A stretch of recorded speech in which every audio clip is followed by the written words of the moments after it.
This film is purely fictional. Please do not imitate it. Your like and subscribe are the motivation for me to update. Chapter 1.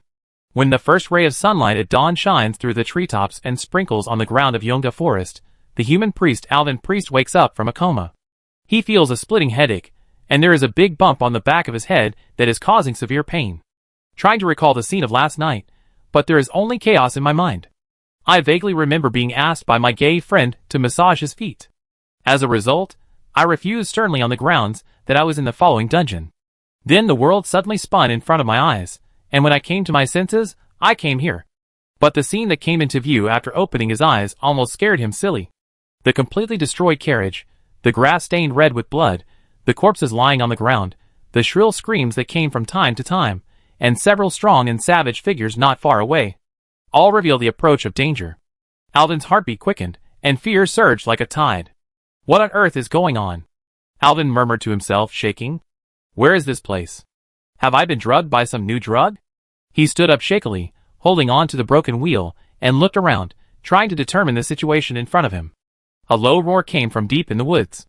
Alvin looked in the direction of the sound, and a huge figure was slowly emerging from the shadows. The spear in his hand flashed with cold light, and his eyes were full of bloodthirsty light. Obviously, he was the culprit of this massacre. Alvin was frightened by the appearance of the person who came, and he exclaimed in a low voice, because he was too familiar with the ugly appearance of this guy. The man's skin was dark green.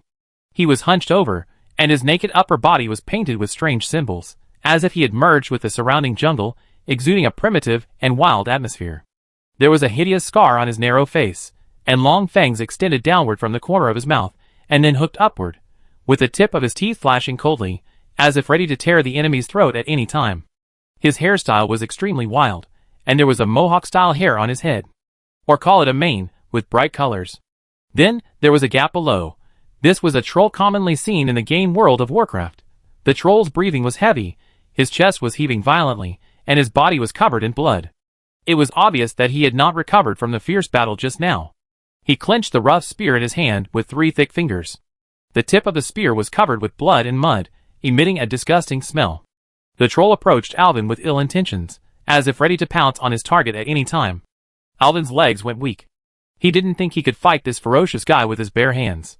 Driven by fear, he wanted to turn around and run away, but his steps were so heavy that he couldn't even move. Suddenly, the troll let out a high-pitched scream and jumped high to attack Alvin. The troll was very fast. In just a moment, it rushed in front of Alvin and thrust its spear hard. There was no escape. In desperation, a blazing fire passed by him and hit the troll's chest directly. Boom! A violent explosion occurred in the troll's chest. The monster screamed in pain, and his originally strong chest muscles were blasted with a huge blood hole by the flames. The wound was instantly burned black by the blazing flames. The spear dropped, and the troll fell to the ground with a dull sound. Alvin had escaped death, and he looked back in shock. A female blood elf was standing not far away, supporting her trembling slender body with a staff. The tip of the staff flashed with a trace of fire, and the air seemed to still have the residual heat of the fireball. It's a blood elf, Alvin thought. Blood elf? Troll? Blood elf? I traveled through time. The sunlight at this time just happened to shine through the golden woods on the female blood elf, allowing Alvin to see her appearance clearly. The long orange hair had long been messy in the battle, and the ponytail had become heavy due to blood and dust. Her face was covered with traces of battle, and blood and mud stuck to her cheeks, forming mottled traces. There was a trace of fatigue in her eyes, and she was panting heavily, supporting her shaky body with her staff. Alvin was grateful. But before he could say thank you, something unexpected happened. There was a sharp scream from the tree above her head, and another troll jumped down from the tree, holding an axe and slashing at the female elf. The elf had no time to dodge, and was hit directly on the back by the huge battle axe. Ah! The girl screamed, and was pushed forward by the violent impact and staggered 2 steps, and then fell heavily to the ground. Hurry, run! The female elf raised her head, spitting blood, her face was covered with blood, and she shouted to Alvin in Elvish. The arcane light in her eyes had begun to fade. Alvin watched his savior being killed instantly by the sudden and fatal attack, and his anger made the hot blood in his body rush to his brain. He gnashed his teeth so hard that the corners of his mouth were bitten by himself. He must not abandon his savior and run away alone. Besides, even if he wanted to run away, He could not escape the hands of these trolls, who were good at jungle warfare. The troll chopped down the elf, shook off the blood on the axe, and walked towards Alvin with a grin. Alvin quickly made a decision at the moment of life and death. He lowered his body, picked up the stone spear on the ground, and prepared to fight to the death. At this moment, a row of familiar skill icons suddenly appeared in Alvin's mind. They were all priest skills he used when playing World of Warcraft. Each icon flickered with a faint light, as if waiting for his choice. Time seemed to freeze at this moment. Years of gaming experience have made him develop conditioned reflexes. He quickly selected a skill icon. Holy Fire. This is a skill that can cause a lot of holy damage to distant enemies, and at the same time can make the enemy burn and suffer continuous damage from the holy fire. He stretched out his hands forward, chanting a spell he had never known before, and golden light began to flicker around him.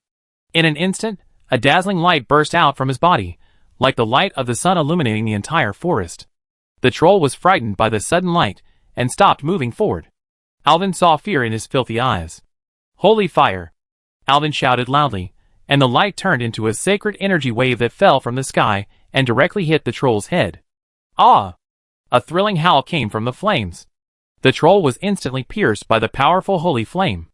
Golden flame suddenly burst out all over his body.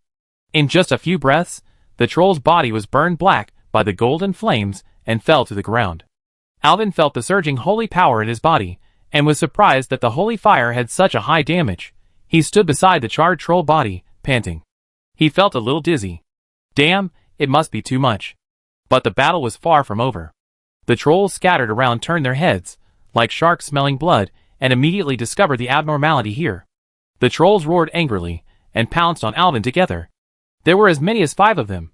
Alvin knew that if he was approached by these ferocious guys, he would not be able to escape. In a hurry, he noticed that a blue skill icon suddenly flashed in his mind. Mind Scream. I saw Alvin stretching his arms and raising his head high, and the obscure language seemed to be squeezed out from between his teeth. In an instant, a black shadow energy rippled in the air from around Alvin's body, passing over the trolls, who were about to strangle him. The 3 trolls closest to him suddenly stopped beside Alvin like dolls with power cut off. The next moment, the 3 trolls suddenly screamed as if they were crazy. They dropped their weapons casually, covered their heads with their hands and fled around frantically, as if they were frightened by the most terrifying thing in the world. The remaining 2 trolls looked at each other, and they couldn't figure out what happened even if they racked their slow brains. But as jungle hunters, with an almost instinctive sense of danger, they subconsciously took a few steps back. They looked back at their companions who had already run away. The 2 trolls looked at each other, whistled, and turned around and ran away quickly. After a long time, the trolls did not come back. It seems that in the real world, the effect of fear can not only make the enemy run around uncontrollably, but also directly crush the enemy's spirit and destroy the opponent's fighting will. He quickly reviewed his skills again in his mind. He could actually use all the skills of the World of Warcraft priest profession from the vanilla era to the dragon version. Is this the legendary Golden Finger? Chapter 2. Alvin hadn't had time to study his skills carefully. The fallen female elf suddenly groaned and her body twitched. She's not dead yet. Hurry! Alvin hurried over to check on the elf. She was his savior. If it weren't for her, he would have been killed by the terrifying troll Lao Ding before he could come to his senses. The elf lay on the ground pitifully, coughing violently. Blood kept gushing out of her mouth and nose, and her face was pressed against the soil, covered in blood. There was a huge wound on her back from the left shoulder to the right waist, with the skin and flesh turned outward, deep enough to see the bone, and blood was constantly pouring out. Alvin was sweating profusely, and such a tragic injury made his hands tremble uncontrollably. What should I do? What should I do to save her? I can use all the skills of a priest. Then I should be a priest. I can use the healing skills of a priest to save her.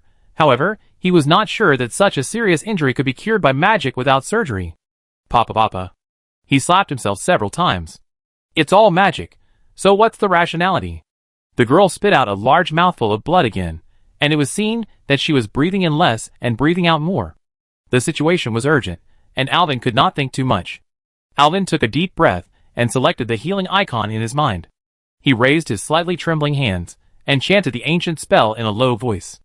As the spell was completed, his palms began to emit a soft golden light, warm and full of healing power. He lifted the elf up and leaned her against his chest, and gently pressed his palm on the huge wound on the back of the female elf. At this moment, he seemed to feel her weak heartbeat. The golden light flowed from the edge of Alvin's palm into the female elf's wound like a trickle, flowing along her blood vessels, repairing the damaged tissue, and wrapping her whole body. The girl's pale cheeks gradually regained a trace of blood color, and her breathing became a little more stable. But Alvin's chest was still stained red by the girl's blood. Alvin took a look, and the girl seemed to have improved, but the wound was still deep enough to see the bone. It seemed that this was far from enough. He gritted his teeth and chanted the spell again. This time, he chose the icon of strong healing. The golden light lit up again, more brilliant and dazzling than before. The light quickly flowed into the elf's body, like a rushing river. Her wounds began to heal quickly, the broken skin reconnected, and the flesh and blood grew again, as if time was flowing backwards. The female elf moaned slightly, and her frown gradually relaxed. Alvin felt a severe dizziness. The scene in front of him gradually became blurred, and his stomach was churning. He turned his head and vomited. He wiped his mouth and barely supported himself. The wound of the elf had completely healed, and her skin was as smooth as before, as if she had never been hurt. Her eyelashes trembled slightly, and then she slowly opened her eyes. Her eyes rekindled the light of arcane, but were full of confusion. Alvin breathed a sigh of relief and wanted to give the elf another recovery. But at this time, the skill bar in his mind turned gray, and he couldn't cast any spells no matter what. It turned out that just these few skills had exhausted all his magic power, so the reason why he felt dizzy, nauseous and vomited was the actual reaction of the mana exhaustion to the body. This was more physically demanding than having sex 7 times a night. Is my reserve so small? Although he couldn't see the actual value of the magic amount, the actual experience of his body told him that he couldn't squeeze out a drop of mana. Damn, is it so weak? But when he saw that the female elf was safe and sound, Alvin felt that it was all worth it. Calpurnia Starwish's consciousness gradually returned to her brain from the chaos. Her head was like being hit hard, and the pain was unbearable. When she slowly opened her eyes, she was surprised to find that she was nestled in the arms of a human man. The man was pretending to be calm and sneaking a peek at her chest. She was startled and jumped up quickly. Trembling, she picked up the staff that had fallen to the ground, covering her chest with one hand and holding the staff with the other. There was a vigilant arcane light flashing in her blue eyes. What happened? Why am I still alive? She asked in a trembling voice, like a frightened little rabbit. She spoke the language of the elves. The human man raised his head, revealing a tired but gentle young face. I think I should be Alvin Priest, a priest. His voice was low and calm. He just looked weaker than himself. I saved you, but you saved me first, so I also want to thank you. Also, don't be afraid, the trolls have all left. Calpurnia frowned, recalling that she had indeed killed a troll with a fireball before she fell. But she obviously didn't believe the human explanation. You saved me? Impossible. Absolutely impossible. Her voice was full of vigilance. I remember being stabbed by a troll, right on my back. That was a fatal wound that couldn't be treated. Who are you? Alvin sighed, closed his eyes, and thought carefully. The vast amount of memories of the former owner of this body from childhood to adulthood flooded into his brain in an instant. He slowly opened his eyes, resisting the torment of exhaustion, and said, I grew up in Stratholme. You should know that it is the second largest city in Mordarin. I have no parents. I was adopted by the church since I was a child, and have been practicing as a priest. This is my first time to go out on a mission. Calpurnia's eyes gradually softened. She also recalled her original mission. But she still couldn't completely trust the human in front of her. She knew that unless a miracle happened, she would definitely be dead. Human, how did you save me? She tried to keep her voice as low as possible, as if this would increase the deterrence. At this moment, Alvin had no time to guess what the girl was thinking. As you said, I am a priest, and I must know some holy healing spells. Is this strange? It's not strange that you know healing spells, but how could you have such a powerful healing spell? Even the Duchess of Silvermoon City, Marin, can't do it. And she is one of our most powerful priests. Maybe the old man, the holy light, likes me more? Alvin said with a smile. But the powerful backlash of mana exhaustion soon interrupted his smile, and he started coughing violently. Calpurnia saw Alvin's painful expression, and as a magic user, she knew at a glance that it was a symbol of mana exhaustion.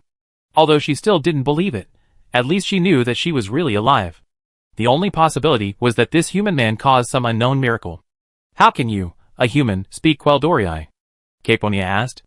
I can't tell you that I travel through time and space, and have a golden finger so I can speak the languages of all races, right? When I was young, an elf lived in the church for a while, and taught me some things. I see. From your pronunciation and grammar, you can hear that you have a more authentic Quel'Dana's noble accent than many Quel'Dana's nobles. I guess the Quel'Dana's noble who taught you before must be a noble from Quel'Dana's. But human, I want to tell you clearly that we are Quel'Dana's, and we don't like you elves to call us elves. Caponia angrily slammed her staff on the ground, and the little rabbit jumped with it. Okay, Honorable Miss Quel'Dana's, I was wrong, please forgive my ignorance. Alvin didn't know that elves had so many rules, but her arrogant attitude made him feel very uncomfortable, but he could still forgive her. Then, ahem, please also pay attention that I also have the resounding name of Alvin Priest. Please don't always call me Honorable Miss Quel'Dana's. Capernia's face turned red. Although her face was covered with blood, you could still see the blush creeping up on her face. But sadness soon occupied Capernia's mind, and crystal tears flashed in her blue eyes. My name is Capernia Starwish, a Silvermoon City mage. We suffered heavy casualties. I saw with my own eyes that the trolls took away several people, including my sister. What? Alvin had a picture in his mind. These guys captured elves. What are the Quel'Dorii doing? Reproduction? Although she didn't understand what Alvin meant, Capernia also guessed that it was something bad. Her voice began to tremble, and tears flowed down involuntarily. Then shall we go, and get help to save your sister now? It's too late. I must act immediately, the girl said, wiping her tears and standing up, as if she had made up her mind. The trolls will eat the captives they capture. There is no time. I will never let my sister die tragically in the mouths of those filthy trolls. The girl raised her head, and forced a smile at Alvin. Thank you, Mr. Priest, please escape quickly, go to Tarkarin, and tell everyone that Calpurnia Starwish is not a coward. What are you talking about? Alvin stood up tremblingly, and patted the dirt on his body. What does your sister look like? Is she in good shape? You elves. Do Quel'Dorii women have the tradition of marrying their saviors? Chapter 3. Caponia's crying stopped abruptly. She wiped her face with her sleeves, and looked at Alvin with an expression of disbelief. She asked weakly, at this time? Such nonsense? Is it appropriate? Alvin chuckled. I can't let you die alone, can I? You feel bad if you don't ask for anything. Anyway, let's check the battlefield first to see if there is any trace of your sister. Caponia was speechless, and had to follow Alvin to look for clues about her sister on the battlefield. But in the end, they found neither Caponia's sister nor any survivors. This made her feel even more depressed. Caponia stood in the center of the battlefield, holding the staff tightly in both hands, with a flame of pain flashing in her eyes. Anger made her originally fair skin turn red. Her breathing was rapid, and her heartbeat was beating her chest like a war drum. The scene in front of her made it almost impossible for her to breathe. Her compatriots, the noble Quel'Dorii warriors who had fought alongside her, were now the dead souls of the trolls, their bodies thrown randomly on the ground. What was even worse was that the trolls had cruelly cut off the iconic long ears of the Quel'Dorii. That was the trolls' trophies, and it was their blasphemy against the Quel'Dorii. Everyone's ears are gone. Capernia's eyes were blurred by tears. She tried hard not to let the tears flow. My sister is not here. She was indeed captured. We must find her, and we must not let her become food for the trolls. There were not only elf corpses scattered all over the battlefield, but also human corpses. The young man lying there seemed to be a good friend of the original owner of this body. They all fell to the ground miserably, and some were already incomplete.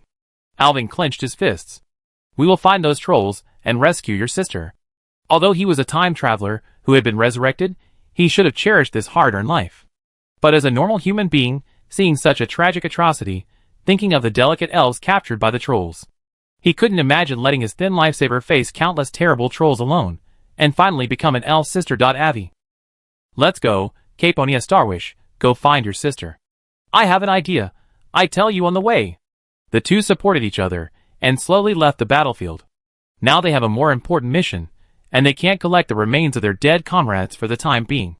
When the army of Dewhammer hastily withdrew from the capital of Lordaeron, we captured Zul'jin, the leader of the Amani tribe of forest trolls, who cooperated with the Horde in the war, near Lake Lordamir.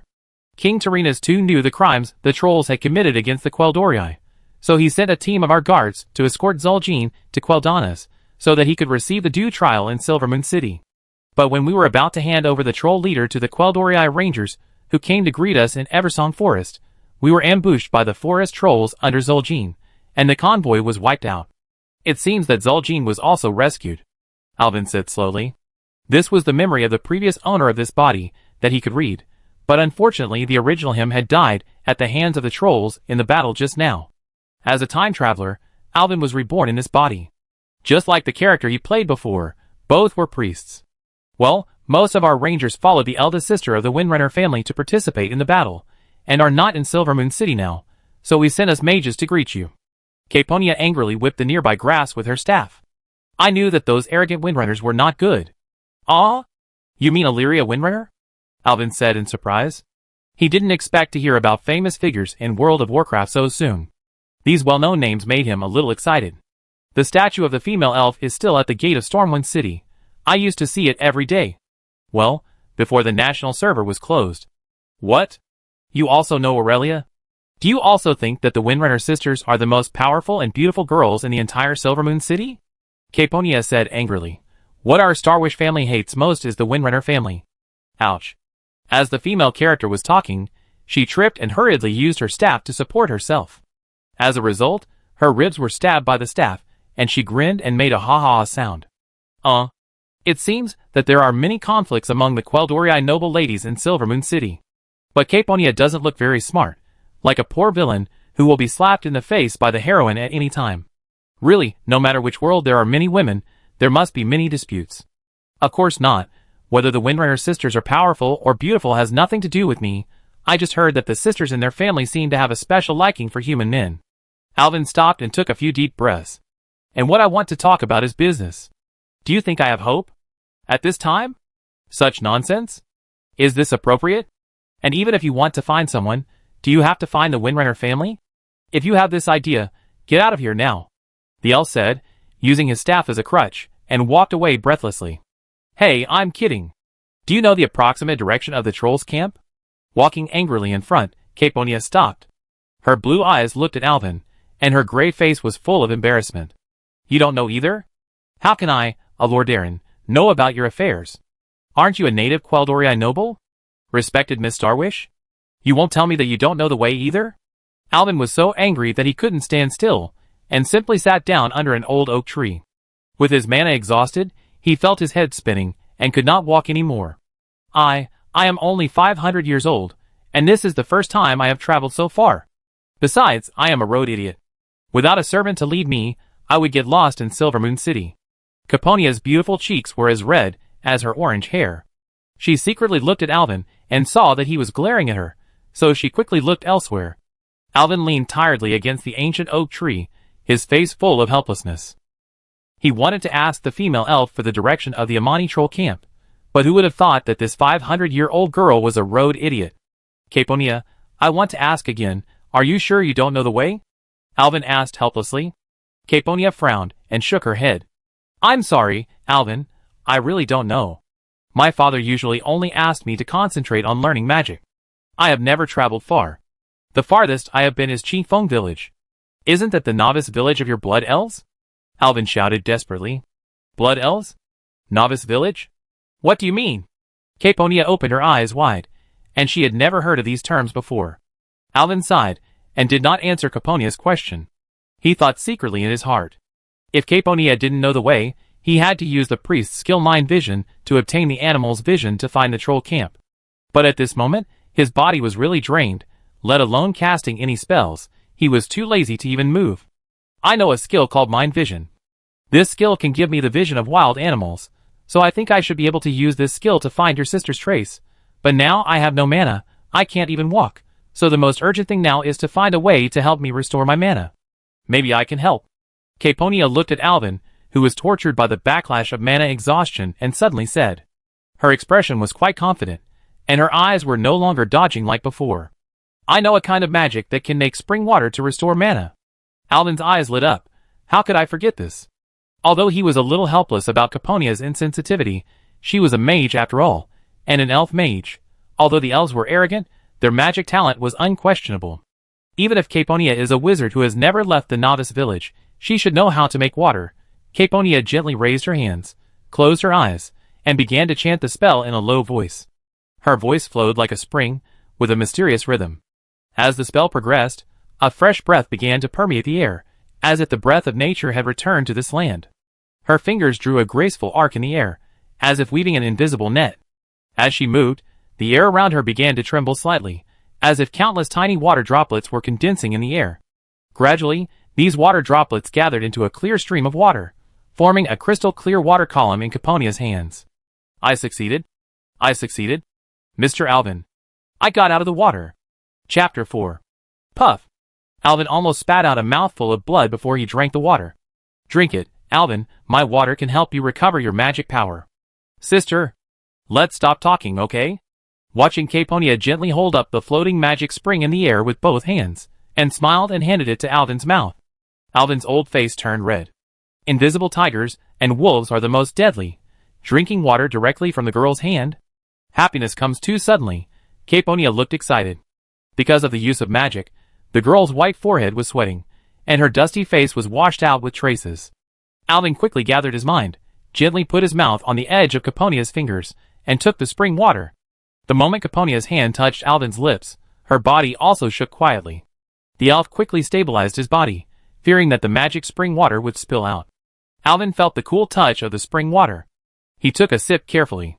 The spring water melted in his mouth, as if a cool stream flowed through his throat and instantly spread throughout his body. He could feel the magic power surging in his body again, as if the dry riverbed was refilled with spring water. Thank you, Caponia. I feel much better. Resurrection on the spot. Rejuvenation. Alvin said gratefully, indicating that he had drunk enough. Caponia smiled slightly, drank the remaining spring water, and then wiped her mouth with her sleeve. Alvin saw the elf's white neck. Can you use mind vision now? Alvin nodded. He took a deep breath, closed his eyes, and concentrated on selecting the skill icon in his mind. He clasped his hands together and prayed to the holy light, and began to chant a spell. Spiritual vision open. As the spell was completed, Alvin's consciousness began to leave his body and flew over the forest. His consciousness shot out like an arrow at a bear running in the forest. When he came back to his senses, he had gained the bear's vision. He could feel the bear's strong body, and feel the vibration of every step it took as it walked in the forest. Through the bear's eyes, he saw a deer in the distance. In an instant, Alvin's consciousness shifted to the deer again. The deer's vision was wider, and it shuttled lightly through the woods, nimbly avoiding every branch. Suddenly, he heard the sound of flapping wings above his head, and Alvin looked up and saw that it was a flying eagle. Alvin's consciousness instantly shifted to the eagle. As the eagle flew, Alvin saw the whole forest. The endless green forest seemed to be dyed golden under the sunlight. In the distance, you can vaguely see towering city walls and countless magic towers. That should be the direction of Silvermoon City. In the southeast of the forest, you can see black smoke rising. A closer look reveals that it is the Amani troll camp. The trolls inside are busy preparing something. Through the eyes of an eagle, Alvin saw one side of the troll camp from afar, where several trolls were patrolling. Not far behind the trolls was a large camp.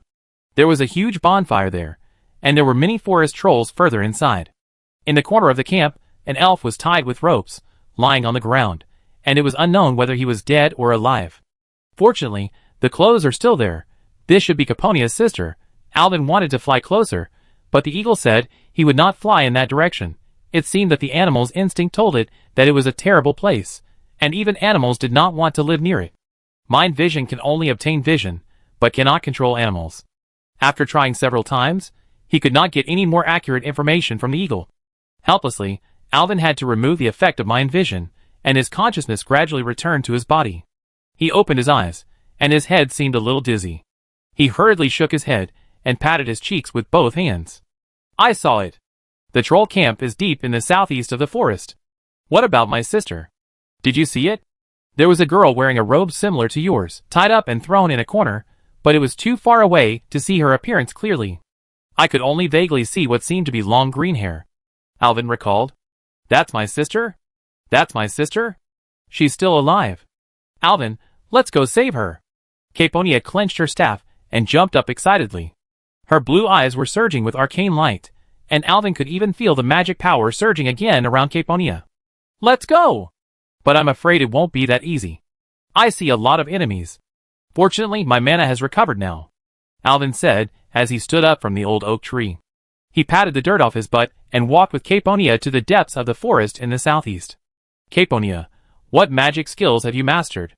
Alvin asked as he walked, wanting to know more about her abilities. After all, They were going to fight side by side, and only by understanding the strength of their teammates could they better arrange tactics. Caponia proudly puffed out her chest, very confident. I specialize in fire spells, and am good at using Fireball and Pyroblast. Then do you know other magics, such as Frost or Arcane? Alvin continued to ask. Caponia frowned slightly dissatisfied. I also know some Frost and Arcane, but the power is far less powerful than those mages who specialize in Frost spells. You know, fire magic is the most powerful magic in the world. Alvin did not comment. What is specialization? How do you distinguish your magic specialization? Caponia looked at Alvin like a fool. Stupidity is a natural human ability. They don't even know what specialization is. Since you are willing to learn, let the all-knowing and omnipotent Lord Caponia explain it to you in detail. When mages first start learning magic, they will feel the connection between different magic elements based on the flow of the magic network in their bodies. The stronger the connection, the stronger the affinity with this type of magic element, so it is easier to mobilize the corresponding elemental power around them. For example, I have the closest connection with the fire element and the frost element. I was born to be a great fire or frost magician, but I think fire magic is more handsome, so I choose to major in fire. I don't have time to learn Frost Arcane or anything like that. Alvin was thoughtful. So that's how it is. The affinity of the corresponding elemental magic, plus years of practice, will increase the proficiency and level of the spell. The higher the level, the higher the damage. But didn't you say you are 500 years old? 500 years. How can you say there is no time? I don't know about the level, but we Quel'Dorii are not short-lived like you humans. If there is no pursuit or goal in the long life, most Quel'Dorii will become indifferent and world-weary. That's why we extend the time we spend doing things to prevent ourselves from having nothing to do in the future. As hardworking as I am, I have to spend 1 hour studying every day. Unlike the young Quel'Dorii who are newly born now, there are very few people as hardworking as me. Caponia showed a proud smile on her face, and the sun shone on her gray face, which was not very convincing. So I am very confident in my fire spells. As long as I can read the spells, I can definitely kill instantly. Alvin believed this. He just saw Caponia kill a powerful troll with a fireball. But he was also helpless. If only studying for an hour a day could be called diligent, it would be too ironic. Besides, Caponia always said that she was short-lived. As a person who traveled from Middle-earth, it was a taboo. Alvin was even more depressed. Suddenly, Alvin thought of a question. He frowned and asked, "How long does it take to chant your spells?" Fireball takes 3.5 seconds. Pyroblast takes 6 seconds to read. Caponia answered without hesitation. The slightly raised corners of her mouth showed her pride. Damn! Purely standing and playing? Chapter 5. Ha ha ha. Alvin couldn't help laughing, as if he had heard the funniest joke in the world. His hearty laughter penetrated the woods, startled the birds in the forest, and seemed to dispel the haze that shrouded the two people's heads. No wonder you are so weak. No matter how powerful your fire spell is, it's useless if you can't cast it. You still say that we humans are short-lived. I think you have lived too long and your brain has become stupid. Alvin relentlessly scolded with a barrage of bullets. You must now read the spell when your teammates cooperate to contain the enemy, otherwise you will be killed instantly, just like before. Caponia's face changed slightly, and she seemed a little unconvinced. But she also pulled her ponytail in distress, and pouted her mouth. Okay, it's just as you said, but I also have the cooperation of rangers when I practice. Now, a mage and a priest, how can we save my sister? Ah! The elf became more and more desperate, shouting and rubbing his hair with both hands, making his already messy hair even messier. Of course we need strategy and cooperation. Although your spells need time to chant, as long as I can protect you and give you enough time to cast spells, we can exert the greatest power. You are right, Alvin. In order to save my sister, I am willing to follow your command. Alvin was surprised to hear that this proud Quel'Dorii actually bowed his head to him. Raise your head, Caponia Starwish. I have a good idea. I will tell you later. When the sun completely set, Alvin and Caponia finally found the camp of the Amani forest trolls. In the depths of a dense forest. It was surrounded by tall wooden fences, which were covered with sharp wooden spikes, obviously to prevent intruders. The two did not dare to get too close, and hid in the bushes when they saw the trolls' campfire from a distance. Alvin used mind vision again to obtain the vision of a passing red lion, and carefully observed the situation in the camp. The results of the reconnaissance shocked Alvin. This is not an ordinary troll camp. This is actually the center of the Amani Empire. Zolamon, how did I, a trainee priest who just crossed over, get to Zolamon. I won't be killed instantly by the elite monsters at the door. The trolls patrolling around the camp were holding spears, scanning the surroundings vigilantly, and walking back and forth busily. There was a huge bonfire in the center, and the light of the fire was reflected on the hideous faces of the trolls, making the shadows of their huge fangs on the ground look particularly terrifying. Alvin lifted the mind vision. These trolls look very alert, and a strong attack is definitely a death sentence. We need a plan, Alvin. Can you tell me your plan? There are a lot of trolls. I will lure a patrolling troll over, and then you use the sheep transformation to turn him into a sheep. When the sheep transformation is about to end, I will use mind control to control this troll to enter the camp and rescue your sister. Don't tell me you don't know how to transform into a sheep. Caponia nodded in surprise and asked in a low voice, I know how to transform into a sheep, but what is mind control? This is our priest's skill. I can't explain it to you clearly. The effect is that you can control others to do something. For example, control a troll to enter the camp to save your pitiful sister, who might be XX because you keep asking questions. Alvin was a little impatient. What he was about to try made him very uneasy. He didn't know how effective the mind control in this world was. He was very nervous to do it directly without any experiments. Caponia was frightened and nodded quickly. Alvin, what a good idea. Let's try it. Alvin took a deep breath and told Caponia to hide herself in the bushes. He quietly squatted in the grass and walked towards a patrolling troll in the distance. When he was about to reach him, he deliberately made some noises to attract the attention of the troll. The troll turned his head and suddenly saw a human standing up in the bushes. He immediately roared and rushed over with a spear in his hand. Alvin ran away. Looking back, he was almost scared out of his wits. The distance that the tall troll took in one step was equivalent to his 3 steps, and he was about to be caught up in the blink of an eye. Alvin quickly turned around and ran for his life. When he was about to be caught by the troll's thick fingers, Alvin finally saw Caponia hiding in the bushes. There was an elf in red clothes squatting in the green bushes, which was very eye-catching. I have to say, this concealment is really good. Now, Caponia! Alvin shouted. He didn't have time to popularize how to infiltrate the elves. Caponia quickly stood up from the grass. Blue and white arcane energy condensed in her hands. Just when Alvin's neck was about to be strangled, a huge white smoke suddenly appeared, and the troll disappeared in the smoke. When the magic smoke dissipated, a cute little sheep appeared. Bah! The sheep looked around blankly. Alvin fell to the ground with a flying leap. He almost felt the touch of the troll's thick fingers touching the back of his neck. But there was no time to be afraid now. As the effect of the sheep transformation gradually disappeared, the troll's figure began to recover faintly. Alvin quickly rolled over and climbed up, concentrating on performing mental control. Alvin, the effect of the sheep transformation is about to end. Caponia's voice trembled. Alvin concentrated and quickly selected the skill icon of mental control in his mind. The obscure spell slowly came out of his mouth, and every word seemed to weigh 1,000 pounds.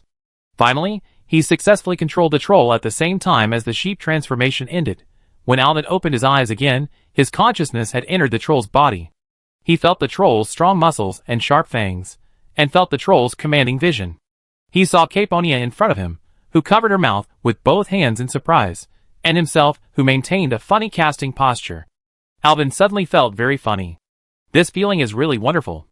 The troll spoke in authentic Silvermoon Queldorii. But these 2 big fangs are really a hindrance. I can't even speak weeks now. I strongly suspect that the troll's chase mouth can't chant spells accurately at all. Alvin, are you okay? Caponia finally came to her senses. Looking at this magical scene, she couldn't believe her eyes, but when she looked more carefully, ah! The girl exclaimed and covered her face with her hands. Alvin felt a cool breeze passing through his legs and crotch, which was extremely cool. He looked down. Damn! Do trolls like to be in neutral? Why are they so confident one by one? That huge thing just hung there casually fluttering in the wind. I can't care so much. You wait here and protect my body. I have to control this stupid exhibitionist to go back quickly. He just shouted and his troll companions may have noticed it. Okay. You don't worry. I will protect you. Caponia continued to cover her eyes and said. Alvin didn't reply. He controlled the troll and walked slowly towards the camp. He needed to adapt to the troll's body first. As expected, 2 trolls rushed out of the camp. However, when they saw the patrolling trolls were walking back, they stopped and shouted in troll language. Fuck, hard mouth, what's up? Why are these trolls so rude? Alvin quickly replied in troll language. Fuck, nothing. It's a rabbit. It turned out that this troll was called Hardmouth, which was a weird name. The trolls did not doubt him, laughed harshly, and went back to do their own things. Alvin controlled the troll's body and slowly walked into the entrance of Zolomon, going around the huge screen in front of the door. The view behind suddenly became wide, and the scene in front of him made him hold his breath. There was a tall altar on each side. There was a raging flame on the altar, as if telling the sky about the fanatical beliefs of the trolls. In the middle was a quiet lake. There was a small island in the lake, and an ancient stone tablet stood on the island, emitting a mysterious light. There is a suspension bridge on the lake, connecting the island and the other side. Alvin carefully controlled the troll to go down the stairs and onto the suspension bridge.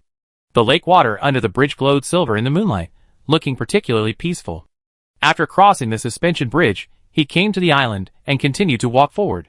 There was a huge building behind the island, and behind the building was a high platform. Alvin knew that was where the troll commander Zul'jin was when he was fighting the dungeon. Holy Light, Buddha, Sanqing Daozu and Otsutsuki, please bless me to save that poor elf girl, and by the way, give me a strong sister. Chapter 6. After passing the island in the middle of the lake, we continued walking forward and came to a huge building. On both sides of it were still 2 tall altars. According to Alvin's previous memory, the 4 altars should be the territories of the 4 troll bosses, Falcon, Bear, Dragon Eagle, and Leopard. And the huge building in front should be where the sorcerer is. Capernia's sister should be trapped between the sorcerer's house and the last Zul'jin's high platform. The troll Hardmouth slowly walked into the huge building in the middle, and secretly looked up at the middle of the house. He saw a tall troll. The forest trolls were already very tall, and this troll was obviously several yards larger than these ordinary trolls. One of the troll's eyes was blind, and his left arm was gone from the upper arm down. A blood-red scarf was wrapped around his neck, covering the entire nose. His appearance below could not be seen, only 2 long fangs stretched out from under the scarf. Alvin was shocked. He clearly remembered the troll's attire, especially his broken arm. This is definitely not an ordinary troll, because he was the only one who used animal skin to cover his lower body. That guy must be Zul'jin, the leader of the Amani tribe, the evil warlord of the forest trolls of the Zolomon Empire. The celebrity in the game appeared in front of him, and Alvin couldn't help but get excited. He used to go to Zolomon with his friends every week, one for the 4 boxes of Zolomon War Bears, and the other for the top-quality accessories. The Warlock's Skull. But Alvin knew that he could be resurrected no matter how he died in the game before, but now, if he was caught by Zul'jin, he would definitely die. Therefore, he didn't dare to look up at all, and lowered his head as much as possible, trying to slip past the wall of the hall. Zul'jin was sitting on his throne and receiving reports from his captains. Suddenly, the commander looked up and saw Alvin tiptoeing. After staring for a long time with his one eye squinting, the troll commander suddenly shouted, "Fuck! That soldier! Come here! Damn it!" Alvin was shocked. Is this Murphy's Law? Looking up, Zul'jin was indeed pointing at him with his one arm. His scalp was numb, and he secretly groaned. What's the difference between me and other trolls? Everyone looks like they have 3 fingers and 2 big teeth. I don't wear underwear either. You can even notice me. It's you? Soldier, come here. Zul'jin squinted his eyes, and a gloomy voice came out from his scarf, with a stiff tone and an irresistible sense of oppression. Alvin was very nervous, but he knew he had to stay calm. He controlled the trolls, and he walked slowly to Zul'jin. He lowered his head as much as possible and said respectfully, "Respected sir." Zul'jin narrowed his one eye and carefully looked at the troll in front of the eye. What's your name? Hardmouth, sir. Hardmouth, my advisor is reporting to me the results of this war. I know that there seems to be a lot of dissatisfaction among the soldiers about me. I ask you, you need to answer honestly, among you, is there anyone who thinks that my joining the tribe and cooperating with Dewhammer is a wrong decision? Alvin shook his head quickly, thinking that how dare ordinary trolls say bad things about you? He immediately pretended to be firm and said, "No, sir. This decision is absolutely correct." Zul'jin's eyes became sharper. Why? Alvin took a deep breath, borrowed the slurred mouth of Hardmouth, and slowly said in troll language, "The forests around Quel'Danas are the territory of the great Zolomon Empire. Thousands of years ago, the thin-eared people came here and drove us out of our homes. If we don't fight to the death, the Amani Empire will eventually be devoured by the alliance of elves and humans. So we think that Lord Zul'jin's decision is absolutely correct. We should catch all the long-haired people, and the women will give birth to trolls for us. The men just do hard labor. A satisfied laugh came from the scarf. That laugh was like the sound of metal being broken, very unpleasant. But Zul'Jin's eyes were still full of doubts. You speak well? And you know a lot, tough mouth. Most of our compatriots are brainless fools, but you know so much history. Your accent is also strange, not like a forest troll. So what are you? Alvin was shocked, and he quickly thought of an excuse. Lord Zul'Jin, when I was a little troll, I was once caught by thin ears. It was an old troll passing by, and he used powerful lightning magic to destroy all the thin ears. After he rescued me, I lived with him for a while. The old troll said he was a Zandalari troll, and he taught me some things, so my accent may be a little strange, and I also know some of our history. Zul'Jin was silent for a moment, and finally nodded. The Zandalari are the most authoritative and knowledgeable tribe among the ancient trolls. When I was young, I could still see some Zandalari traveling on the mainland, but in recent years, they have completely disappeared. I heard that they returned to live on an island. Well, so you are a rare and knowledgeable troll, hard mouth. Okay, from today on, you are my adjutant. Alvin heaved a sigh of relief and said respectfully, thank you, sir. Zul'Jin waved his hand, indicating that he could leave. Then he continued to listen to the reports of his captains. Alvin controlled the trolls to quickly leave the house, secretly rejoicing in his heart. The imprisoned elves must be found as soon as possible. The time for mental control is limited, and he must complete this task within the time limit. Alvin passed through the sorcerer's house, turned around, and finally, he came to the place where the elves were imprisoned. A huge pot was placed on the campfire, and something was cooking in the pot. A troll was adding firewood to the campfire, and another troll was adding water to the pot, and several trolls nearby were watching excitedly. Alvin walked closer and found that there was a female elf cooking in the pot. She was tied up and thrown into the pot, and she was cursing in Elvish at this time. The trolls obviously didn't understand what she said, but just laughed at their food. The fire was burning vigorously, and the water in the pot was starting to heat up. The elf was soaked, and her face gradually turned red as the water temperature rose. These trolls are really just bloodthirsty lunatics. They actually threw a living person into the pot and boiled him without even taking off his clothes. Will it taste good after cooking? But now is not the time to think about these things. If the elf is not fished out, she will really be cooked. Alvin suddenly had an idea and controlled the trolls and said, fuck. You idiots.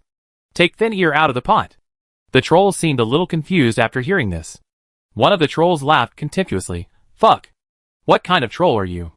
How dare you order us? Pa. Alvin stretched out his big hand and slapped the troll in the face. The poor troll was beaten so hard that blood flowed down his long fangs. A huge three-finger mark was left on his face, and the trolls were in chaos. Shut up. Idiot. I am the adjutant just appointed by Lord Zul'Jin. My name is Hard Mouth. Alvin cursed. This newly appointed position is really useful. The trolls were in chaos.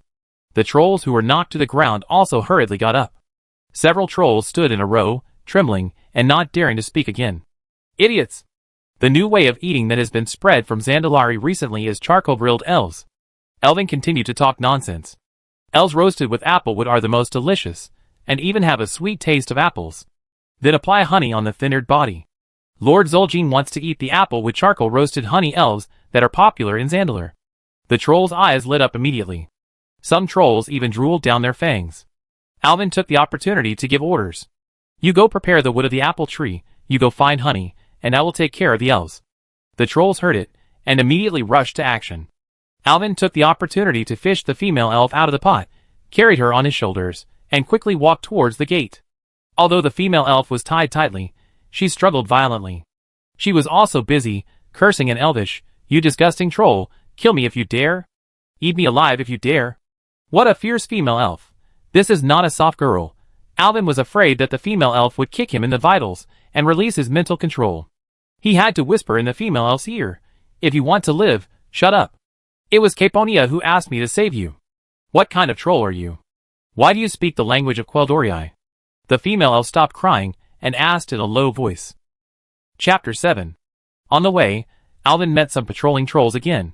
He patted the elves, but on his shoulder and said, I'm going to the river outside the camp to cut open the thin ears and clean them. The trolls let him pass without any doubt. Alvin secretly rejoiced in his heart and quickly rushed out of the camp. To be honest, this butt is so elastic. Every time he patted it, the female elf exclaimed, and Alvin even felt a little addicted.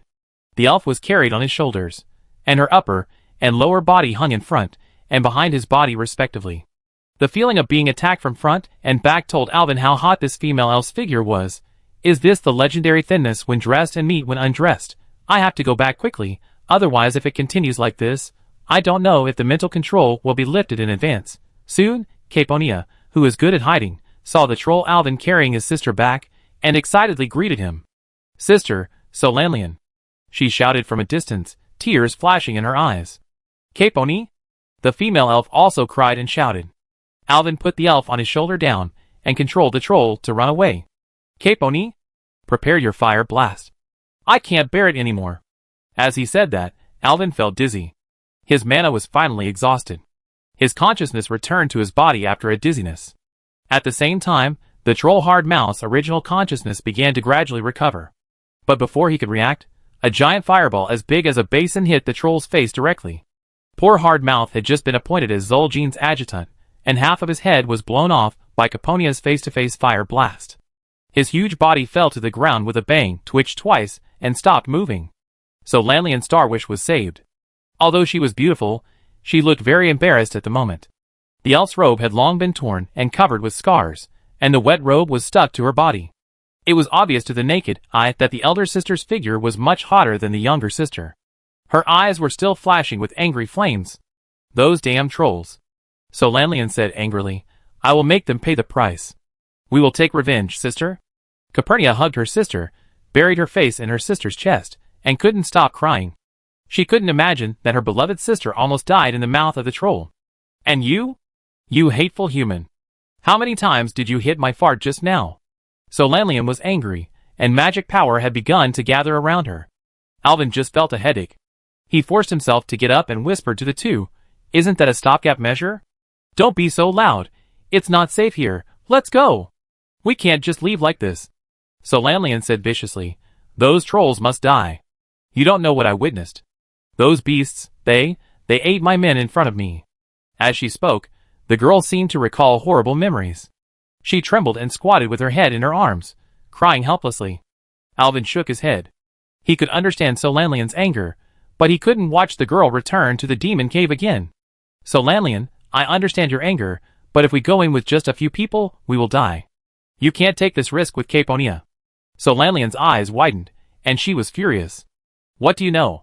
My subordinate, I have known her for more than 700 years. What can you, a human, know? And you, a suspicious human. You can speak the language of the trolls, and you have that strange control technique. This is suspicious in itself. Caponia also looked at Alvin with some doubts. She squatted down and hugged her sister's trembling shoulders, gently stroking her sister's long hair. Alvin, how did you learn the language of the trolls? Alvin quickly made up an excuse. I used mental control and automatically learned the language of the trolls.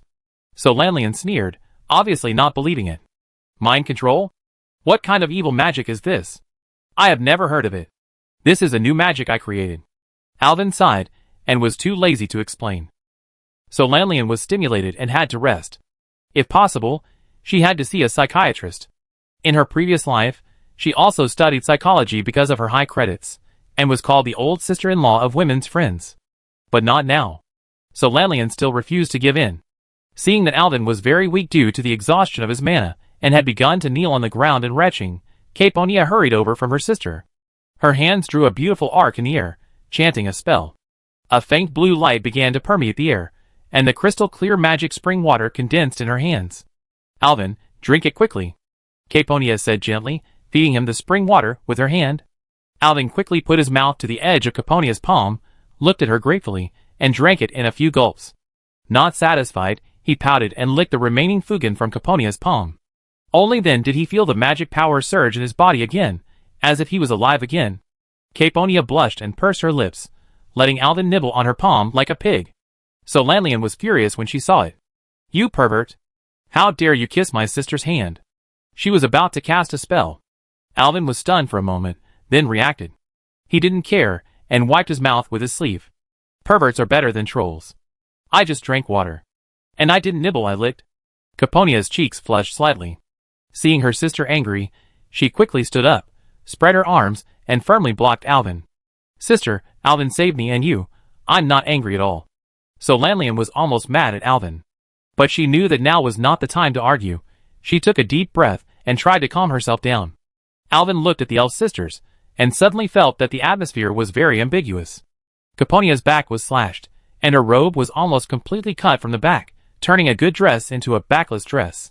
At this moment, she was facing Alvin with her back to him. From Alvin's perspective, he could see that her back was as white as jade, and her waist was extremely thin, exactly the same as the slender figure of the blood elf girl in his impression. So Lanlian was soaked, because she had just been taken out of the pot. Her clothes were tightly attached to her body, and were full of holes, which made her look even hotter. If the sisters wore nurse uniforms, or bunny girls. Alvin felt angry, and his nose was about to bleed. Calm down. You must calm down. Alvin quickly got back to business. His tone became serious. We can't stay here for long. We must return to Silvermoon City quickly. It's very important to report Zul'Jin's escape to the king. Though Solanian was still angry, he saw Alvin tilting his neck and pinching his nose, and guessed what he was thinking. Okay. But you better put away that face of yours.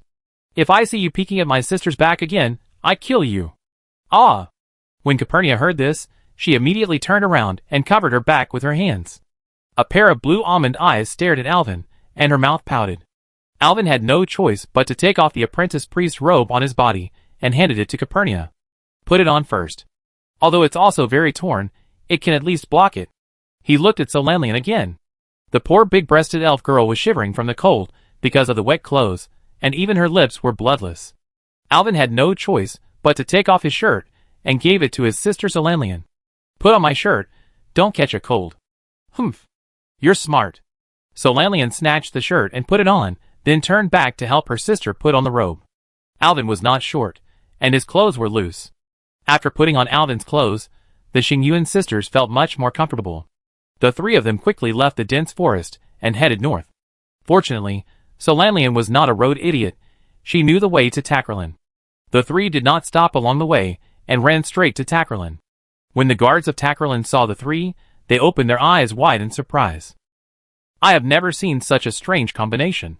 The famous nobles of Silvermoon City, the sisters of the Xingyuan family, wore human men's robes and shirts, and the human man wore a white crossbar vest. It was so funny. Solanian, as expected of a sister, didn't mind at all. She seemed to be used to everyone's gazes, and spoke in a noble tone. Since entering Tarkarian, Solanian has been giving orders. She said that her team was ambushed by forest trolls when escorting Zul'Jin to Silvermoon City. Now the team was completely wiped out, and they had to return to Silvermoon City to report to King Anasterian Sunstrider and the elders of the Silvermoon Council. When everyone heard this, they quickly let out the dragon eagles deployed here. Chapter 8. Tarkwarlin is a quiet town. Unlike the era when Alvin played the game before, Silvermoon City at this time has not been breached by the undead army of the Death Knight Arthas. It has stood in Quel'Danas for thousands of years, and has never been breached by the enemy. The beautiful Eversong Forest has not drawn a terrible Black Death crack in the center of the map because of the war. The entire forest is still a large intact forest, unlike the Ghost Land with a strong breath of death in the south later. The Dragon Eagle trainers are busy preparing the Dragon Eagles for the upcoming flight. Alvin looked at the majestic Dragon Eagles, feeling excited and a little nervous. Let's fly back to Silvermoon City on the Dragon Eagle, Solanian said. Alvin scratched his head a little embarrassedly. I can't drive. No, I have never driven a Dragon Eagle. I can't drive. How can I get a driver's license? After hearing this, Caponia's cheeks flushed slightly. Alvin, you can ride with me. I take you flying. Solanian was furious when she heard it. No! You can't ride with this pervert.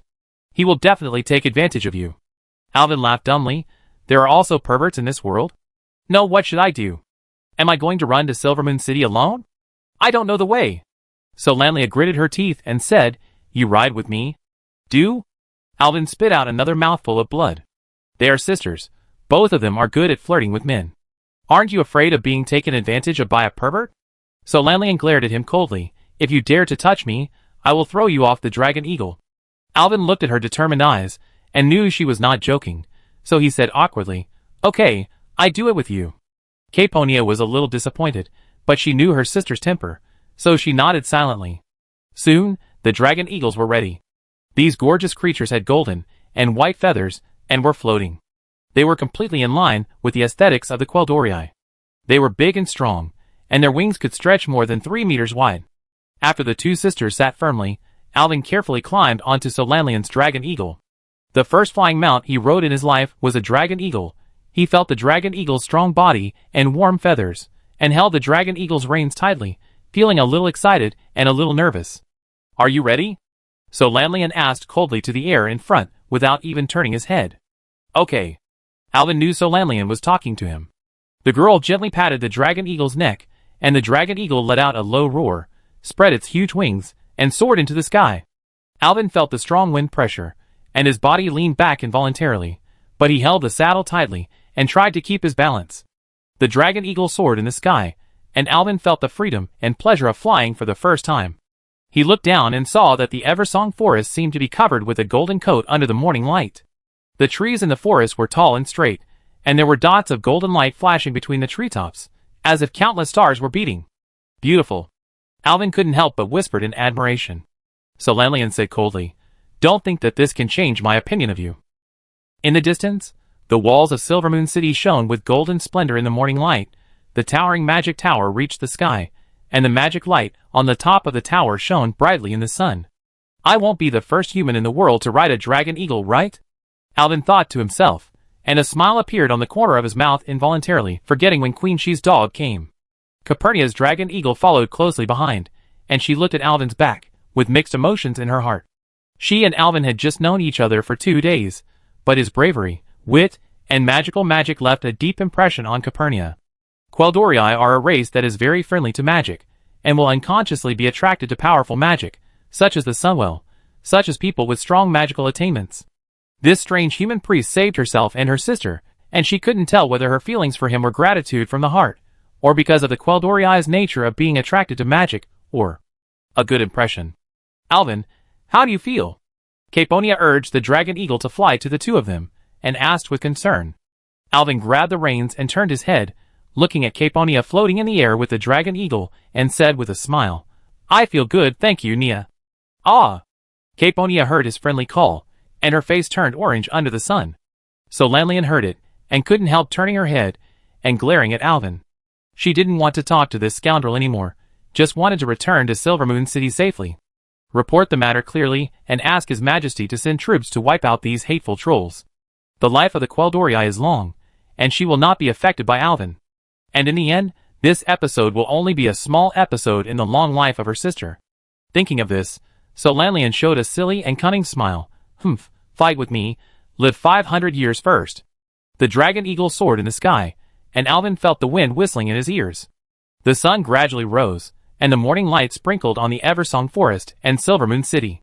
The whole world seemed to be shrouded in golden light. "We are almost there," Calpurnia said excitedly, pointing to the gorgeous city not far ahead. Soon, the dragon eagle slowly landed outside the wall of Silvermoon City. Alvin carefully climbed down from the dragon eagle's back, felt the solid touch of the ground, and breathed a sigh of relief. "Thank you, Solanlian," Alvin said sincerely. Solanlian glanced at him coldly, and returned the gift to Alvin like a lady. "You're welcome. This is what I should do." Seeing Solanlian so formal, Alvin couldn't be bothered. Calpurnia also got off the dragon eagle, and walked to Alvin. "Alvin, are you dizzy?" Alvin smiled and shook his head. "I'm fine, thank you, Nia." Calpurnia blushed again, but still lowered her head, and secretly glanced at Alvin. Solanlian looked at them, and her heart was even more entangled. She knew too well what her sister was thinking. But she knew that although Alvin saved herself and her sister, she was grateful to him beyond words. But she was afraid that her sister was only more than 500 years old, and Alvin was a human being. If something really happened to Alvin in the future, she might be greeted by even longer pain. "Let's go to the palace first." Solanlian's tone was tired. Alvin, Calpurnia and Solanlian walked into Silvermoon City. The scene in front of them made Alvin hold his breath. Silvermoon City, the jewel of Quel'Thalas, is different from the half-city and half-ruin in the game. The current Silvermoon City is intact and exudes endless charm. The architectural style in the city is unique. The smooth curves and exquisite carvings make each building seem to grow out of the ground. Calpurnia, who finally returned to her hometown, was very happy and jumped in front to lead the way. Alvin hurried after her, while Solanlian was much more stable and walked slowly behind. Their goal was the Sunstrider Court, where King Anasterian Sunstrider was. Chapter 9. When Alvin was playing the game, He was a member of the 10,000-Year Alliance and had never been to Silvermoon City, so he was very much looking forward to this trip.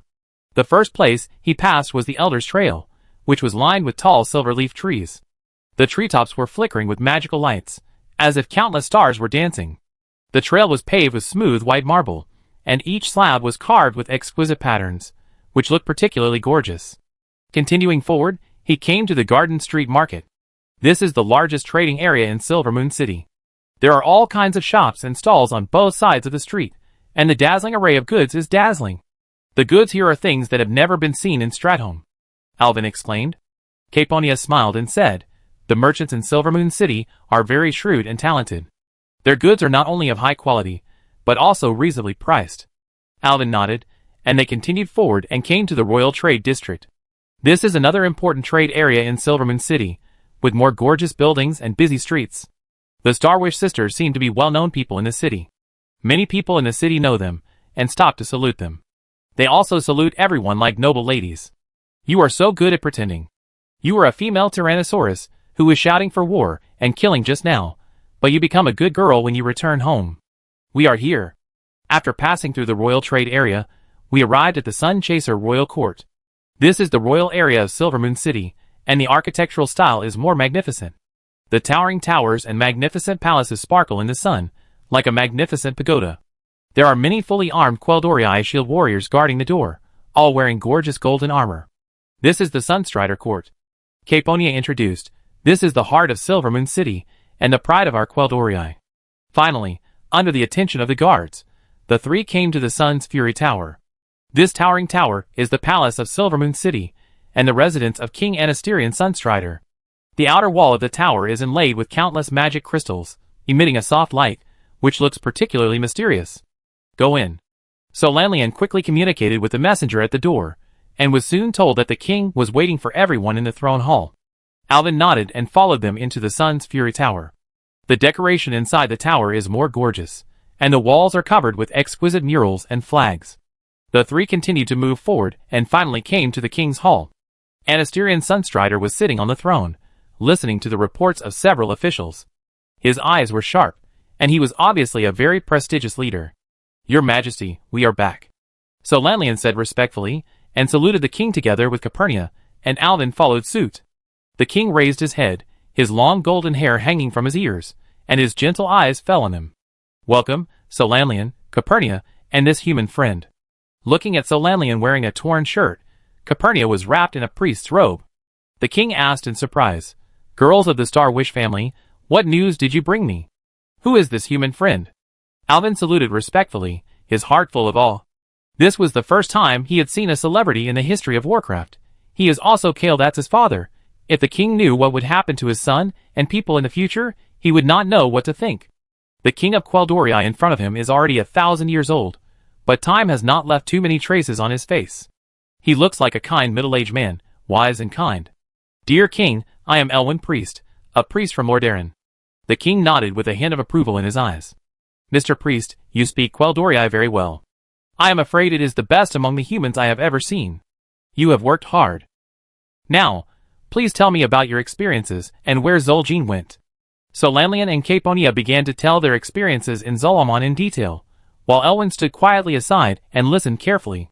When Caponia mentioned that Alvin used mind control, the king and the nobles who were listening in the throne room looked around strangely. They had never heard of such incredible magic. "Dear Duke Marand, please tell me, is there this spell in the priest's spell?" The foreigner turned his head and asked a graceful female elf next to him. The female elf was wearing a blue robe and walked out of the crowd slowly. "Dear king, in my more than 1,000 years of life, I have never heard of any records of this spell." "Oh, what is this?" The king turned to Alvin with a hint of doubt. "Mind control is a spell that can temporarily control the mind of others. Through this spell, I can enter the consciousness of the target and control their behavior and language." Anasterion frowned slightly, obviously surprised by this spell. "This sounds very magical. How did you learn this spell?" Alvin smiled and said, "In fact, this spell was not learned by me, but I accidentally realized it during a meditation.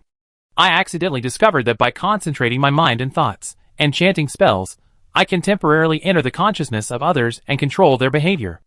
Anasterion nodded. All spells did not exist originally. They were all created by geniuses. And you, Mr. Alvin Priest, may be a genius in this area.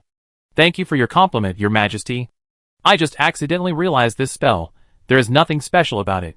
Alvin also has a magic called Mind Vision. He can use this magic to share the vision of other creatures. Caponia hurriedly added fuel to the fire, as if she was afraid that others didn't know that Alvin was very powerful. This spell is also quite magical. He determined the direction of Zolomon through an eagle. Oh! There was a commotion in the king's hall. All the Quel'Dorii here were old guys, who had lived for thousands of years. Moreover, due to the influence of the Sunwell, the elves had a natural affinity for magic that was beyond ordinary people, so their understanding of magic was far beyond any other country in the world. They knew how difficult it was to develop a magic from scratch. You know, the group of human mages in Dalaran were also taught by Quel'Dorii mages at first, although, with the advantage of a large population, humans often have a magic genius every once in a while. It's a pity that human lifespan is too short. After finally cultivating to the level of a great wizard, he is already old. Alvin had a headache. This Caponia spoke too fast. He blurted out everything without paying attention. He glared at her, but she was looking around proudly with her chest puffed out, like a dragon eagle that had won a battle. Seeing Alvin glaring at her, she gave him a thumbs up without knowing what he was talking about. Your Majesty, that was something I realized by chance. It's not a powerful spell. No need to be modest, Mr. Priest. Being able to create new spells is a talent in itself. You should be proud of it. Thank you for your encouragement, Your Majesty. I will continue to work hard to make more contributions to Lordaeron and Quel'Thalas, and always be ready to fight for the realization of the 4 transformations. Anastri didn't actually understand, but in order to show his erudition, he still nodded with satisfaction. I believe you will, Mr. Priest. Now, please tell me about your experiences in Zolomon. Alvin took a deep breath and began to describe in detail what he saw and heard in Zolomon, describing in detail how he and Caponia use mind control and sheep transformation, how they sneaked into the troll camp, and how they successfully rescued Solanlian. Chapter 10. Anasterian Sunstrider listened very carefully, nodding from time to time. When Alvin talked about his conversation with Zul'jin, he naturally skipped his words of flattering Zul'jin, and only said that he made up some nonsense to gain Zul'jin's trust. A flash of surprise flashed in Anasterian's eyes. Finally, Alvin thought that since it had come to this point, he might as well be a good person and send the Buddha to the west, and said nothing more. Your Majesty, I heard an amazing news in Zolomon. Seeing the king lower his head and look at him seriously, Alvin continued, Zul'jin has a powerful troll sorcerer lord named Malakas. He suggested to Zul'jin that the power of the gods of giant bears, eagles, mountain cats, and dragon eagles should be infused into the bodies of the troll warriors they selected. This will allow these troll warriors to obtain the power of the corresponding gods. I am afraid that the trolls will soon put it into practice. This must be prevented. There was another whisper in the hall. No one thought that Zul'jin actually had such a killer. Your courage and wisdom are admirable, Anasterian said with emotion. It is rare to have such a feeling in thousands of years of life. You not only successfully rescued Solanlian, but also provided us with valuable information, including the 2 girls from the Starwish family.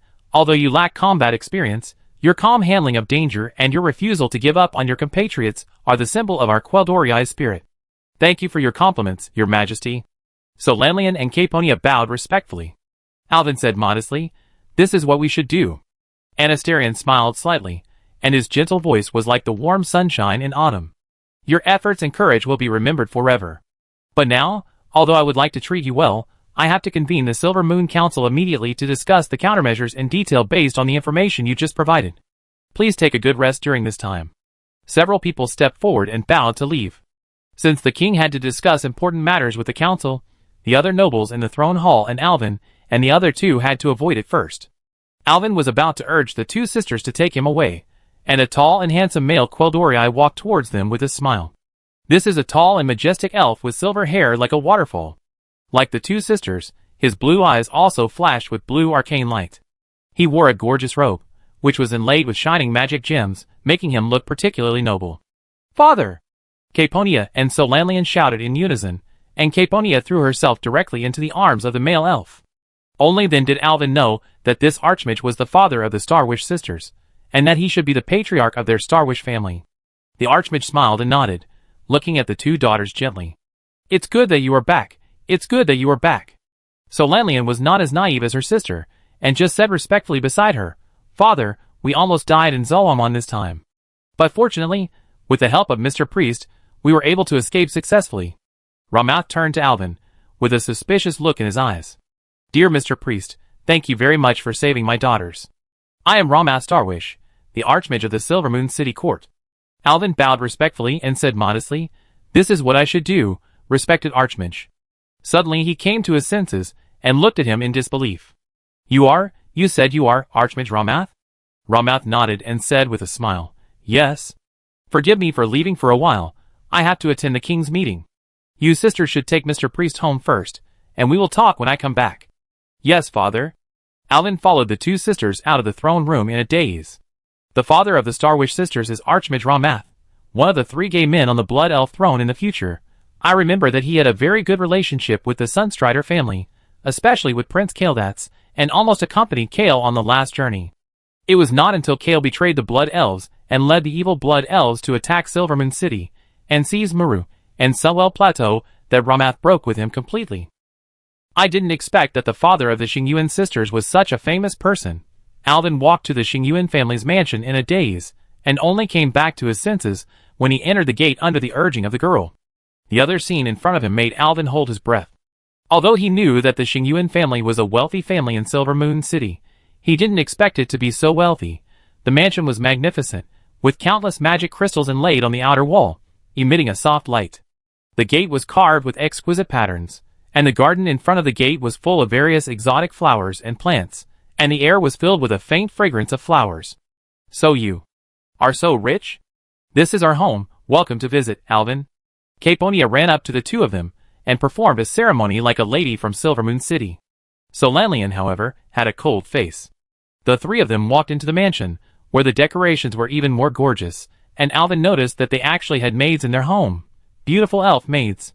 Several beautiful elf sisters came up to welcome the 2 sisters home, and looking at the 2 sisters and Alvin's crossbar vest, the little maids covered their mouths and laughed. So Lanlian felt very embarrassed, and took her sister to change clothes. "Please sit down, Alvin." Caponia was pulled upstairs by her sister, and turned back and said, "Take Mr. Alvin to change clothes." So Lanlian also turned back, and told several maids.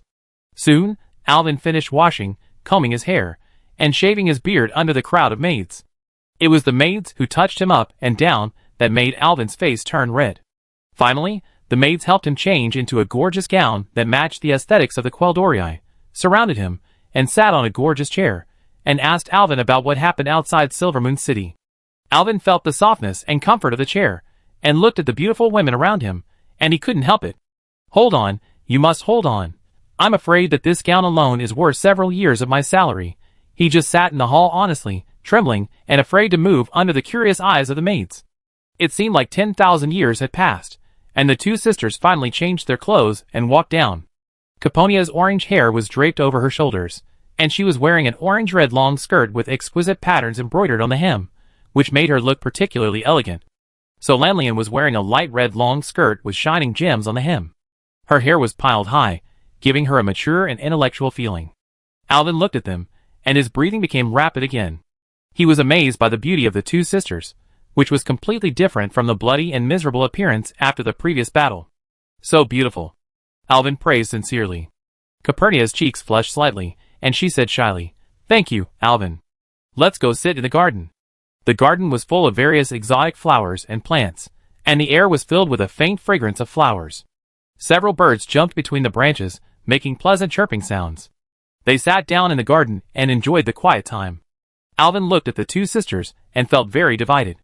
They had experienced many dangerous warriors in the past 2 days, but now, they were just 2 noble girls in Silvermoon City. "Thank you, Capernia," so Lanlian, Alvin said sincerely. "Thank you for inviting me to your home, otherwise I would probably become the only beggar in this magnificent city." Chapter 11. "Alvin, can you tell us something about your magic? What are those magical spells?" Capernia asked with a smile. Alvin nodded and sorted out his thoughts. "Actually, I didn't master these spells at the beginning. Many times, I would suddenly understand some new spells during meditation or battle. These skills are sometimes healing spells, sometimes attack spells, and even some shadow spells." So Lanlian frowned slightly, and looked a little confused when she heard this. Shadow spells? Priests in Silvermoon City usually only know some simple healing spells to relieve the pain of the wounded and speed up recovery. However, using healing spells consumes a lot of mana, and the effect is not that fast. Therefore, although the status of priests is very high, there are not many people who are willing to be priests. So Lanlian shook his head and said, "Not to mention shadow spells, what is this? Aren't priests holy spells? I advise you not to talk nonsense, otherwise you may be labeled a heretic by those fanatical believers of holy light." Alvin looked at Solanian in surprise. "You mean, the priests of Silvermoon City don't use shadow spells? Then will they use offensive spells such as punishment and holy fire?" Solanian shook his head and looked at Alvin like a fool. "Of course not. The only thing a priest can do is to rely on holy spells to heal the wounded. Usually, priests basically participate in actions as support professions such as doctors. If priests have to face the enemy, they usually use hammers to fight the enemy in close combat. Your situation seems to be completely different from the priests here. I repeat, don't always talk about shadow spells, so as not to cause yourself unnecessary trouble." Caponia interrupted, "But I think you are great. Alvin, I believe what you say, because I have seen with my own eyes that you can not only use healing spells, but also attack spells, and that kind of attack may not have ever existed in this world. Sister always doesn't believe what I say. Can you show me your magic to prove it?" Alvin nodded slightly. Of course, he would meet the elf's request. He stretched out his palm and chanted a spell softly. A soft light emanated from his left hand, warm and healing. Then, he chanted another spell, and a ball of shadow energy appeared in his open right hand, emitting a dark and cold breath. Caponia and Solanian watched all this in amazement. "This ability is amazing. You may be the only priest in our world who has combat capability." Alvin nodded. He now roughly understood the magic situation in this world. It may be because the time he traveled here was before the timeline in the game. The Second Orc War had just ended, and Khadgar and his Draenor expedition had not yet set out, so many magics may not have been developed yet. However, the priest's skills in Alvin's mind even have the skills of the Dragon Age version. That is equivalent to using the talents and skills of the new version to fight the old version. No wonder these magics are so strong. Thinking of this, Alvin was so happy. "Isn't this his golden finger? I have all the skills of the priest." So Lanlian suddenly said, "Alvin, what are you going to do next? I mean, will you go back to Lordaeron next?" Before Alvin answered, she continued, "Your ability is very special. My suggestion is that you'd better return to Silvermoon City. There are the best magicians in the world here. You can develop your ability together." When Capernia heard her sister's question, she also raised her head. Obviously, she was also very concerned about this issue. "My home is in Stratholme, and I have the obligation to return to Lordaeron to report the results of the escort mission to the king.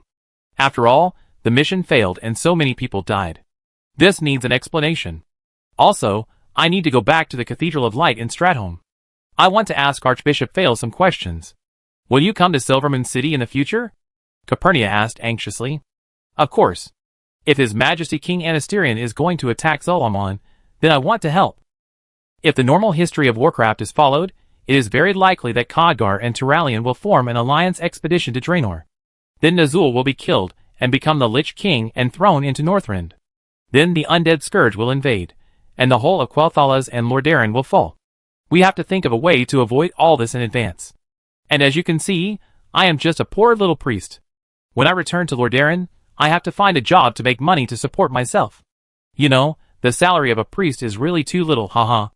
Caponia stood up, walked to Alvin, and patted him on the shoulder gently. "Alvin, you will definitely become the greatest priest in the world. We believe in you." Alvin felt Caponia's encouragement, and suddenly felt that he was not so lonely in this strange world. The next step is to make the best of it, and live well in this world. When night was about to fall, the great wizard Romans came back. He sat on the main seat at home, looking at Alvin with sharp eyes. At this time, Alvin was sitting in the hall of Xingyuan's house, holding a cup of warm tea in his hand, his eyes wandering around the room. Caponia and Solanian sat on both sides of him, and the atmosphere seemed a little tense. "Mr. Alvin Priest," Roman spoke, his voice low and majestic. "Actually, I had a question this morning. You have outstanding talents and abilities, and you should have been famous long ago. Why have I never heard of your name? Respected Archmage, I think it may be because I am only 17 years old. Until a few days ago, I spent most of my time studying as a novice priest in the monastery of Stratholme, and it most helped to treat the wounded," Alvin said with a smile. The Archmage's blue eyes stared at him, making him very uncomfortable, as if he wanted to see through him. So you only rescue the wounded in the rear of Lordaeron, and never went to the battlefield. This is hard for me to understand. I remember that some time ago, the capital of Lordaeron was also attacked by orcs. Why did such a powerful priest do nothing in the Second Orc War? The Archmage still pursued this point, and refused to give up. Mr. Mage, my duty is to rescue the wounded, not to charge into battle. Most of my spells are used for healing and protection, and I don't have much practical experience on the battlefield. Romans frowned slightly, obviously not satisfied with this answer. He was silent for a moment. In that case, I hope you can stay in Silvermoon City in the future. You have a good talent, and staying here can better develop your abilities. Although there are not many human compatriots here, our Starwish family is willing to invite you to study here in the name of priest study, and introduce you to the Duchess Marland. After all, she is one of the best priests in Silvermoon City. I object. She is a witch who eats people. Aristocratic socialite. She is not married for thousands of years, and is always a gossip every day. I don't think it is a good idea for Alvin to be her disciple. As soon as he finished speaking, Caponia felt that it was inappropriate and blushed. Roman seemed quite speechless about his daughter's evaluation and coughed awkwardly twice. Although Duchess Marand has some personal problems, her knowledge and strength are beyond doubt. Mr. Alvin will surely achieve something under her guidance. Alvin felt a little embarrassed. Archmage, Miss Caponia, I am very grateful for your kindness. But no matter what, I must return to Lordaeron to report the results of this journey to my king. Of course, I will seriously consider your suggestions. Ramath nodded. Indeed, speaking of returning home, in the afternoon meeting, King Anasterion decided to unite the Alliance army to attack Zolamon together. Maybe he will write a personal letter tomorrow, and maybe you can take it back to the capital of Lordaeron. The threat of Zolamon has always been a major concern for Silvermoon City. If it can unite the Alliance army to fight against Zolamon, it will undoubtedly have a huge advantage. I understand. If the king has such a decision, I will do my best to cooperate. Chapter 12. Looking at his two smiling daughters, Romance was also afraid of what happened this time. If it weren't for Alvin's sudden action, his two precious daughters would probably have died tragically at the hands of the trolls. This Alvin was well-spoken, talented, and not arrogant at all. The great wizard couldn't help but feel good about Alvin. Mr. Alvin, you saved my two daughters. I know that no matter how much the Starwish family thanks you, it is not enough to repay your life-saving grace, but I still have to repay you. He walked up to Alvin and said in a sincere tone, Please tell me what you need, just ask, I will try my best to meet it. Alvin smiled and shook his head. Great wizard, I really don't lack anything. It is my duty to help others, and I don't need any reward. And to be honest, it was actually Miss Caponia who saved my life first. I still remember her heroic figure when she cast the fireball spell. Caponia was embarrassed by these words. Of course, I said, my fire spell is very powerful. Romans frowned. He knew his daughter's strengths and weaknesses very well. You must accept some rewards. Think about it. What do you need? Alvin pondered for a moment, still couldn't think of what he needed. He raised his head and was about to refuse again. Caponia suddenly interrupted. Father, since Alvin can't think of it, my sister and I will help him think of it. After all, he saved my sister and me. So my sister and I will each help Alvin make a request to your father. What do you think? The great wizard laughed and said, Haha, what Nia said makes sense. Then let my two daughters make requests for you. Do you think it's okay, Mr. Alvin? Alvin was hesitating. Caponia reached out and poked him, saying, Just agree to it. Otherwise, wouldn't our Xingyuan family become a family that cannot repay the benefactor who saved our lives? I've already thought of my request. She turned and said to her father, Alvin has always cast spells with his bare hands. As a magician, his spells are so powerful even without weapons. If he is equipped with suitable weapons, Alvin's ability may be even better. So I want to give Alvin the priest's staff at home. A good staff can greatly improve his ability. So Lanlian said, Alvin has always worn the simplest apprentice priest robe. So I want to give him the clothes at home. Anyway, it is a priest's clothes, we don't need it. Romans nodded and laughed. You two daughters really want to give away all the good things in the house, haha. Romans felt very painful. Especially the two things that his daughters wanted, they had extraordinary meaning to him. But looking at the expectant eyes of his two daughters, he really couldn't say no. He gritted his teeth and simply gave it to Alvin as a favor. Besides, as his daughter said, Alvin had nothing, and it was really unreasonable that he didn't even have a weapon. He clapped his hands, and soon, The maids brought out an ancient box. They opened the box and took out a staff and a neatly folded piece of clothing. This is an exquisite blue staff, carved from crystal clear sapphire. On the top of the staff is carved an exquisite angel with wings spread out, as if guarding the holder. This staff can not only enhance your strength, but also increase your magic power and the strength of your spells. I hope it can help you on your journey. Romans handed the staff to Alvin with a hint of solemnity in his tone. Alvin recognized that this angel-like staff was the perfect recovery staff from the Dark Temple in the TBC era, also known as the Angel Staff. Alvin excitedly took the staff and immediately felt a warm power coming from his hand and quickly flowing through his body. He closed his eyes and felt the surge of this power, as if his magic power had increased a lot in an instant, and the strength of his spells had also been significantly improved. Master, this is so precious. I feel that my strength has increased a lot, and my magic power has also increased. This staff means a lot to me, and I will cherish it. Romans nodded with satisfaction. That's good. I hope it can help you. Then, Romans unfolded the folded robe and said to Alvin, Come, put on this robe. This eternal light robe is another treasure of our family. It can not only enhance your defense, but also improve the effect of your spells. Alvin looked at the robe and was almost moved to tears. Just like in the game, this robe exudes a soft light, as if countless stars are shining in it. The edge of the robe is inlaid with golden runes, exuding a mysterious power, and the middle is a complex pattern of white and gray. Thinking back to the past, I also spent a lot of money to make this dress. Master, I really don't know how to thank you for your generosity. Roman smiled and handed the robe to Alvin. These are what we should do. The lives of my 2 daughters are more important than anything else. Alvin took the robe and gently stroked the edge of the robe. He could feel a warm power coming from his palm, and a huge sacred power surged around the robe. Caponia stepped forward and said with a smile, This eternal light robe is also our family heirloom. It's a pity that we in the Starwish family are all mages and don't have priests now, so it's just right for you. With the help of Caponia, Alvin put on the robe of eternal light and held the staff of perfect recovery. The intuitive feeling was that a large amount of holy energy poured out from the robe to protect his body. His defense was significantly improved, and the spell effect seemed to be enhanced. This is T6 equipment. Alvin thought, according to this era, he should not even have fought Molten Core. When others don't even have T1 equipment, he is already T6, which is really cool.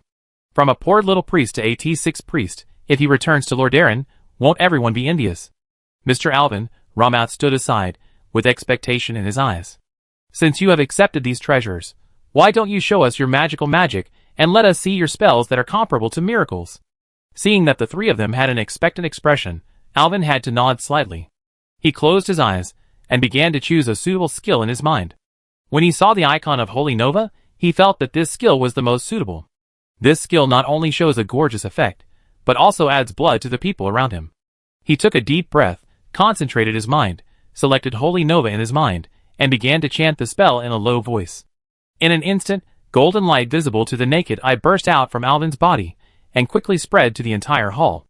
The light flickered like stars, as if countless golden little stars were jumping in the air. Romance, Caponia and others immediately felt the warm breath growing in their bodies, as if a sacred power was flowing in their bodies. Looking at the surprised expressions on the faces of the 3 people, they could all feel the purity and power of this power. Romance had seen other priests perform this skill before, but their Nova range could never cover the entire hall like Alvin, and visually, this visible golden light was almost invisible, not to mention giving people this kind of warm feeling in the body, which was something he had never experienced before. This is amazing, Romance said loudly, and even began to applaud. Mr. Alvin, I can feel the purity of your sacred magic energy, as if it can wash away all evil. Alvin opened his eyes, and the golden light gradually dissipated. He said in surprise, Grand Mage, Miss Caponia, Miss Solanlian, it must be the staff and robe that have enhanced my power. Chapter 13. The next morning, the sunlight of Silvermoon City poured into the Sunstrider Court through the towering windows. The golden light reflected on the marble floor, making it look particularly solemn. Alvin, wearing the robe of eternal light and holding the staff of perfect recovery, stood in the center of the court, accepting the summons of King Anasterion. King Anasterion sat on the high throne, staring at Alvin sharply. Beside him stood several high elf nobles, including Duchess Marind, and several people in leather armor, probably the ranger commanders. Marind's eyes lingered on Alvin, looking meaningful. Mr. Alvin, Anasterion said, his voice low and majestic. "I have decided to send troops to attack Zolaman. I will write a letter to King Terenas Menethil of Lordaeron, hoping that the Alliance can send reinforcements to attack with us. Your Majesty, I will send this letter to the capital of Lordaeron as soon as possible." Anasterion nodded. "Very good. I noticed that the Eternal Light Robe and the Perfect Restoration Staff on you should be treasures of the Starwish family. I hope they can help you on your journey." "Yes, I am very grateful for the generosity of the Starwish family," said Alvin, sending a grateful look to the Archmage Ramath beside him. Duchess Marin walked forward with a smile, and the beautiful Quel'Thala's language floated out of her mouth like a song. "Dear Mr. Alvin, I would like to extend an invitation to you. I hope you can return to Silvermoon City after all matters are completed. I hope to have more in-depth exchanges with you on the relevant situation of the priest profession." Her eyes lingered on Alvin, and her plump figure made her look particularly charming. She emphasized the word deeply. Everyone in the royal court chuckled, obviously seeing the Duchess's interest in Alvin, and even the king smiled meaningfully. The lifespan of elves is very long. Many elves gradually lose interest and sexual desire in their long lives. As a result, the birth rate of elves is very low, and the country encourages everyone to have more children. However, after thousands of years, there are still too few new elves. Therefore, the country encourages female elves with positive attitudes. Looking at the Duchess Lacey's eyes, Alvin's eyes almost fell out. But he felt the murderous cold eyes of the Star-Wish sisters behind him, and finally did not lose his manners in front of the king. "Duchess, I am very grateful for your invitation. But my first priority is to deliver the king's letter to the capital of Lordaeron." The Duchess saw that Alvin declined, but she was not angry. She just smiled and looked at Alvin with a charming look, with the corners of her mouth slightly raised, as if being rejected made her more interested. King Anasterion nodded, and turned to a servant beside him. "Arrange dragon eagles to escort Mr. Alvin, and appoint Varisa Windrunner as an ambassador to Lordaeron." A silver-haired woman in leather armor walked out of the crowd, her green eyes sparkling like emeralds, her figure tall and her temperament elegant.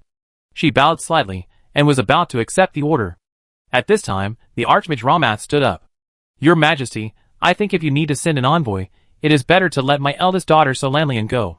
She is older, more mature, and familiar with Priest Elwyn, so she should be more confident about the mission."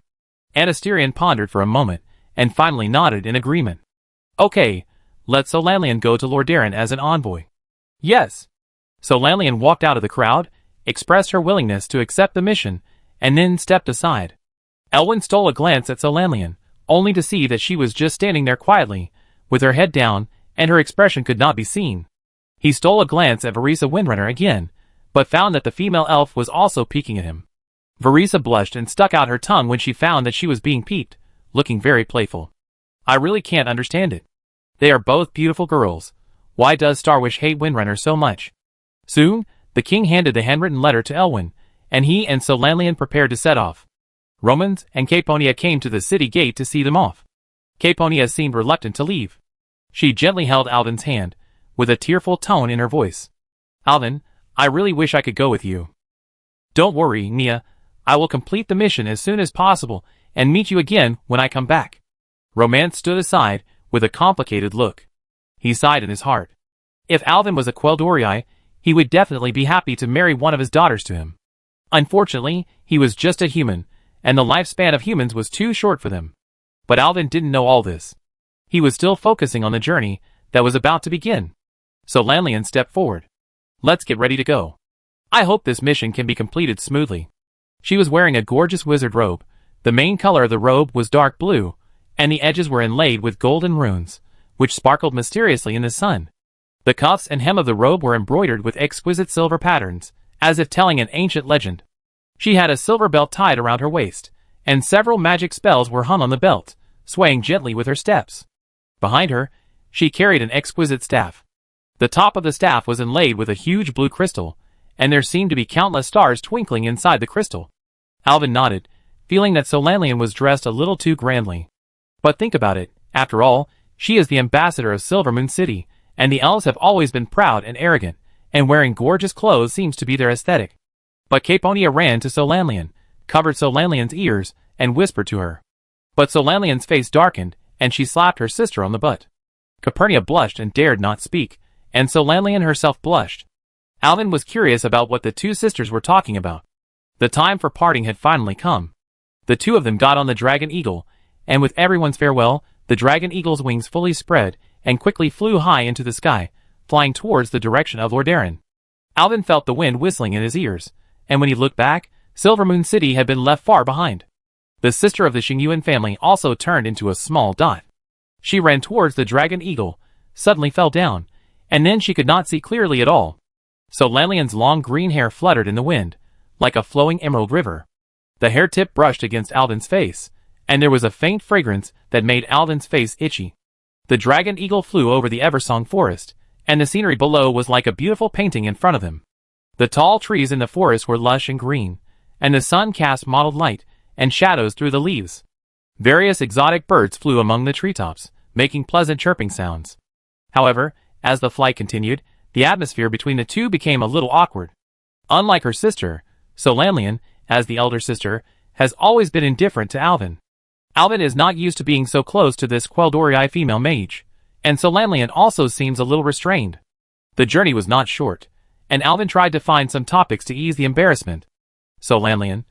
Alvin started, trying to break the silence. How old are you?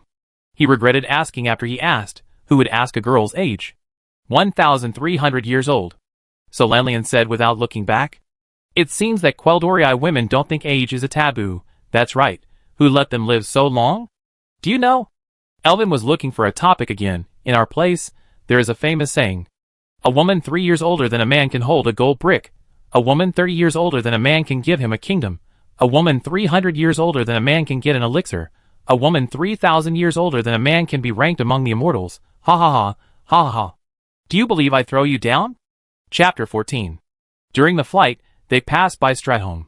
Looking at his nominal hometown, Alvin had an indescribable feeling in his heart. His prince Arthas completed his transformation in the massacre in Stratholme. But Arthas is still a child now, and Nazul should be hiding in the broken Draenor to prepare for a comeback. Stratholme. So this is what it looks like from a high place. Lanlian nodded in agreement. I heard that Stratholme is one of the important cities in Lordaeron.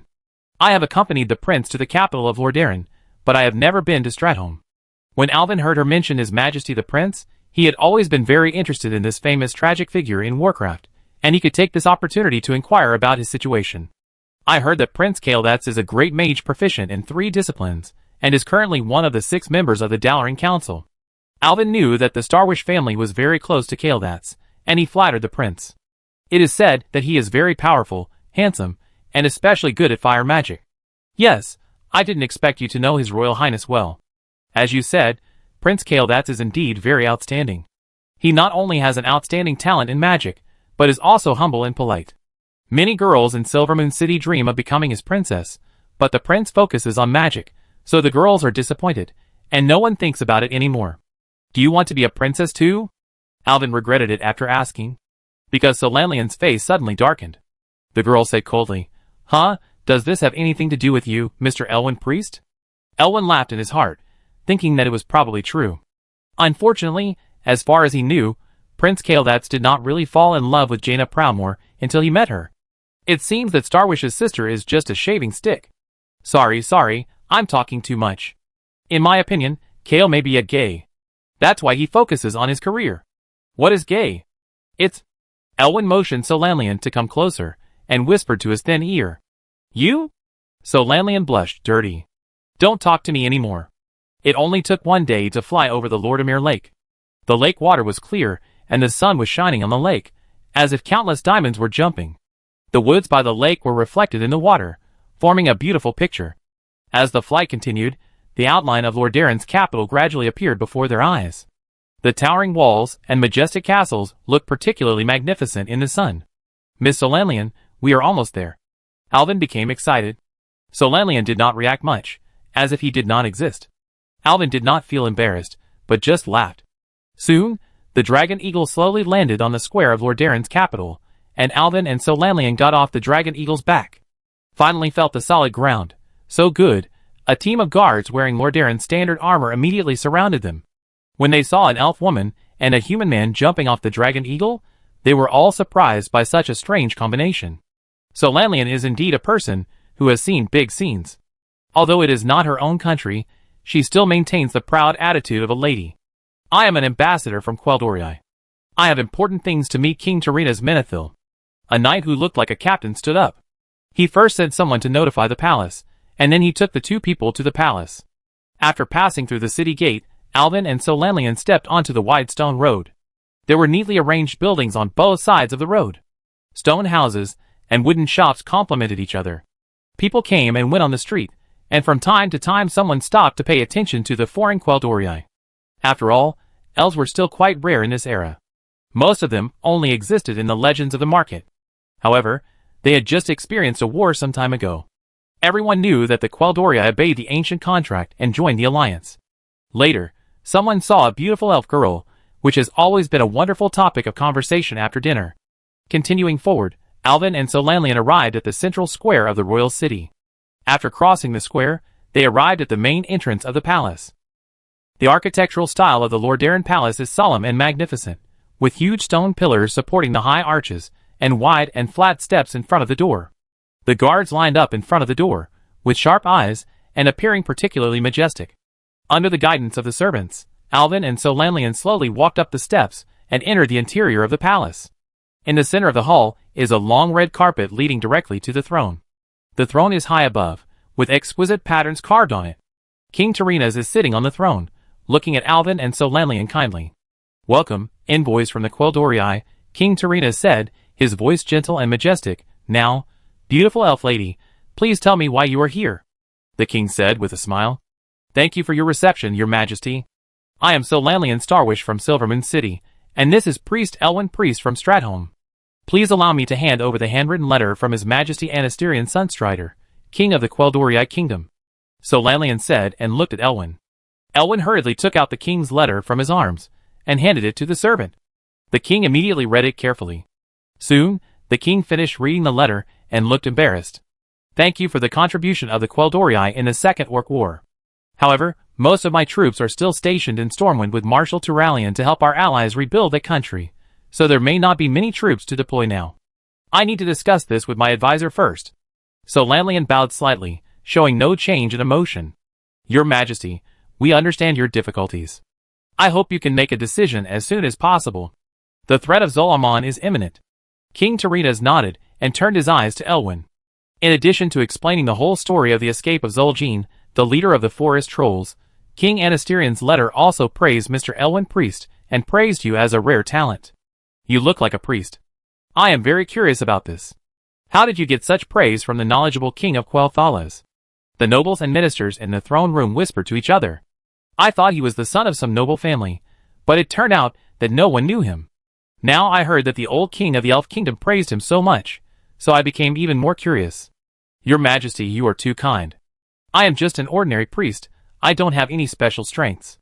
How can you have such a powerful ability at such a young age? I guess you happened to save the female elf and thought you were on the top, so you got the reward from His Majesty. Do you think you deserve the equipment you are wearing?" A discordant voice suddenly sounded on the side, and a minister named Johnny Depp stood up. He is also a priest of the Cathedral of Light, sent by Archbishop Fail to be an advisor to King Tyrrhenas. Alvin glanced at him, and found that he was staring at him with a vicious look and a smirk on his face. Chapter 15. Before Alvin could speak, Solanlian immediately stood up. "Are you doubting the vision of the kingdom of Quel'Thalas? Mr. Priest's strength is unquestionable. Although I don't know much about human customs, I can also smell the taste of jealousy." Johnny Depp's face turned red and white. But given Solanlian's status as an elven ambassador, quarreling with her might turn into a diplomatic incident. Johnny Depp just snorted fiercely and stopped talking. The little eyes turned and finally focused on Alvin. Alvin was moved to see Solanlian helping him. "It's really good luck. It's rare to be appreciated by the king. If anyone doesn't believe it, come up and try." There was a commotion in the hall. "Everyone go back and rest first. I need to have a meeting with the staff." King Tyrrhenas saw that the situation was a bit awkward and acted as a peacemaker in the middle. "Miss Starwish, if everything is arranged properly, I will try to give you an answer tomorrow morning. In addition." Then, he stared at Depp sternly. "I don't want anyone here to disrespect my guests." Johnny Depp left tactfully. Solanlian nodded. She knew that Silvermoon City and Lordaeron Capital had been attacked by orcs some time ago. Strictly speaking, it was still a war. So she didn't want to push Lordaeron too hard, so she bowed and left with Alvin. The two left the throne room. The atmosphere was a little awkward, and Solanlian's face was still cold as ice. There are annoying guys everywhere. Thank you for helping me out just now. Humph, you are delivering a letter for my king after all. His disrespect to you is contempt for the Quel'Dorii. So Lanlian said coldly, blood for blood is the spirit of the Quel'Dorii. As expected of a blood elf. Blood elf? So Lanlian tilted her head, as if savoring the word carefully. I like this name, it's very appropriate. So Lanlian said, and turned to walk out. So cool. Alvin sighed.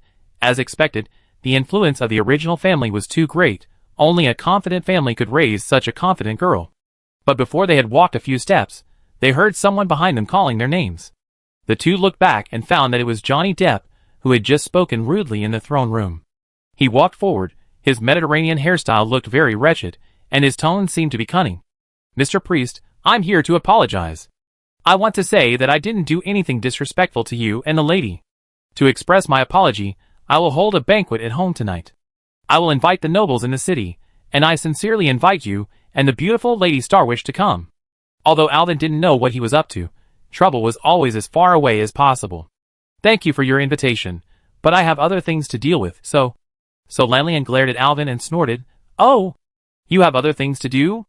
Well, then I have to go by myself, she said with a sly smile, and like a spoiled child, she hugged Alvin's arms with both hands and shook them.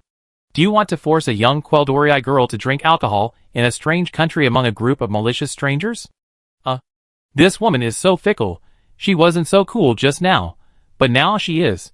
But the feeling of being squeezed by two soft balls on his arms is so good that Alvin, who is a novice in two lives, quickly bent forward to avoid making a fool of himself.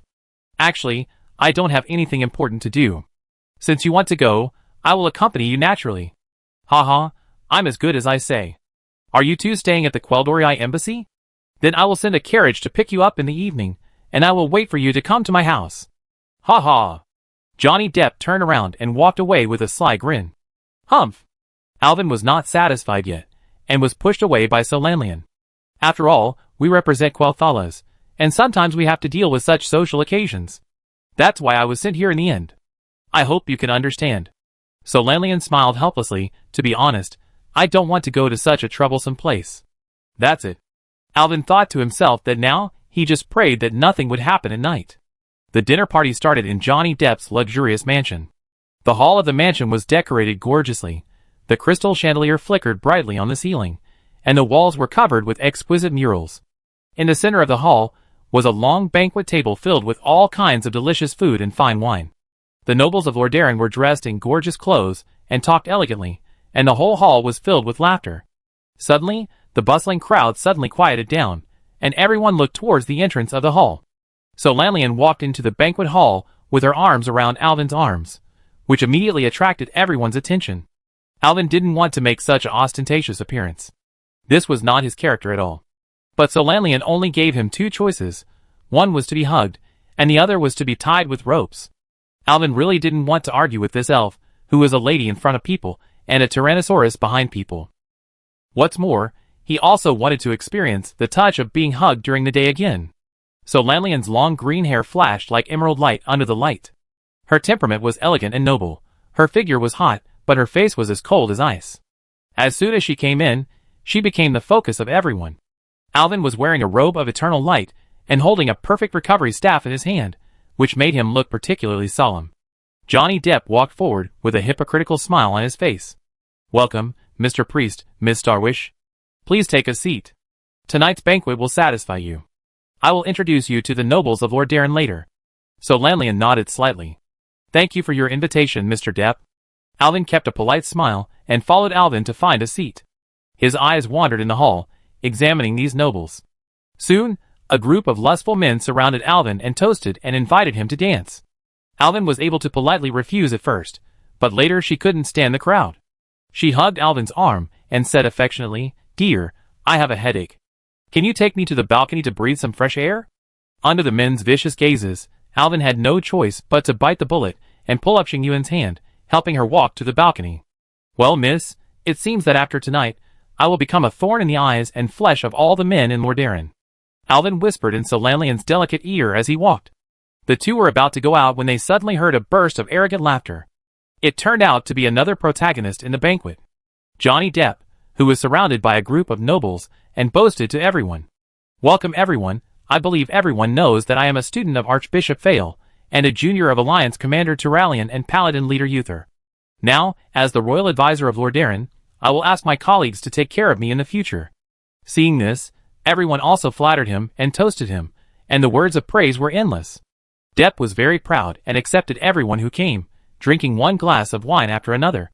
Suddenly, he was drunk and saw Alvin, who was about to leave through the crowd, and his eyes turned. "Mr. Priest." Depp shouted at Alvin with his glass raised high. When Alvin noticed him, Depp continued to shout, "I heard that you have been highly praised in Silvermoon City. I believe that not only me, but everyone should be very curious. What extraordinary achievements have you made to deceive the elves? Can you show it now to open everyone's eyes?" "It's so annoying."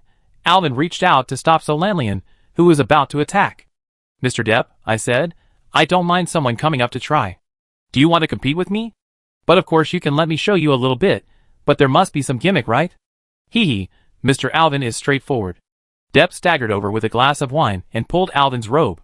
Then he took out a strange object from his arms, a dagger without a blade, commonly known as a hilt. Chapter 16. When everyone saw this guy pull out a knife handle, they didn't know what he wanted to do. But seeing his aggressive look, they all retreated to the back, leaving a space in the middle of the venue. This was given to me by a drunkard from a dark iron dwarf who owed gambling debts and was beaten half to death. I saved him. Johnny Depp held up the knife handle and declared loudly to everyone, "The dwarf said it has magical powers, so I want to use it as a prize and compete with you. If you win, the knife handle belongs to you. If you lose, your perfect recovery staff belongs to me." "Mr. Priest, do you dare?" "Do you think I'm stupid?" Alvin thought. Just as he was about to refuse, he suddenly felt that the knife handle was very familiar. After taking a closer look, Alvin's heart was shocked, and he even felt that the blood in his body was rushing to his brain. That was the handle of the artifact of the Shadow Priest. Xalatath, the Blade of the Dark Empire. Xalatath, the Blade of the Dark Empire. It is said that the history of this artifact can be traced back to the ancient times. At that time, the planet Azeroth had not yet been discovered by the Titans, but the Lord of the Void had already planted the seeds of corruption on this planet, which later evolved into several ancient gods. Sartharian. Some people say that she is one of the ancient gods, and some people say that she is actually the evil horn dropped from the strongest ancient god Asharj. In short, although the traces of Sartharian disappeared from this world for a long time, she did not completely die. The only thing left of its wreckage was a dagger-like claw, which contained the remaining will and power of the ancient god. This is the current Sartharian Dark Empire blade. Throughout the long history, every time this dagger appeared, it was accompanied by a terrible disaster. The appearance of Xalatath is chilling. The handle of the dagger is made of black metal, and the surface is engraved with ancient runes, which flash strangely in the dim light. At the top is a sharp claw, as if ready to tear everything apart at any time.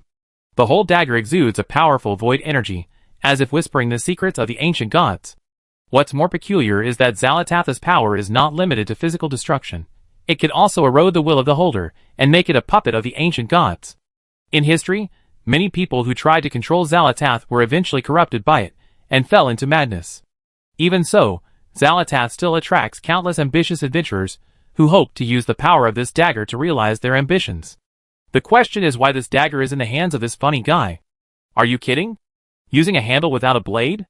There should be a limit to joking. This perfect recovery staff is the heirloom of our Starwish family. The weapon my mother used? So Lanlian laughed. Alvin risked his life to save my sister and me from the troll's butcher knife. My father gave Alvin this weapon that my mother used to use to repay him. Do you think he will use this staff to exchange for your broken handle? It turned out to be her mother's relic. Alvin was shocked. No wonder the expression of the great wizard Romans was a little subtle at that time. Caponia. This girl gave me all her mother's relics?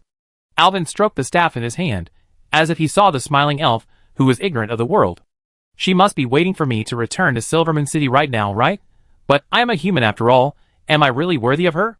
Ha. Depp's strange laugh interrupted Alvin's thoughts. You ignorant people, my teacher FAO said in person that this thing contains huge energy, but we just don't know how to activate it. Alvin Priest, I think you are a swindler. I don't know how sad the stupid elves who were deceived by you are. Anyone who can be deceived by a liar like you must be an idiot. Asshole. Alvin cursed. It would be fine if this asshole cursed him, but he even cursed Calpurnia and Solanlian. He felt hot-headed and felt the heat rising. I won't argue with you, but you're still excited. Do you think you're pretty strong? Come on, come on. I'm going to give you a stab on the butt to open your eyes. Haha, you took the bait. Depp's face showed a smug smile of success. How about this? We are priests. Let's just compete in 3 rounds, namely healing teammates, damaging enemies, and triggering miracles. Depp said with a sly smile. Alvin certainly knew what he was thinking, but he had a full version of priest skills, so how could he be afraid of a level 60 priest? This idiot must be severely punished today. The crowd in the hall quickly dispersed, leaving enough space for the two to compete. The atmosphere became tense, and everyone's eyes were focused on these 2 people. One is a student of the world-famous Archbishop Fao, and the other is a rising star in the Elf Empire. Their competition must be very interesting. The nobles were so eager to watch the fun that some even opened up betting odds to bet on who would win. At the moment, it seems that everyone has a higher chance of betting on Depp to win. Depp always had a cunning smile on his face, and he was obviously confident of his victory. Mr. Priest, Depp said, his tone quite provocative, let's have a competition to see whose priest ability is stronger. In the first round, we will compete to heal teammates. Papa! Depp clapped his hands, and soon, a group of servants carried a wounded man on a stretcher. The man was pale and wailing, with bandages on his legs and arms, and he was obviously seriously injured. Good guy. Even the wounded are ready. It seems that they came prepared and have been planning for a long time. Which noble in the banquet hall is not a smart person? Everyone's mind is like a mirror, and they despise Depp 10,000 times in their hearts. But Depp didn't take it seriously. He walked forward confidently, and started chanting spells without saying much. Soon, his palms emitted a soft golden light, which covered the wounded man. The man's complexion was obviously getting better, and he stopped groaning and looked very comfortable. Did you see it? Depp said proudly. This is my healing technique. Next is your turn, dear Mr. Priest. Alvin looked at Depp's confident look and found it ridiculous. So Lanlian gently leaned over Alvin's ear and whispered in a low voice that only Alvin could hear, If you lose my mother's staff, I will kill you. So Lanlian's long green hair slipped from her ears, and some fell on Alvin's neck. Alvin only felt a burst of fragrance. To outsiders, it seemed like an intimate exhortation between lovers. But only Alvin knew that if he lost, this female Tyrannosaurus would definitely do what she said and make him look bad. Don't worry, you haven't seen my magic before. This time it's up to me. Alvin smiled and walked forward. He gently raised his hand and began to chant the spell. Golden light burst out from his hand, brighter than Depp's light. The people around him exclaimed wow. But this is not over yet. The light emitted from the edge of Alvin's palm continued to cover the wounded, and it lasted 3 times as long as Depp. The wounded opened his eyes in confusion. In the surprised eyes around him, he stood up from the stretcher, moved his arms, kicked his legs, and his face immediately regained its rosy color. My injury is healed. The wounded scratched his head, his face full of confusion. I remember I was hit by a carriage and my arms and legs were broken. Is this a miracle? There was a cry of exclamation in the hall. It's a miracle. Great. Is this the power of holy light? Warm applause and praise for Alvin broke out all around. Only Johnny Depp opened his eyes wide, looking at Alvin as if he was looking at a monster. Impossible. Absolutely impossible. Chapter 17. How did you do this? The arcane fire in Solanian's blue eyes seemed to be burning. She had only heard about Alvin's magic from her sister before, but she had never seen it herself. She had been half believing and half doubting before, but now she felt that her sister's story was too conservative. The best priest in Silvermoon City, that annoying female fairy Marland, all she could do was to help the wounded relieve pain and temporarily suppress the pain. But magic like this that uses holy light to heal the body from the inside out. Not to mention seeing it, I've never heard of it. No wonder Duchess Marland wanted to talk in depth with Alvin right away. Obviously, Alvin won the first round. So Lanlian broke the silence in the banquet hall. Depp's face was a little ugly, but he remained calm. After all, the facts were in front of him and could not be denied. You're lucky to win. If I had known, I would have tried my best. Next is the second round, to hurt the enemy. Pa! Depp clapped his hands again. Several strong servants grunted and lifted up 2 huge stones. In this second round, let's see who can smash the huge stones, Depp said, while moving his arms and neck. After all, priests sometimes have to face the enemy alone. Whether they can protect themselves and hurt the enemy is an advanced skill that a priest must have. He picked up a sledgehammer from the ground and smashed it hard with all his strength. Bang! The hammer collided violently with the stone, and sparks flew. The stone shattered instantly under the huge force, and the fragments flew everywhere. Depp looked at Alvin proudly, as if to say, "Can you do it?" "No way, buddy, are you serious?" Alvin was a little speechless. Although he knew that the priests in this world did not have much offensive magic, he felt very awkward when he saw a priest wearing a priest's robe and swinging a war hammer to hit people. No wonder these priests were able to change their professions to paladins later. You know, Turalian was also a priest who changed to a paladin. It seems that priests playing with sledgehammers has a historical tradition. Alvin smiled at Solanlian, motioned to her to rest assured, and turned and walked forward. He closed his eyes and concentrated, raised the perfect recovery staff and pointed it at the stone, and selected the familiar icon in his mind. Holy fire! An unknown spell murmured from Alvin's mouth, and the golden light began to condense at the tip of the staff, forming a ball of blazing golden flames. He waved his arm gently, and the golden flame suddenly disappeared from the staff, and instantly appeared above the boulder, slashing it down fiercely. In the surprised eyes of the crowd, the flame instantly smashed the stone into pieces, and the fragments continued to burn and dance in the air, forming a brilliant light. There was another round of exclamation in the hall, and Depp and others were speechless. If this power hit a person, wouldn't that person be smashed to pieces? In this case, it might be true that he had saved people from the hands of the ferocious trolls. Soon, sparse applause sounded, and then turned into a tsunami of cheers and applause in the entire banquet hall. Praise the holy light! Genius priest! The nobles were amazed at Alvin's power. It was also the first time that Solanlian saw Alvin's sacred fire. She held onto the chair beside her, and her body swayed a few times, and she almost fell down. Is this still the big pervert Alvin? Is he really as powerful as my sister said? Solanlian looked at Alvin with a different look. Now she decided that she must re-examine the relationship between Alvin and the Starwish family. Alvin was also shocked. He didn't expect the sacred fire to be so powerful this time. It seems that his magic power has really been strengthened by the staff and robe. Wait a minute. Please wait a minute. Depp suddenly jumped out and shouted loudly. I have something to say. Although it looks more gorgeous that priest broke the stone, in terms of the result, everyone's stone was broken, so this round should be a draw. Intrigue. Cheating. Shameless. The nobles watching around were almost laughed at by Mr. Depp. They had seen shameless people, but they had never seen such a shameless person. Solanlian was about to jump out to speak, but was stopped by Alvin. It doesn't matter, just let it go, let him play one round. I want to see what tricks he has. This is the truth. Alvin really wants to know what other killers the priests in this world have. And now, he feels that he is actually terribly strong. You will regret your decision now. Depp grinned. Anyway, he didn't care since they had already torn their faces.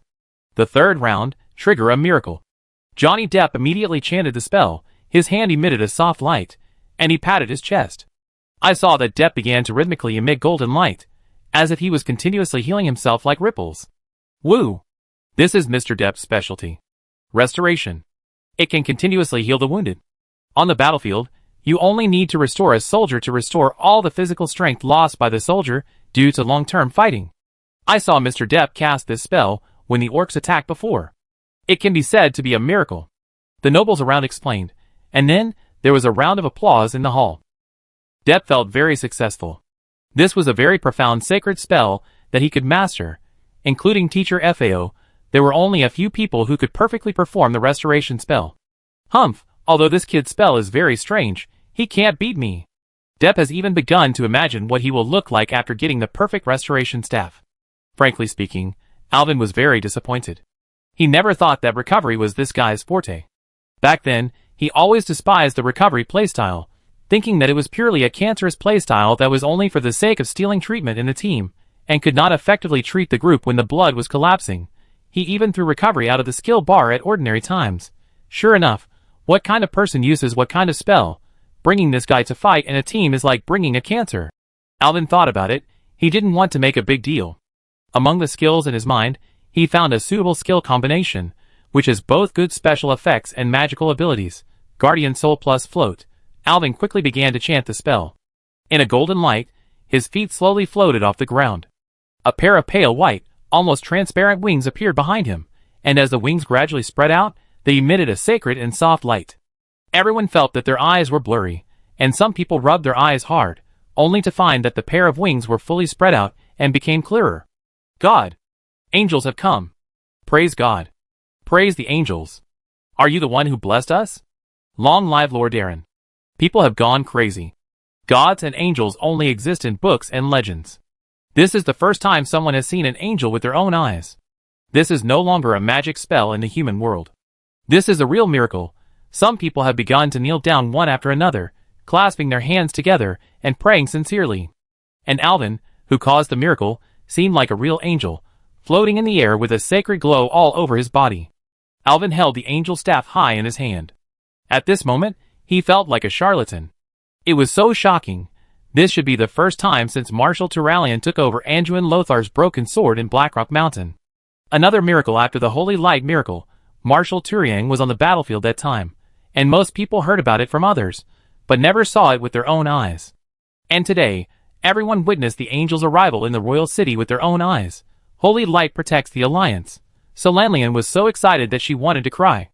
As Quel'Dorii, they are completely creatures that believe in strength above all else. Only those with strength can thrive in Silvermoon City.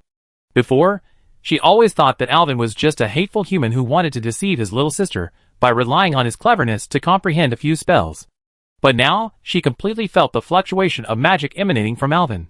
That kind of magic is pure, deep, powerful, and makes people feel like spring breeze. It's even a bit like the sun. Well. Chapter 18. Solanlian quickly gathered his mind and said to himself, "It must be because I have been out for too long and my magic addiction has come back, so I was attracted by Alvin's magic. So this is normal, it's okay." Seeing this, Depp's face turned pale, his calves trembled, and he resisted kneeling. He couldn't believe that he was going to lose to this trainee priest who came out of nowhere. "Everyone get up. I have something to say. This skill is completely useless. It's just good looking." Johnny Depp shouted hysterically. He wanted to pull up the person kneeling next to him, but no one believed him anymore. "Pa!" A crisp slap sounded. Depp wailed, and was knocked to the ground with blood on the corner of his mouth.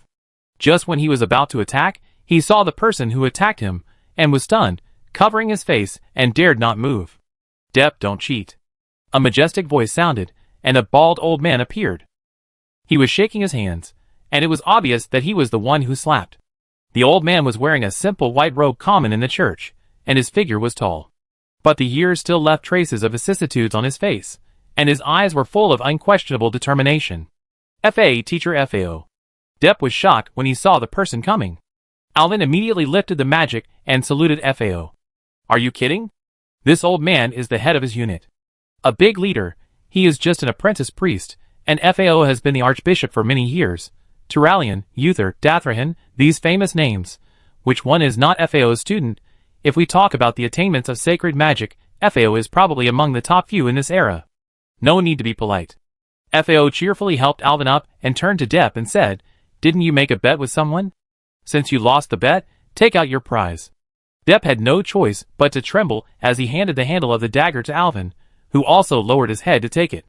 I felt that the handle seemed to shake a little when he took it. But only for a moment. Alvin thought it might be his illusion, maybe he was too excited to see the archbishop. F.A.O. smiled helplessly at Alvin. "Mr. Priest, I really embarrassed you. I apologize to you on behalf of the church." Alvin bowed slightly and replied, "Archbishop, it's okay, I don't care. I heard that you studied in the church in Stratholme." F.A.O. smiled and said, "I am ashamed to say that I didn't realize that there is such an outstanding and talented priest in my church for so long." Alvin shook his head. "How could that be?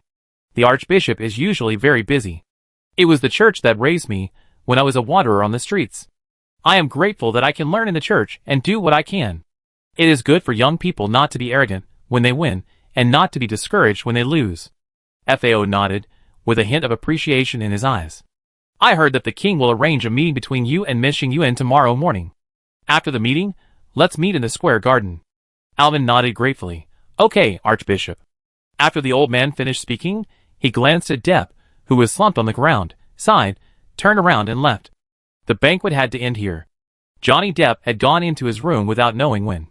Seeing that the situation was not good, the noble said hello to Alvin and Solanlian and retreated. Finally, the two left the Depp mansion. When Alvin and Solanlian came out of the Depp mansion, the moon was already high in the sky. The capital of Lordaeron looked particularly peaceful and beautiful under the moonlight. Today was a full moon, and the silvery moonlight sprinkled on the earth, covering the entire city with a layer of dreamy brilliance. So Lanlian's face was still a little complicated. It might be because the elves were born to pursue magical power, or it might be that they had a new understanding of Alvin's strength, or it might be that the damn alcohol was at work. Her little face was flushed now, and she felt her heartbeat speed up when she saw Alvin. Fortunately, the moonlight was strong now, covering up the blush on her face. "What's wrong with me?" So Lanlian patted her face. "Is he sick? Has he been away from the sun well for too long?" Alvin suddenly thought of the fountain square he saw when he entered the city today, and an impulse suddenly surged in his heart. He turned his head and looked at Lanlian beside him. "Lanlian, when I entered the city today, I saw a fountain square at the gate of the city. Do you want to go there?" Lanlian's cheeks flushed slightly when she heard this suggestion, and she seemed a little embarrassed. She lowered her head and whispered, This is not good, right?" Alvin saw her hesitation and smiled and said, "It's okay, just go for a walk. The night is so beautiful, it's a pity not to go and see it. If you don't go, then I will go." Lanlian struggled for a long time, and finally nodded. "Well, okay then." The two walked slowly along the cobblestone road to the fountain square, the moonlight sprinkled on them, as if they were covered with a layer of silver gauze. The fountain square looked particularly beautiful in the night. The water column of the fountain sparkled with crystal light under the moonlight, and various flowers bloomed in the flower beds around, emitting a faint fragrance. Alvin and Lanlian walked to the fountain, listening to the gurgling sound of the fountain, and quietly admiring this beautiful night view. Lanlian looked even more beautiful under the moonlight. Her long green hair sparkled softly in the moonlight, and her blue eyes were like stars in the night sky, shining with charming brilliance. Alvin suddenly exclaimed, "It's so beautiful. So big." When Lanlian heard this, her cheeks flushed. "Alvin, you don't say that. I'm telling the truth. The moon tonight is big and bright. In my hometown, the moon is not as big as here, nor as beautiful as this." So this annoying guy was talking about the moon. Lanlian nodded awkwardly. Fortunately, Alvin didn't look at him. "Isn't your hometown Stratholme? It's very close to here. Is there any difference in the moon you see there? This hometown is not that hometown." Alvin smiled bitterly. Recently, he felt that time passed very quickly, as if his previous life was gradually moving away from him. "But I heard that the most beautiful moon is the moon seen on the Mulgore grasslands in Kalimdor, the continent across the sea. That is really beautiful. It would be great if I could go there one day." Lanlian's cheeks flushed again. "Is it really as beautiful as you say?" The girl looked up at the moon, and the silver light sprinkled on her pretty face. "Okay, if you want to go, be sure to call me. I go with you if I have time." "Ha ha, okay." The two stood quietly by the fountain, listening to the gurgling water, looking at the bright full moon, enjoying this quiet and beautiful night. The moonlight sprinkled on them, as if it also covered their hearts with a layer of gentle brilliance. "Come quickly. Someone is injured. Doctor? Call a doctor." Suddenly, a cry broke the silence. Alvin and Lanlian quickly turned their heads, and saw a guard shouting loudly, "This person is too seriously injured. He is about to die. Go find a doctor." Alvin and Lanlian looked at each other, and the two quickly turned around and rushed to the city gate.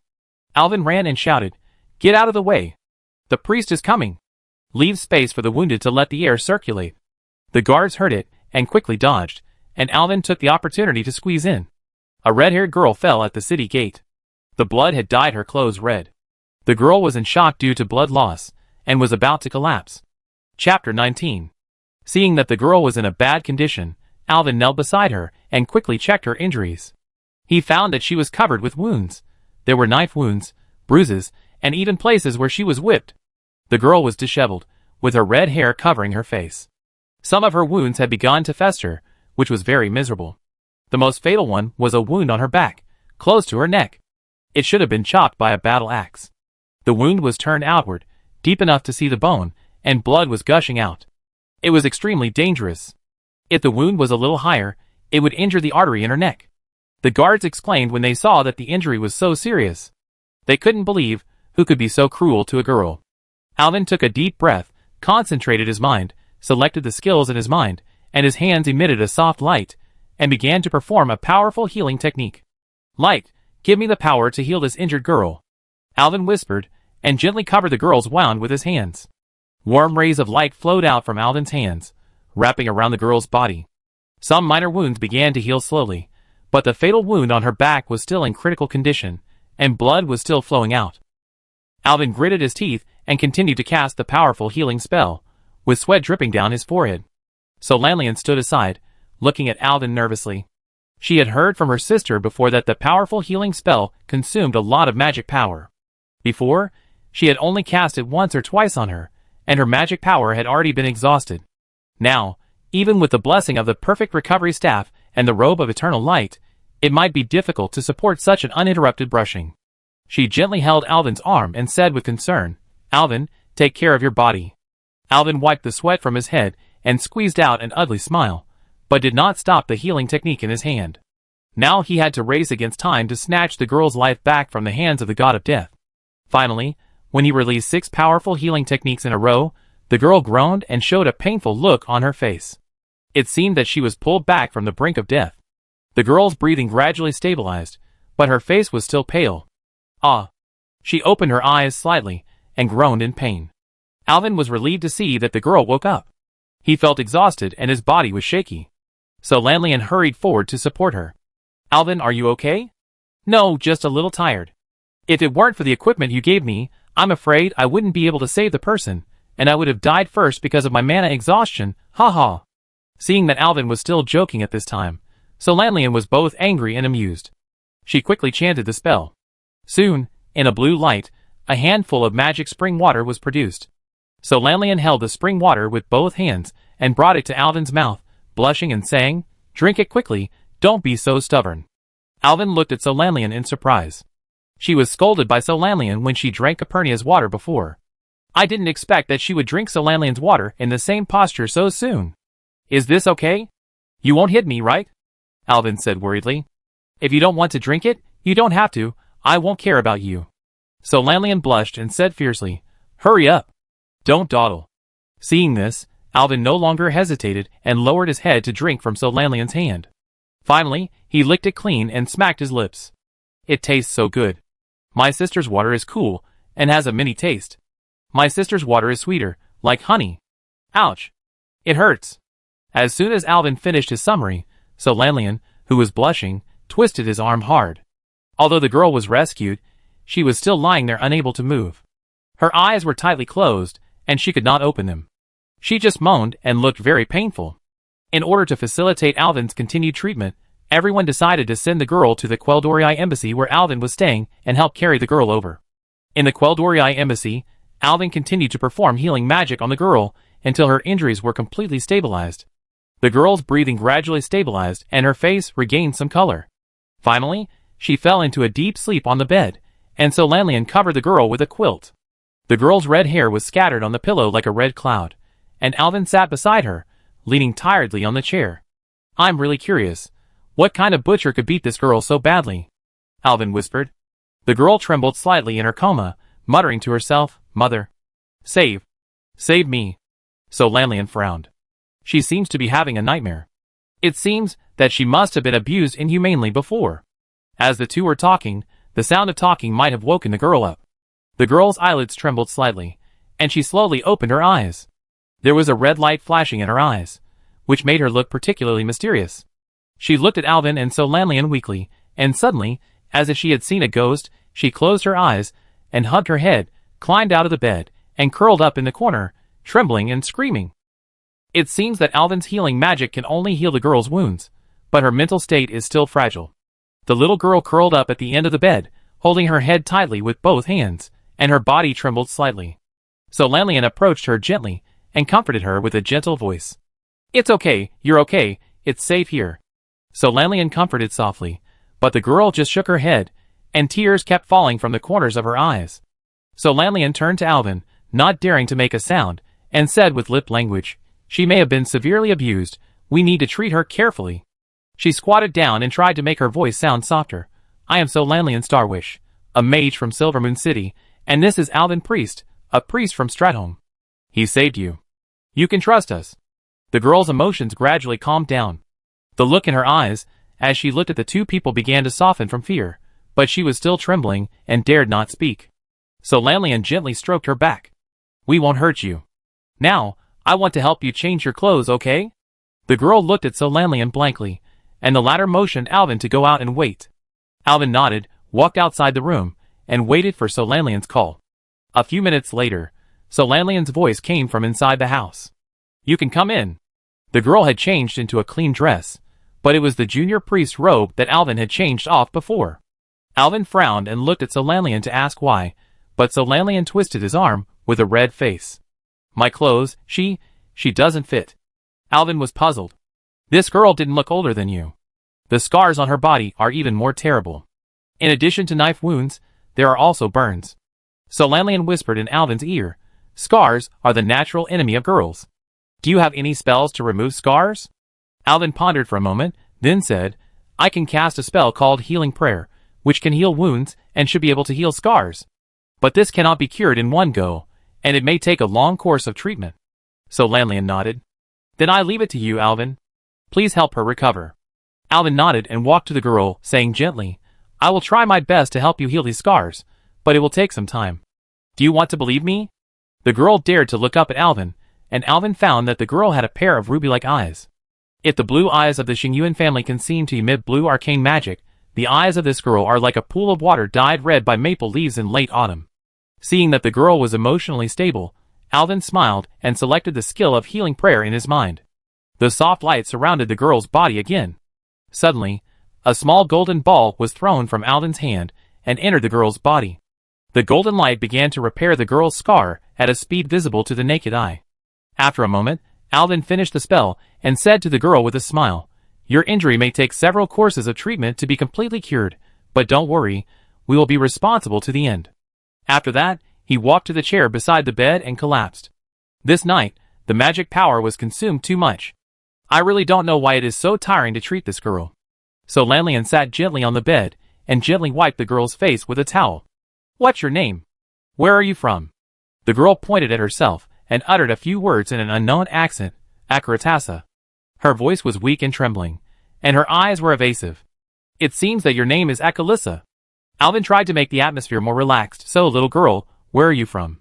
The girl pointed at herself again and repeated, "Akaratasa." Solanlian frowned and looked at Alvin. "We already know your name. Now please tell me about your origins, okay?" Akaratasa looked at Solanlian, her eyes full of doubts, and continued to say those 4 words blankly, "Akaratasa." Her voice became smaller and smaller, as if she was afraid that she had said something wrong. Solanlian was obviously confused. "She doesn't seem to understand what we are talking about at all. Is it here?" While speaking, he secretly pointed to his head with his finger. "What's wrong?" Alvin pondered for a moment and said, "Maybe she was injured too badly, causing her to lose her memory. It seems that she only remembers her own name. But when she was unconscious just now, I heard her shouting mother. Why not ask her how her mother is doing?" Solanlian's eyes flashed with hope, hoping to find more clues. Solanlian turned to Akali Tasha and said, "Your mother?" Her voice was soft and cautious. But when she heard the word mother, Akali Tasha suddenly seemed to think of something terrible, and a huge fear flashed in her eyes.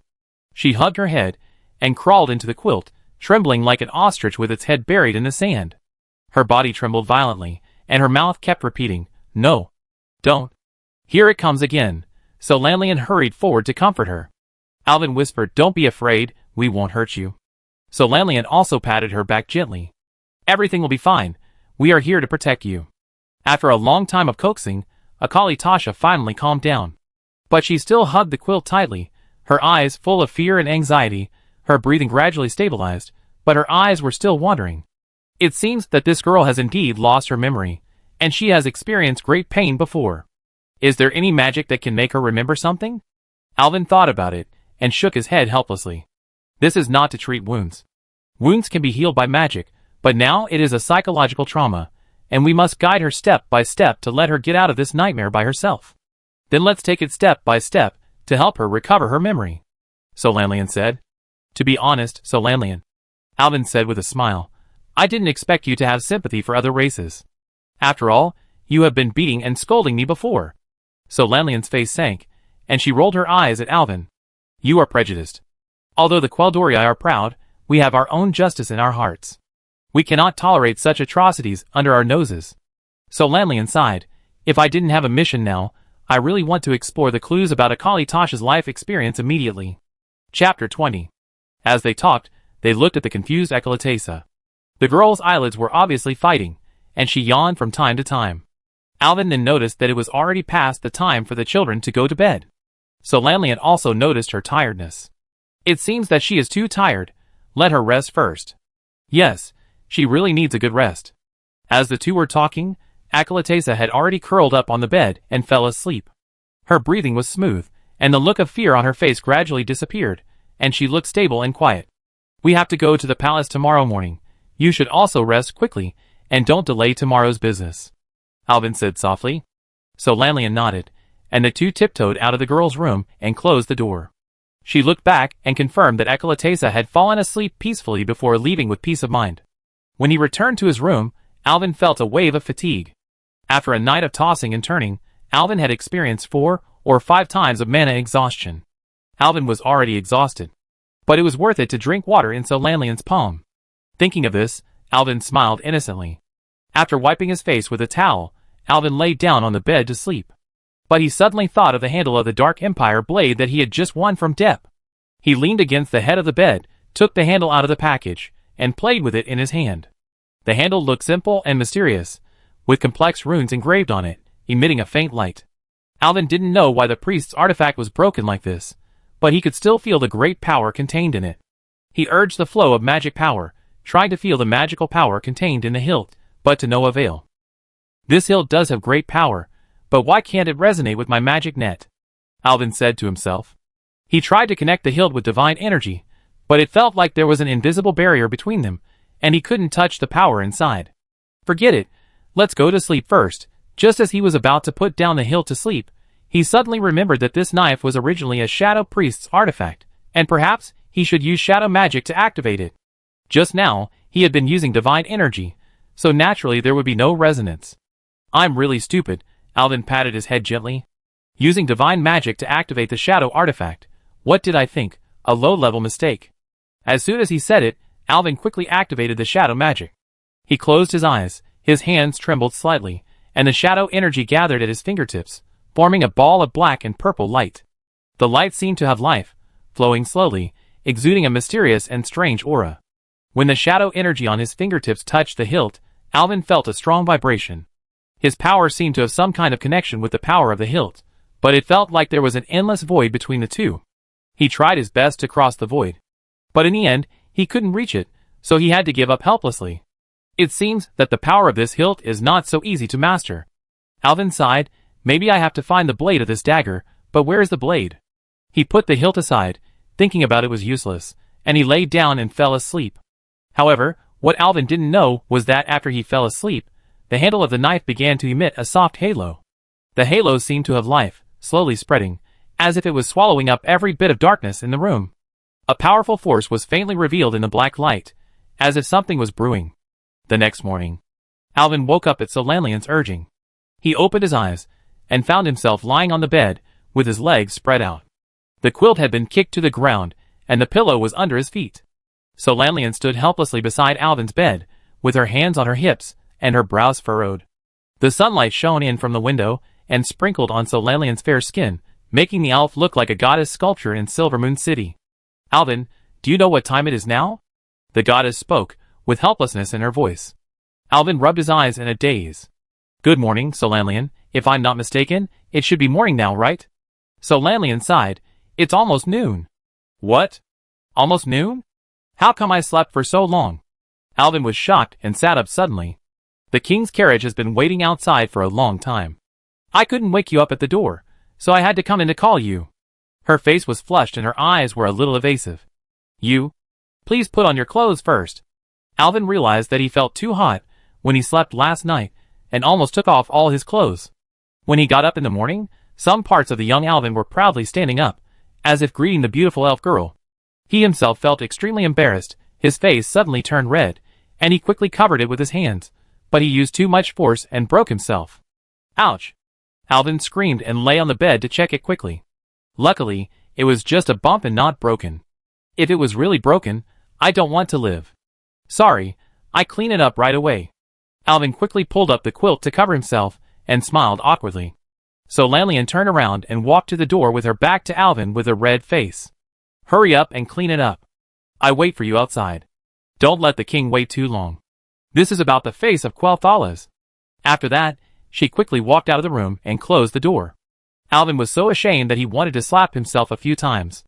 If the king was not still waiting to meet them, he would even want to stay in this room forever. "Did you hear me? You represent the face of Quel'Thalas, so you should shut up." Alvin pointed at his lower body and said. He packed himself up like a whirlwind and rushed out to get on the carriage. So Lanlian was already waiting in the carriage with an impatient look on her face. In the carriage, the two of them had their own concerns and no one spoke. So Lanlian kept tilting her head to look out the window. Alvin could see her blushing face, and the sunlight seemed to make her look more humane than usual. So Lanlian felt Alvin's gaze, and blushed even more, not daring to look at Alvin. Alvin had to find some topics to break the awkwardness. "How did you sleep last night?" Alvin tried to make the atmosphere more relaxed. "Not very well. I always have a hard time falling asleep when I'm not at home." Alvin was surprised. "Didn't you sleep well these days?" So Lanlian nodded. "I really didn't sleep much. I can draw strength from the sunwell near Eversong Forest, because it is close to the sunwell. But the farther I get from the sunwell, the more tired I feel. So now I need magic very much. My mind is in a mess, and I can't sleep." Alvin suddenly realized that this might be the Quel'Doriai's magic addiction. He asked curiously, "Then how do you solve the magic addiction?" So Lanlian reached out from his chest, and took out a crystal hanging around his neck. But the strange thing is that this crystal is dark green, crystal clear, and there are some spell inscriptions engraved on it. It is surrounded by a silver frame, which looks very gorgeous and in line with the aesthetics of the Quel'Doriai. It is estimated to be worth a lot of money, Alvin thought. As expected of a noble of Silvermoon City, he can easily take out such a valuable thing. I used to store some of my magic power in magic crystals every day, so that I could draw power from them when I was out. But magic crystals are very rare. They are made of arcane crystals, which are very rare gems on the entire continent. So Lanlian explained. Just this one piece can buy a nice house in Silvermoon City. Wow! Alvin smacked his lips. I didn't expect this thing to be so valuable. Of course, and arcane crystals are very fragile. Only experienced jewelers can make them. There are only a few such jewelers in the world. They must have perfect craftsmanship to avoid damaging the gems during processing, and they must have strong mana energy to successfully activate the power in the gems. Okay, I've decided. I'm going to be a jeweler in the future. Alvin puffed out his chest and patted it. I dig more arcane crystals in the future. Bring them back to you and your sister to make jewelry. Then make a lot of money, and buy a house in Silvermoon City. So Lanlian laughed. You're just dreaming. Arcane crystals are very rare. There are only a few in the entire Silvermoon City. Since the output of gems is low, there are even fewer that can be used for jewelers to practice, so this thing is so valuable, and besides. So Lanlian turned his head to look at Alvin, and smiled slyly. Based on your personality, it's hard for me not to suspect that you will keep these gems for yourself. Alvin laughed. You understand me, but you just wait. Go back and write in your diary that on a certain date, Alvin promised So Lanlian and Capernia 2 pieces of arcane crystal jewelry. Go ahead, I keep my word. Humph, who asked you to give them? So Lanlian turned her head away happily, pretending to look at the scenery outside the carriage window. Why did you buy a house in Silvermoon City? Are you going to settle down there? So Lanlian's words reminded Alvin. If history continues to develop, Quel'Thalas will eventually be destroyed by Arthas's attack, and Silvermoon City will be gone by then. I must never forget this. Thinking of the cute sisters, and the kind old King Anasterian. I must find a way to stop all this from happening. Besides, with a human lifespan, can I really be with an elf? Seeing that Alvin suddenly stopped talking, and seemed to be lost in thought, so Lanlian began to think wildly again. The carriage arrived at the palace soon. Although it was already noon, the king still received them kindly, and was not angry at Alvin's lateness.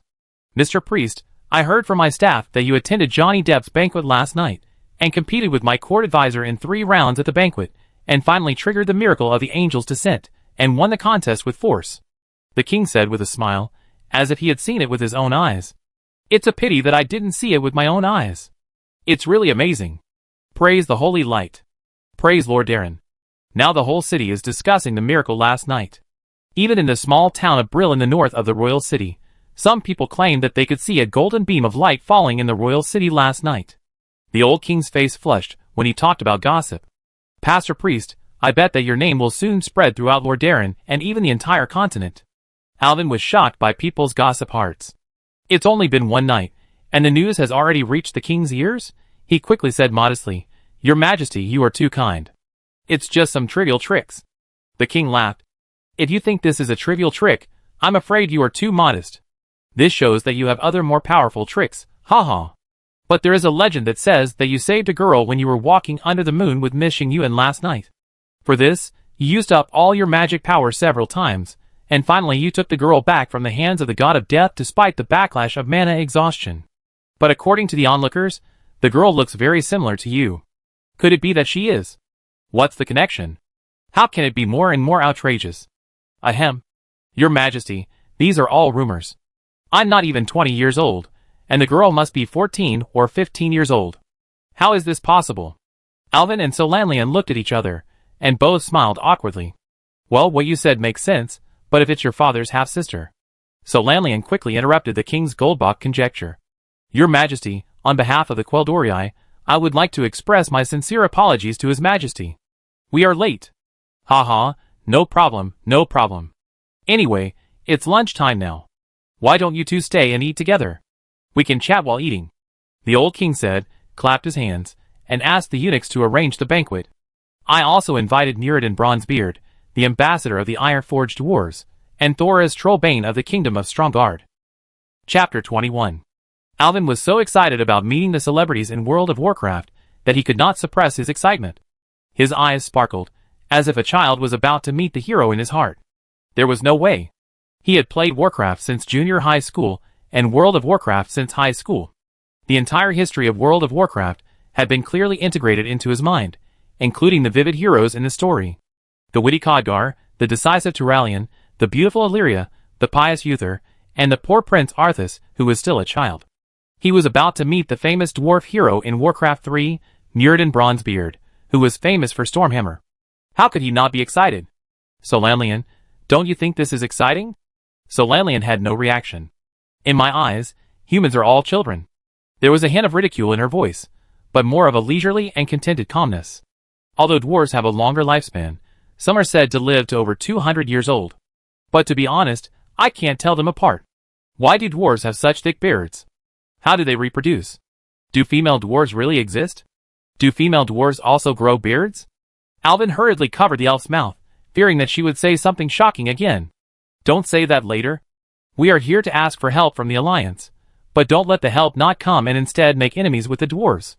Solanlian snorted, not making any comment. In her eyes, dwarves are just a group of mud-legged people who like to live in caves. Although Solanlian's words were not pleasant to hear, they still aroused Alvin's curiosity. He also remembered that Solanlian's age was indeed far beyond what he could imagine.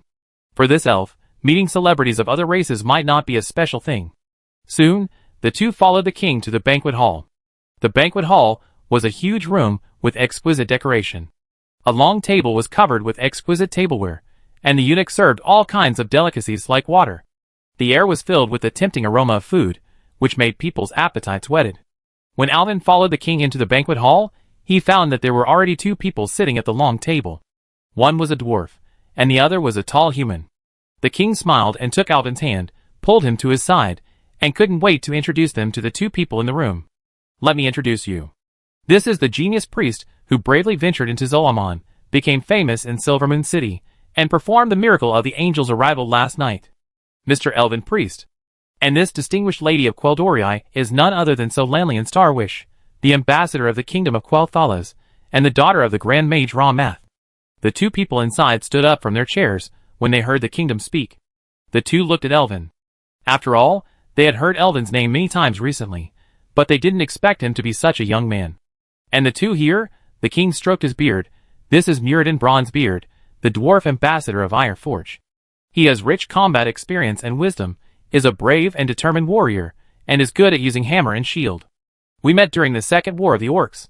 The dwarves held Ironforge for several months, and finally they bravely fought back from Ironforge, and together, with Marshal Anduin Lothar's army, they defeated the Orcs. He also performed well in diplomatic affairs, and now he has come to Lordaeron as a representative of Ironforge. The other one is the King of Stromgarde, my good friend Thoraz Trollbane. He discovered the betrayal of the Alliance by the Kingdom of Alterac in time during the war, took control of the situation and blocked the Alterac Pass, successfully splitting the orc army in two and blocking the orcs' retreat to the south. Muradin Bronzebeard stood up and nodded to Elwyn and Solanlian, his braided brown beard trembling slightly with his movements. Nice to meet you, both of you. Can we start eating now? If you wait any longer, I finish my plate first. Elvin responded excitedly. It's an honor to meet you, Ambassador Muradin. Salas Trollbane smiled and held out his hand. Nice to meet you. Elvin held Salas's hand and felt his powerful strength. Nice to meet you, Lord Salas. Solanlian bowed gracefully. Lord Salas, Lord Muradin. The long dining table was filled with sumptuous food. The king sat in the main seat, Muradin Bronzebeard and Salas Trollbane sat on the king's left-hand side, and Elvin and Solanlian were arranged on the king's right-hand side. After everyone sat down, the king raised his glass. Come on, toast to our friendship. The dwarfs were very familiar with each other, and did not regard themselves as outsiders at all, let alone in front of His Majesty the King. But it was normal, after all. Muradin's own brother was also the king of the dwarf kingdom. Muradin raised his glass, and drank it all in one gulp. He raised the glass so hard that the wine soaked his beard. He slaughtered the food in front of him without a care, and his beard and face were covered with crumbs. The food in Lordaeron is delicious, but the presentation is not very grand. The plate is so big, but there is so little food in it. It's a waste. Next time when you come to Iron Forge, I will let you see what dwarven barbecue and beer are like. Soras Trollbane is not like a king, but more like a warrior. He didn't say anything, but just ate the food in front of him seriously. King Tyrrhenus was amused by the dwarf ambassador, and didn't argue with him. Then I must go and see it when I have the chance in the future. Solanlian had no appetite. It seemed that elves had a small appetite. No wonder they were so slim. She simply ate 2 bites of cheese and a small piece of bread, and then put down the tableware. Your Majesty, please forgive my presumption. I wonder if the king can give me a clear answer. Will the Alliance send troops to work with the Quel'Dorii to resolve the threat of Zol'Amon? The king listened to Solanlian's question, put down the tableware, and organized his words. Speaking of this, I had decided to send my guards to Quel'Thalas yesterday, but... Oh! Did something change your mind? The king was not angry at Solanlian's rude interruption, but just sighed. But Muradin and Salas came to me today to inform me of another thing. The dark portal in the south is probably going to open again. What? Solanlian said in surprise, and Muradin also threw down the cake in his hand. His expression became serious. The elf asked anxiously, Didn't the dark portal be destroyed before? The king nodded. Yes, the dark portal was destroyed, but according to Khadgar, they have detected that there is still a space rift at the original dark portal. The old king mentioned Khadgar, and Alvin knew that this archmage was a student of Medivh before. Together with Anduin Lothar, he witnessed the death of King Lane Wren of Stormwind, the human kingdom in the south, and the horrific scene of Stormwind being destroyed by the orcs. He has always been everyone's most trusted mage friend. Recently, this rift has become larger and larger. Marshal Turalian has led the Alliance soldiers stationed in the south to the Cursed Land to support Khadgar. They are going to build a castle there specifically to monitor the space rift of the Dark Portal.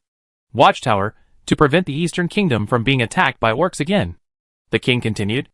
I'm afraid that the orcs will invade our world again. And this time, the war will be even more cruel. Chapter 22. Solanlian and Alvin looked at each other. Alvin actually knew these things in his heart, which was basically consistent with the history of Warcraft he knew. But Solanlian couldn't believe his ears. Haven't the orcs completely failed? I heard that even their most evil wizard, Gul'dan, died on a small island overseas. Muradin spoke at this time. My cousin Kurdran Wildhammer and your elf compatriot Illyria Windrunner have gone to Watchtower. According to the news brought back by the Griffin Knight, there may be a big war in the near future. That's right, so I have to apologize and tell you directly that now not only our kingdom of Lordaeron, but even the surrounding kingdom of Stromgarde and the kingdom of Iron Forge have basically sent their troops to the south of the continent. There is no extra force to send to the north to assist the Quel'Dorii in sending troops to Zol'Amon. We must project our forces to the place with the greatest threat. Please understand. Solanlian nodded. I see. So there is indeed a more terrible disaster threatening the entire continent. I understand the necessity of the Alliance's military deployment. It seems that I must return to Quel'Thalas in time to report the relevant intelligence to Silvermoon City, so that everyone can prepare in advance. At this time, the king turned to Alvin and asked, I know that you two should have a deeper understanding of magic than the few of us here, so I also want to see what you think about the possibility of the Dark Portal opening again. Do you also think that the threat Khadgar mentioned really exists? Or is it just a speculation? Solanlian looked worried. I've heard from my father before that the evil magic of the orcs is completely different from ours. We communicate with the magical elements of nature, and then use our own magic net to connect with the elemental power to activate magic. The orcs are better at enslaving the magical elements, and through some evil means, such as sacrifice or curse, they enslave the magical elements and even the elemental creatures to their own hands. This evil witchcraft is completely in line with the brutal and barbaric racial character of the orcs. Solanlian took a deep breath and continued. Regarding the dark portal, my father speculated that the orcs connected with our world through some powerful magic props, and then tore the space by absorbing the elemental power of the two worlds, and then opened the dark portal. The essence of the dark portal is a space portal. Maintaining this portal requires a long time to absorb the nearby magic energy, and even life energy, which will eventually cause both worlds to become desolate, and the final fate is destruction. Thoradin interrupted at this time. Yes, according to the orcs we captured, the name of their world is Draenor. Due to the evil magic of those orc warlocks, their world is no longer suitable for life, so they will target our world. So the orcs will definitely do their best to open the dark portal again, otherwise they will be destroyed with the collapse of the Draenor world. This is my father's inference. It's just that it was said before that the dark portal has been completely destroyed, but now that the space rift is found to be still there, the orcs will definitely not give up. Since it was said by the Archmage Ramath of Quel'Thalas, people couldn't help but believe it. The old king sighed and said, Our poor world. What are you afraid of? If those orc bastards dare to come again, we will beat them all to the ground again, Muradin said, as he stuffed a chicken leg into his mouth. Alvin nodded. From the feedback I received when I treated the wounded in the war, the orcs' magic is not just evil witchcraft. Among these orcs, there are some orc spellcasters called shamans. These shamans have very high magic power. They can summon natural disasters such as storms, fire, earthquakes, and even control the earth and weather. They have strong physical and mental strength. Not only do they have extremely destructive magic, but they also have strong melee combat power. One of my patients said that he had seen an orc shaman with his own eyes. He could summon strange powers through some strange totems. That power was very shocking. And the role of shamans is not just fighting. They are both offensive and defensive. They can even heal wounds through magic and enhance the strength of their companions. I even suspect that they may be able to predict the future through some kind of ritual. In short, their magic system is very complex, extremely mysterious, and dangerous. Alvin expressed his concerns. Orc magic is extremely destructive and unpredictable. We must always be vigilant and not take it lightly. It would be best to collect some relevant information and report it to the entire Alliance. King Tyrrhenus pondered for a moment. I will inform the Alliance Commander Marshal Turalian of what you know, so that they can be prepared then. The old king turned his head and asked, Miss Starwish, Mr. Priest, what are your plans? I will return to Quel'Thalas as soon as possible and report the situation here to King Anasterion. If the situation is true, I am afraid that the news of Illyria will soon be transmitted back to Silvermoon City. At that time, it depends on how the king and the parliament respond. Solanlian looked at Alvin. Alvin, will you go with me? With pleasure, ma'am. Although I should go back to the Cathedral of Light in Stratholme first, the situation is special now. Bishop Vale asked me to meet him later. I explained it to him in person, and I believe he should understand. Solanlian got the answer that Alvin wanted, and lowered her head contentedly. I seem to smell the scent of love. Muradin laughed while touching his big belly. Well done, young man. Those thin-eared people are always so arrogant. I have always suspected that they are some strange creatures in the forest who were infected by magic. It turns out that they can also have feelings. You rude dwarf. You will pay for your offense to the Quel'Dorii. Solanlian slammed the table in anger. The magic. Waves began to gather around him. When Alvin saw Solanlian getting angry, he cried out in his heart that it was not good. This was in front of His Majesty the King. How could the elves and dwarves fight? This alliance was too fragile. Enough. The old king changed his usual kind face, and slammed the table heavily, exuding the majesty of a human king. Muradin, I don't allow you to disrespect my guests in front of me. Then he turned to Solanlian and said, Please forgive the dwarves' rudeness. They are born with reckless personalities, as if they were made of stone? But believe me, they have no ill intentions. Muradin was a little embarrassed to see the old king was angry. But his face was covered with thick beard, and his expression could not be seen. He stroked his beard angrily, and then said apologetically, The king is right. My brother Brian also suspected this before. He said that dwarves were made of stone, haha. We dwarves don't speak in roundabout ways. Little elf, I apologize to you. It's my fault. I have seen with my own eyes how your elf compatriots came and went on the battlefield like the wind to harvest the heads of orcs. Your strength deserves everyone's respect. Alvin also stood up, took Solanlian's hand, and shook his head gently at him. Solanlian then stopped his anger. Okay, I was wrong too. Maybe I was too shocked by the news just now. I haven't recovered yet, and I'm a little sensitive. Haha, that's right. Chapter 23.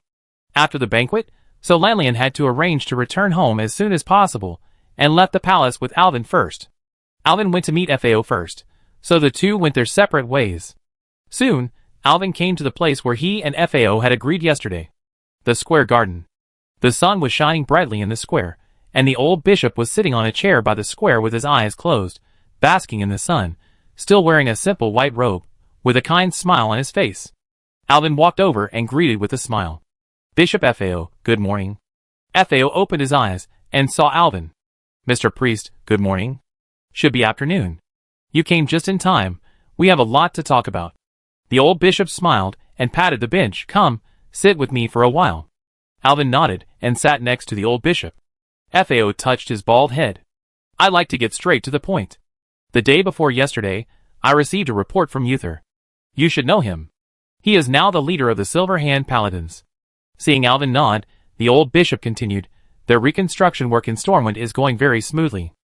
The Stormwind Cathedral is also under construction, so he hopes that the church can send someone to Stormwind Cathedral to serve as a bishop.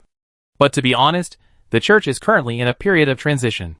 Several of my best disciples have already changed their jobs to become paladins in order to better adapt to the battles in the Alliance army. So the church is really short of priests now. Therefore, Thale looked into Alvin's eyes and said, I would like to invite you to serve as a bishop in Stormwind Cathedral. Alvin was very surprised. He was so young and had no experience. Why did Thale choose him?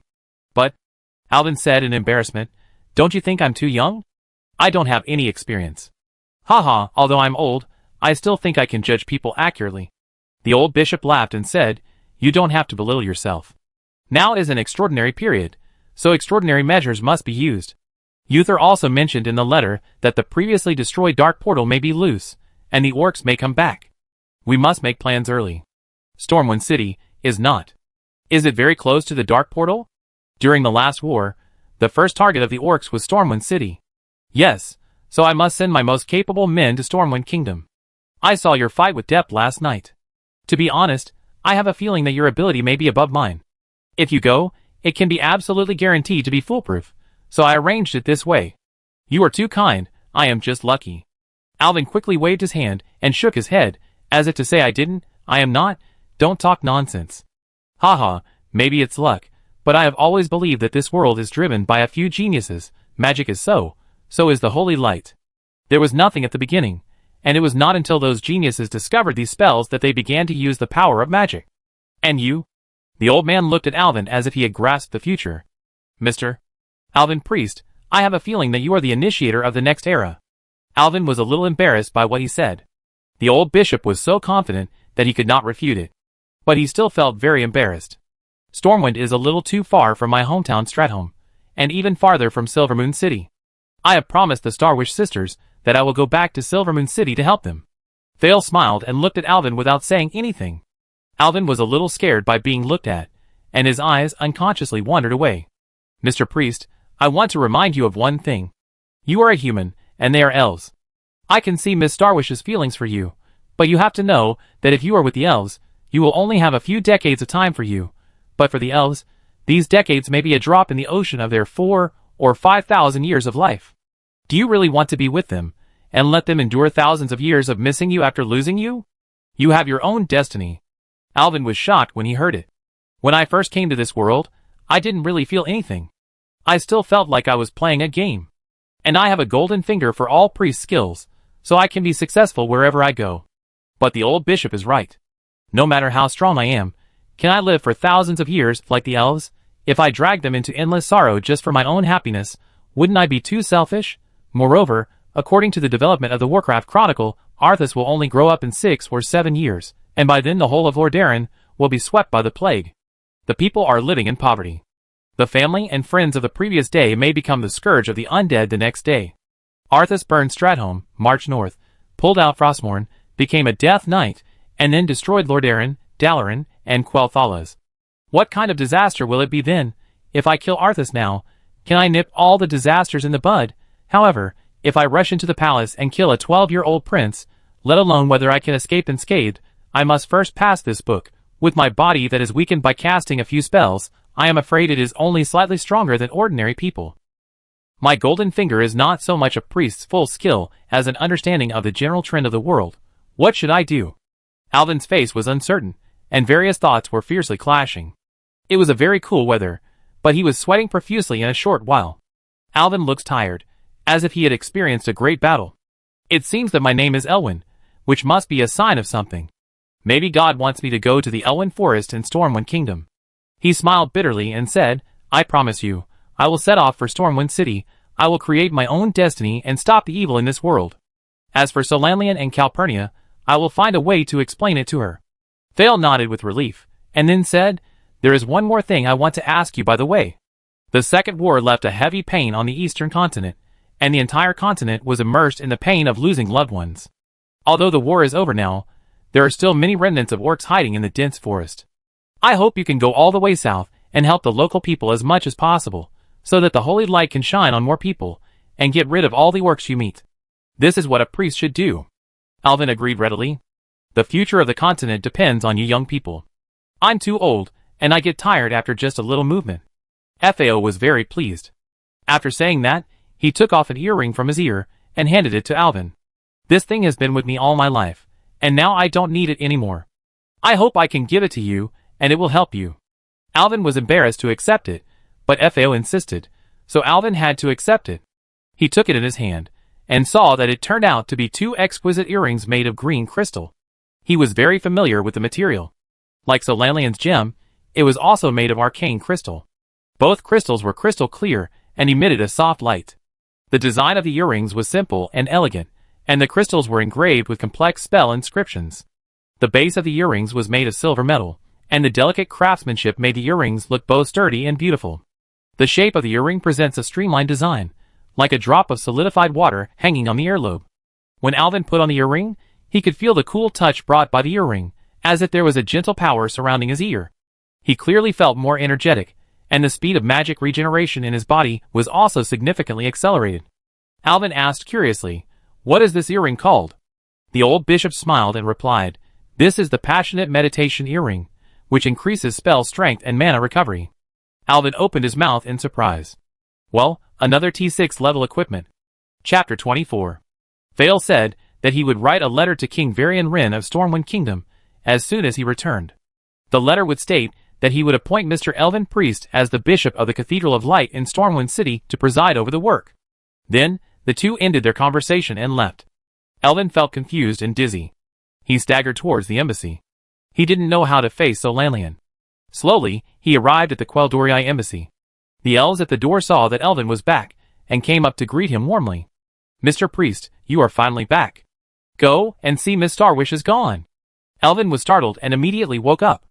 Not knowing what happened, everyone quickly pulled Elvin to the cafeteria of the embassy. Across the cafeteria, he could hear the sound of hissing from inside. He often heard that sound in the zoo in his previous life. It was the sound of wild animals eating. When he walked in, he found that it was Akali Tasha who was feasting here. Solanlian was looking at her helplessly among the plates and bowls piled up like a small mountain. According to the elves, this red-haired girl started eating since she woke up at noon, and has not stopped until now. She has eaten all the food for a week for everyone in the embassy. After eating all the cooked food, they will start eating raw meat. The chefs in the embassy are almost crazy. And it seems that the girl has no intention of stopping yet. Alvin walked closer, looked at Solanlian, and looked at Akali Tasha helplessly. The girl was so busy showing off with her head down that she didn't even notice Alvin coming. She kept swallowing the food, as if she had thrown it directly into a bottomless pit, which made Solanlian and Alvin look worried. If you eat raw and cold food together, will you really not have diarrhea? Is this the legendary Big Eater? I have seen eating shows before, watching those slim girls eat a whole rose-suckling pig by themselves. I didn't believe it at the time, but now I really believe it. Alvin murmured, and her stomach didn't even swell. Is she really gifted? So Lanlian shook her head and explained, "How is it possible? I guess it's because her body structure is very special, and the food she eats is immediately digested and stored in the body as energy." "Will the embassy go bankrupt?" Alvin asked worriedly. "This is not a problem in the Quel'Dorii territory. We can still afford it. You don't have to worry too much." So Lanlian smiled. "Why did you come back so late?" So Lanlian asked, "What did you talk about with the Archbishop?" Alvin was stunned and hesitated for a long time without saying anything. "What did you talk about? Why are you so slow?" So Lanlian said impatiently. Alvin gritted his teeth and decided to tell the truth. "Vale wants to send me to Stormwind City as Archbishop." "Storm Kingdom, isn't that the southernmost country on the continent? Did you agree?" So Lanlian frowned. Alvin nodded. "I am a pastor of the church. It is difficult for me to refuse the leader's words." So Lanlian's face darkened. "What are your plans for the future?" "According to what the king and the bishop said today, the dark portal is likely to open again. As a member of the continent, I must stand up to resist the invasion of the orcs. And Stormwind will be the front line, so I will go to the front line to participate in the war against the orcs." So Lanlian's voice trembled a little. "What about your agreement with my sister? Shouldn't you go to Silvermoon City and explain it to Caponia first?" "I don't have time to go to Silvermoon City again, nor do I have time to go back to my hometown." Alvin shook his head helplessly. "I will set off south as soon as possible. According to Fael's words, I will heal the wounds of this continent along the way, show everyone the power of holy light and courage, wipe out the remaining strongholds of the orcs, and finally arrive in Stormwind City." So Lanlian was silent, his face uncertain. "Then don't you have anything to say to Caponia and me?" Alvin looked at So Lanlian, his heart full of pain and helplessness. He could see So Lanlian's tears rolling in her eyes, and he also saw the girl's clenched fists trembling. Various thoughts clashed in his mind, almost driving him crazy. Finally, after a long silence, he took a deep breath and whispered, "I'm sorry." So Lanlian's tears finally fell, and she turned away and stopped looking at Alvin. Her shoulders trembled slightly, obviously trying to control her emotions. Alvin was filled with pain, but he knew that he had to make this difficult decision. "I have to go south, unlike you. I'm just a human being. I hope to make some contributions to this world in my limited life." Alvin wanted to explain, but So Lanlian would not listen at all. She just hoped that he could return to Silvermoon City with her. But time was running out, and So Lanlian was in a hurry to return to Silvermoon City to meet the king, so she had no time to dwell on this matter. She was different from Calpurnia. Calpurnia was an emotional person, but So Lanlian was an extremely rational person. But now she was completely confused and told Alvin angrily, "I will leave soon. I hope you, the future archbishop, will pay more attention in the future and don't die outside casually." Alvin knew that he broke his promise first, so he couldn't argue with So Lanlian. He consciously took down the Eternal Light robe and the Perfect Recovery staff and placed them on the table. Seeing him take off his equipment, So Lanlian frowned and asked, "What are you doing?" "I don't know what kind of dangers I will encounter on this trip, but it is definitely full of dangers. I broke my promise first. I can't keep licking my face and holding the treasures of Xingyuan's family, especially the relics of your mother." So Lanlian was even more furious. "Well, since you want to settle the accounts, let's settle the accounts clearly. You saved me and Capernia. How much should this be counted? You give me a number, and I will give you the money when I go back. I don't know whether I will live or die. Why do I need so much money? I will just leave the house with nothing, and you can keep the money. I don't need it." So Lanlian pointed at the red-haired girl angrily and said, "What about Akali Tasha?" The girl was still eating frantically, and when she saw So Lanlian pointing at her and shouting, she was so scared that the chicken leg in her mouth fell out, and she stood there with her mouth half open. Erwin was also very conflicted about this. In fact, the best choice was to be with So Lanlian. But he was going to the south, and it was not convenient to bring a girl along. But she needed me to heal her wounds with the healing prayer. If she didn't follow me, I'm afraid a terrible scar would accompany her for the rest of her life.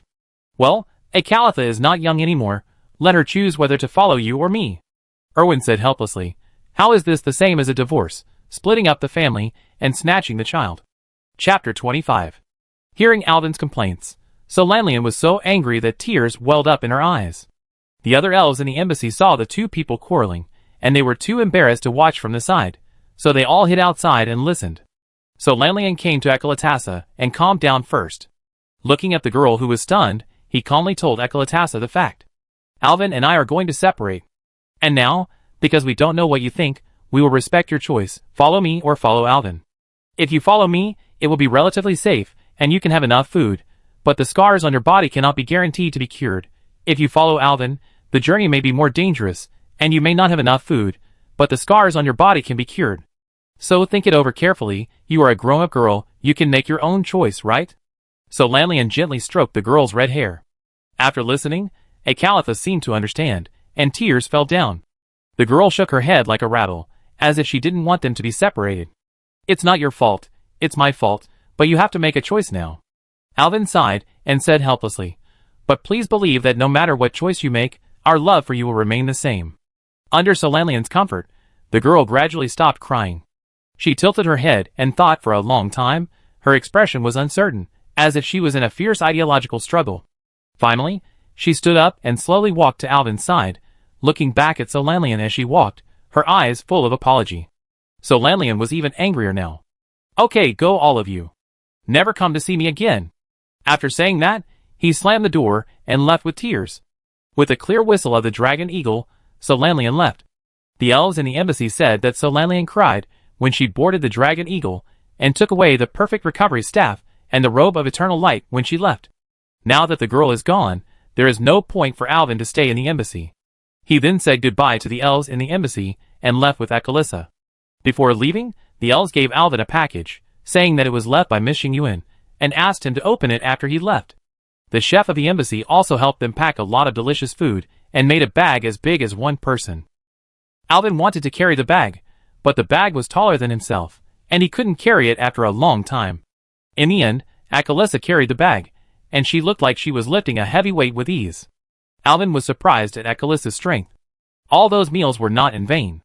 I didn't expect she was a strong woman. Acalytha chuckled, seeming to have temporarily forgotten her previous sadness. Soon, the two said goodbye to everyone, walked out of the city, walked west for a while, and then turned south along the road and entered the Silver Pine Forest. Silver Pine Forest is a huge forest connecting Mordarin and Terran Mill. Unlike the scene in the game, it is still full of vitality, exuding freshness and vitality. The trees here are tall and dense, and the sun shines through the leaves to cast mottled light and shadows. Alvin and Acalytha walked on the tree-lined avenue, and the air was filled with the fresh fragrance of grass and trees. Alvin was in a bad mood, and walked very slowly, sighing all the way. He looked back every 2 steps, and it seemed that he had used up all his strength to control himself from turning north. He ran toward Silvermoon City, and then went to the door of Starwish's house and shouted, "I'm back." Acalytha quickly recovered from her sadness. She had something to do, and she was looking for food from the bag behind her while walking. She soon ate most of the food she brought, and the bag looked much smaller. Tao-tai. Alvin sighed. We haven't walked far yet. He suddenly thought of the package left by Solanlian before leaving. He opened it, and saw that it was filled with 100 gold coins. You know, in this world, 1 gold coin can be used to eat a few months of feasts in Mordarin. It seems that the girl is still soft-hearted. Suddenly, Alvin found a note among the gold coins, and he hurriedly took it out to read. The note was written in beautiful words in Quel'Thalas. The paper was still fragrant, obviously written by Solanlian. Live well and return it to me later. Alvin felt a warm feeling in his heart. He knew that although Solanlian was angry, she still cared about him, and what about him? Except for sadness, he left nothing for her. It was bad, and his mood became heavier. Every step seemed so difficult. Alvin stumbled southward, his soul was absent. He was walking forward in a daze, and his heart was still in pain for the separation from Solanlian. Suddenly, the neighing and running of the horse approaching quickly came from behind him, and a person shouted loudly, "The people in front, get out of the way! Get out of the way!" The horse is startled. Alvin looked back in a daze, and saw a carriage galloping not far behind him. The 2 big black horses were tall and handsome, but at this moment, they seemed extremely manic. The driver pulled the reins hard, trying to stop the horses. But the 2 horses seemed to be frightened and ran wildly, rushing straight towards Alvin. Alvin's skills in his mind quickly turned around a few times, and found that none of them could stop the horses. He was in a mess, and a thought flashed through his mind. I am a 3-cultivation pastor god and a miracle priest. I didn't expect to die in a car accident just after going out. If I had known this, I should have gone to Silvermoon City. But when the car reached the mountain, he still had to save himself. He closed his eyes, hugged his head, and rolled to the side of the road. Acalytha also heard the sound, and put down the chicken leg in his hand. She looked back, and just as the carriage was about to hit Alvin, Her red eyes instantly exuded an unparalleled aura, looking directly into the eyes of the two horses. When the two horses saw Akali Tasha, they neighed as if they had seen some natural enemy, and stood up and braked suddenly. But the carriage still rushed to the side of the road due to inertia, and the two horses seemed to simply want to avoid Akali Tasha. Then, there was a loud noise, and the neighing of horses, and the two horses hit the tree, fell to the ground and twitched, and the carriage also turned over. The coachman was thrown into the bushes far away while shouting "ah," like a big bird flying over the ground. Alvin heard the sound and opened his eyes quickly, and found that he was not dead, but the carriage fell to the side of the road. Hearing the groan of the coachman, he ran to the bushes in surprise to check. Fortunately, this guy was lucky, and didn't hit the tree. He just skimmed the ground, and was scratched by many branches. He must have fainted with fear with his eyes closed. Alvin immediately used a recovery spell to wake the coachman up. "Ah!" The coachman still screamed in shock after waking up. When he saw Alvin's priest outfit, he realized what was going on and apologized. I'm sorry. I'm a postman from the royal city, delivering letters to Severchel, Terran Mill and South Sea Town.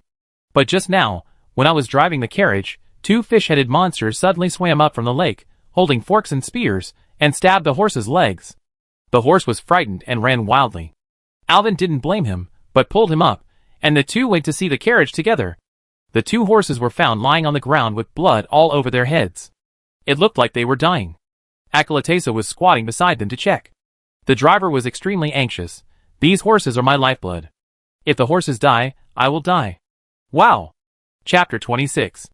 Alvin quickly grabbed the coachman, who was about to commit suicide by jumping into the lake. Your horse is the only one that died. Why don't you live? Look at it more positively. It's not your horse that died. What do you know? Woohoo! Your horse is the one that died. Alvin cursed. Your horse almost killed me. If it dies, I can buy another one. Why are you trying to die here? It was my horse that died. The coachman cried. I spent all my wealth on these two horses. If the horses die, I will have nothing. How can I live? You are talking without any pain in your waist. If you have the guts, give me your horse. I don't have a horse. Damn, you don't have a mother. No, what is it? Alvin said angrily. You have confused me. Alvin didn't want to continue to fight with him. Anyway, he would try his best and gave two quick treatments. A burst of holy light passed by, and the two horses actually opened their eyes and stopped bleeding. It seems that this holy light is really convenient. Even animals can be cured. When the coachman saw that the two horses were alive, he hugged the horses' heads and kissed them fiercely, and then pouted his lips to kiss Alvin. Alvin quickly pushed him away. Don't touch me with your mouth, that you kissed the horses. The coachman smiled awkwardly and introduced himself. My name is Jim, and I live in Nanhai Town. Thank you so much. If it weren't for you, there would be 3 corpses and 3 lives now. I and the 2 horses would definitely be dead, haha. I really don't know how to thank you. You're welcome. Just be careful when driving the car next time. Where are you going? I'm a postman. Of course, I'm going to deliver letters. I'm going to Severchel now, a small town in front. Jim pointed to the south of the road and continued, I saw you two walking just now. Are we on the same road? If possible, please allow me to give you a ride for a while? Alvin was in a bad mood and was too lazy to walk. He was happy to have a carriage, so he readily agreed. Jim brought the horse back and reharnessed the carriage. Alvin asked Akali Tasha to sit in the middle of the goods at the back and told her not to move around, otherwise she would fall under the carriage and get hurt. Akali Tasha actually understood, nodded, and started eating again. Alvin and Jim sat in the front driver's seat together. Jim saw that everything was ready, so he drove Alvin and Akali Tasha to Sepulchre together. The carriage moved slowly along the forest path, and the wheels rolled over the fallen leaves, making a slight creaking sound. What are your names? Where are you going? Jim chatted with Alvin while driving the car. I am a pastor named Alvin Priest, and she is.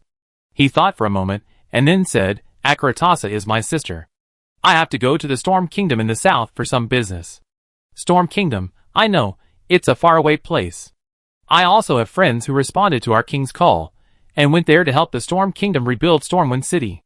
It is said that it is a warm place with spring all year round, Jim said with a smile. Suddenly, he stopped the horse with a whoosh, turned around, and looked at Alvin in shock. Wait a minute, I've heard of a name. It seems to be Elven Priest. It seems that the legend is also a priest, famous in Quel'Thalas, won the favor of 2 elven sisters, and then returned to Lordaeron with the female elves, defeated the royal advisor in 3 battles in the royal city, and caused the miracle of the angel's descent, and was warmly received by the king. This person, he can't be. The sudden brakes just now almost threw Alvin out, and he quickly grabbed the handle to steady himself. How did this matter spread further, and became more and more outrageous, even saying that he enjoyed the blessing of having 2 wives? He smiled awkwardly. It seems that I am that person. Praise the holy light. Jim was very happy. It is a blessing that I have cultivated for 3 lifetimes, no, 30 lifetimes, to invite you to ride in my carriage.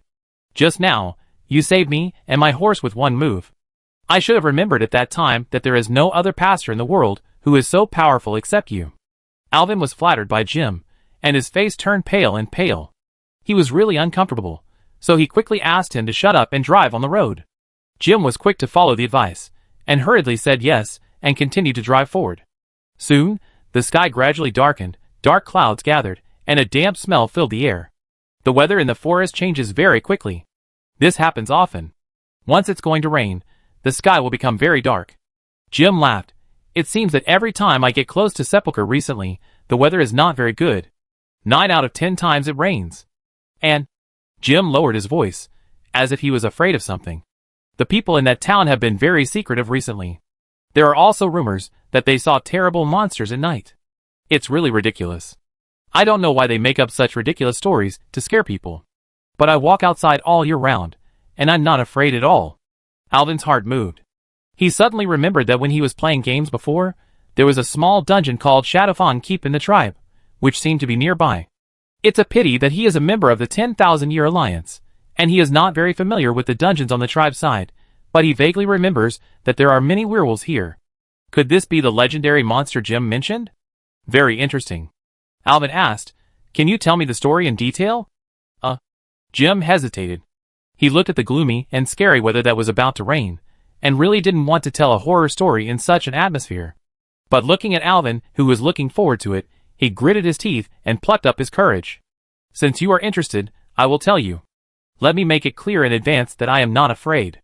I do not believe in this kind of rumor that deceives children at all." Jim lowered his voice and said, "This matter was originally circulated among the locals in their town, but it became more and more weird. One guy said that when he got up to urinate at night, he heard the screams of pigs in his barn and thought that a wolf or a bear had entered the pig pen to steal the pigs." Jim swallowed and continued, "But when he looked over, he found a huge beast nearly 2 meters and 5 meters tall standing in the pig pen. The beast stood upright on its legs, was covered with hair, had green eyes, and a long mouth, sharp teeth, and sharp claws. It was covered with blood, and was chewing a pig leg in its mouth. It looked like werewolf?" Alvin asked.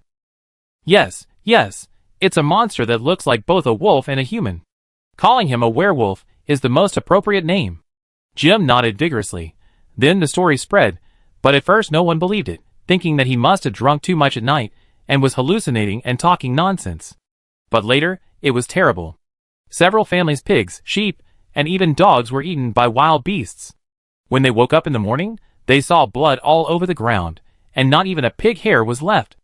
Everyone said that there might be wolves around, and the animals were taken away by the wolves, so they formed a self-defense group and were looking for traces of the wolves everywhere. As the two were talking, they suddenly heard a shrill scream from the forest. Alvin broke out in a sweat, and Jim shivered violently with fear. Chapter 27. Alvin immediately became alert. He turned to Jim and said, "Stop the car." The sound came from not far away. "Someone might be injured. We have to go and see." Jim was so scared that his face turned pale, and he was shaking like a sieve. He almost wet his pants. He trembled and said, "Mr. Priest, let's not mind our business. This place is too weird." "Then put me down and go first. I have to go and see. It's obvious that someone screamed. I have to go and see what's going on. Maybe I can help," Alvin said firmly. Jim had no choice but to let him go alone now, which would cost him his life. He had to obey Alvin's request and stop the carriage. He trembled and pulled out a wooden stick from under the seat and held it tightly in his hand. Alvin turned around and told Akalatesa to stay in the carriage and not leave. Akalatesa nodded in agreement. He and Jim walked into the forest. Jim held a stick tightly in his hand and followed Alvin. There were traces of people and animals running on the ground in the forest, as well as bloodstains. At this time, the sky became darker, and thunderstorms began to pour down.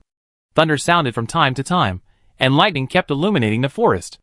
Alvin seemed to smell the smell of some kind of beast in the air, and he felt that he was getting closer and closer to the screams. Jim held a stick on the side, and kept urging him tremblingly. "Mr. Alvin, let's go back. It's too dangerous here." Suddenly, a lightning struck, and in the open space in the forest ahead, the figure of a beast appeared in the light of lightning. The beast was standing, hunched over, and its body was covered with long black hair, which stuck to its skin in the rain. Its face was similar to that of a wolf, with a long mouth, sharp teeth, and a faint green light flashing in its eyes. A person was lying at the feet of the beast. "Stop!" Alvin shouted, and quickly selected the skill of Holy Nova in his mind.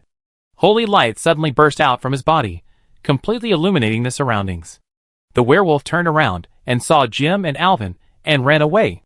The speed was very fast, and it was out of the range of Holy Nova in an instant. Alvin also ran wildly when he saw this.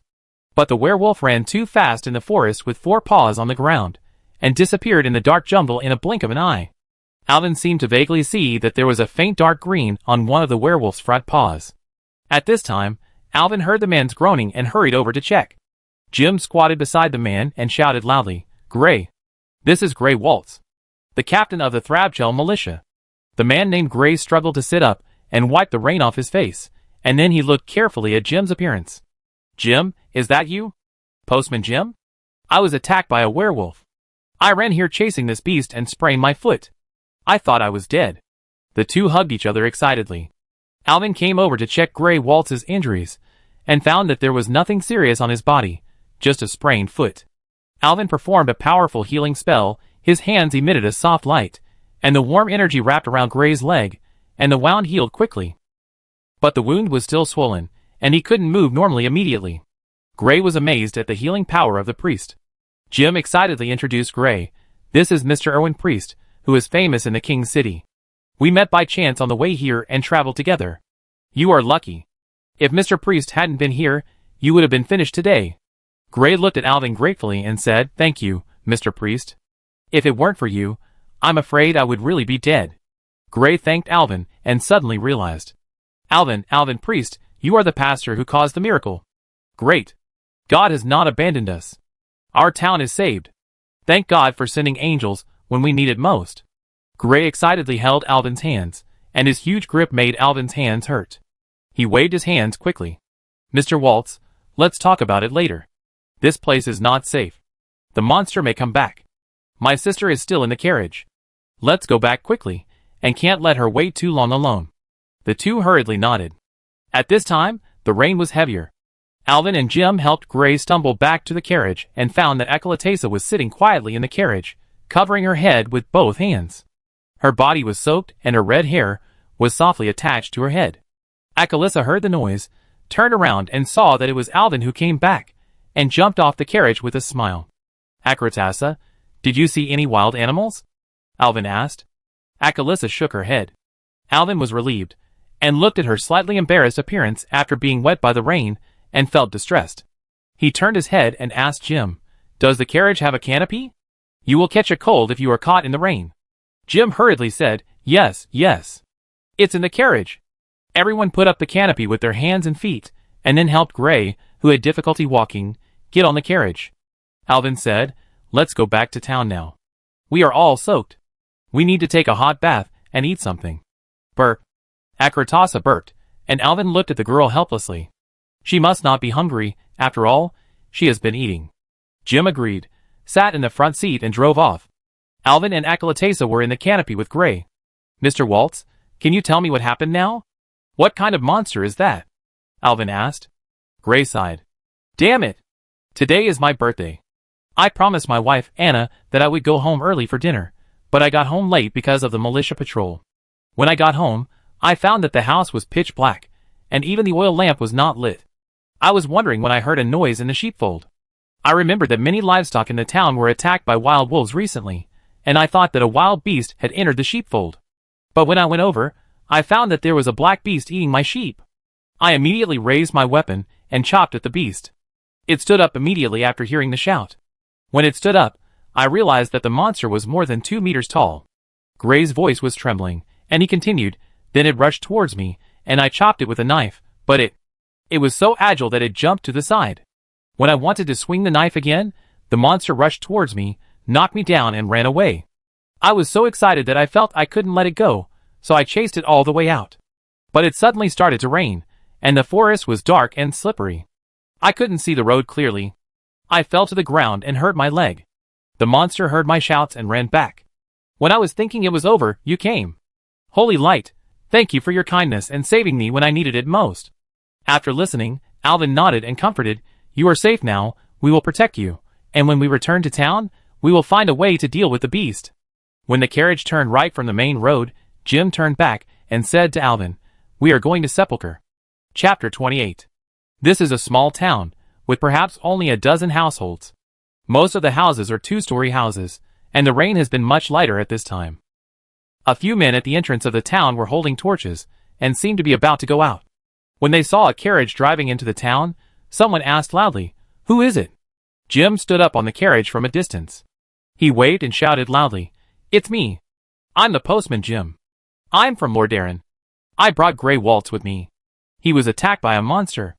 Everyone was immediately shocked when they heard it. The men ran to the side of the carriage with torches in their hands, and saw Grey leaning against the canopy, his legs swollen like bread, and hurriedly carried Grey down. A middle-aged man ordered, "Go tell Anna quickly that her husband is back." The young man next to him agreed. Suddenly a woman ran over crying and shouting her husband's name. "Grey, what's wrong with you?" It turned out that the woman was Grey's wife Anna. Grey smiled weakly and said, "Anna, I'm fine. I'm back. The beast didn't do anything to me." "Woo woo woo." Anna cried, and threw herself into Grey's arms. Don't cry, I'm back, right?" Grey hugged Anna tightly and whispered, "What about you? How are you?" "When I got home, I saw that the lights were not on at home, and I thought something happened to you." "No, there was no lamp oil at home, so I went out to buy lamp oil, and when I came back, I saw a mess at the door of my house." Anna wiped her tears. The middle-aged man next to her asked, "Can you please explain what happened now, Mr. Grey Waltz?" "Report to the Lord." Grey saluted and continued, "When I was going home, I saw a wild beast eating our sheep, so I fought with it, but the beast ran away, so I followed it out, and was injured in the woods. Fortunately, the Holy Light protected me, and Mr. Priest and Jim who passed by saved me." The middle-aged man frowned and nodded, patting Grey on the shoulder. "It's good for young people to have courage," Lord Silverline said, "but it's too reckless to chase into the forest like this. I don't want my people to be brainless idiots. Now I order you to go home with your wife, and heal your injuries." "Yes, sir." Grey saluted again. "Hello, Mr. Priest, Mr. Jim, thank you for helping Grey. May the Holy Light protect you." The Lord came to Alvin and nodded gently, then reached out and lifted his hat a little to greet the two. "I am the Lord of this land, Baron Valline." Grey bowed respectfully to the Lord. "Hello, Lord. Please allow me to introduce you. This is Mr. Alvin Priest. You may have heard of his legend recently." "Yes, he is the miracle priest who is famous in the royal city." Lord Silverline chuckled and interrupted Grey. "Is it the playboy who had an affair with 2 elves?" Alvin almost laughed out loud, and Jim also looked very embarrassed. Jim hurriedly explained, "Lord, you are really a joker. According to my close observation, Mr. Alvin is brave and upright, and is definitely not a playboy. I support his love." Lord Silverlane snorted coldly. "The love between a man and 2 women? Isn't this kind of feeling too generous?"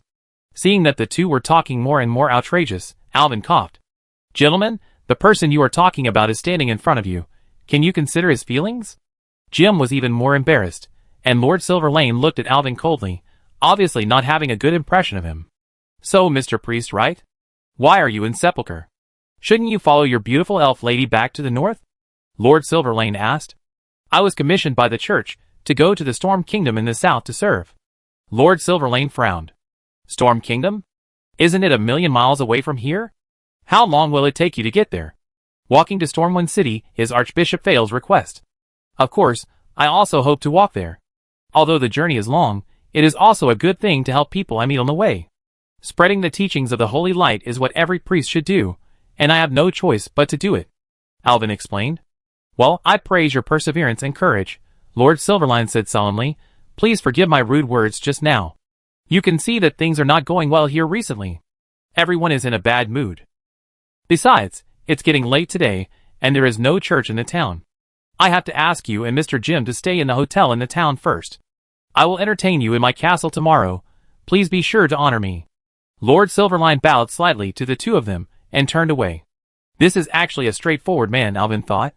He just has a foul mouth, but he can feel that he has a pure heart. The incident was settled, and everyone in the town went home separately. Gray also went home with the support of his wife. Before leaving, Alvin accidentally saw that Anna had a bracelet with a green crystal on her wrist. He had seen this green crystal several times. It was also an arcane crystal. It was a bit strange. How could an ordinary woman have such a precious magic prop? Although it was only a small piece, it was estimated to be worth a lot. Jim drove Alvin and Akali Tasha to the town's hotel. The hotel was very small, and there were only 2 rooms on the second floor, so they were open to them. Akali Tasha had 1 room, and Alvin and Jim had 1 room. Jim ordered some bread and sausages, and they ate under the oil lamp in the room. Akali Tasha quickly finished her portion, and looked at Alvin's portion eagerly. Alvin had no appetite, so he ate a few bites and gave them all to Akalatassa, who quickly swallowed them. Akalatassa started yawning after finishing her meal. Alvin sent her back to her room, and then used the healing prayer to help Akalatassa heal once more. The scar was obviously disappearing, and it seemed that it would be fine after a few more treatments. Back here, Jim invited Alvin to have a drink, and Alvin agreed. After a few glasses of warm wine, Jim's gossiping heart burned again, and he asked Alvin about the story of the elves with a smile. But Alvin was really in no mood at this time, and didn't want to talk about this topic. "Then tell me about your sister? Traveling with your sister?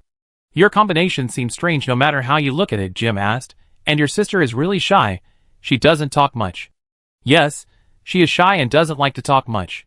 She was injured before, and I asked her to follow me for the convenience of treatment." Alvin tilted his head back and swallowed a glass of malt liquor, feeling warm all over. "By the way, do you have any clues about the beast?" Alvin looked at Jim and asked in a low voice. Seeing Alvin asking, Jim got up nervously and checked the doors and windows.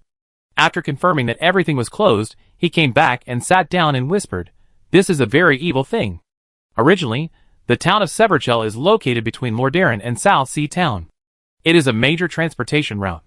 Most merchants and travelers would choose to rest here, so the town has always been prosperous." Jim took a gulp of wine and continued, "But since last year, the horror legend about werewolves has begun to spread. Everyone is a little scared and gradually stays away from this town. I am unlucky. I am a postman and have to come here to deliver mail. If I had a choice, I would not come here." Chapter 29. Since last year? Did anything happen last year?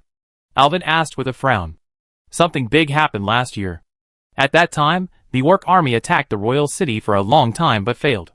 It is said that the retreat was cut off by King Thoradin. The orcs fled south in panic, and they took the Silver Pine Forest Road at that time. Everyone in the town hid in the forest and was not hurt. It is said that everyone could see thousands of black orc troops passing by here. Later, the orcs were defeated in the south. The orcs were either dead or captured, but no one cared about the giant wolves they raised. They all fled in all directions. Many giant wolves fled back to Silver Pine Forest. Since then, some people have said that they have seen giant wolves. Alvin nodded and said, "I see. I have heard that the orcs have a kind of cavalry riding wolves. It is similar to the description in Warcraft 3, the kind that holds a big knife and can cast a net," Alvin thought. "But aren't they just some wild beasts? Can't we just go and kill the wolves? How did they turn into werewolves later?" Jim sighed. If only it were that simple. Things are going to go far into the direction of horror stories from here. Jim stared at the wine glass in his hand, as if recalling something horrible. Lord Silverlane did form a wolf hunting team. I heard that they successfully hunted several giant wolves, but there were many casualties. Just when everyone thought that everything would be calm, a member of the wolf hunting team, what was his name? Briefs, yes, Mr. Briefs, originally Silverlane's chief of guards, suddenly turned into a werewolf. I heard that it was in Lord Silverlane's castle. Then Lord Silverlane killed the beast with his own hands. You mean it started with a giant wolf, and then a werewolf? What caused Mr. Briefs to become a werewolf? How should I know? Anyway, don't tell anyone else about this, let alone me telling you about it. I just listened to it for fun. Who would have thought that we would see this ghost thing with our own eyes today? Until today. Jim squeezed the wine glass hard, even wanting to crush it. Until today. I am sure that what the damn cook said might be true. What cook? Where did another cook come from?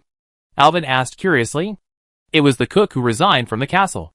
He said he saw Mr. Briefs, who was usually honest and kind, suddenly let out a painful howl, mixed with a beast-like growl, and then his body began to tremble violently, and his muscles twisted under his skin, as if an invisible force was tearing his body apart. Brief's eyes turned blood-red, and his pupils shrank into thin vertical lines, full of violence and pain. His fingers gradually became longer, and his nails grew rapidly, turning into sharp claws. Then his face began to deform, his nose and mouth extended, turning into a wolf's muzzle, and his teeth became extremely sharp. Hair grew rapidly from under his skin, covering his entire body. His figure also became taller and stronger, completely losing his human appearance. Jim tried to pour himself another glass of wine with his shaking hands, but found that he couldn't pour it accurately, and the wine was spilled on the table. Alvin quickly held his hand and filled it for him. Lord Silverlane and his guards watched this, retreating in horror, their weapons shaking. Briefs? No, now he should be called Werewolf Briefs. Let out a deafening roar, his voice full of savage anger and pain. He pounced on the nearest guard, his claws cutting through the air, bringing up a cloud of blood. Lord Silverline finally reacted and ordered loudly, "Kill him! Kill him quickly!" The guards raised their weapons and rushed towards the werewolf. The battle unfolded in the hall of the castle, with fire and blood interweaving, screams and roars one after another. Finally, the Lord personally stepped forward, wielding his sword, and after a fierce fight, he finally killed the werewolf Briefs. Later, the cook was scared and resigned overnight and fled back to his hometown. He seemed to be an Alterac person, and now no one knows where he is gone. Anyway, the matter was suppressed by Lord Silverline. Alvin pondered for a moment and asked again, what caused everyone to become a werewolf? Is it some kind of infectious disease? Jim advised, you'd better not meddle in other people's business. It's better not to go to Lord Silverline's castle tomorrow. The birthplace of this horror story is that damn castle. Then I have to go even more. Alvin thought. No words all night. The next morning, Alvin, Jim, and Akali Tasha were enjoying breakfast downstairs in the inn. The hot goat milk and freshly baked bread were fragrant and appetizing. Alvin took a sip of the goat milk and felt the warm liquid sliding down his throat. He couldn't help but sigh in his heart that such a quiet time was rare. Soon, a well-dressed man walked into the inn. His steps were steady, and his manners were elegant. He was obviously well-trained. He bowed politely to Alvin and said, "Dear gentleman, may I ask who is Mr. Priest? I am Beaver, the butler of the Lord's house. In accordance with the order of the Lord, I come to invite you to visit Mr. Silverline's castle." Jim was about to stand up to stop Alvin, but was pulled back. Alvin shook his head at Jim, stood up, and responded with a smile, "I am Alvin Priest. I am honored to be invited. Please lead the way." Jim sighed helplessly and said, "Then I will go to the carriage to sort out the mail here. You can find me in the carriage or inn when you come back." Alvin nodded, turned to Akali Tasha, and said, "Akali, you wait for me in the inn." However, Akali Tasha stood up, her red eyes flashing with anxiety, and she held Alvin's clothes tightly to prevent him from leaving. Alvin asked curiously, "Do you want to go with me?" Akali Tasha nodded, her eyes full of expectation. Alvin asked the butler helplessly, "Can I take my sister with me?" Butler Beaver smiled and replied, "Of course." "Then, let's go together. Don't eat too much, or others will laugh at us," Alvin whispered to Akali Tasha. Akali Tasha was very happy now. She sat in the carriage with Alvin and looked out at the forest from time to time. The sun shone on her face through the gaps in the leaves, looking particularly bright. Alvin saw that she recovered well, so he asked softly, "Akali, can you tell me what happened to you before?" Hearing Alvin's question, Akali Tasha's mood suddenly became low, like a little girl who had done something wrong, shrinking in the corner of the carriage. Seeing this, Alvin had no choice but to say gently, Okay, wait until you want to talk, there's no rush." The carriage continued to move forward, passing through the dense forest and heading towards Lord Silverline's castle. Soon, in the depths of the dense woods, the outline of the castle gradually emerged. Suddenly, Alvin felt the handle of Zalata's vibrate violently in his arms, as if it resonated with some kind of magical energy. Chapter 30. The castle covers a vast area and is majestic and magnificent. Several spires soar into the clouds, as if piercing the sky. Alvin was surprised that a lord of a small place actually had such a magnificent castle. The handle of the Zalatath in his arm suddenly vibrated violently, as if it resonated with some kind of magical energy. The vibration was not a simple tremor, but it seemed that there was a powerful force surging inside the handle, trying to break through the restraints. Alvin could feel the power beating in his chest, like a frantic heart. He hurriedly took out the handle, only to see it emitting a faint purple light, as if responding to some invisible call. His hand involuntarily clenched the handle, and felt the power passing through his palm to his whole body. The familiar feeling was both exciting and frightening. This is the shadow energy. Before, Alvin urged the shadow energy to connect with Xalatath, but he always felt that there was a huge space far away in between. Now, the power of Xalata seemed to have been amplified near the castle, and it expanded its power, and connected with Alvin. Alvin felt dizzy, and he seemed to hear some kind of whisper. It was a voice that only Alvin could hear, as if telling an ancient secret and endless desire. "Ah!" Alvin cried out, and woke up from his dizziness. It turned out that Ekalissa saw Alvin holding the hilt in a daze, so she worriedly grabbed Alvin's hand. He felt a warm current coming from Ekalissa's palm, dispelling the shadow power just now, and instantly blending into Alvin's whole body. "Huh? What kind of magic is this?" Alvin asked Akali Tasha in surprise. "So you can do magic?" But Akali Tasha looked innocent. Her two big ruby eyes blinked at him, full of concern. That kind of power seemed to be unconsciously displayed by her. Strange things happen every day, especially today. "Akali, how many surprises do you have that I don't know?" Alvin laughed, stroked Akali Tasha's red hair, and put the hilt back into his pocket. He took a deep breath, and tried to calm himself down. Soon, the vibration of Xalata's gradually subsided, as if the power was to remind him that this visit was unusual. Suddenly, the voice of the butler Beaver came from the front of the carriage. "The vast forests from the south of Lordaeron to the north of Tarren Mill are all the territory of Lord Silverlane. The Lord hates to put on airs like a noble, and is very kind to the people. He does not impose heavy taxes, and everyone loves him. During every festival, the Lord invites the residents of the town to gather together in the castle," he introduced proudly. "It can be seen that although we only met once last night, the Lord's enthusiasm and straightforwardness left a deep impression on me." Alvin nodded in agreement, especially the part about me being a playboy. He added in his heart. The entire castle was built on the mountain, and the carriage twisted along the winding mountain road and finally stopped at the gate of the castle. Butler Beaver smiled and helped Alvin open the carriage door, and gentlemanly used his white-gloved hand to hold the upper edge of the carriage door to prevent Alvin from hitting his head. "We're here, Mr. Priest." Alvin nodded, straightened his clothes, and got off the carriage. He was surprised to find that there was also a bracelet made of arcane crystal on the wrist of Bifer, which he used to hold the door.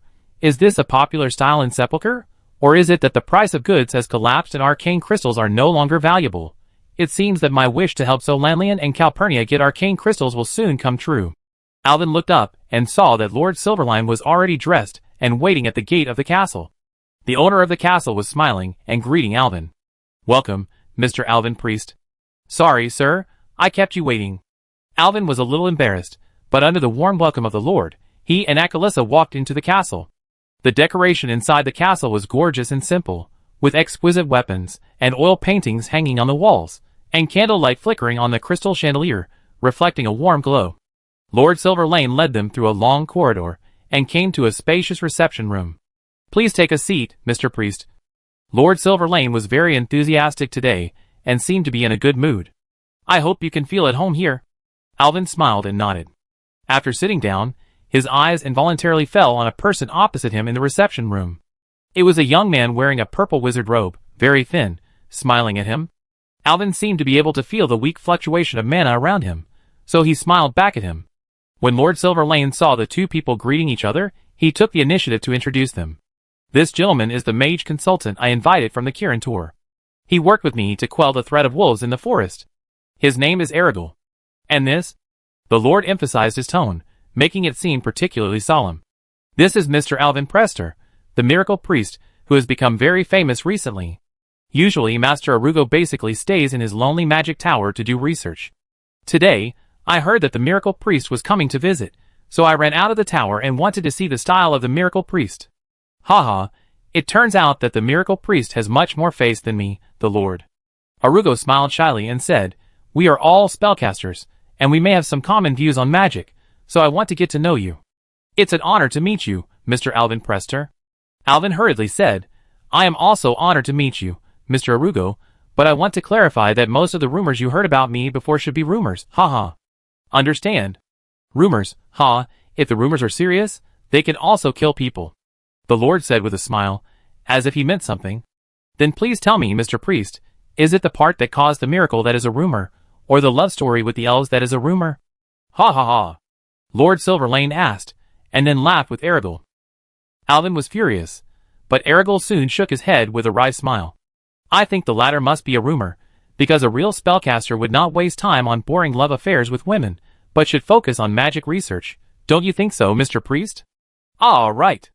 Alvin realized that Aragorn was a magic nerd, and hurriedly followed his meaning. But in fact, I can't live without love, Alvin thought. At this time, Silverlane clapped his hands. It's just time for dinner now. Let's have a meal together. Then, the waiters came in one after another, serving various delicacies, and Akali Tasha began to swallow her saliva as she looked at the food. But Silverline held a wine glass and said polite words for a long time, and finally said, "Thank the holy light for letting us meet, everyone cheers." After saying that, he drank it all in one gulp. Then Akalissa started to lower her head and run like a runner who heard the starting gun. Alvin winked at her frantically, but at this time Akalissa could no longer see anything else, just eating by herself. But the Lord didn't seem to be angry, just slowly looked at Alvin. What do you think of the legend of werewolves? Do you think this thing really exists? The Lord suddenly asked. Chapter 31. Alvin didn't expect the Lord to be so direct, so he put down his cutlery. I haven't done any direct research on werewolves in the past, but I think the world is so big that there are all kinds of strange things.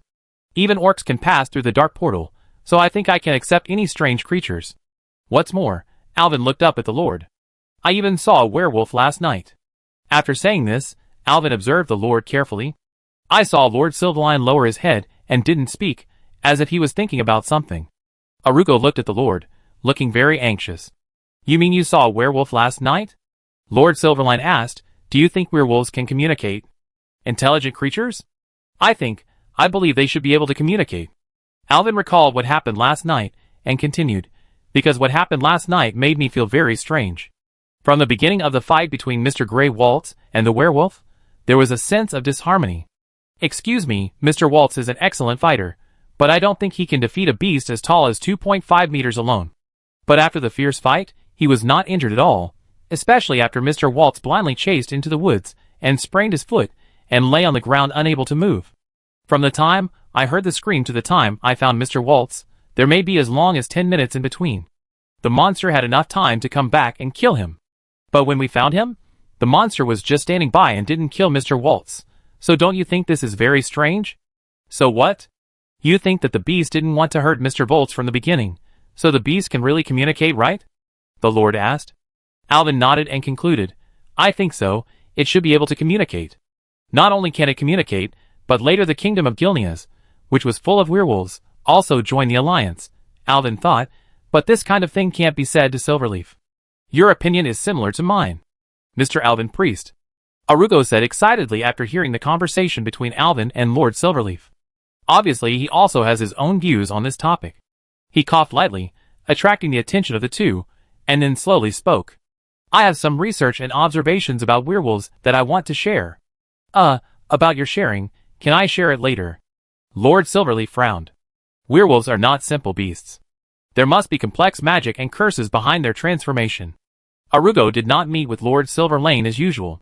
He paused for a moment, as if he was organizing his words, and then said to himself, according to my research, this transformation may be related to some ancient magic ritual, and may even involve the distortion of the soul and the erosion of dark forces. When Arugo spoke, his expression was very proud, like a child showing off his achievements. Alvin listened attentively and couldn't help asking, so you think werewolves are produced through some magic ritual or curse? Or transformed from humans? It seems that this Arugo is quite knowledgeable. I didn't expect that his research is quite in-depth, Alvin thought. Mr. Arugo, please watch your words. Lord Silverlane's face changed a little. But Arugo has already entered the state. He nodded excitedly and continued, theoretically, it is possible. But most of them will lose some of their rationality after transformation. According to what you just said, some werewolves have not completely lost their humanity. If you can find the right method, you may be able to communicate with them to some extent. However, this probably requires extremely high magical attainments. Enough. Lord Silverline slammed the wine glass heavily on the table. Master Arugo, I don't want to hear your crazy speculations about werewolves anymore, and I don't want to see any tragedy caused by werewolves anymore. Lord Silverline said seriously, I hope you can stop here. Arugo sighed, and a look of unwillingness flashed in his eyes. Yes, sir, as you wish. Excuse me, Mr. Priest, I have to go back to continue my research. Arugo stood up, and it seemed that it was difficult for him to move his thin body away from the table. He saluted the two and prepared to leave. As soon as he reached the door, Arugo suddenly stopped and turned his head, as if he remembered something. He turned and walked towards Alvin, but before he got close, Akalissa suddenly stood up. She threw the chicken leg in her hand aside, wiped her face carelessly, and quickly stood between the two, blocking Arugo's way. Akaratasa was like an angry kitten, sucking her teeth at Arugo, revealing 2 rows of sharp canine teeth, and making a low roar from the depths of her throat. Her ruby eyes stared at Erigel, full of hostility. Alvin was very surprised and asked hurriedly, Akali, what's wrong? Akali Tasha did not answer, but simply roared at Erigel. Erigel was also very surprised. He was frightened by this strange red-haired girl and wanted to go around from the side, but was stopped by Akali Tasha. He smiled awkwardly, took out a silver bracelet from his pocket, and put it on the dining table. This is a bracelet I made with arcane crystal. Wearing it can increase a person's mental strength. I feel that I hit it off with Mr. Priest, so I want to give this bracelet to you to express my affection. Alvin's scalp tingled. No wonder this Arugo just said that he would spend all his limited time on magic research and said that he was not interested in women and love. It turns out that this guy is a gay, but seeing Arugo's eager eyes, he had to say, okay, I take it. Thank you for your generosity. Arugo lowered his head and smiled foolishly, and then left contentedly. When Alvin saw him leave, the goosebumps on his body disappeared. Seeing Akali Tasha still on guard, I was very moved. It turns out that Akali is my pure guardian. She is afraid that I will hook up with gays and become an unclear relationship, so she protects me like this. I am so moved. She is worthy of being my good daughter. When Akali Tasha saw Arugo leave, she relaxed her vigilance. As if nothing happened just now, she sat down and continued to fight with her roast chicken. Alvin looked at Lord Silverlane awkwardly, and seeing that Lord Silverlane did not react, he returned to his seat in dismay. Please forgive his unreasonableness. Lord Silverlane said with a smile. He has an almost crazy obsession with these stupid legends. Sometimes even I think he is a little too persistent. I thought that all the mages in the Kirin Tor were like this. These spellcasters must have confused their brains. To be honest, it was not until I heard your legend that I realized that there are normal people among spellcasters. Silverlane smiled at Elvin with ill intentions and said, they also understand love between men and women and hope to be nourished by love.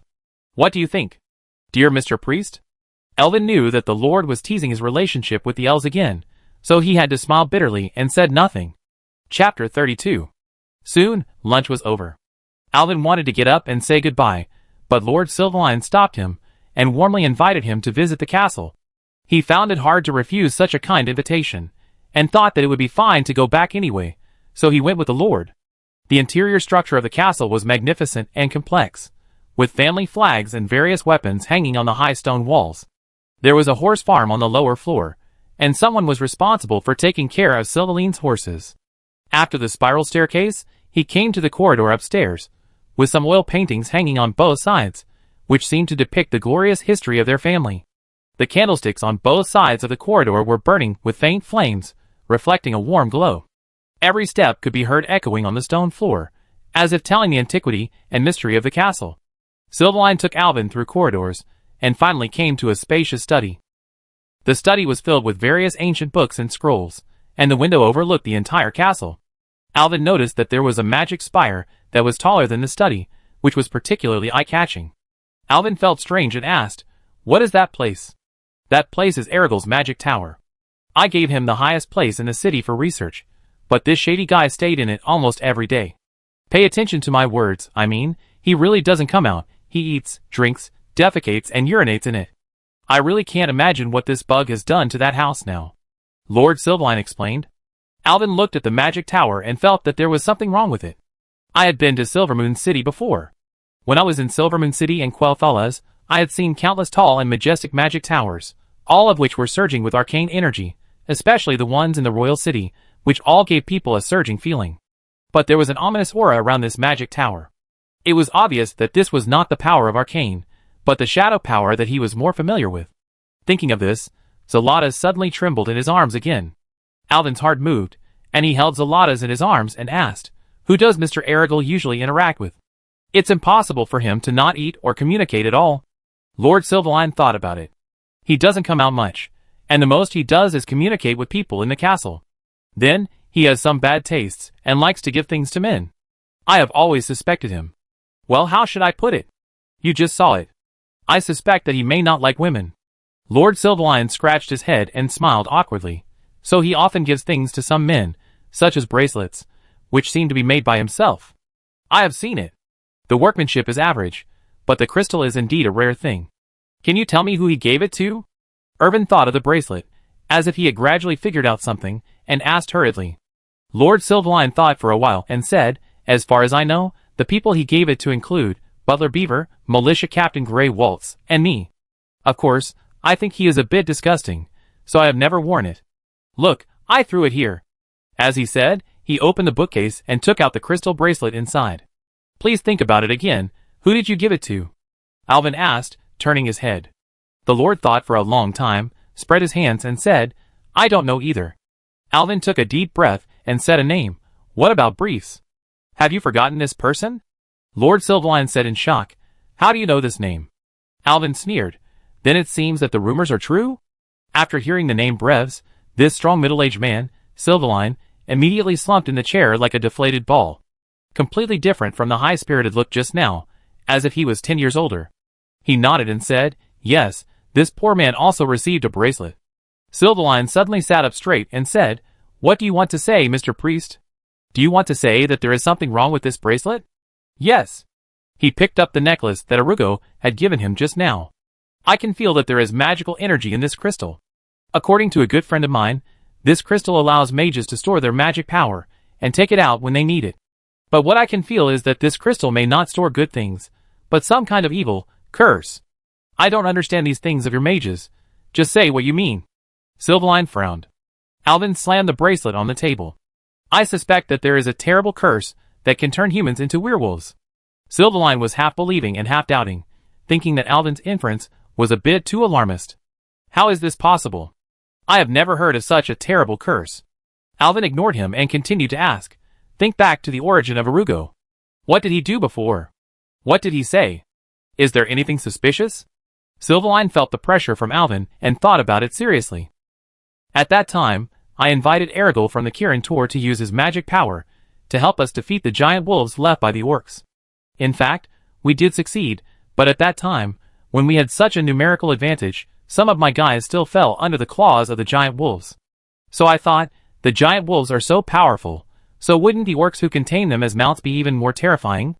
So I began to hesitate. I was afraid that I would eventually be unable to protect my people, so I asked Aragil to find a way to strengthen our strength." Alvin clapped his hands and said, "That's it. So he studied the method of transforming humans into werewolves. Think about it, how is Briefs after the transformation? Is his strength greatly increased?" Silverline seemed not to want to recall the terrible scene, but he still closed his eyes painfully, and thought about it carefully. He said painfully, "Yes, Briefs went through a painful transformation and became a werewolf. His strength increased greatly. It was simply the rebirth of a demon. We were all very scared at the time, but Arugo, yes, now that I think about it, he was not scared, he was excited. He rushed out of his magic tower excitedly, and wanted to talk to Briefs. But the poor guy had completely lost his humanity, and just attacked the people around him crazily. I couldn't bear to see him cause more damage, so I locked him up in the horse farm on the bottom floor, and then shot him with a bow and arrow upstairs. Poor Briefs, I killed him with my own hands." Lord Silverline covered his face in pain, as if crying.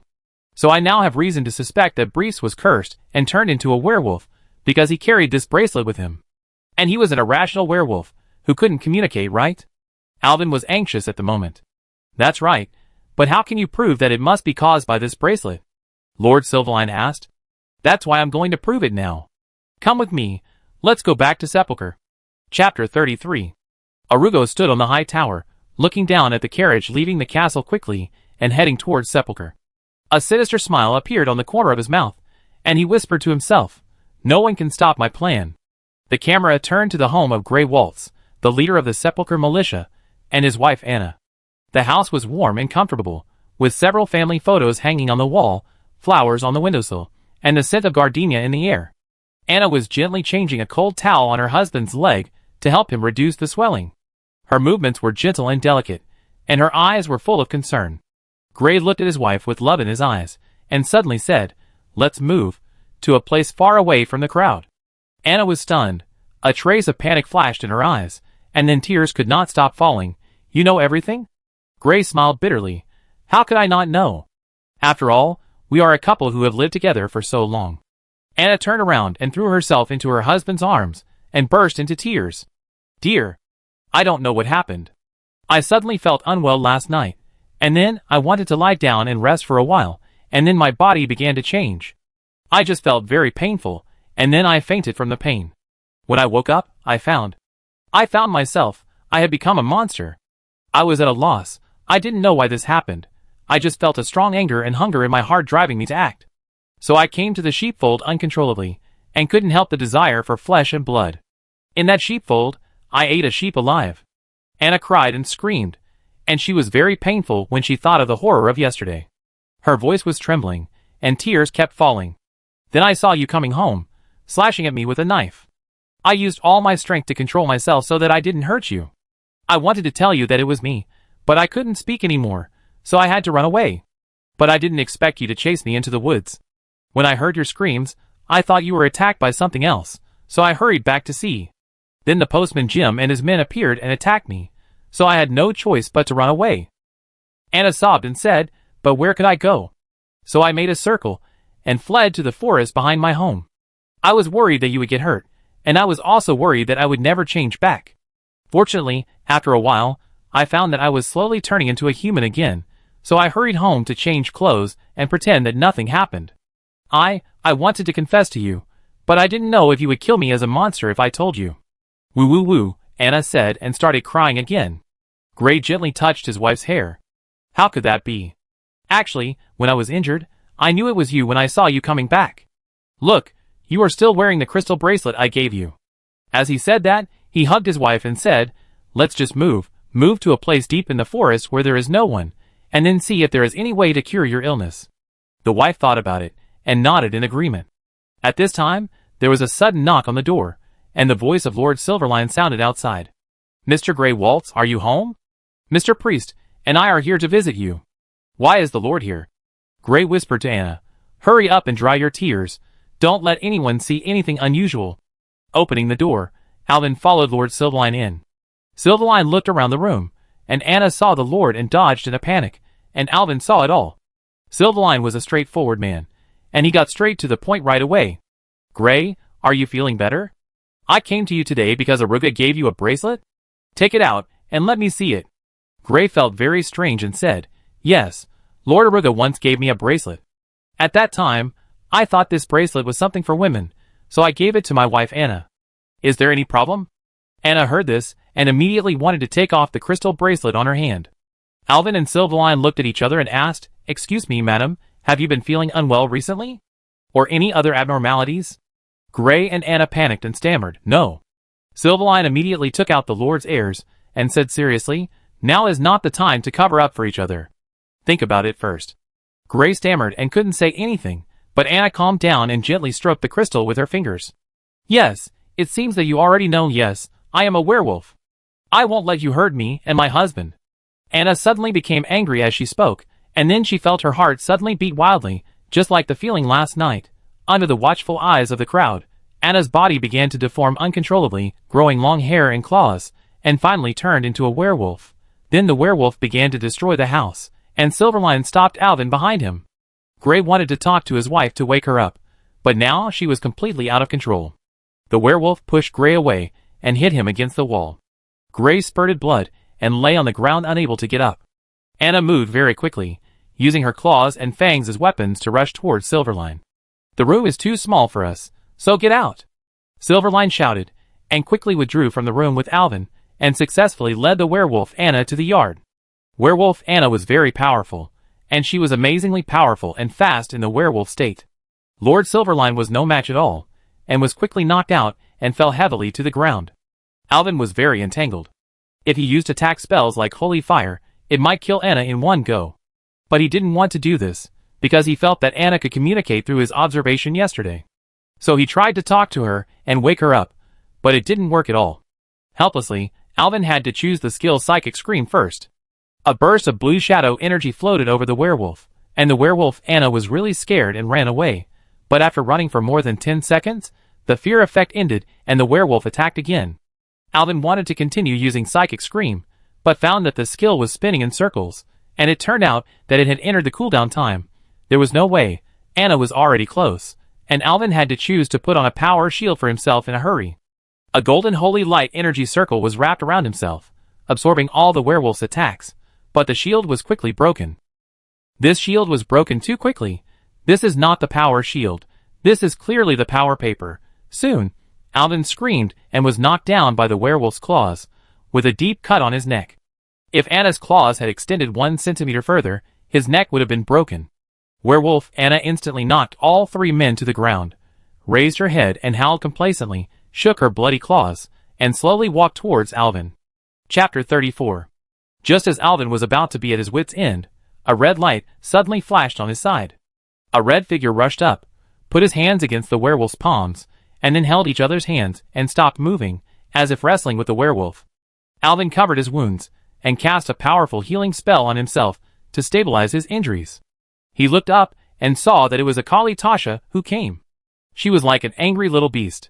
Seeing Alvin being beaten by the werewolf, and flying out with blood, she was furious and wrestled with the ferocious werewolf. The werewolf could still howl angrily at first, but soon found that he was at a disadvantage, and gradually knelt down with Akali Tasha holding his paw. Akali's eyes seemed to be able to spit fire, and her small body burst out with huge power. She fiercely pulled the werewolf up from the ground, and lifted it over her head. Like throwing a discus, she threw the werewolf Anna out, and the werewolf broke the wall and fell down. But the werewolf was also fierce, lying there struggling to get up, but fell down again after trying several times. Its claws were shaking, and could no longer support its huge body. It was obvious that the fall just now had caused its internal organs to burst, and blood kept gushing out of its mouth. Akalatassa slowly walked towards the werewolf, exerting a huge pressure, and a lurching roar came out of her throat. She slowly walked to the werewolf. The werewolf was no longer fierce at this time, and his eyes showed a fearful expression, and he huddled himself tightly into a ball. Akalatassa raised his hand and was about to attack the werewolf, but suddenly Gray struggled to rush up from the side, pounced on the werewolf, and shouted loudly, "Please let Anna go, she is rational and can be communicated with. She didn't attack me yesterday, please give her a chance." But Akali Tasha ignored him, and reached out to pull Gray. "Akali, stop!" Akali Tasha looked back and saw that Alvin was already treating Lord Silverline, who had fallen to the side. It seemed that there was no problem, so she stopped. But the werewolf was still baring his teeth and roaring on the ground, and Gray cried and hugged the werewolf. "Anna, it's me, everything is over, you can rest assured, no one will hurt us, don't worry." The werewolf didn't seem to understand Gray's words, and bit Gray's shoulder, and blood flowed out from the werewolf's teeth. But Gray seemed to feel nothing and continued to comfort Anna. Slowly, the werewolf Anna's eyes gradually became clear and began to cry. The werewolf made a sound, as if calling her husband's name, but she couldn't call it accurately and just kept crying.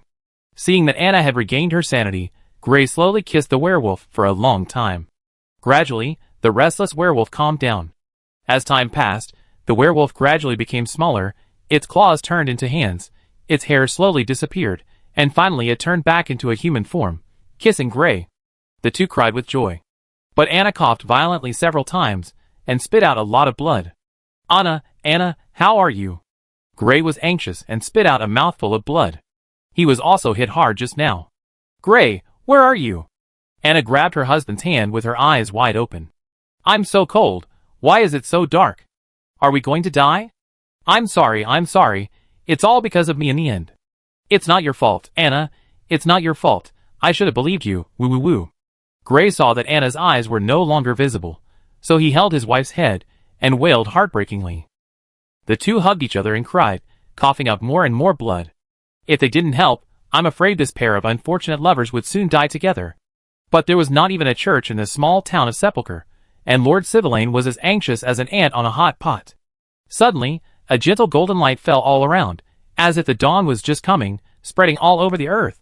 Hymns fell from the sky, and the melodious melody echoed in the air, like a hymn from heaven. Gray and Anna felt a warm power rising from the ground, and this power warmly flowed from the earth into their bodies, as if every cell was wrapped in warm light. There was no place on their body that was not comfortable, no place that was not warm, as if all the pain and fatigue were dispelled. Lord Silverline looked back and opened his mouth in surprise. He found that Alvin had his hands open, his eyes closed, and a dazzling golden light emanating from his body, slowly floating in the air. He chanted an indescribable spell in a low and solemn voice, as if he was talking to the gods. His figure seemed sacred and inviolable in the golden light, like an angel descending to the earth. It turned out that Alvin saw that the two were in a critical situation, so he hurriedly selected the skill icon of healing prayer from his mind. This skill can heal the injuries of 5 companions around at once, which is a very powerful healing technique. As the spell was chanted, the golden light became brighter and brighter, as if the sun's light was spreading all over the earth. There were countless tiny light spots in the light, like stars twinkling in the sky, and like countless fireflies flying in the night sky. These light spots slowly descended and gently covered Gray and Anna. The two felt a warm force coming from all directions, wrapping their bodies.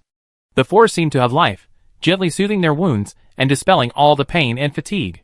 Gray and Anna's faces gradually regained their color, and the pain and fatigue in their eyes gradually disappeared, replaced by a kind of calmness and tranquility. They felt the strength in their bodies slowly recovering, as if a new vitality was surging in their bodies, repairing the scars in their bodies. Alvin's spell gradually stopped, and the golden light gradually dissipated. But Alvin was no longer able to support it. This spell was very powerful, but the price was extremely consuming magic power. Alvin frowned, beads of sweat poured out from his forehead, and his face was pale. This was the backlash of the exhaustion of mana. He fell from the air to the ground, and fell hard to the ground. A flash of red light passed by, and Alvin had fallen down, but he did not fall to the ground, but was caught steadily in Acalatha's arms. She was surprised by the warm feeling of the sacred energy of the healing prayer entering her body, and suddenly found that Alvin had fallen from midair, and hurriedly ran over. It was too late, and she slid and caught Alvin in her arms. Mr. Priest. Lord Silverline also ran over, fell beside Alvin and asked anxiously, "How are you? What happened to you?" "It's okay." Alvin slowly opened his eyes. "It's the backlash of mana exhaustion, wow." After saying that, he tilted his head, and vomited all the lunch he had eaten at noon. At this time, he just felt dizzy. "Mana exhaustion? Is there anything I can do?" Lord Silverline asked anxiously. "Please don't let anything happen to you. I now completely believe those rumors. You are not the one who caused the miracle. You are the miracle yourself. Mr. Priest, please tell me what I can do. What I must do for you." Chapter 35. Alvin couldn't even open his eyes now. He resisted the dizziness and said with difficulty, "Gray, Anna, how are they?" "They are fine. I've seen them. They are still unconscious, but their breathing is even, and they don't vomit blood. They must be exhausted." That's good, that's good." Alvin breathed a sigh of relief, but his body kept reminding him how real the pain brought by the exhaustion of magic power was. "But what should you do now? What can I do for you?" Lord Silverline asked anxiously. "I need elf girls, mages, Solanlian, Capernia, where are you?" Alvin had already started talking nonsense, and the figures of several girls flashed through his mind like slides one by one. Suddenly, a salty and sweet taste came from the corner of his mouth, which seemed to be the taste of some kind of milk tea he drank in his previous life. He greedily swallowed the milk tea, and instantly a life force surged from his body. This kind of vitality is different from the power of magic spring water. Magic spring water simply replenishes the lost mana, but this kind of power now replenishes both mana and health. This is simply the fountain of life. Alvin opened his eyes suddenly, and found himself lying in Akali's arms. The girl's body was soft and very comfortable, and Akali was holding her bitten finger, and feeding blood drop by drop into his mouth. The girl looked concerned, and her red hair fell on Alvin's face, itching. "Akali, what are you doing?" Alvin was shocked. Why was this girl feeding himself blood? Could it be some kind of evil ritual? He smacked his lips, and sure enough, that sweet and salty taste was exactly the taste of blood. What's going on? Alvin could feel the endless vitality gushing out of his body, as if he was full of strength, just like drinking 100 barrels of Red Bull. Wow! Acalatassa dived into Alvin's arms, and burst into tears. Originally, Alvin had a lot of questions to ask her, but seeing the girl crying, he was afraid that she had been scared just now. Recalling the time when he first met Akalatasa, the girl kept shouting mother in a coma. At that time, Solanlian guessed that the girl's mother might have met with an accident in front of her, which caused her mental trauma and lost some of her memory. Now she saw me in so much pain, she might think I was going to die, so it brought back her terrible memories in the past, which scared her. Thinking of this, Alvin hurriedly hugged the girl, patted her back gently, stroked her hair and said, it's okay, I just ran out of mana and was attacked. It was very painful at the time, but I just need to drink some magic spring water. Next time, I must remember to bring magic spring water. Don't cry, don't cry. After coaxing for a long time, Akalatasa stopped crying. But she just hugged Alvin and refused to let go, as if she was afraid that Alvin would kill himself again. Well, just treat it as an extra pendant. Alvin had to stand up with Akalatasa's pendant. Lord Silverline saw that Alvin was in great pain just now, but now he seemed to be fine, and he was completely confused. I really don't understand the things of you spellcasters. This is really magical and weird. But what I want to say is, Mr. Priest, your title of Miracle Priest is well deserved. Alvin was coming to the Greys to check on their injuries. The two of them closed their eyes peacefully, holding hands in their sleep. After checking, they were indeed healed and just needed to rest. I'm so happy for them, Alvin thought. Then he stood up and turned his head to look in the direction of the castle. It's not over yet, Alvin said. There is still an important threat that has not been resolved. What should we do next? Lord Silverline said, I can now be completely sure that it was Arugo who did it. He cursed the bracelet. He wanted to turn my people into werewolves to conduct his terrible research. He must pay for his crimes. That's right, Lord. Alvin smiled and said, next, it's time to face Arugo. How are you now? Very good. I want to go now. Gather my guards and militia. Let's pull him out of his wizard tower. How about this? Alvin thought for a moment and said, with such a big commotion here, I'm afraid the town and Arugo know about it. He must be ready and waiting for us to come over now. I go to the castle to meet Arugo first, and see if he has any tricks up his sleeve. And Lord, you go to the town to announce Arugo's crimes first, and then gather the militia guards to support me, so that we can find out the enemy's strength and avoid manpower losses. I can't let you face danger alone. Silverline was still worried. You saw it just now. I can protect myself. If there are too many people, it will drag me down. It's not too late for you to come and support me after you are ready. Alvin still insisted on going alone. As for my sister, Alvin looked down at Akalisa, who was hugging him tightly. The girl raised her head and looked at him firmly with her ruby eyes. Alvin could feel her arms tightening again. Forget it, Akali should just follow me. I always have a hunch that I may still need her protection. Lord Silverline thought about it and agreed. After all, he had just witnessed the magical power of these two people. After separating from Silverline, Alvin and Akalisa continued to ride the carriage back to the castle. Unlike the last time, this time Alvin could clearly feel that the entire castle, and even the forest outside the castle, was shrouded by an indescribable evil atmosphere. The sky was overcast, and the air was filled with a suffocating sense of oppression. In the carriage, Alvin stared out the window with a frown. He turned to Akalisa and said, You may face many unknown dangers in a while. You must stay behind me and follow my instructions. Akalisa had already let go of Alvin and nodded quickly. Alvin looked at her and always felt that her red hair looked brighter recently, like a flame, and her ruby eyes also shone with crystal light. Only then did he realize that this girl, who had always been sloppy before, actually had amazing beauty. If she grew up, she would be a disaster for the country and the people. It must be because the food has been too good recently. And I have been staying between Capernia and Solanlian, so I may be a little immune to beautiful girls. But at this moment, there was a hint of uneasiness in her expression, as if she had an instinctive vigilance against danger, such as when she stopped Arugo from approaching her before. Akali, I have to say that there are too many mysteries about you. I hope that after this is over, you can tell me your story in detail. After all, the road to Storm Kingdom is still long, and we have enough time to solve your problems. Akali looked at Alvin and nodded, with complex emotions flashing in her eyes. At this moment, Alvin suddenly felt that Zalata's in his arms was shaking violently again, as if responding to some kind of call. Alvin held it tightly, feeling her powerful power surging. He took a deep breath, silently prayed in his heart, trying to calm this uneasy power. Chapter 36. The carriage slowly stopped, and the gate of the castle slowly opened in front of them. Alvin and Akali Tasha got off the carriage, and the cold wind made them shiver. The darkness in the castle seemed to have life, ready to move. Alvin walked firmly in front, and Akali Tasha followed closely.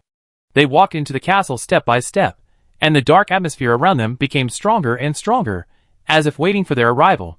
There were no guards, no housekeepers, and even no breath of life in the castle. The silence around was eerie. Alvin secretly said in his heart that it was not good, and his brows were furrowed. The atmosphere here is even weirder than last time, Alvin whispered. The two continued to move forward and found that the passage downstairs that originally led to the horse farm was blocked by an invisible and intangible magic barrier. Alvin reached out to touch the barrier and felt a strong magical force surging. This is the work of Erigel. Alvin pondered. He may have placed a magic circle inside the castle, isolating the entire castle into separate areas.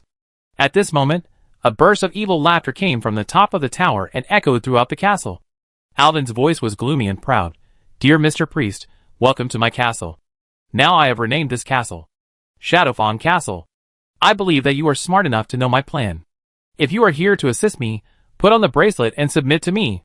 If not, please withdraw, otherwise my babies will tear you to pieces. Ha ha ha." Alvin clenched his fists, took a deep breath, and shouted loudly in the direction of the top of the tower. "You, a fake Kirin Tor mage. Your evil research is a blasphemy against mankind. I am here this time to destroy you on behalf of the Holy Light. You have to clean your neck and wait for me. I will drag you out of your dirty laboratory and make you pay for what you did. Then you will be torn to pieces by my servants. Your body will become their food and my research material, you ungrateful fool." After that, Arugo's angry voice disappeared, and the castle fell into silence again. Alvin looked around and soon found a hidden path on the right side of the gate. He nodded to Ekalatassa, and the two walked in quickly. The corridor was unusually quiet. There was a torch every few meters, and the flickering flames cast strange shadows on the wall. From time to time, the howling of wolves came from the depths of the corridor, echoing in the empty space, which was creepy. Alvin frowned and whispered, "Could it be that everyone in the castle has been transformed into werewolves by Arugo?" Their footsteps echoed in the corridor, as if confronting an unknown creature in the dark. Suddenly, a cold wind blew, and the flames of the torches swayed violently and almost went out. Akalissa followed Alvin closely, her red eyes flashing with alertness. Her instinct was strongly warning her that there was something dangerous ahead. She quickly pulled Alvin and shook her head at him, signaling him not to move forward. Alvin also felt his scalp tingling, so he stopped. He suddenly thought that the shield of the truth word could increase the fault tolerance of himself and Akalissa, so as to prevent sneak attacks by the enemy. So he quickly selected the icon in his mind and began to chant the spell. As he chanted the spell, both of them were covered by the shield formed by the holy light, and the light also dispelled the darkness around them. Following the light, several dark shadows could be vaguely seen wandering in the distance, and their eyes seemed to be flashing with green light. The two continued to move forward with the help of the light. The next corridor suddenly opened up. Alvin walked closer and found that there were cells with iron doors on both sides of the corridor. It seemed that this was the place where criminals were imprisoned in the castle, but where did the criminals go? He had an ominous premonition in his heart. Just as he was wondering, Akalitha gently pulled Alvin's hand and pointed to the roof. Alvin looked in the direction she pointed, and saw that there seemed to be green light flashing in the darkness. In an instant, a fishy wind flashed by. It turned out that several werewolves ambushed in the dark jumped down from the wall towards Alvin, waving their claws and launching a surprise attack. Alvin was shocked and hurriedly selected the Holy Nova from his mind. A burst of golden light burst out from him, illuminating the entire cell, and heart-wrenching wails sounded around. Alvin could see clearly that in the dark corner, there were more than a dozen black werewolves being burned by the holy light, struggling frantically, and the dense crowd was simply creepy. Wolves are creatures that like to move in the dark, and are particularly afraid of fire. He saw that some werewolves had been burned by the holy light, and could not move, and some were still struggling. Fearing that the werewolves would attack again, he cast Holy Nova again. The second burst of holy light was even stronger, and soon the cell fell into darkness again, with only some scattered golden flames still burning on the bodies of the werewolves. Alvin had seen the exit of the cell when the holy light illuminated the room just now. He pulled Akali Tasha up without saying a word and ran forward. But when he reached the door, he found that it was locked. Alvin tried his best, but he couldn't open it. Could it be that I, a miracle priest, can't even enter a door? Just when Alvin was at a loss, Akali Tasha stepped forward and gently pushed, and the whole door, and the door frame flew away directly. Alvin then remembered that there was a girl with extraordinary strength beside him. "Well done, Akali Tasha. It's great to have you here. Hearing Alvin praising herself, Akali Tasha lowered her head embarrassedly and laughed. There were steps outside the door. The two climbed up the steps, and suddenly the eyes were bright.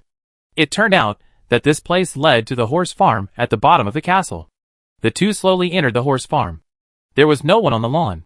Several beloved horses of Lord Shivaline fell to the ground with blood.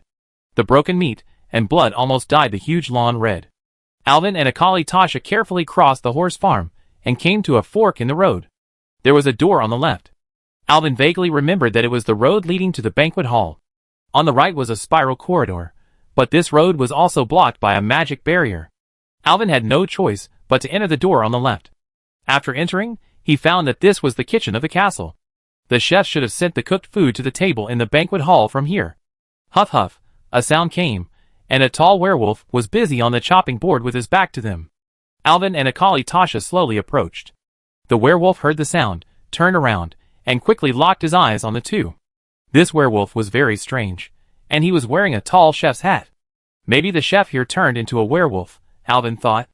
At this time, he looked through the werewolf's body and found that on the chopping board in front of it, there was a broken horse head.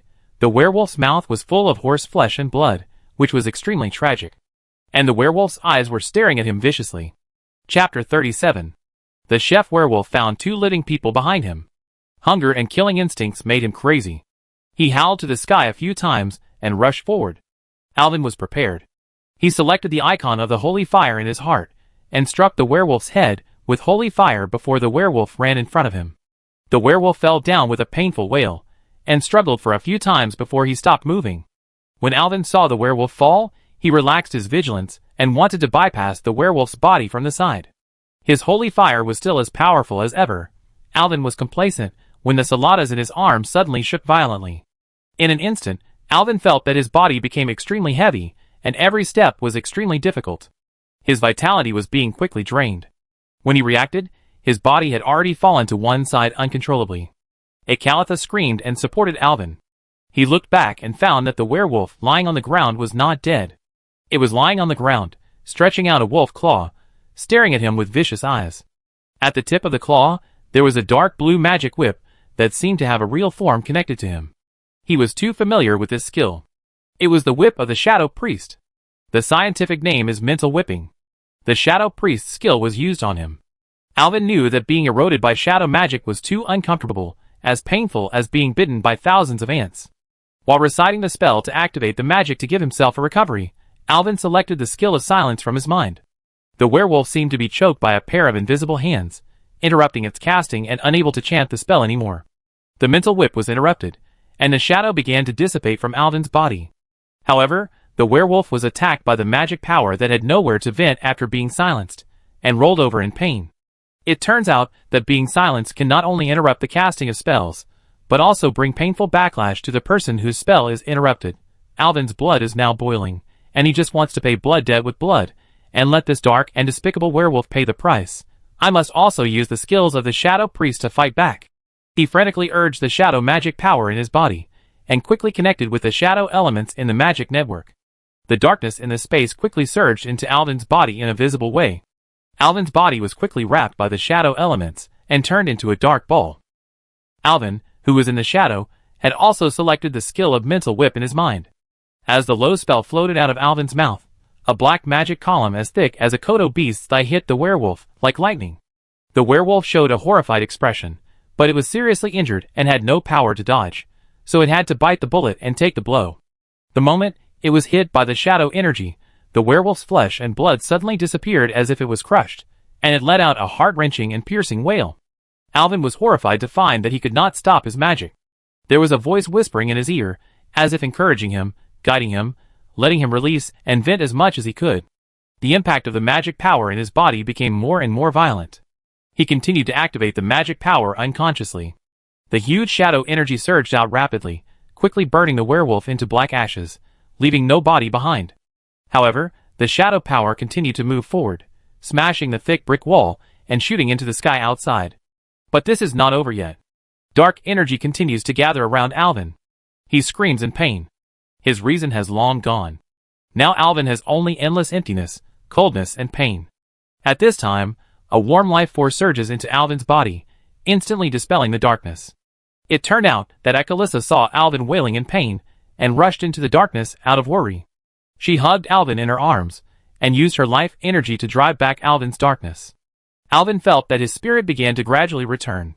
The dispelled dark energy was like the smoke sucked away by the range hood and was quickly absorbed by Zalata's in his arms. It was like a black hole, instantly absorbing all the shadow energy. Alvin took a deep breath, and the warm power flowed in his body. He looked at Akalissa with gratitude in his eyes. "Thank you, Akalitha," Alvin whispered, "you saved me again. Without you, I might have been swallowed by darkness." Alvin raised his arms and began to chant the ancient spell. As he chanted, a holy light rose from his body, healing the body that had just been damaged by the mental whip. The light penetrated and gradually became transparent, and finally disappeared without a trace. I have to say, I was really surprised. Suddenly, Arugo's voice came from all directions. "Mr. Priest, I didn't expect that you and I are the same kind. Ha ha, this is really an unexpected surprise. The famous miracle priest is actually a shadow caster. Ha ha ha, what an irony!" Alvin shouted angrily. Holy light and shadow are originally two sides of the world. Where there is light, there must be darkness. The coexistence of light and darkness is the right way. At least, I won't do vicious magic experiments on people like you do. That's a nice statement. But it still doesn't change the fact that you are also exploring the void. Hee. Although you defeated one of my masterpieces, what are you going to do next? Hee. If you are willing to surrender, I would like to study with you in depth. Arugo's voice gradually disappeared, and the castle fell into silence again. Alvin shuddered. This old ass. What the hell am I going to study with you in depth? Standing up with the help of Akalitassa, Alvin was actually very curious why his shadow magic was out of control. It was not like this before. Suddenly it occurred to him that it might be because the shadow elements of Shadowfawn Castle were too dense, coupled with the catalysis of Xalatath. He remembered the whispers he had just heard, vaguely remembering that it was a female voice, although he could not remember what those whispers were in his rage. But he knew that it must be Zalata's, who was secretly doing this. This guy is just a hilt now, but he can't control her. If he lets her become a complete body, will it be a disaster? If Solanlian is here, it will be good, Alvin thought wildly. At least with her profound knowledge of magic, she can help him with advice. It would be even better if Capernia is here. Although she is a baguette who can only stand and masturbate, it's okay to drink her sweet water. Really, why am I pretending? Alvin got angrier and angrier the more he thought about it. I could have been lying in Silvermoon City with my elf. Who knew that I would run to this damn dirty place to take risks now? I was really pretending to be struck by lightning.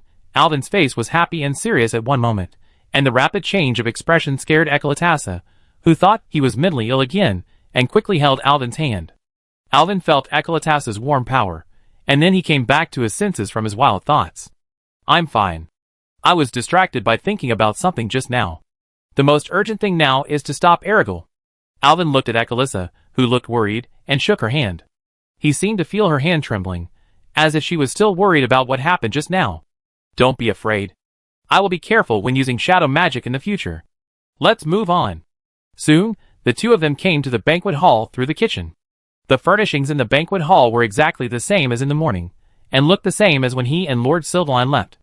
As expected, as he had guessed, as soon as he and the Lord left, Erigel launched a terrible curse and turned everyone in the castle into werewolves. Through the banquet hall is a spiral staircase going up. The Lord took him to visit in the morning, and behind it is his military staff room. Now they are familiar with the way, Alvin and Akalissa walked through the corridor and entered the staff room. They were immediately stunned by the tragic scene in front of them. Chapter 38. Several knights in armor were lying in the staff room. All of them had fatal wounds caused by the werewolf claws, and died tragically. Alvin checked and found that the knight's steel armor seemed to be completely useless. They were easily cut by the werewolf claws, and most of them were killed in one blow. The bodies were also incomplete, probably eaten by werewolves. Some of the bodies had hideous faces and distorted expressions, and they might have been eaten while still alive. Broken tables, chairs, and weapons were scattered in a mess. There was a map of the Silver Pine Forest hanging on the wall. It seemed that only these things were still proving to the world that there was once a group of young men here to defend this land. It should be when Arugo launched the werewolf curse that some people were instantly transformed into werewolves. They attacked the people who were not transformed, and all normal people were killed. Alvin sighed. Killing each other and cannibalizing each other, this is simply hell. The terrible scene made Alvin sick, and he just wanted to find Arugo as soon as possible. He took a deep breath and continued to move forward. Coming out of the staff room, the view suddenly opened up. This was the castle wall. This was the farthest Alvin had been this morning. Going further up the wall, it led to Arugo's mage tower. However, the scene in front of him made Alvin's scalp tingle. There were many werewolves wandering on the wall. They should all be the transformed residents of the castle. Looking around, there were at least more than 20 of them. Their figures were densely packed, their sharp claws made a harsh sound on the stone bricks, and their red eyes flashed with bloodthirsty light. Some of the werewolves were growling in a low voice and standing in a daze, while others were wandering around, as if looking for prey. Alvin's heart sank. He could still win against 1 or 2 werewolves, but he couldn't resist so many werewolves at the same time. Countless thoughts flashed through his mind, but his intuition told him that none of them would work. Would this be the end? Alvin pulled Akali Tasha down and squatted down, fearing that he would be discovered by the werewolves.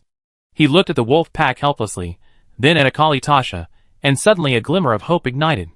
He pinched Akali Tasha's shoulders with both hands and looked into the girl's ruby eyes. Akali, I know you don't like to talk usually, but you must be the kind of person who doesn't talk usually, but once you talk, you can give people a sense of enlightenment, right? Now it's your turn to appear. Please don't hide anymore. It's time to help me with some advice. Please tell me, what should we do? Akali Tasha looked at Alvin's serious look and knew that the next answer was very important. She pretended to be ferocious, showing her canine teeth, baring her teeth, and putting her hands on both sides to make claws, and then let out a low roar. Alvin quickly covered the girl's mouth and used his index finger to shush in front of her mouth for a long time. I understand what you mean. You mean, we go over and fight them? The girl nodded, with a firm light in her eyes. Okay, I'm a fool to discuss it seriously with you. I should have known what you would say. Alvin smiled helplessly, simply sat on the ground and leaned against the wall, sighing. Alas, sometimes human power has its limits, right? I've come this far. It's already pretty good, right? Or should we just sit here and wait for reinforcements? Alvin said to himself, his eyes full of confusion. No, the town is full of ordinary people. If they come, I can't just watch them die as cannon fodder. Should I go to Dalaran to ask the Kirin Tor for help now? But it will be too late to go back and forth. When I come back, I'm afraid that the whole Silver Pine Forest will be full of werewolves. Ah, what should I do? He scratched his hair irritably, his heart full of helplessness and anxiety. Akratasa looked at him, felt his entanglement, gently put her little hand on Alvin's head, and stroked Alvin's hair, as if to tell him that no matter how difficult the future is, they will face it together. Alvin took a deep breath and tried to calm himself down. He knew that he had to come up with a way to deal with the predicament before him. He looked at Akratasa and found that her determination and courage gave him new strength. Well, we can't retreat, Alvin whispered. I have a risky way. If it works, we go over there. If it doesn't work, we might become food for the werewolves. I have an ability called Soothing the Mind, Alvin explained to Akratasa. It doesn't do any harm.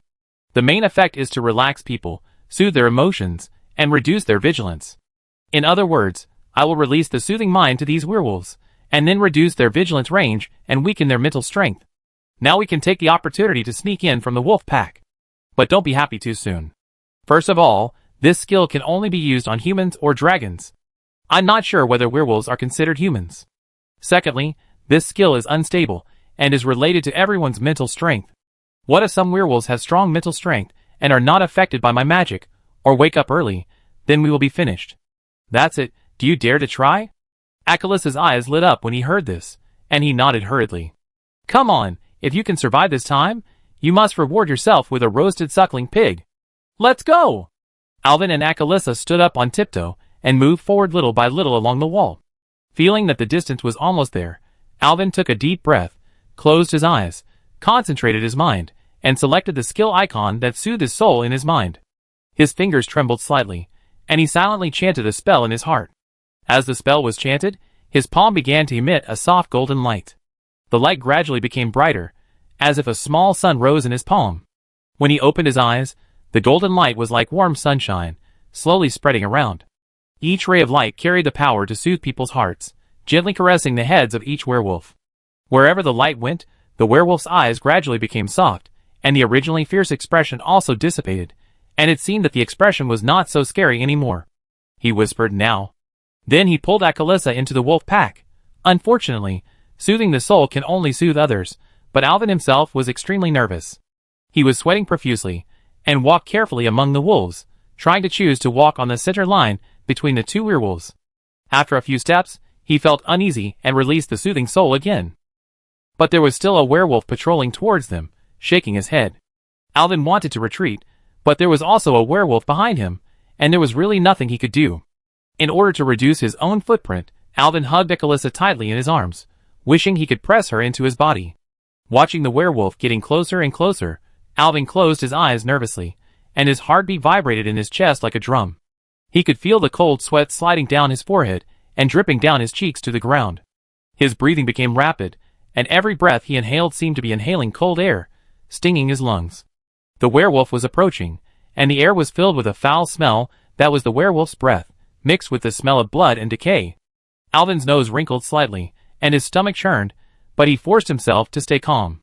"Calm down, Alvin, calm down," he said to himself, trying to calm the fear in his heart. He knew that any slight hesitation could expose their position, and put them in a desperate situation. Chapter 39. Fortunately, the werewolf stopped about 1.5 meters in front of him. Alvin even smelled the werewolf's bad breath, but the power of magic made the werewolf not notice him at all, and turned around to patrol back. He let go of Akali Tasha, breathing heavily. He wanted to pull Akali Tasha to continue moving forward, but found that the girl lowered her head, her face was flushed, even red, and her neck and ears were red as if they were dripping blood. She originally had fair skin that was not inferior to the elves, but now she looked like a big red apple. Alvin suddenly thought of the feeling of holding her in his arms, and squeezing her hard just now.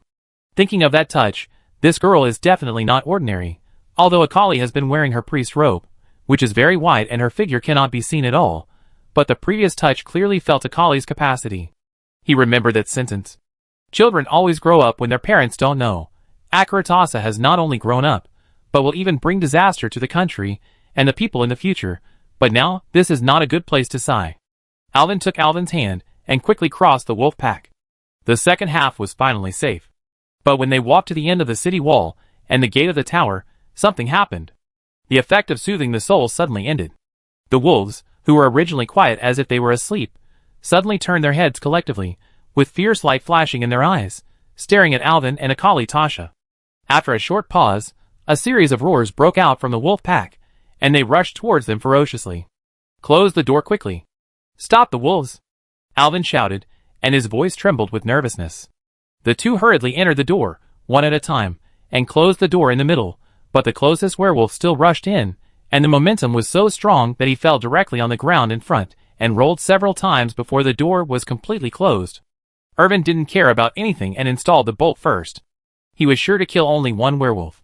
There were sounds of wolves banging against the door, gnawing, and scratching the door from outside the door, which could make people vomit their hearts. Irvin turned around and saw that the werewolf had climbed up from the ground and was confronting Akalitha.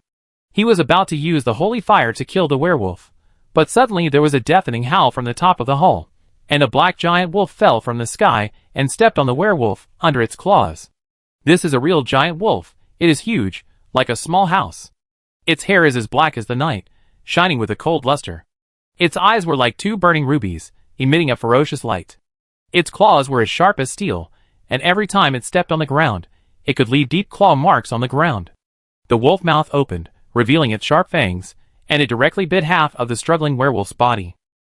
The werewolf screamed, and the giant wolf tore the werewolf's body in half with a strong swing, and blood splattered everywhere.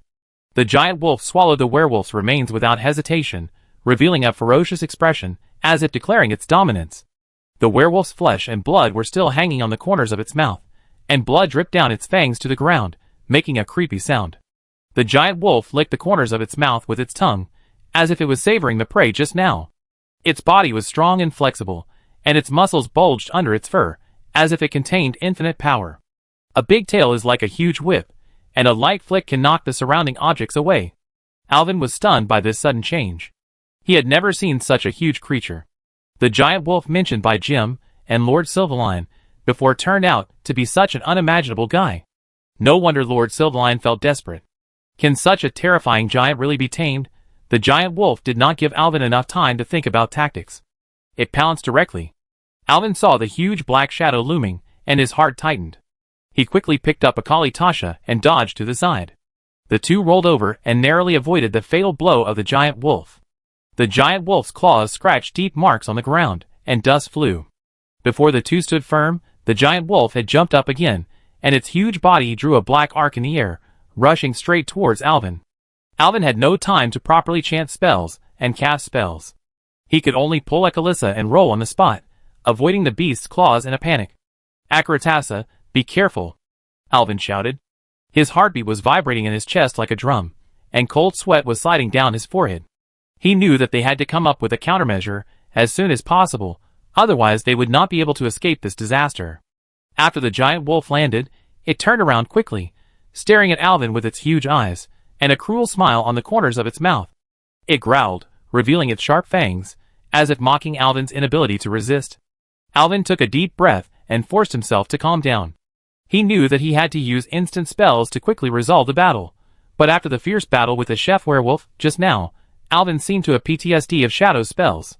He was afraid that once he released the power of Shadow, he would lose control again.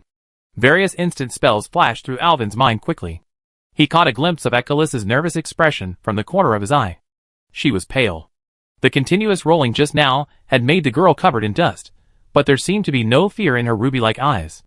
"Akalissa, listen to my command, we must cooperate tacitly," Alvin whispered. The giant wolf pounced again, and Alvin quickly pulled Akalissa to the other side to avoid it. At the moment when the giant wolf landed, Alvin selected a skill icon in his mind. Flame of the Sky. A golden light burst out from Alvin's body, and the giant wolf saw the light, and was stunned for a moment. At the moment when the giant wolf was stunned, Alvin seized the opportunity, but he did not chant the spell, but pointed his finger at the wolf's head with a burning hot light. "Holy fire!" Alvin shouted, and the flame in his hand suddenly exploded, turning into a blazing light column, which fell from the sky and hit the giant wolf's back. Wherever the light column went, a huge thunderstorm exploded, and a burning breath quickly filled the air, as if even the space was ignited. The giant wolf was hit by the sacred fire, and let out a thunderous roar. Its hair quickly burned in the flames, making a harsh crackling sound, but Alvin did not give it time to breathe. "Holy fire!" Alvin shouted, and another sacred fire fell, hitting one of the giant wolf's eyes, and the whole side of its face immediately burned. "Ah!" The giant wolf's body trembled violently, as if it was fighting against the sacred power. "God! Holy! Fire!" Alvin roared, and the third column of fire fell, this time directly hitting the giant wolf's crown, and the golden flame quickly spread on its body, as if to completely devour it. Flame of the Sky was one of Alvin's favorite skills before. When used, the priest's next 3 holy fires within 30 seconds will become instant, without triggering the cooldown time and consuming magic, allowing the priest to deal explosive damage instantly. The giant wolf's eyes flashed with pain and anger, and its roar was deafening, as if the whole space was shaking. The light of the flames reflected in its eyes, like 2 burning rubies. Its movements gradually became slow, and its body gradually collapsed in the flames. However, at the moment when it was about to fall, the giant wolf suddenly let out a deafening roar, as if venting its last anger and unwillingness. It suddenly jumped up, and its huge body drew an arc of fire in the air, rushing straight towards Alvin and Akali Tasha. It was still trying to fight back. Even if it died, it would use its body to crush the two to death. Alvin saw the giant wolf rushing towards him at the risk of its life. There was no time to hide. He knew that his body could never compete with such pure brute force.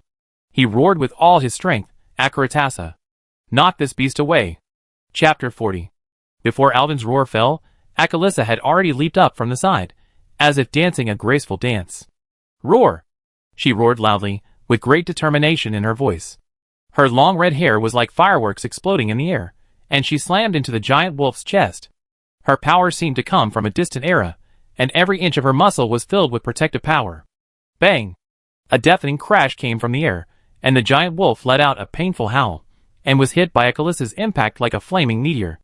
Its body flew in the air for a long time and hit the wall, and then fell heavily to the ground, with dust flying.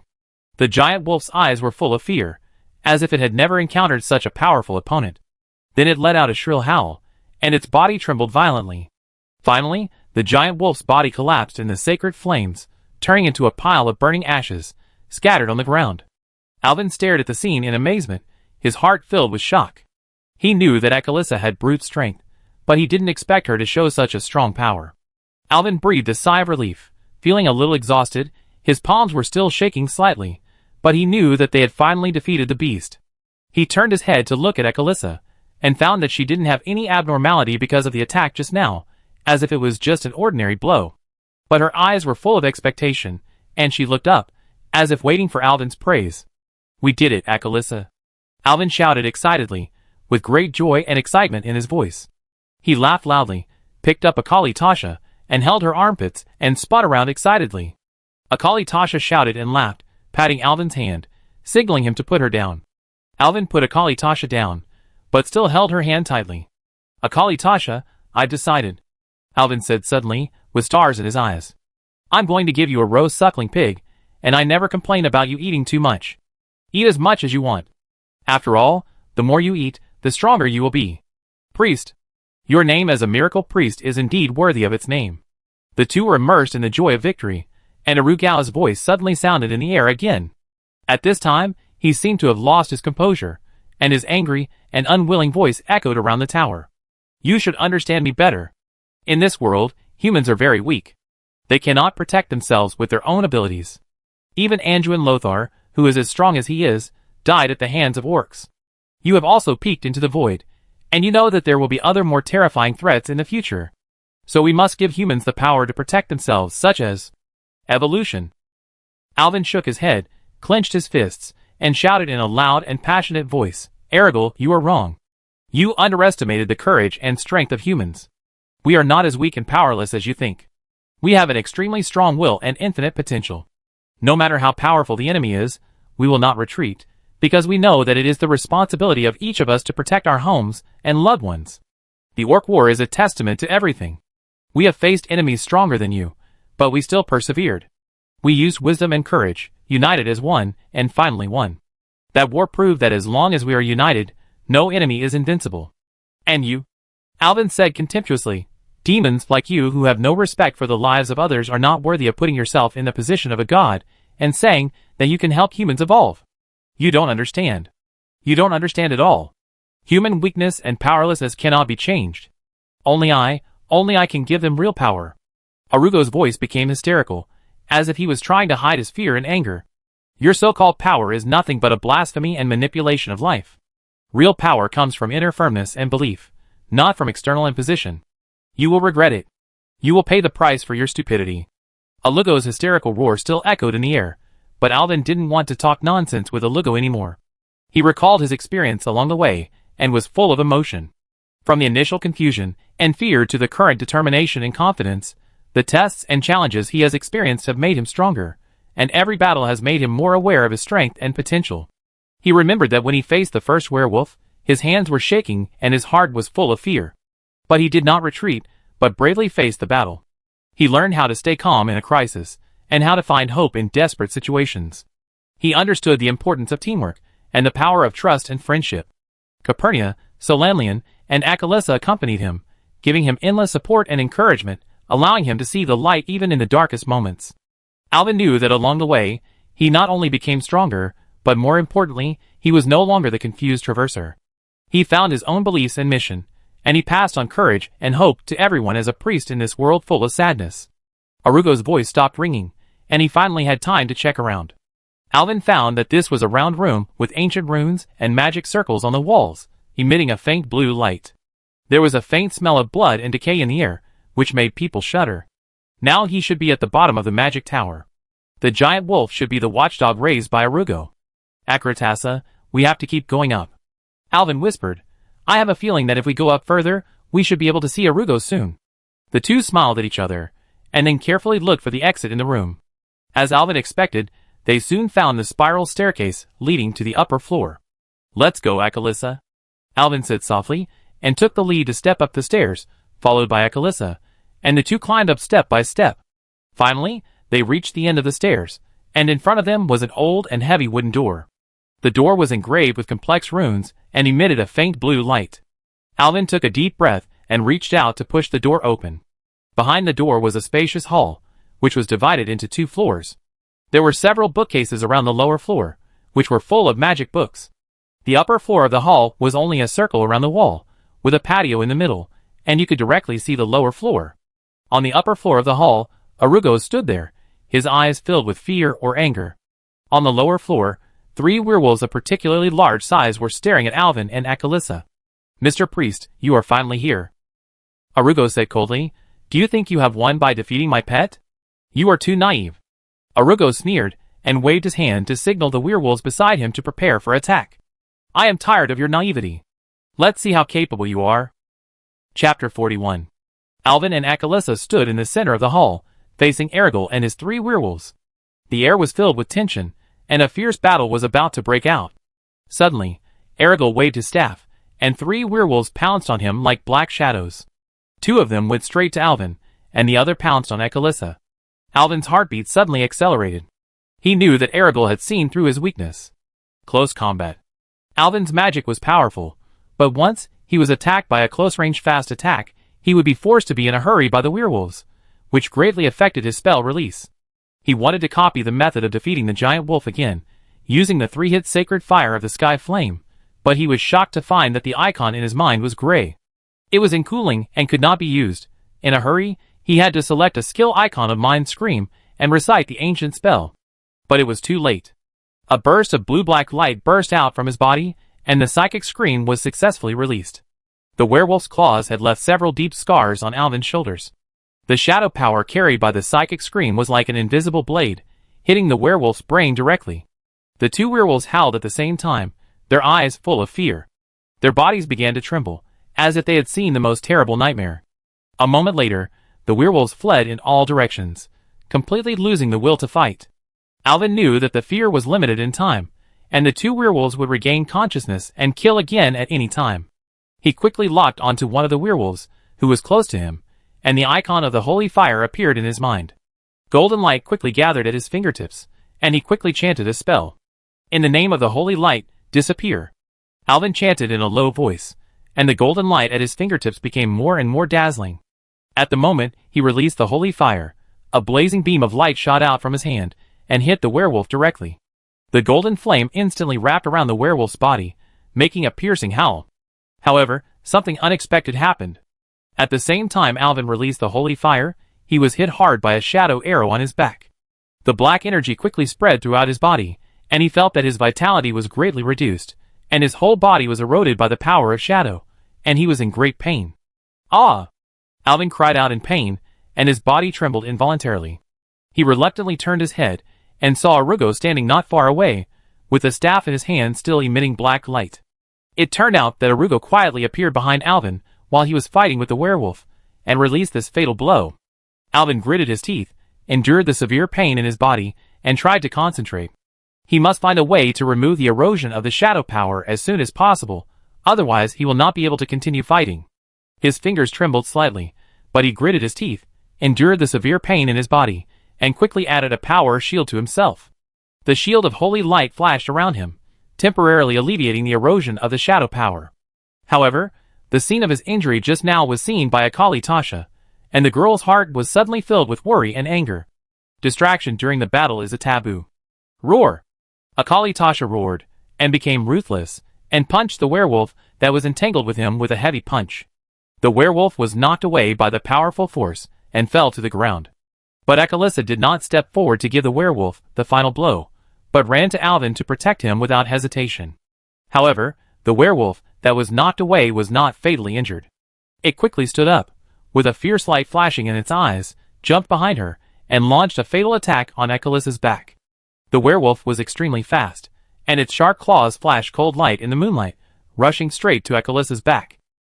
At the same time, the shadow power around Arugos surged up, and the black energy began to gather at the tip of his staff.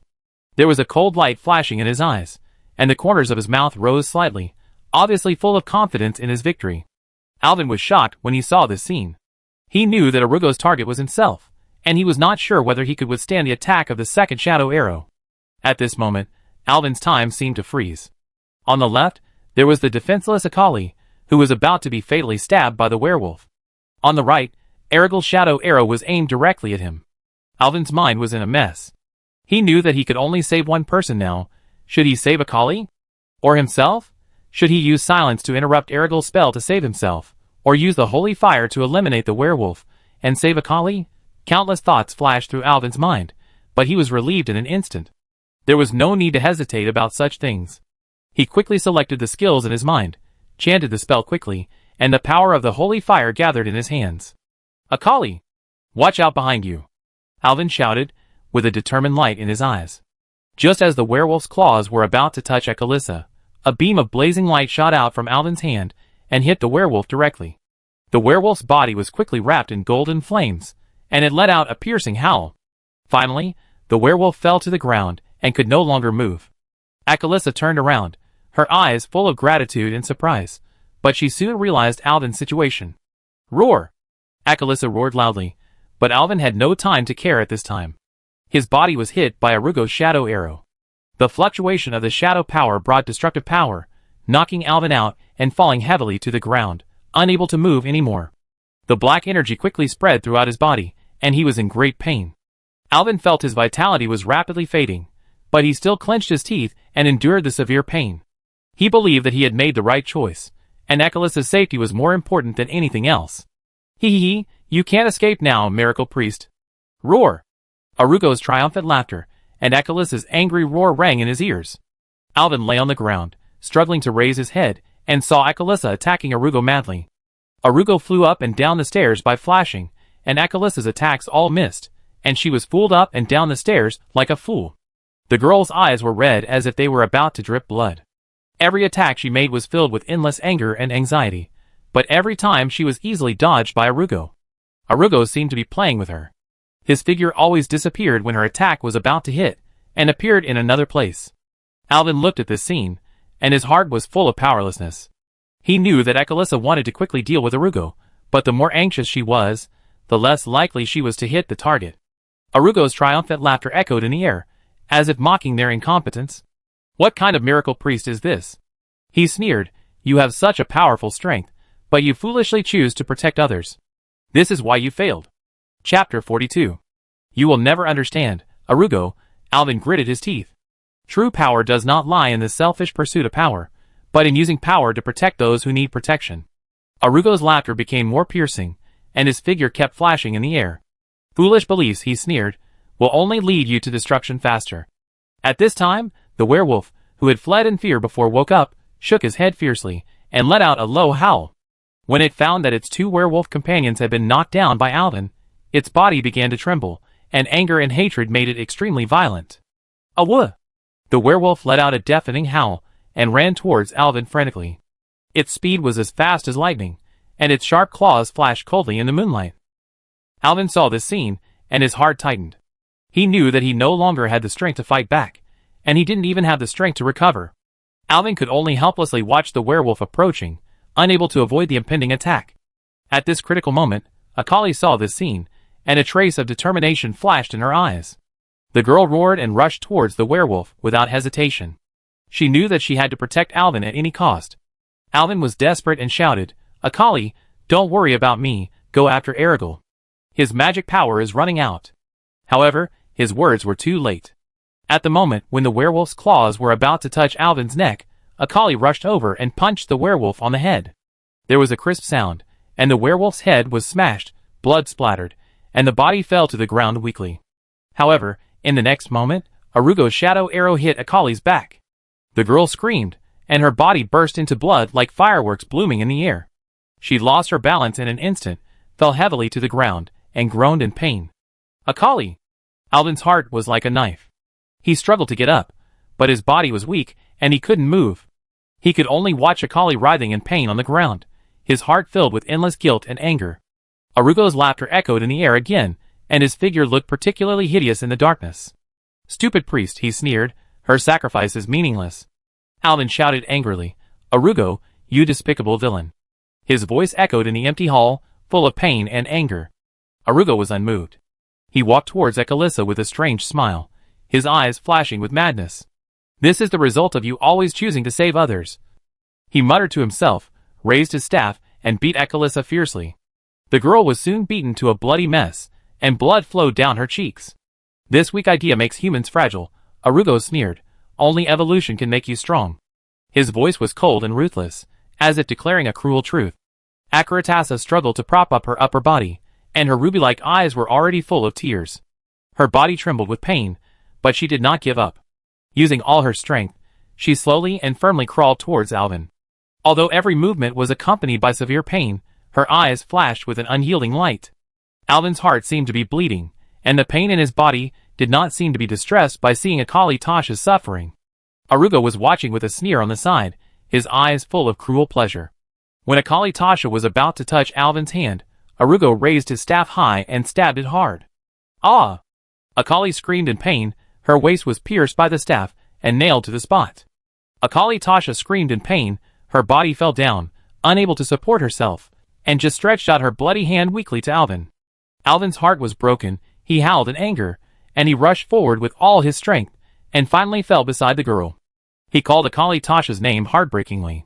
The girl struggled to turn her face, with tears in her eyes, but she still smiled at Alvin. She used up her last bit of strength and reached out to Alvin's face. Alvin suppressed his grief, held the back of the girl's hand with his trembling hands, and gently stroked his face, letting her blood stain his cheeks and flowed down his cheeks into his dry lips. At this moment, a huge life energy surged into Alvin's body like a tsunami, stirring every cell madly. This energy was warm and majestic, as if it had infinite power, and quickly repaired every wound in his body. In just a moment, Alvin recovered to his best condition. Alvin suddenly realized that it was blood. The power of Akali Tasha's blood. It was like this before. A few drops of blood can make my exhausted mana reborn. It turns out that Akali ran towards me with all her strength just to let me drink her blood to restore my physical strength. I am such a fool. I really lost to you, Akali. He silently selected a skill in his mind. True word silence. In an instant, a white beam of light fell from the sky and sprinkled on Akali's body.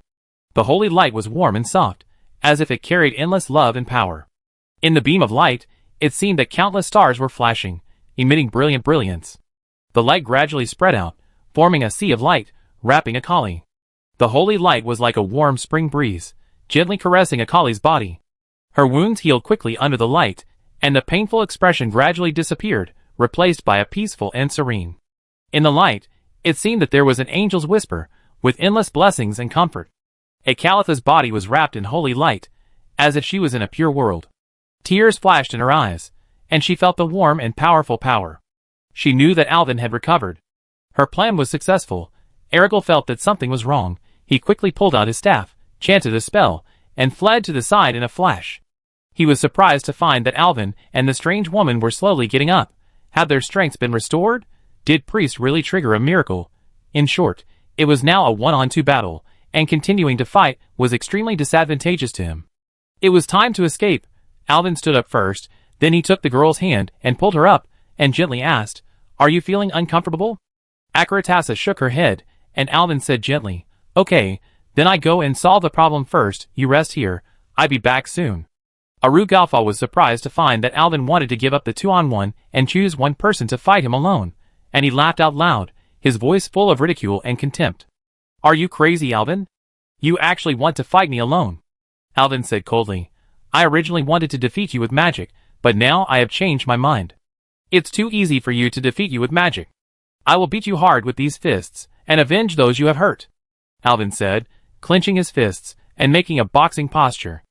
Arugo's laughter stopped abruptly. "Who do you think you are? A little priest dares to be so arrogant."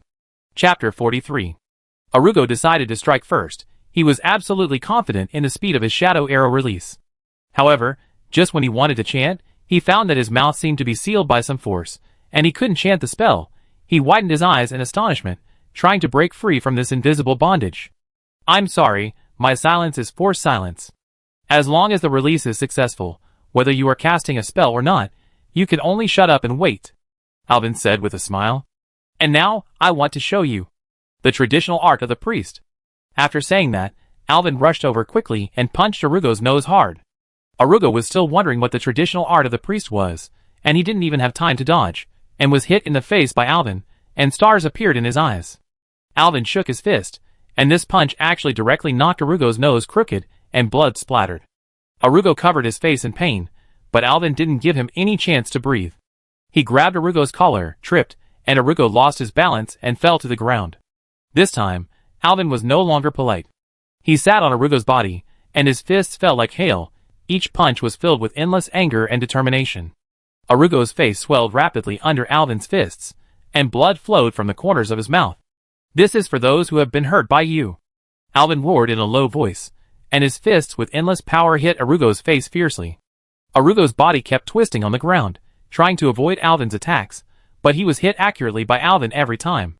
"This punch is for the Grey Waltz couple," Alvin roared, and his fist hit Arugo's face hard, blood splattered. "This punch is for Briefs." His fist fell again, with endless power, hitting Arugo's chest. "This punch is for the chef." Arugo's body kept rolling on the ground. "This punch is for the Knights." Tears flashed in Alvin's eyes. "This next punch is for everyone you hurt." Alvin roared in a low voice. Each punch represented a just judgment, a punishment for all Arugo's crimes, and hit Arugo's face hard. Soon, Arugo's face had become bloody. "Stop! You can't do this!" Arugo shouted in horror. He had been beaten so hard that he couldn't speak clearly. He wanted to use magic, but he couldn't concentrate and couldn't recite the spell. He saw that there was no mercy in Alvin's eyes. His fists hit him hard with endless power, and finally defeated himself completely. Alvin took out the handle of the Dark Empire blade from his bosom. "Finally, it's for Ekalatrasa." Alvin raised the handle high, and thrust it hard in front of Erigil's horrified eyes. The force was so great that even without the blade, the handle still penetrated into Erigil's body by almost 2 centimeters. Erigil screamed in pain. Suddenly, something unexpected happened.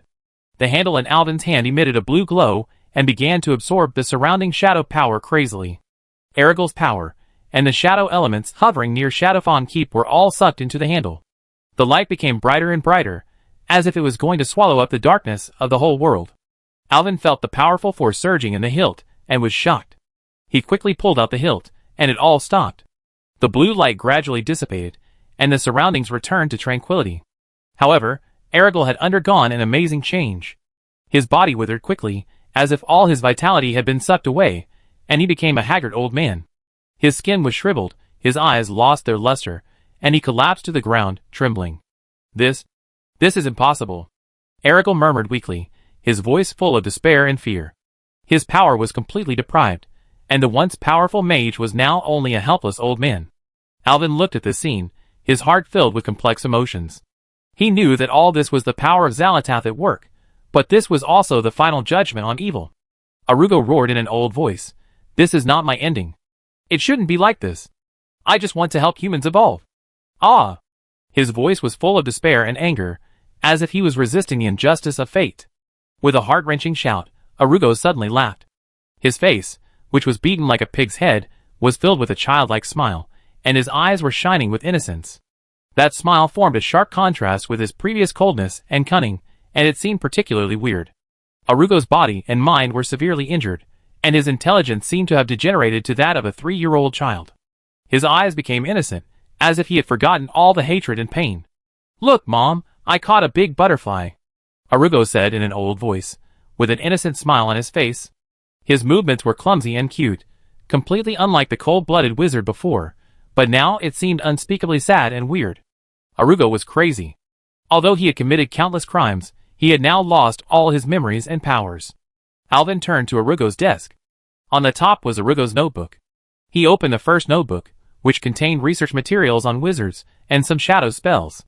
Alvin frowned and whispered, "You said that you are a good wizard, but you don't study your arcane magic, but you have to delve into these evil things." He continued to flip through the notebook, and saw that it recorded a magic circle that could gather shadow elements, and then use curses to catalyze people into werewolves. Alvin frowned even more tightly, and he knew that this was the evil method that Arugo used to create a werewolf army. Alvin searched for a while, and found a glowing magic circle on the ground of the lower hall. The magic circle looked extremely strange, drawn with blood, and the blood-red lines intertwined into complex patterns on the ground, exuding a gloomy atmosphere.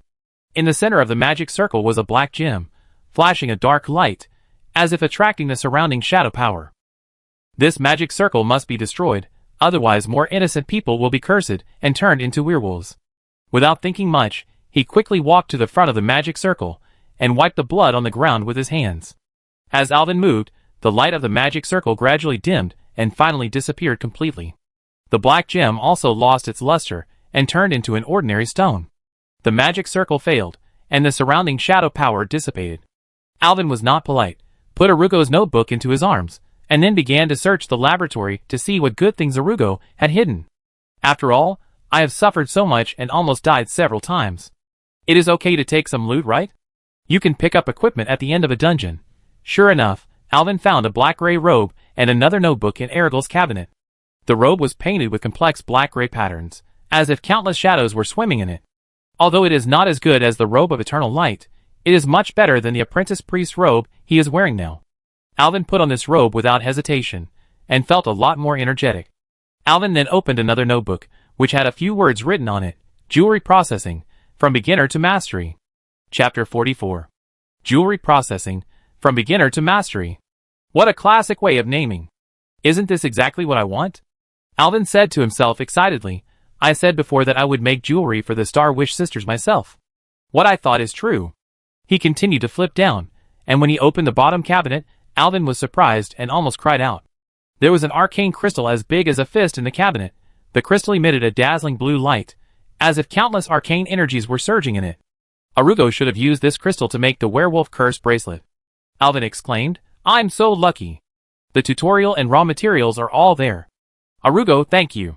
Just after putting away the good things, Alvin heard a noise coming from outside the door. A middle-aged man's voice rang out. You guys go open the door quickly, Mr. Priest, we're here. Are you in there? Before the voice fell, the door was kicked open, and Lord Silverline rushed in with the residents of the town, led by Jim, who was holding a wooden stick and looking around nervously. Gentlemen, I'm here. Alvin smiled and greeted everyone. Seeing the scene in front of them, everyone widened their eyes in surprise. There were 3 werewolf corpses lying on the ground, and the red-haired girl was squatting beside the lying Arugo and poking him with her finger.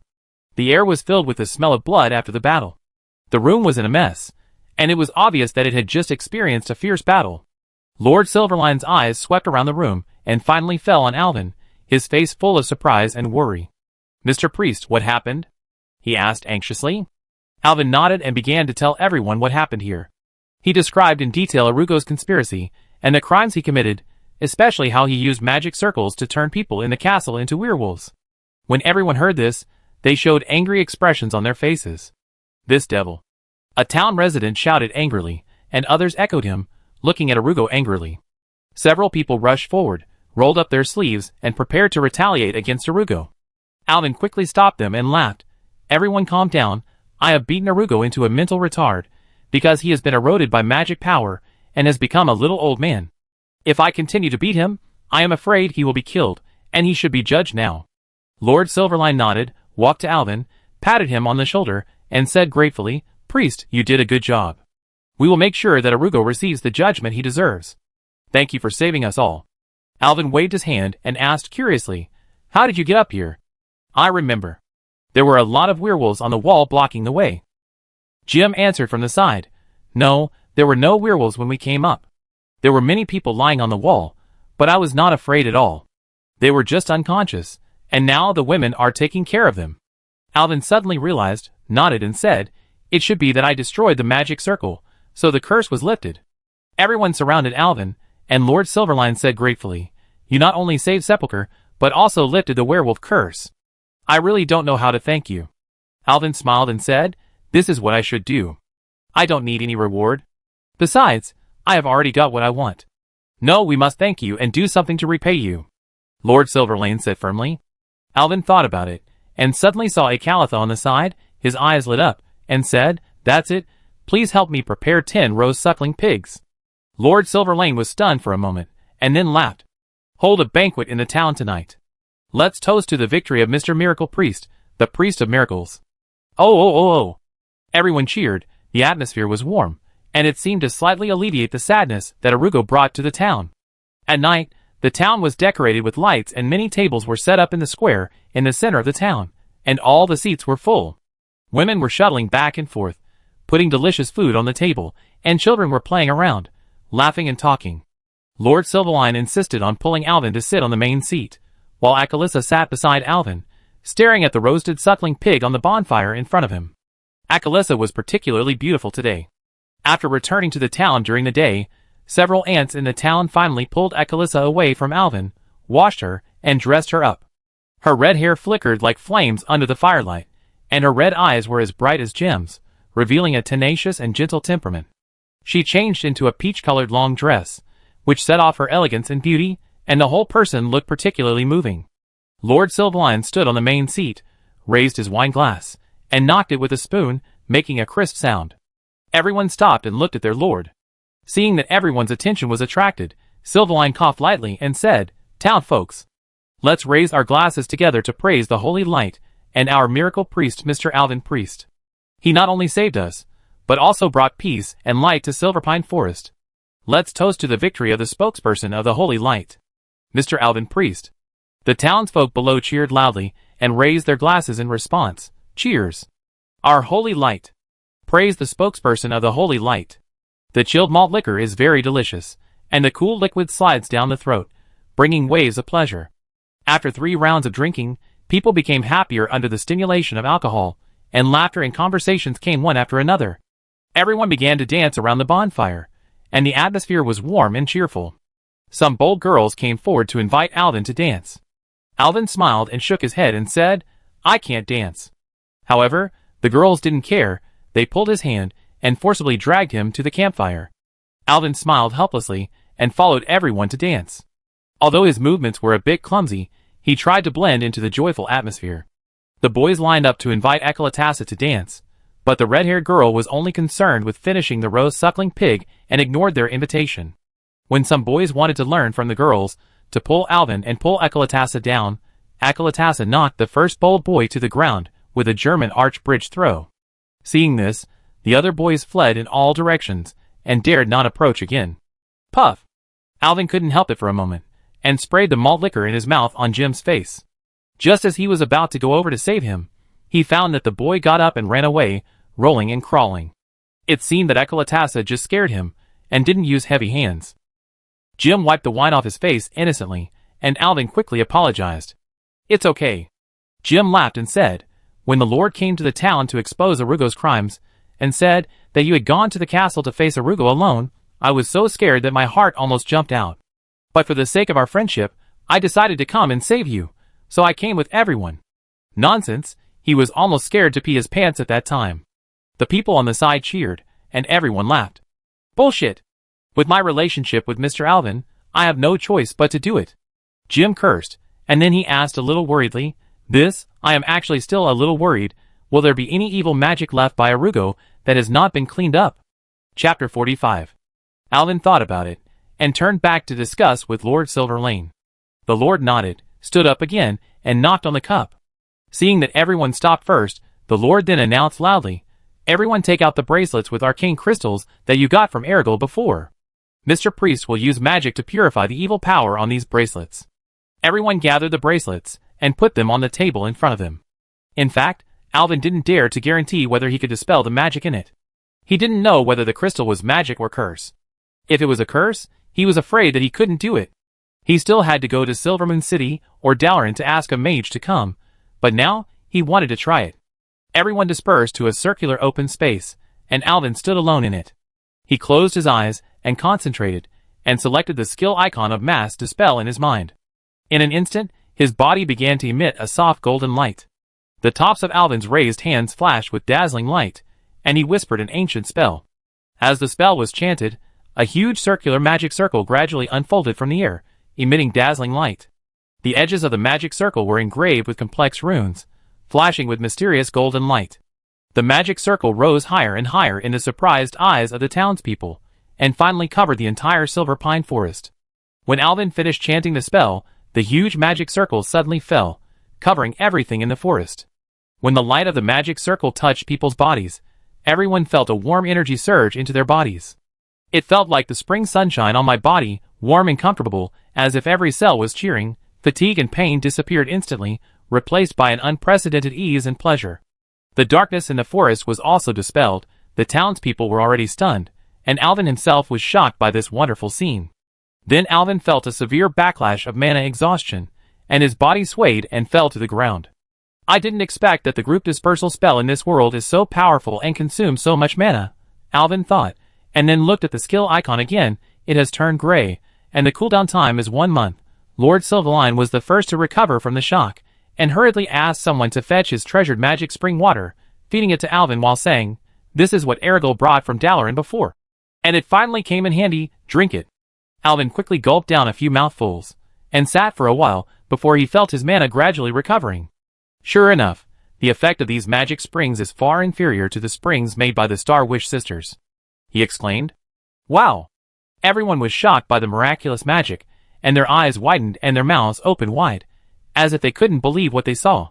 A mysterious energy filled the air, as if every grain of dust was glittering. The children jumped excitedly, pointing at the gorgeous magic track in the sky, their eyes full of admiration and respect. This is incredible, a white-haired old man said excitedly, with tears in his eyes. I have never seen such powerful magic in my life. Yes, Mr. Priest is our savior. Another villager echoed, his voice full of awe. Everyone was talking about it, and the sound of praise was endless.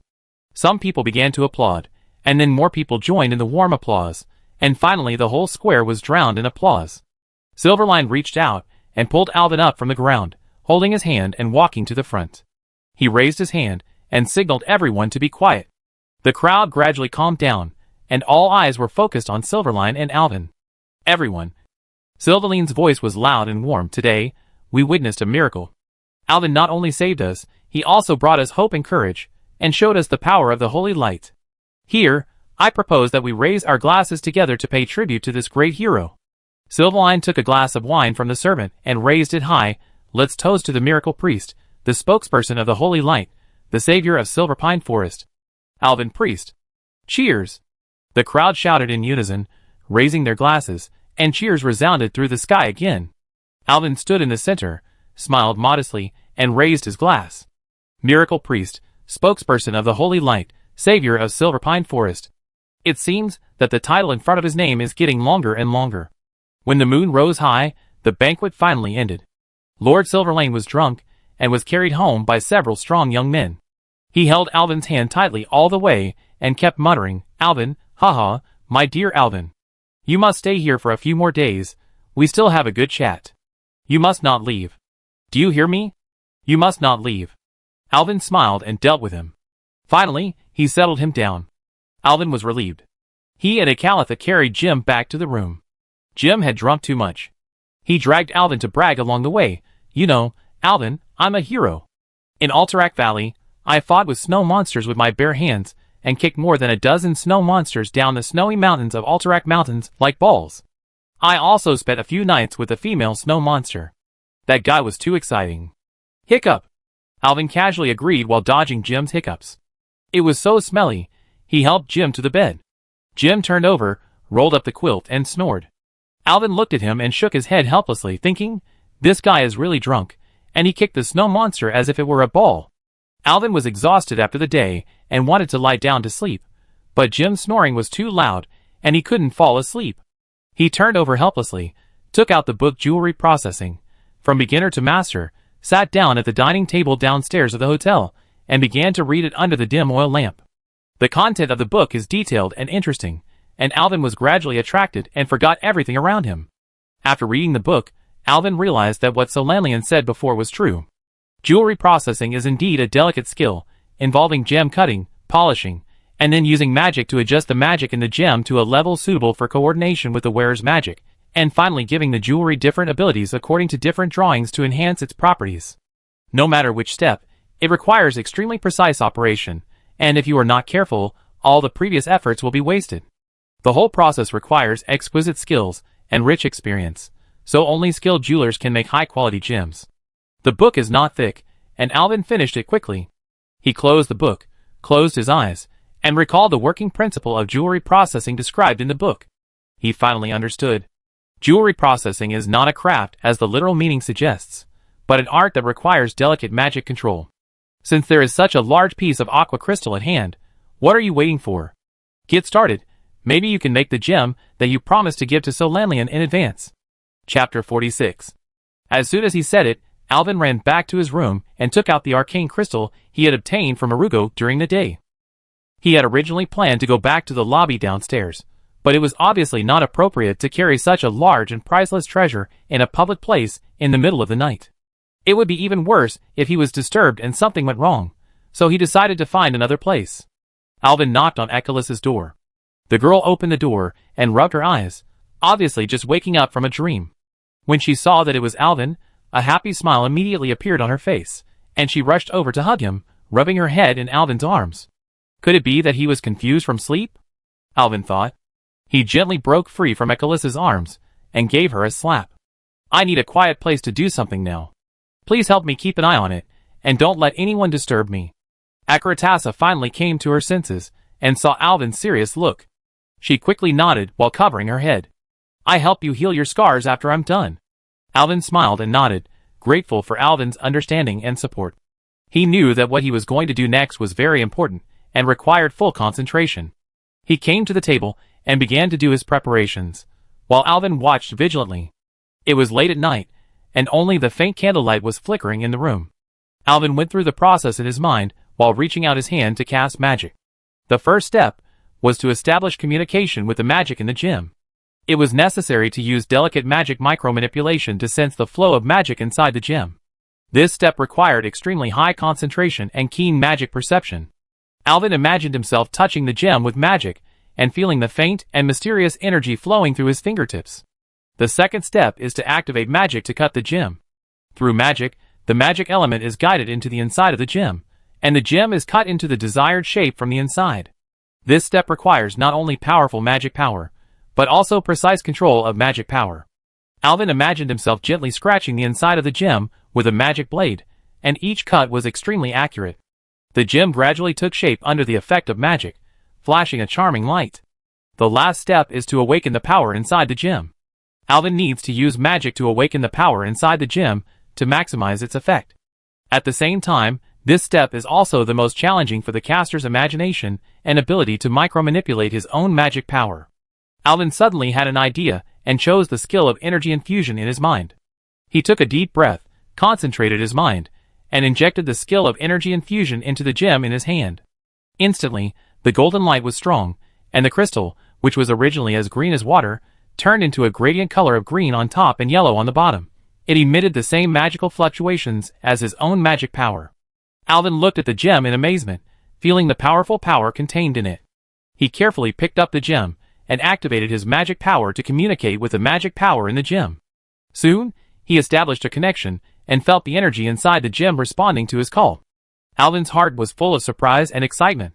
He found that as long as he activated the magic power in the gem, he could successfully stimulate the magic infused with energy in the gem.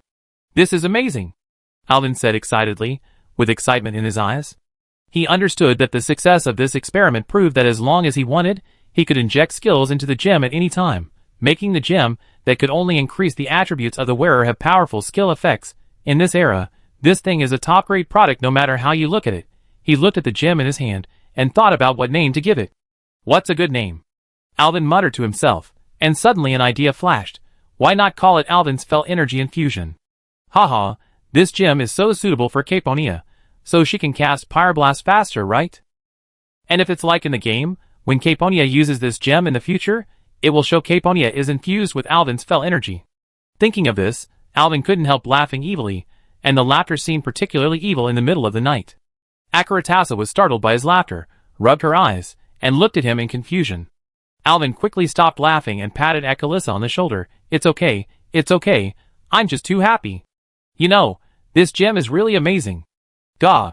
Alvin was about to explain to Echelissa the mystery of the Alvin's infusion he made, when suddenly a severe dizziness attacked his cerebellum. The familiar feeling made Alvin immediately understand what was going on. The backlash of mana exhaustion. Alvin felt dizzy, and he immediately fell to the side, while dancing with joy. Acheratassa saw that the situation was not good, and quickly supported him. Alvin trembled and said, "The water? I didn't finish it. It's in my arms."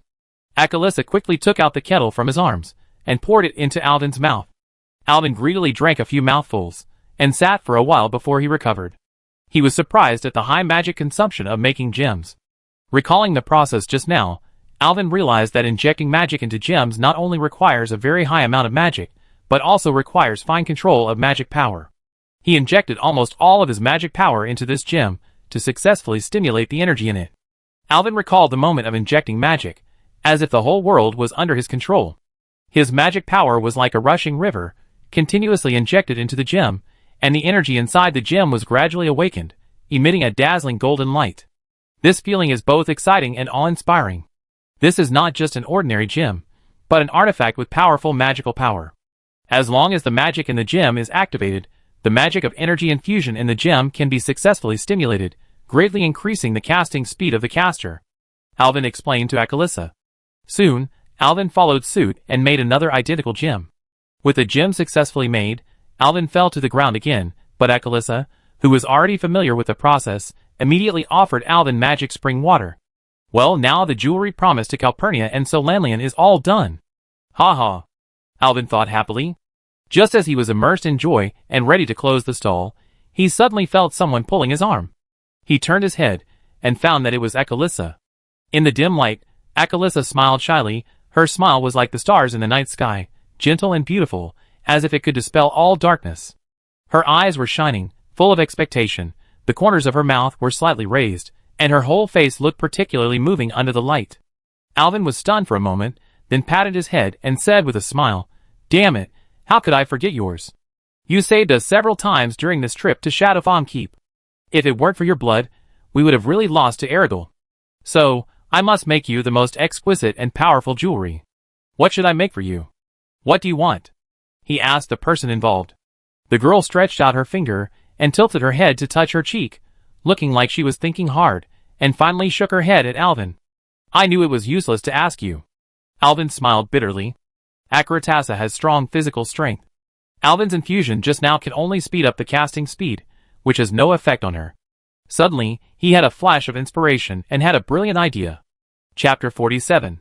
Got it! Alvin suddenly had an idea. Why not inject the power of Guardian Soul into the gem? The effect of Guardian Soul is that it can save a teammate from death once, when he is fatally injured, which is equivalent to a key life-saving skill. If there is the protection of Guardian Soul, Akalisa will have a greater guarantee when fighting the enemy in the future, which is equivalent to having a second life. At least if she can't win, she can run away. In this era, the spell of Guardian Soul should not have been developed yet. This is equivalent to the only two skills of Spring Brother besides casting spells by herself. Alvin's eyes flashed with excitement, and he couldn't wait to start this new experiment.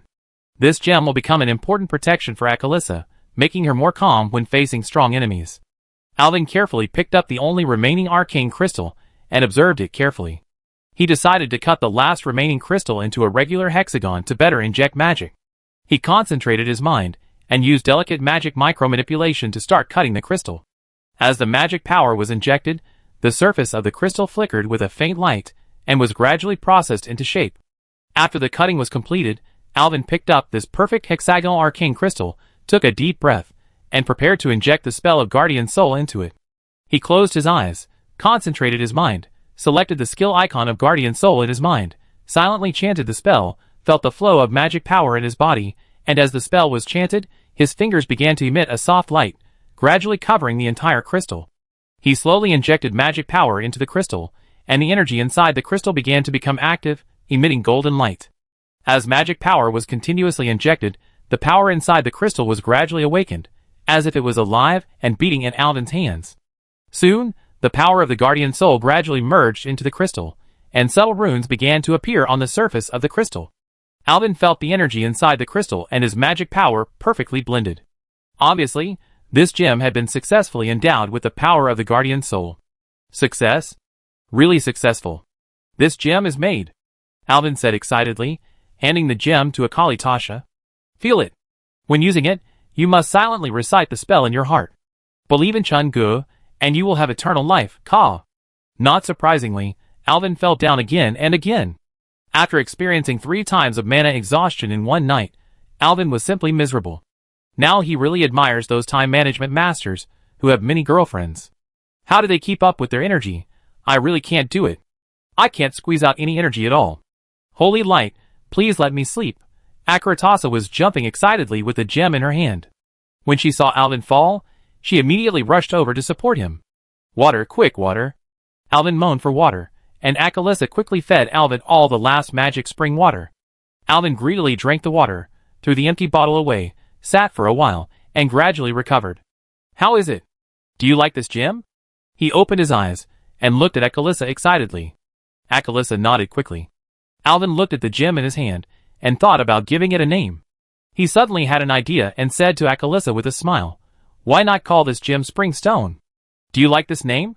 Upon hearing this name, Akalisa immediately lowered her head and shook it violently, obviously not liking this name.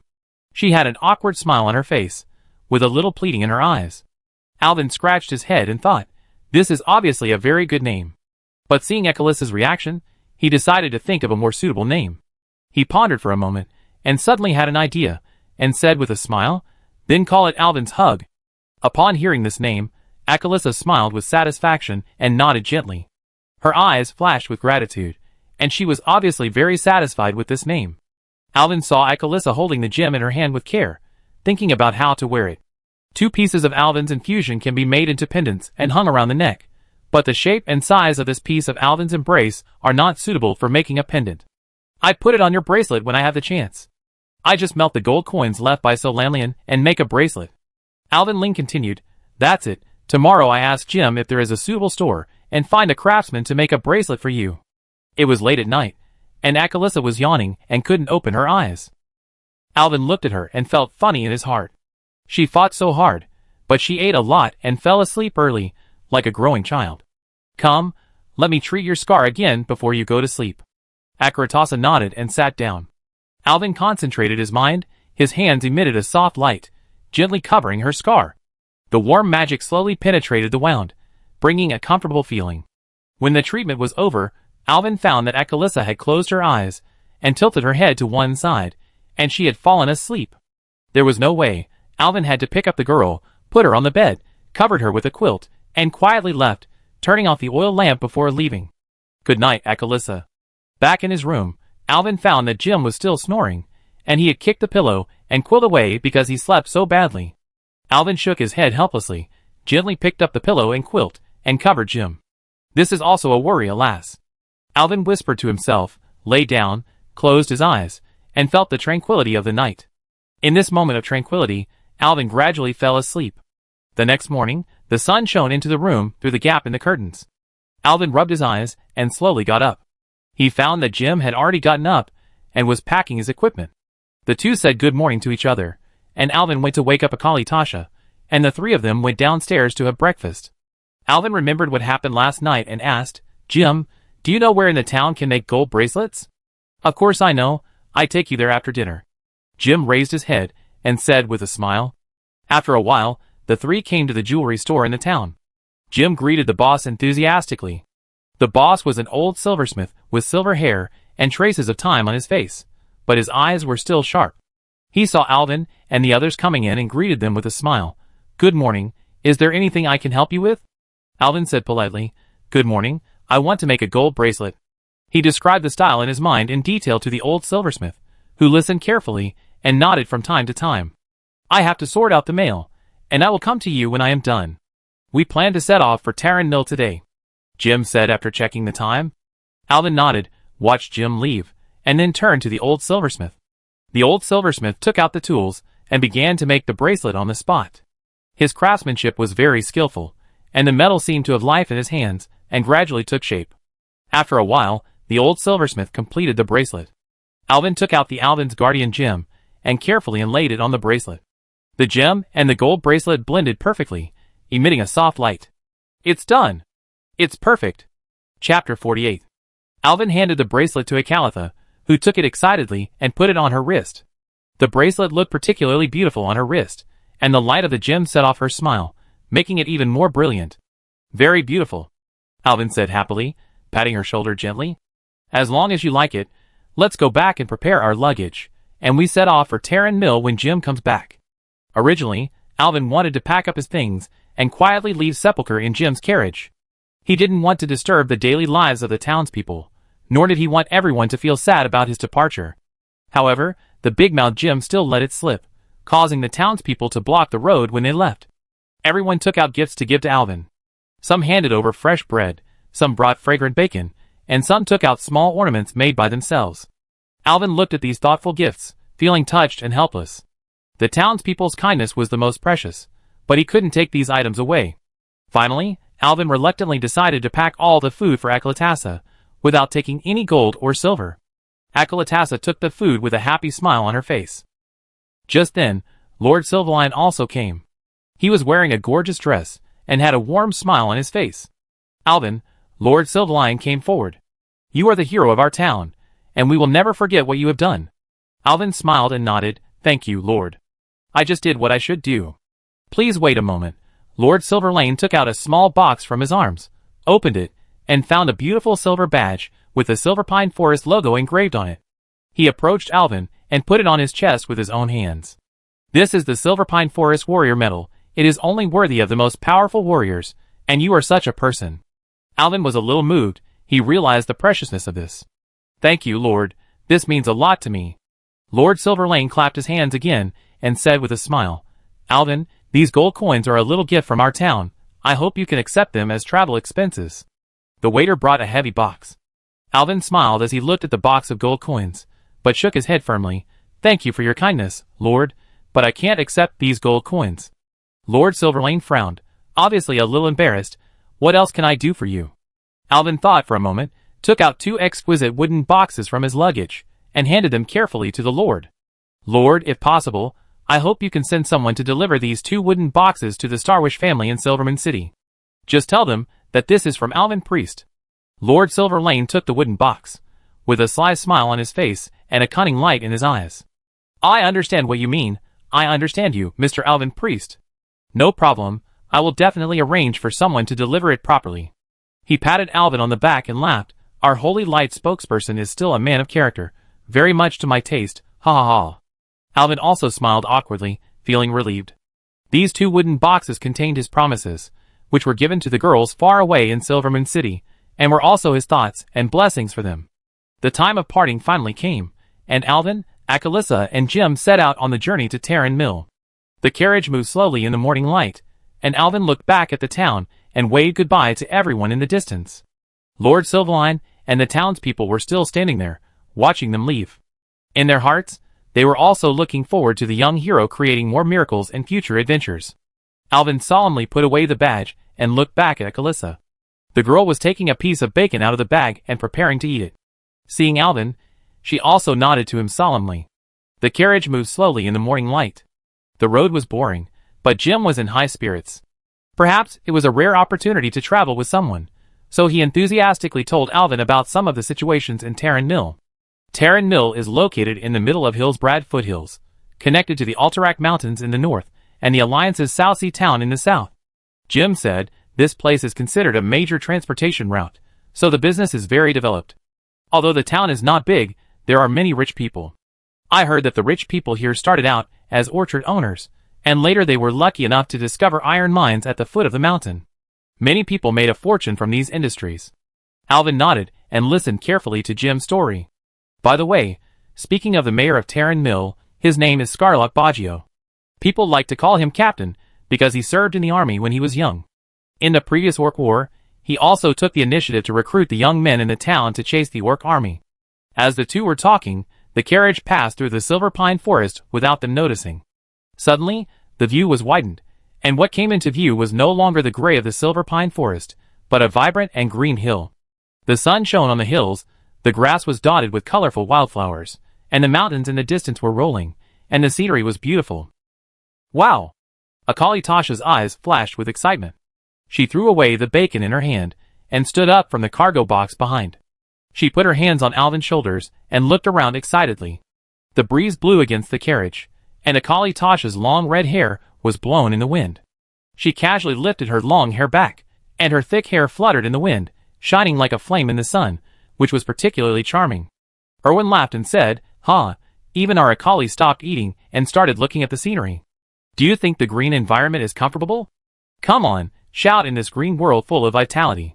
Akaratasa nodded and took a deep breath. Roar, roar roared throughout the wilderness. The roar shook the whole world and scared the birds in the bushes away. The roar scared Jim so much that he dropped the reins in his hand and almost rolled off the carriage. He widened his eyes and looked at the red-haired girl in surprise. Alvin laughed, patted Akalissa on the shoulder, and said, "This is our Akalissa. This is our free spirit. Can you remind me before you yell next time? I don't want to be scared and fall off the carriage again." Jim finally stabilized the carriage, took a breath, and said with an awkward smile, "Of course I'm not timid, it's just a little sudden." Just as they were immersed in this beautiful scenery, a group of people rushed over from the road ahead and blocked the way forward. All the people were dressed in formal clothes, some holding flags, and some carrying drums, flutes, and harps. "Excuse me, is this the carriage of Mr. L. Priest, the Honorable Miracle Priest, the spokesperson of the Holy Light, and the Savior of Silver Pine Forest?" The leading gentleman came over and asked in a pretentious manner beside the carriage. Alvin smiled slightly and nodded. "Excuse me, who are you?" The gentleman bowed slightly. "We are the wedding party of Tarren Mill, and we have come to greet you. We heard that you were coming, so we specially prepared this welcoming ceremony to take you to Tarren Mill for the wedding. Thank you very much for your warm welcome. We are very happy to be here." "What? Wedding?" Chapter 49. Looking at Alvin's jaw dropping to the ground in surprise, the gentleman ignored him. He smiled faintly and waved his hand to signal the band to start playing.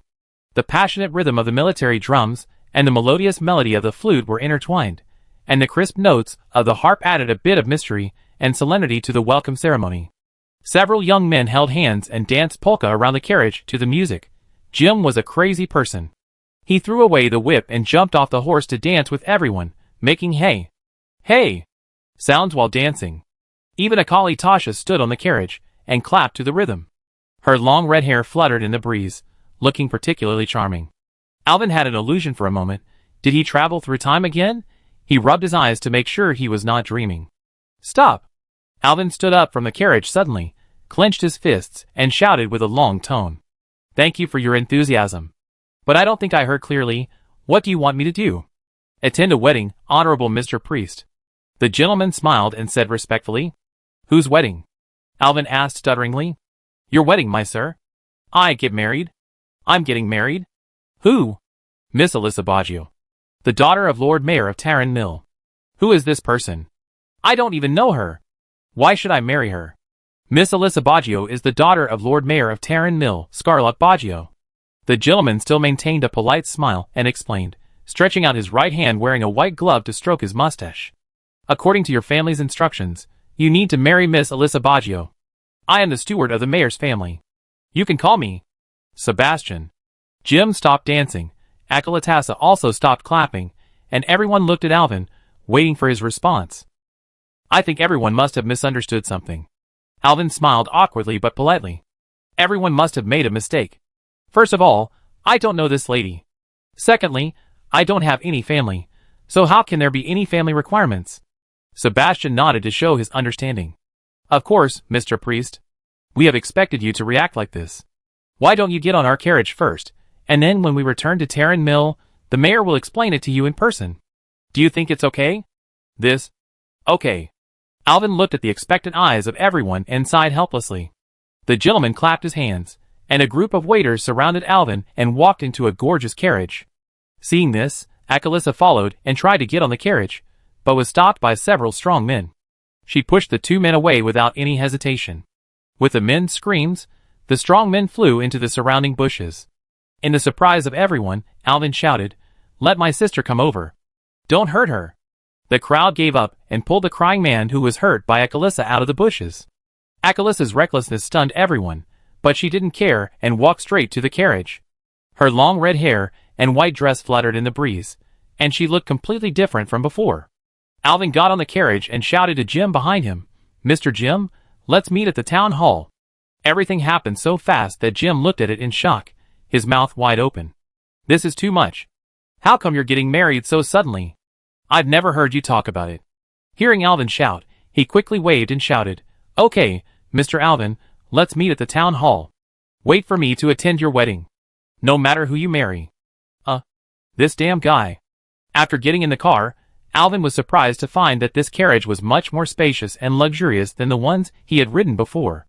The carriage was decorated with exquisite silk and gold thread embroidery, the seats were soft and comfortable, and the curtains were made of fine velvet.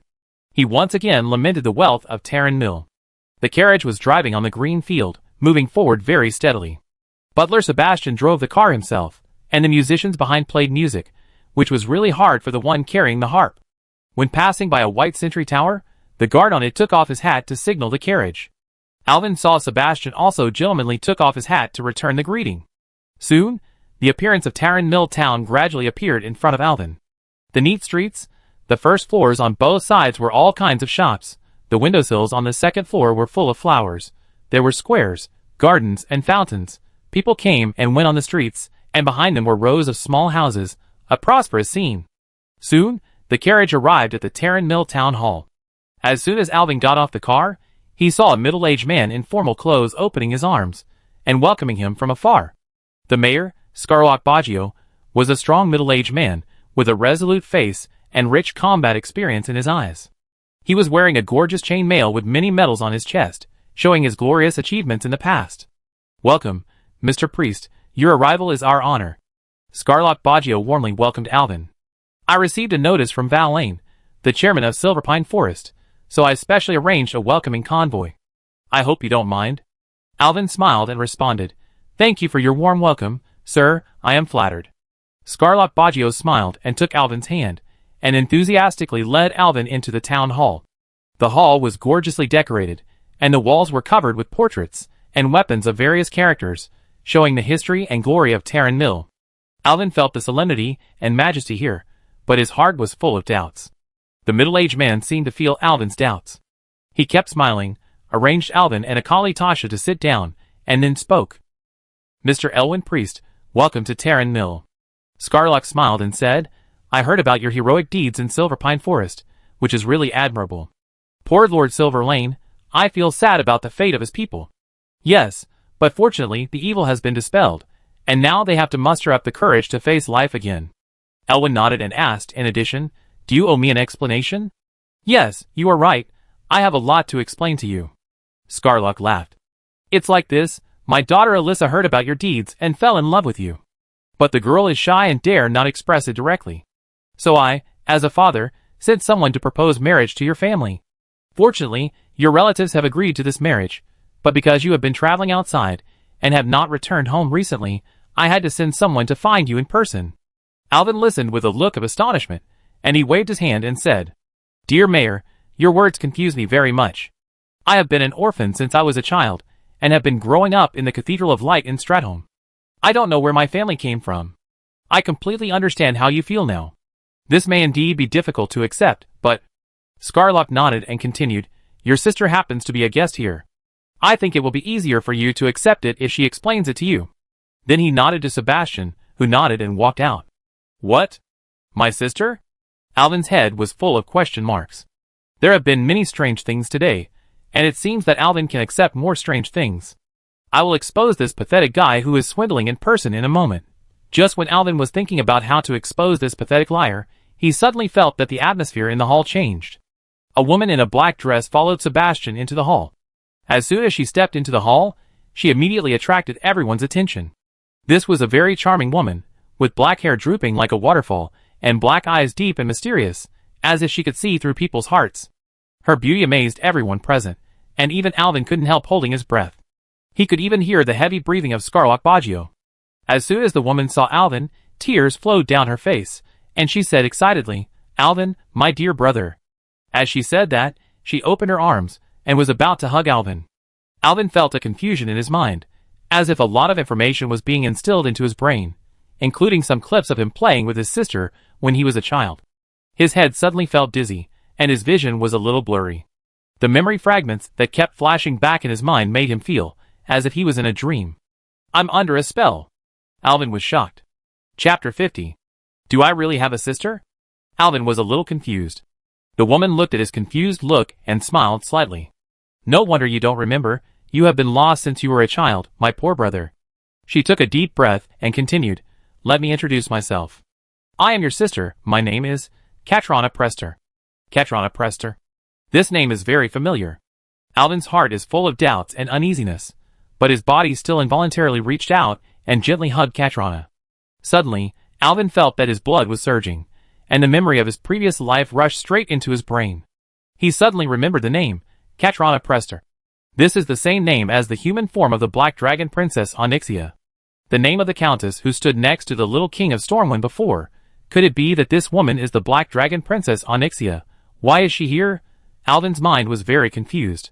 He felt as if he was forced to instill a lot of memories of a third person between the memories of his previous life and the original memories of this body. That was the memory of when he and Katrina lived on the border of Alterac when he was a child. The latter seemed to be constantly squeezing the space of the former two in his mind. Alvin silently selected the skill Dispel Magic in his mind, and cast it on himself. In an instant, all the illusions disappeared. He suddenly realized that he had just been cast with the magic of manipulating memory by Onyxia, and his Dispel Magic dispelled the magic of the Black Dragon. Alvin's heartbeat quickened, and countless questions and guesses flashed through his mind. He quickly released the hug and looked at Katrina warily, trying to find any clues from her expression. Katrina was still smiling, with a hint of unfathomable meaning in her eyes. "Hey, there's another one here, my little sister?" Katrina said with a smile. Her cunning tone was calm and unhurried. "My sister is traveling with my brother?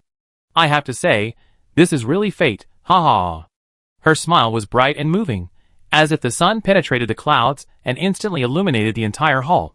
The men around seemed to be infected by her smile, staring at her infatuatedly, as if their souls were hooked by her. Her beauty and temperament were irresistible, and even the air was filled with her charm. Alvin looked back nervously and found that Ekalatassa looked like she had seen a ghost. She stood in front of Katrina Prester at a loss, like a child who had made a mistake, with a look of fear in her red eyes. Ekalatassa, who had always been carefree and fearless, was shaking unconsciously at this moment. Her face was pale, as if she had lost all her courage. Her hands tightly grasped the armrests of the chair, her knuckles white, and she was obviously trying her best to control her fear. Alvin's heart tightened, realizing the seriousness of the matter. He had never seen Ekalatassa so scared. Whether facing a giant wolf or Ergal, she dared to fight. But obviously, Katrina's true identity made her feel extremely scared. Although Ekalatassa was reckless and ignorant of the world, this girl had a rare talent, which was to be extremely sensitive to danger. When danger approaches, her body will involuntarily tense up and her heartbeat speeds up, as if there is an invisible force warning him of the impending threat. Like a little wild animal. Did she feel something too? Katrina's eyes stayed on Ekalatassa for a moment, revealing a satisfied smile, as if she was very satisfied with her fear.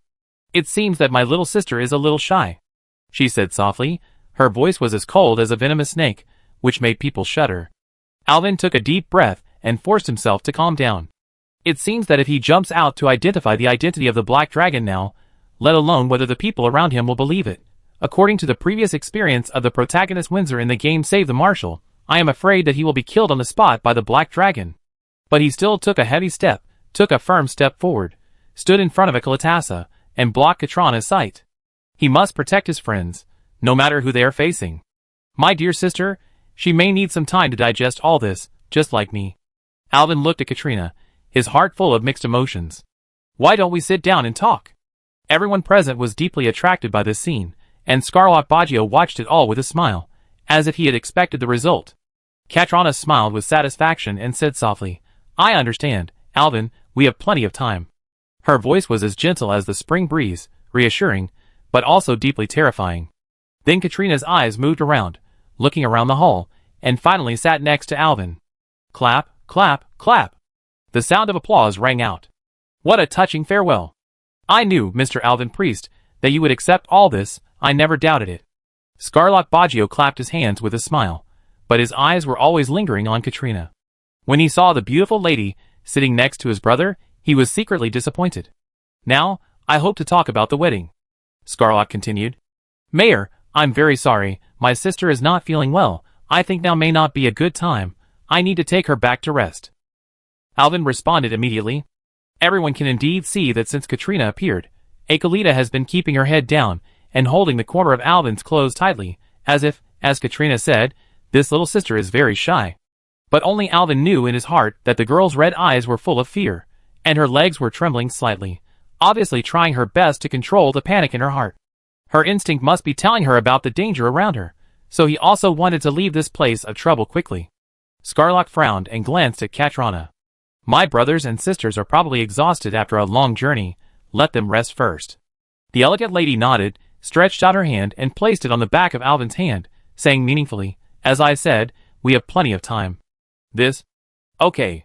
Seeing the lady say this, Scarlock waved his hand and told Sebastian to arrange for them to stay in the best hotel in the city. Then next, "Respected Miss Prester, I want to know about the situation in the kingdom of Alterac." When Alvin helped Ekalissa out of the hall, he vaguely heard their conversation. But now, he just wanted to leave quickly, the farther the better, The farther away from this sister, the better. The hotel in Tarren Mill is just across the town hall. Shane, the owner of the inn, was playing with his daughter Monica. He received them warmly and arranged the best room for Alvin and his friends. Alvin saw Jim as soon as he entered the inn. He had just arrived, so they all stayed together. Jim saw Alvin and joked with his usual mischievous smile. "Hey, Alvin, how does your fiancée look like? Is she a beauty?" But Alvin was not in the mood to joke at all. The name of Katrina Prester and Akali's fearful reaction were still echoing in his mind.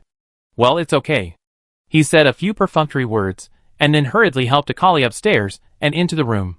But none of them noticed that a person, who had been following them since they entered the city, also entered the inn. Chapter 51. Akaritas's condition made Alvin very worried. Her face was still pale, and her hands tightly grasped Alvin's sleeves, as if she would lose all her sense of security if she let go. "Don't worry, I'm here, no one can hurt you." Alvin comforted her softly, but Akalisa just lowered her head, her body trembled slightly, and her lips were bitten and lost their color. She obviously had not recovered from the fear just now. In fact, Alvin was also full of doubts in his heart. He didn't know why Katrina Prester, or simply called her the Black Dragon Onyxia, appeared in Tarren Mill, and the purpose of this cunning black dragon incarnating as his sister to approach him. He helped Akalisa lie down and covered her with a quilt. "Don't think too much, you take a rest first, I will be here with you." Then he selected the skill icon of soothing the soul in his mind, and a burst of golden light fell on Akalisa. The girl finally relaxed a little, nodded, closed her eyes, and soon fell asleep. Alvin sat on the bed, thinking a lot. The situation in front of him might be much more complicated than he thought, and he had to find out the truth as soon as possible. "Alvin, do you need help?" Jim waited outside the door for a while, and when Alvin didn't come out, he knocked on the door gently and asked in a low voice. He also saw that the two were not in a good state. Alvin walked to the door and opened it a crack, and said softly, "Thank you, Jim. Akali Tasha needs to rest. Let's not disturb her for the time being." Jim nodded and said with concern, "Okay, if you need anything, call me at any time." But not long after the door was closed, there was a knock on the door. The sound was urgent and powerful. "Jim? Didn't I say that Akali Tasha needed to rest?" Alvin frowned and asked. No one answered outside, just continued to knock. Alvin angrily opened the door, and was about to explode, but saw a girl standing outside the door. Her clothes were tight and simple, which made her look very capable, and her short black hair was very distinctive. "Who are you? What's the matter?" Alvin asked curiously. The girl smiled cunningly, with a mischievous light in her eyes. "Hello, dear." Alvin was stunned for a moment, and he didn't expect to hear such a name. He looked at the girl in front of him carefully, and didn't understand what tricks she was playing. The girl's eyes revealed a sense of confidence and unruliness, obviously not an ordinary person. "Who are you? Why do you call me dear?" Alvin frowned. He was not in the mood to joke with the girl now. The girl smiled gently, took a step closer, and whispered, "I'm here to help you, Alvin. You're in a bad situation now, and you need someone by your side." Alvin remained alert. "How do you know my name? Who are you?" "Alyssa Baggio, you can call me Alyssa. I know a lot about you, and I know you need help now." "Alyssa Baggio," Alvin murmured, and suddenly realized. "Are you the mayor's daughter?" The girl blushed and nodded gently. Alvin sighed. Today was really too chaotic. He suddenly had a fiancée, and a black dragon as his sister, and now this fiancée came to his door. I have never encountered more strange things in my life than today, but now is not the time to refuse help. "Okay, Miss Alyssa, come with me. Let's not beat my sister. She needs to rest." Alvin nodded and said. He took Alyssa to Jim's room. Jim was sitting in the room. When he saw Alvin push open the door and bring a strange girl in, he was so surprised that his mouth couldn't close. "When did you go out and bring a girl back?" "Jim, this is Alyssa Baggio." "Alyssa, this is Jim." Alvin quickly introduced the two. Jim was even more surprised when he heard the girl's last name. But he quickly recovered and said with a smile, "Nice to meet you, Miss Alyssa." Alyssa smiled slightly, and a blush appeared on her face. She looked at Alvin, and Alvin noticed that it was an awkward expression of who is this person. "Jim is one of us, and can be trusted. We once fought werewolves together in Sepulchre." Alvin waved his hand and said. Jim puffed out his chest and said proudly, "Yes, I once expelled a werewolf more than 2 meters tall, and I also fought against the snow monster in Alterac. I am a strong postman, known as the Hammer of Nanhai Town." After hearing this, Alyssa showed an expression of obvious disbelief, But she didn't say anything, just nodded. Okay, in that case, I tell you straight. Alvin, I know you are in a very dangerous situation now. Catriona Prester, your sister, is a very dangerous woman. Alvin was shocked. Although he had already guessed it, he still felt a chill when he heard Alyssa say it herself. He asked, "What do you mean?" Alyssa smiled mysteriously. Catriona Prester, since she came to Terran Mill, the men in this town seem to be crazy. That woman has a kind of magic. Do you understand? She lowered her voice and said seriously, "I'm serious. She really has a kind of magic that can make men obey her." Alvin frowned, as if Alyssa didn't know the true identity of Catriona. She just saw the strangeness of the woman from a girl's perspective. So what does this have to do with me? Are you here to tell me that my newly recognized sister is an evil witch? Your sister, she wants to start a war. Alvin rolled his eyes at Alvin with an anxious tone. Alvin took a deep breath. Hearing the word war, the memory of his previous life emerged in his mind. The Black Dragon family, including Deathwing, his son Nefarian, and his daughter Onyxia, all seemed to be the kind of evil dragons who like to transform into human form to play tricks and stir up disputes in the world. The girl's guess is very consistent with Onyxia's character. It can be said that this possibility is completely possible, and the possibility is even very high. How do you know this? Alvin asked. I have my channels. Prester's target is definitely not just Terran Mill and Alterac, but even a wider area. Her plan may cause a huge disaster. Then who are you talking about provoking a war with? As far as I know, the Alliance's army is heading south to Stormwind City to prepare for the threat of orcs there. Where can there be a war? Alvin asked. She wants my father to go to war with the kingdom of Alterac. Alyssa said firmly, her tone full of anxiety. That woman seduced, no, alas, anyway, since she came, my father has become warlike and suspicious. The girl became more and more angry. She kept telling my father about the atrocities committed by the king of Alterac against their family, hoping that my father would seek justice for her family, that is, she hoped that my father would go to war against Alterac. But there must be something wrong here. Where is your evidence? You can't just say you were guessing, right? Alvin frowned and asked. My intuition. Alyssa bit her lip and said firmly. So you relied on your keen intuition and accused my sister of wanting to persuade your father to go to war against the kingdom of Alterac without any evidence? Yes. Alyssa answered without hesitation. Chapter 52. Your intuition is actually quite accurate, Alvin thought. But I can't tell her directly. Alvin shook his head. What does this have to do with me? Of course, it has something to do with me. If you marry me, what do you think my father will get? Alyssa asked with a red face. Alvin scratched his head and asked in confusion, what will he get? You priest, I think you have been in the church for too long and you are stupid. Who are you? Miracle priest, spokesperson of the Holy Light, savior of Silverpine Forest, and now the youngest son of the Prester family. She took a breath and continued, my marriage to you means that my father will get the support of the Church of the Holy Light, the support of the Kingdom of Lordaeron, and even the support of the Alterac royal family. How come you don't understand this? When did I become so popular? Alvin scratched his head helplessly. You mean, our marriage is the premise of your father's ambition. As long as our marriage fails, my sister and your father's plans may not be realized, right?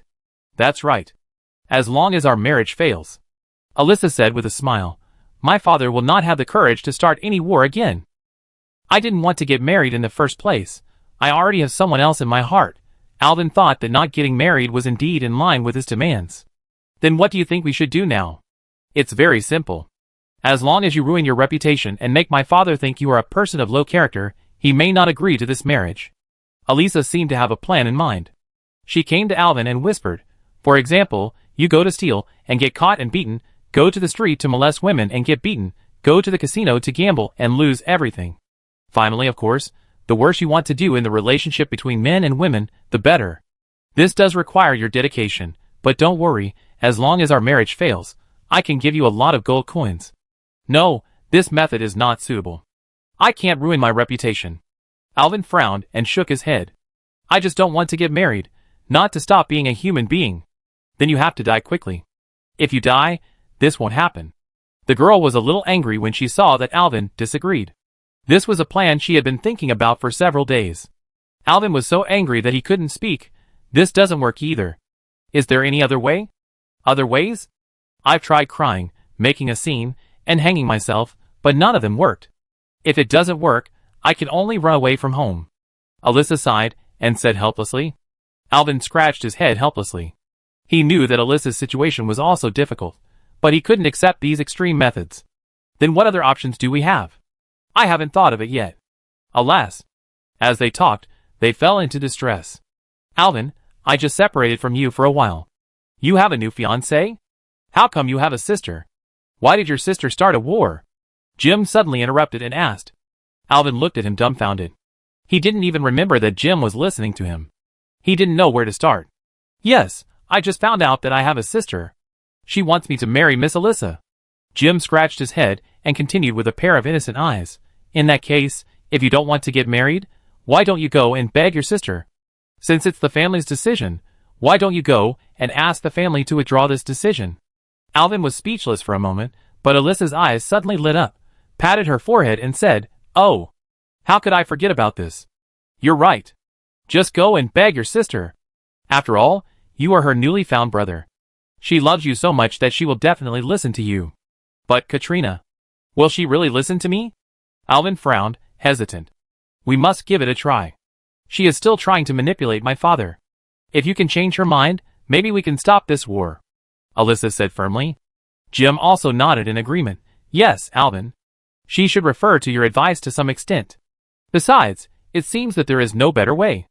Alvin sighed, thinking that you don't know her true face at all, and you are imagining that I will persuade a sinister and cunning black dragon? The two looked at Alvin, waiting for him to express his opinion. Alvin felt their gazes, and his heart was nervous. Just as he was about to speak, there was a knock on the door. Is Mr. Alvin Priest here? Someone sent you a letter. A little girl's voice sounded. It was Monica, the daughter of Shane, the innkeeper. Alvin breathed a sigh of relief and just got away from the two people's gaze. He stood up, walked to the door, opened it, and took the letter from Monica. Monica smiled and said, It was just delivered. It looks very important. Alvin nodded, touched the child's head, returned to the room, opened the envelope and unfolded the letter. His brows frowned slightly, and after reading the letter, he smiled bitterly at Alyssa and Jim. It seems that I have to ask for it. Alyssa and Jim looked at him in confusion, and Alvin put the letter on the table and pushed it in front of them. Katrina Prester invited me to a dinner. Jim came over to take a look, scratched his head and said, This is really a coincidence. Just when I mentioned her, she came to invite you. Alyssa picked up the letter, quickly read it, and her face became serious. This letter looks very formal. It seems that she is serious. It seems that I must go to see her. In any case, I have to find out her true intentions. By the way, please ask her to cancel this marriage. Alvin sighed, his heart full of complicated emotions. When he went out, the sun had already set, the sky was stained with a layer of dark blue, and there were basically no pedestrians on the road. Walking on the empty street, Alvin felt a chill. He knew that he was invited to the lair of a black dragon, and he was completely unclear about the purpose of the black dragon. Every step seemed so heavy, and he wanted to run away more than once. If I run now, I may still be able to escape. But he thought again, if he really ran away, it would be hard to say whether Akalatesa, Jim, the whole town, and even Capernia and Solanlian who were farther away would be retaliated by this cunning black dragon. Alvin stopped, looked up at the night sky, and took a deep breath. He didn't want to live in the shadow of the black dragon for the rest of his life, nor did he want his friends and innocent people to be hurt because of his cowardice. He had to face it all, no matter what dangers lay ahead. Forget it, just go for it. Alvin muttered to himself, took another step, and walked forward firmly. He walked along the road according to the address in the letter. At this time, the night had completely fallen, and only a few dim street lights were flickering faintly on the street. Alvin suddenly felt that the air was a little unusually cold, as if a chill was coming from behind. A black shadow flashed silently in the darkness, and stabbed Alvin in the back quickly and accurately. Alvin felt his body stiffen instantly, and a sharp pain came from behind. No! He was attacked by a thief. Chapter 53. How could there be a thief? Why did the thief attack me? But there was no time for Alvin to think now. The air around him seemed to freeze, Alvin's heartbeat accelerated, and he seemed to hear only his own breathing. He tried to turn around, but his body was out of control. He felt dizzy, and his limbs were weak. Obviously, the thief used the sneak attack skill, which made him fall into a short state of dizziness. I remember that I was hit by a kidney, and then used the badge to get rid of it, right? Alvin thought. Just when I felt a little clear-headed, I was stabbed in the waist again. The pain came, and Alvin understood that this might be a kidney shot. It's time to use the badge to get rid of the dizziness, but then Alvin was horrified to find that there was no such thing as a badge in this world. If I was stabbed a few more times, I might go directly to the Shadow Realm to see the Warden. I could only bite the bullet and bear it until the coma ended. Alvin quickly selected Power Word Shield in his mind, and put on a shield for himself first, and then wanted to use the powerful healing spell to give himself emergency treatment. Suddenly, Alvin had a flash of inspiration, and he stopped halfway through reading the spell. At the moment when the spell stopped, the thief kicked Alvin in the chest. Alvin was prepared, twisted his body, and barely avoided it. The thief was interrupted. This trick of deceiving the interruption is still effective. Then Alvin selected the skill icon in his mind and began to release the powerful healing spell. But the thief suddenly took out a pile of lime powder from his pocket and sprinkled it out. Alvin was choked and had no choice but to interrupt the spell and cover his nose and eyes with his sleeves. This might be blinding, Alvin thought. Sure enough, when Alvin opened his eyes again, the surroundings had returned to silence and darkness. He knew that the thief had re-entered the stealth, invisibility state. Now Alvin was stabbed several times and was seriously injured. If he was attacked by the thief again, he might be in danger. Alvin became anxious. This was the first time he had a real-life PvP with a thief in this world. He didn't expect it to be as tricky as in the game. He quickly put on a shield and prepared to use Holy Nova to blast the thief out. Suddenly, a woman's voice sounded. Now! Upon hearing this, Alvin immediately detonated Holy Nova. As the light spread, the thief could no longer hide in the shadows, and his invisibility was successfully broken. It turned out that he was less than 1 meter behind Alvin. The thief saw that he had used all his skills but failed, and knew that there was no chance. Just as he was about to run away, he was frightened by Alvin's psychic scream. The thief threw away his dagger, and began to run away. Seeing that he had distanced himself from the thief, Alvin wanted to use Sky Flame and Holy Fire to end the battle, but he suddenly thought that he should catch a live person for interrogation, so he used Dark Word, Pain instead. This was the first time Alvin used the skill Pain. He was afraid that using other shadow spells would make him lose control, like he did in Shadowfawn Keep. Since then, he has been reluctant to use shadow magic. The thief suddenly felt uncomfortable all over. He looked down and was horrified to find that the scars on his body suddenly burst and blood flowed out of them. He was shocked. He had never failed when attacking a priest who could only heal, but now he knew that he had run into a tough opponent. If he didn't run away, he would probably die here. He hurriedly threw a smoke bomb on the ground, and a puff of smoke rose, and the thief's figure disappeared. Alvin originally wanted to wait for him to come out before continuing to fight, but after waiting for a long time, no one came out. It seems that the thief turned on Disappear plus Sprint to escape. Alvin sighed, and was secretly alert in his heart. It seems that this Terran Mill is really not simple. He is a black dragon and a thief. Speaking of black dragon, while casting a powerful healing spell on himself, he turned around and said to the shadows, "Come out, sister, I know it's you." There was a slight sound of footsteps in the darkness, followed by a crisp applause. A tall woman with black hair like a waterfall slowly walked out of the shadows. Her movements were elegant, and there was a cunning light in her eyes. Papa, she said with a smile while clapping, "It's really unexpected that my dear priest brother can escape from a single battle with a thief and even injure the thief." It's hard to tell whether Katrana Prester's voice is sarcastic or admiring, and her smile is unpredictable. What surprised me even more is that you are actually a shadow caster, which is really interesting. Alvin wiped the sweat from his forehead. The battle just now had exhausted him. But now that he relaxed, he felt that he was no longer so nervous when facing Katrana. "Should I thank you for your warning just now, my dear sister?" Alvin asked with a tentative tone. "No need," Katrana chuckled. "Because I know that you can defeat the thief even without my reminder." "Why are you here?" he asked. "It seems that you still doubt me," Katrana smiled, her laughter as clear as a silver bell. "I saw that you were late, and I felt the magic fluctuations here, so I came to take a look." "So sister is also a mage?" Alvin raised his eyebrows. He knew that dragons are born spellcasters. "Yeah, what? Do you want to test your sister's power?" Katrana smiled, and stretched out an arm to show off her muscles. "Hee, no need. I'm afraid sister will crush me in one go." Alvin smiled and shook his head. "Hee, you know what's good for you." Katrana turned around, and waved her hand to signal Alvin to follow. "Come with me." Soon, Alvin was taken to a high-end restaurant called Howling Wolf, in the town by Katrana Prester. There were only a few tables of diners in the restaurant. The decoration was gorgeous and elegant, and the air was filled with the aroma of delicious food. The signature dish here is lean wolf steak, which is very good. I just watched a good show, and I'm in a good mood. I treat you to it, Katrana said with a smile. Then I thank you, sister, Alvin said, but since we came to such a crowded place, I believe that at least Katrana pressed her, or the Black Dragon Princess Onyxia does not want to take her life at this time. The waiter received them respectfully, and arranged for the two to sit in a quiet place. Katrana picked up the menu elegantly and said softly, 2 lean wolf steaks and 2 lobsters, a honey bread, and 2 glasses of wine.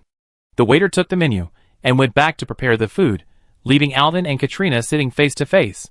Katrina did not speak, but stared at Alvin with a smile, her eyes teasing. Alvin was frightened by her stare, as if he had become the prey of a dragon, being stared at for a long time as if he were food. This feeling was really creepy. Time seemed to slow down, and there was a tense atmosphere in the air. Alvin tried to stay calm, but his heartbeat accelerated involuntarily. After a long time, Katrina finally broke the silence. You are a capable person and a smart person. Alvin was slightly stunned, and then asked, Sister, are you praising me?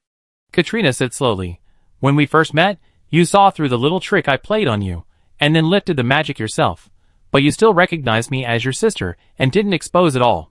Her voice was soft and charming, but every word seemed to be a sharp blade.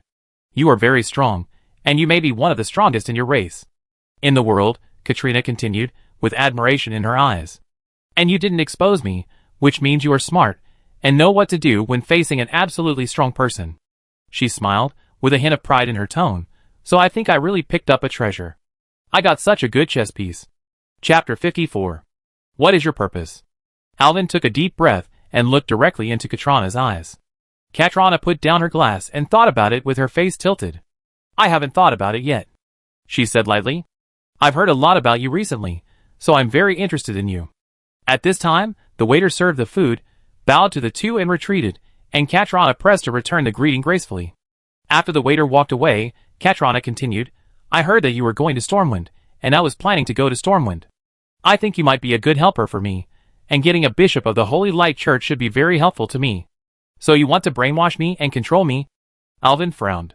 Katrina smiled softly, took a sip of the red wine glass, and said elegantly, Don't say it so harshly. Becoming my brother is actually good for you. It's just that I didn't expect you to be able to remove magic by yourself, and when I saw your little sister, I knew that my original plan would definitely fail. Akaratasa? What's wrong with her? Alvin asked curiously, What does this have to do with her? Katrana looked at Alvin and suddenly laughed, laughing so gorgeously that she attracted the attention of all the diners in the restaurant. Her laughter was crisp and charming, as if she was mocking something. After a long while, she stopped smiling and picked up a handkerchief to wipe her lips elegantly. I will answer these questions later, and now you have to answer my first question. Who are you, Alvin Priest? The smile that Katrana had just had disappeared completely, replaced by a dangerous expression.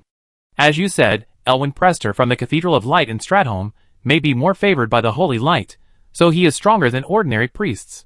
Elwyn took a deep breath and answered calmly.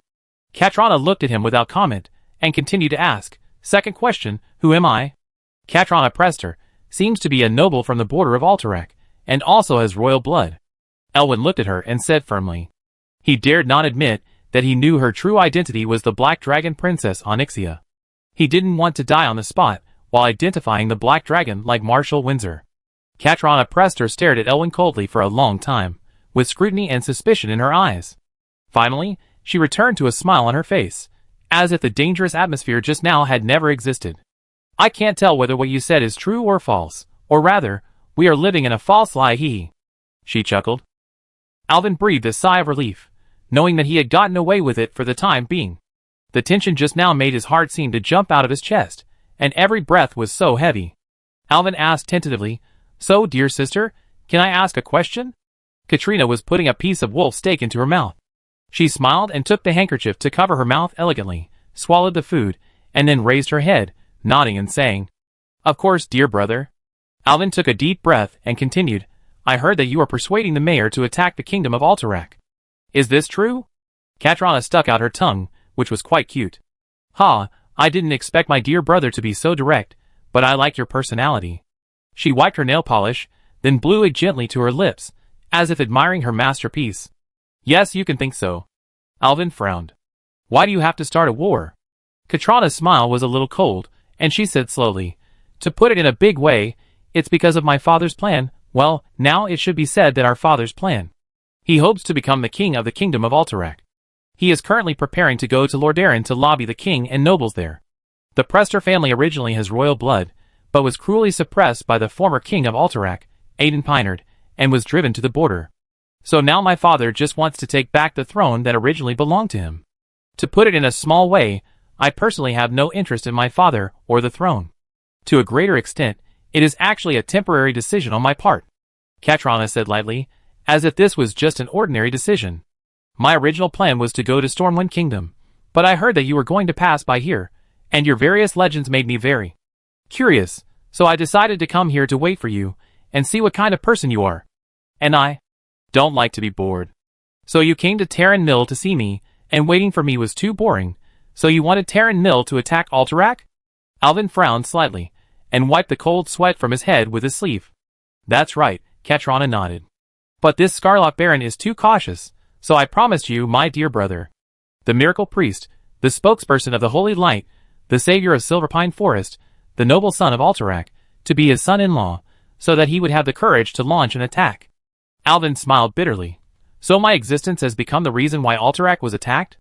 That's right, my dear brother, Katrana said proudly, as if everything was under her control. So some people who don't want to see the war being provoked set their sights on me, thinking that as long as they kill me, Terran Mill will not get the support of the church and the Prester family, so there will be an assassination just now. It seems so, Katrana answered easily. Then do you know the true identity of the assassin?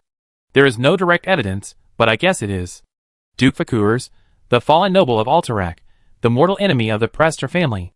Katrana looked at him with a smile. His cunningness is also a headache for my father. That down-and-out guy also wants to seize power in the chaos of Alterac. As long as you are killed, we can break our connection with Terran Mill and weaken the strength of the Prester family. So, dear brother, you should be their #1 target now. Alvin was silent for a moment. Then can I not go to Stormwind? In fact, I want to go back to Silvermoon City. No. Katrana shook her head, her tone firm and unquestionable. Then can I not get married? Alvin felt helpless. No. Katrana still kept smiling, her tone relaxed but with irresistible power. I may have to fight orcs, and I may be killed by them if I am not careful. That's no problem. I hate orcs too. Their smell makes me sick, Katrana said contemptuously, and with your strength, I think no orc can defeat you. But I have someone I like. And I like two at once. Alvin smiled bitterly. I have no feelings for the mayor's daughter. This kind of forced melon is not sweet. I know. Katrana's smile became brighter. Silvermoon City elves, right? Don't worry, as long as you listen to me, you can marry as many as you want. If you don't want to marry, just keep them as lovers. If she doesn't want to, I can use my magic to give her false memories, and make her fall in love with you wholeheartedly. Katrana Prester leaned forward and said in Alvin's ear with charming words.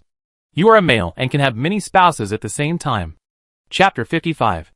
Please don't use your dragon's mate selection to ask me. I am different from your dragon's body grid. My body can't stand so many lovers. Although many people in our world are like this. I can't drink magic spring water while driving, right? Alvin thought. Alvin asked curiously, what can I get? After all, I have paid so much. Katrana smiled, with a proud light in her eyes. You will get my care, and the protection of the Prester family. As long as you listen to me, I can guarantee that you will have no worries about food and clothing in this life, and you can do whatever you want and achieve whatever you want. In other words, for your impulsive action, I have to risk being killed by assassins, marry a woman I don't like, let my cheap father-in-law fight an inexplicable war, and then use my loyalty to you in exchange for your protection? Alvin's tone seemed to be mixed with excitement. Yes, you can understand it that way. You are a smart person. I can feel your powerful magic fluctuations, and I believe you can also feel my power. You know what I say is absolutely true. Katrana's bewitching voice is low and seductive. My dear sister, your proposal is very tempting. Alvin took a deep breath, as if he had made up his mind. But I refuse. One of my favorite things, Alvin Priest, is to say no to those self-righteous guys. He looked directly at Katrana, his tone firm and powerful. Finally, I have the chance to say this famous line. Alvin thought. Katrina's smile disappeared in an instant, and a fierce expression appeared on her face. No one in her life dared to reject her so ruthlessly in person. There was a flame in her eyes, as if she was about to burst into endless anger in the next second. "What did you say?" Her voice was low and cold, as if it was chilling. Alvin did not retreat, still looking at her firmly, and he was ready to face all the consequences in his heart. And his next words would determine his future fate. "Because I have a better proposal." Alvin felt the burning breath emanating from Katrina. He shouted before the breath overturned the roof. "Why not listen first?" "What proposal?" "Your rudeness has angered me, and I can burn you to ashes at any time." A dangerous light flashed in Katrina's eyes. Alvin seemed to hear his own heartbeat, and he was trying to stay calm. "You are just bored and just want to see my surrender, right? Then I can help you relieve your boredom, and let you watch a good show. At the same time, I will use practical actions to let you see my cooperative attitude." Katrina's interest was successfully aroused. She slightly reduced her pressure, and the fire in her eyes seemed to be extinguished. "Oh! Tell me more specifically." "I will help you eliminate Duke Fakurs, this opponent that even your father has a headache," Alvin said firmly. "Ha ha, ha ha ha." Katrina couldn't help laughing, and the laughter echoed in the restaurant, attracting everyone's attention. "My God, listen to what my dear brother said. We have been investigating for many years, but we don't know where the Duke Fakurs' lair is. And even if we know it, as a priest, going to a place full of thieves and robbers is not a way to death?" Alvin calmly replied, "Don't worry about what I will do. I just want to ask you, do you accept this proposal?" Katrina stopped laughing and thought about it with her face tilted. "Seeing my dear brother rush into the thieves' den to fulfill his promise to me and be brutally killed? I have to say, there is nothing more interesting than this proposal." "I agree." "Then I will wait and see this good show. If you succeed in eliminating the annoying Duke Fakurs, I will leave here immediately and no longer interfere in the affairs here. But if you don't do it..." Katrina said horrible words with a sweet smile. "Then don't get married. I will burn you, you and the whole Hillsbrad to ashes." "So my dear brother, where do you plan to start?" Alvin felt a chill rising from his back, but he remained calm. The mountain people have their own tricks, just wait. After that, Alvin was no longer in the mood to eat. He said goodbye to Katrina and fled away from the Howling Wolf restaurant. Before leaving, Alvin turned around and asked, "You said just now that you knew your plan would fail when you saw Akalissa. What does that mean? What does this have to do with Akalissa?" Lady Katrina pressed her smiled, her eyes gleaming. "I can't tell you yet. If I tell you, I'm afraid you die. Then I'd better take care of my life." Alvin also smiled. When we returned to the hotel, the lights in several rooms were turned off, and the whole hotel was shrouded in a quiet darkness. Everyone had gone to bed, and Alvin walked up the stairs quietly, trying not to make any noise. He walked into Akali Tasha's room first, and the door was gently pushed open. In the room, the girl was sleeping soundly. Her red hair was like a red cloud dyeing the pillow, softly spread on the pillow. Hearing the sound of the door, she immediately opened her eyes alertly, with a flash of panic in her eyes. But when she saw that it was Alvin, her tense nerves relaxed and a reassuring smile appeared on her face. Akali Tasha got out of the bed, and the quilt slipped off her body, revealing her white body. "Holy light! Why are you not wearing clothes? Lift your hair first. Lie down and cover yourself with the quilt." Alvin hurried forward, pushed Akali Tasha back to the bed, and quickly pulled up the quilt to cover her body. His cheeks flushed slightly, and his heartbeat accelerated. The scene just now made his nostrils congested, and he almost sprayed blood. Akalissa looked at him in confusion, but she still lay back on the bed and pulled the quilt tight. Alvin took a few deep breaths and tried to calm himself down. It was a bit too exciting, and he almost ran out of oxygen. On the way home, Alvin kept thinking about Onyxia's words and the strange things that happened to Akalissa before. Gradually, he seemed to have figured something out. Now he wanted to find Akalissa to verify it. He sat down by the bed and whispered, "Akalissa, I have something to ask you." Akalissa nodded, and her ruby-like eyes stared at Alvin in the dim light. Alvin said softly, "Listen to me. If I'm right, you nod. If I'm wrong, you shake your head. Okay?" Akaratasa hid in the bed, and the quilt was pulled high, revealing only the tip of her nose. She heard Alvin's words, and although she was a little confused, she still nodded. "The first question is, you are not human. If I'm right, you nod. If I'm not right, you shake your head." Alvin asked tentatively. The girl listened, hesitated for a moment, and then nodded. Sure enough, although Alvin had prepared himself mentally, he was still very shocked. He took a deep breath and continued to ask, "So, Are you a dragon? Nod if you are, and shake your head if you are not. This time the girl hesitated for a longer time, and finally, under Alvin's gaze, she nodded slightly. Oh my god! No wonder. Alvin slapped his head and exclaimed, You are a little girl, but you are stronger than a minotaur. You eat more than a kodo. I knew you must be extraordinary. I am so stupid, why didn't I think of this? Then how did you become a human? Can you fly? Can you breathe fire? Can you lay eggs? Alvin asked several questions in a row, like a curious baby. Akaratasa looked at Alvin, nodded, shook her head, thought about it, nodded again, and finally showed a confused expression. The girl herself didn't know what she wanted to say now. Well, these are not important. The important thing is, Katrana pressed her. Do you know her true identity? Alvin asked in a low voice. He clenched his fists, and his tone was nervous. When Akaratasa heard this name, she immediately shrank back into the quilt like a mouse seeing a cat. Her body trembled slightly, as if this name brought endless fear.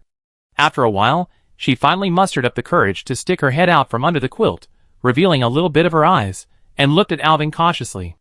Akarita saw his serious and determined expression, and finally nodded slightly. Chapter 56. Okay, Alvin said. It seems that my plan has to change. He paced back and forth in the room, walked a few circles, and then came back to sit beside Akali Tasha's bed, looking serious. You must keep your identity strictly confidential from now on, and never let others know your true identity. Alvin instructed. In addition, I also know that my so-called sister is a dangerous black dragon. But I didn't tell her that I know her true identity. She now only thinks that I treat her as a witch. So you have to keep it a secret for me, and don't let that woman know that I know she is a black dragon. Do you understand? Akaratasa thought for a long time, and was a little confused. This is indeed a bit confusing, and Alvin sorted out the language again, trying to tell her in a way that the girl can understand easily. That is to say, you can't let her know that I know she is a black dragon, understand? The girl thought about it, and finally nodded. That's good. Alvin continued. Just pretend to be sick in your room recently.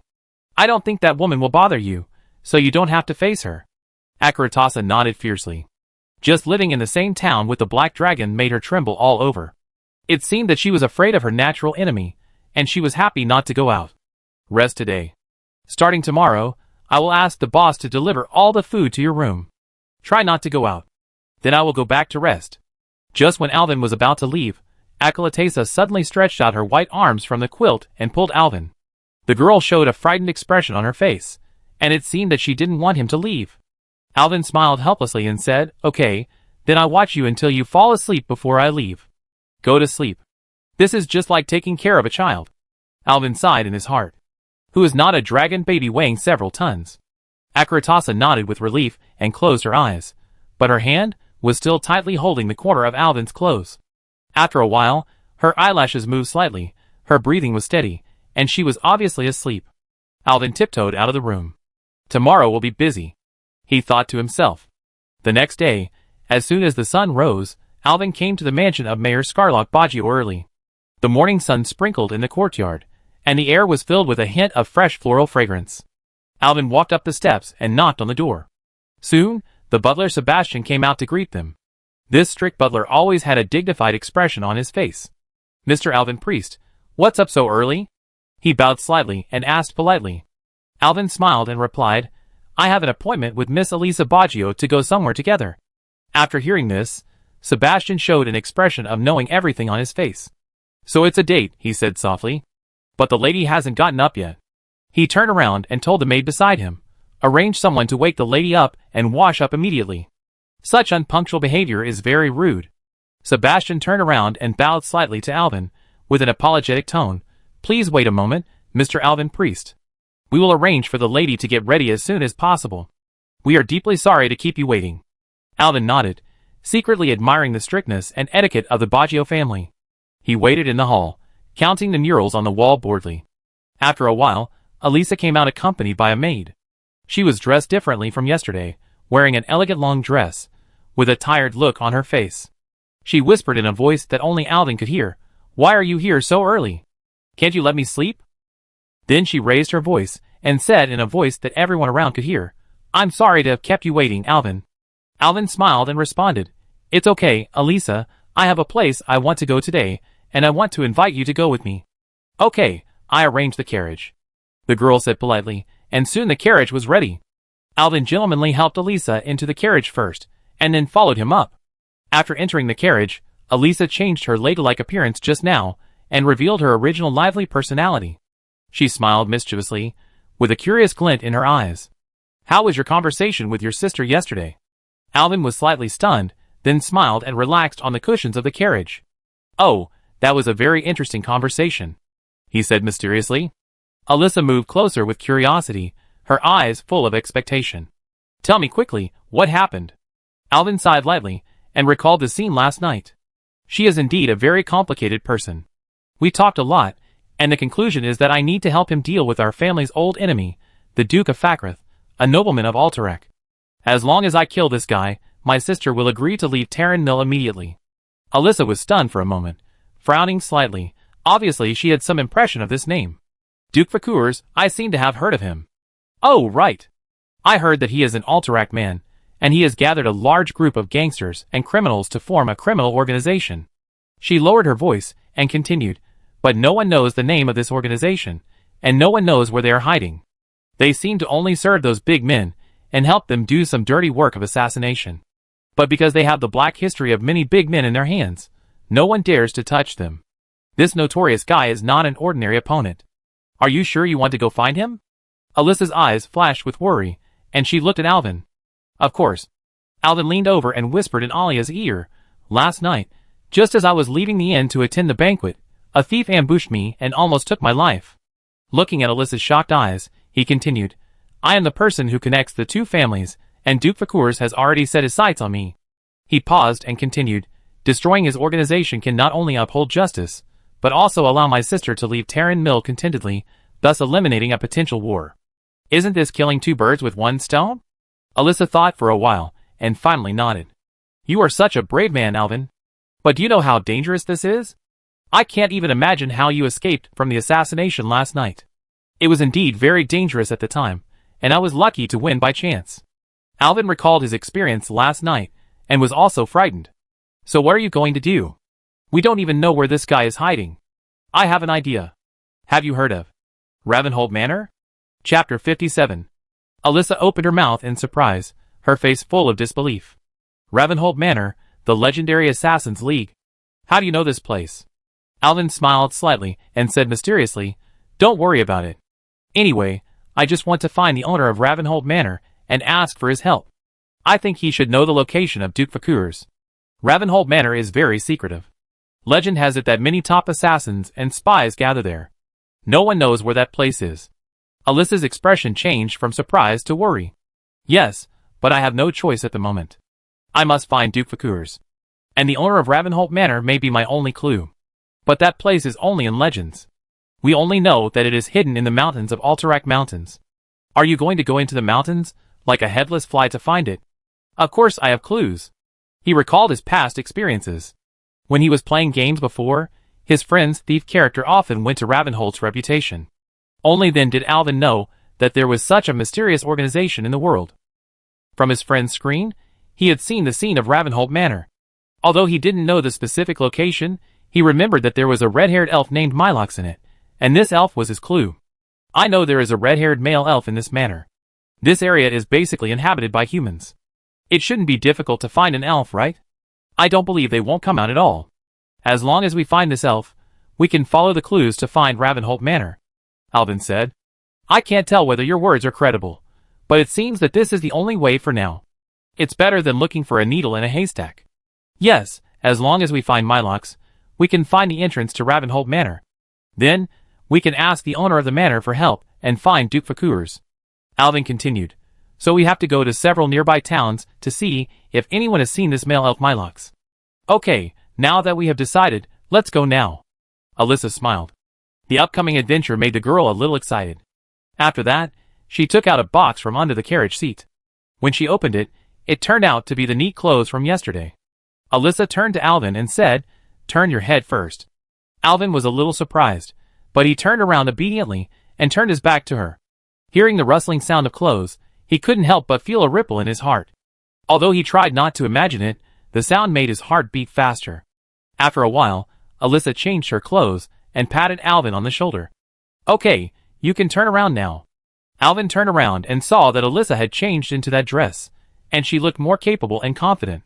She smiled and said, "It's much easier to move. To be honest, I'm very surprised by your courage. You are such an amazing girl. Thank you for your compliment.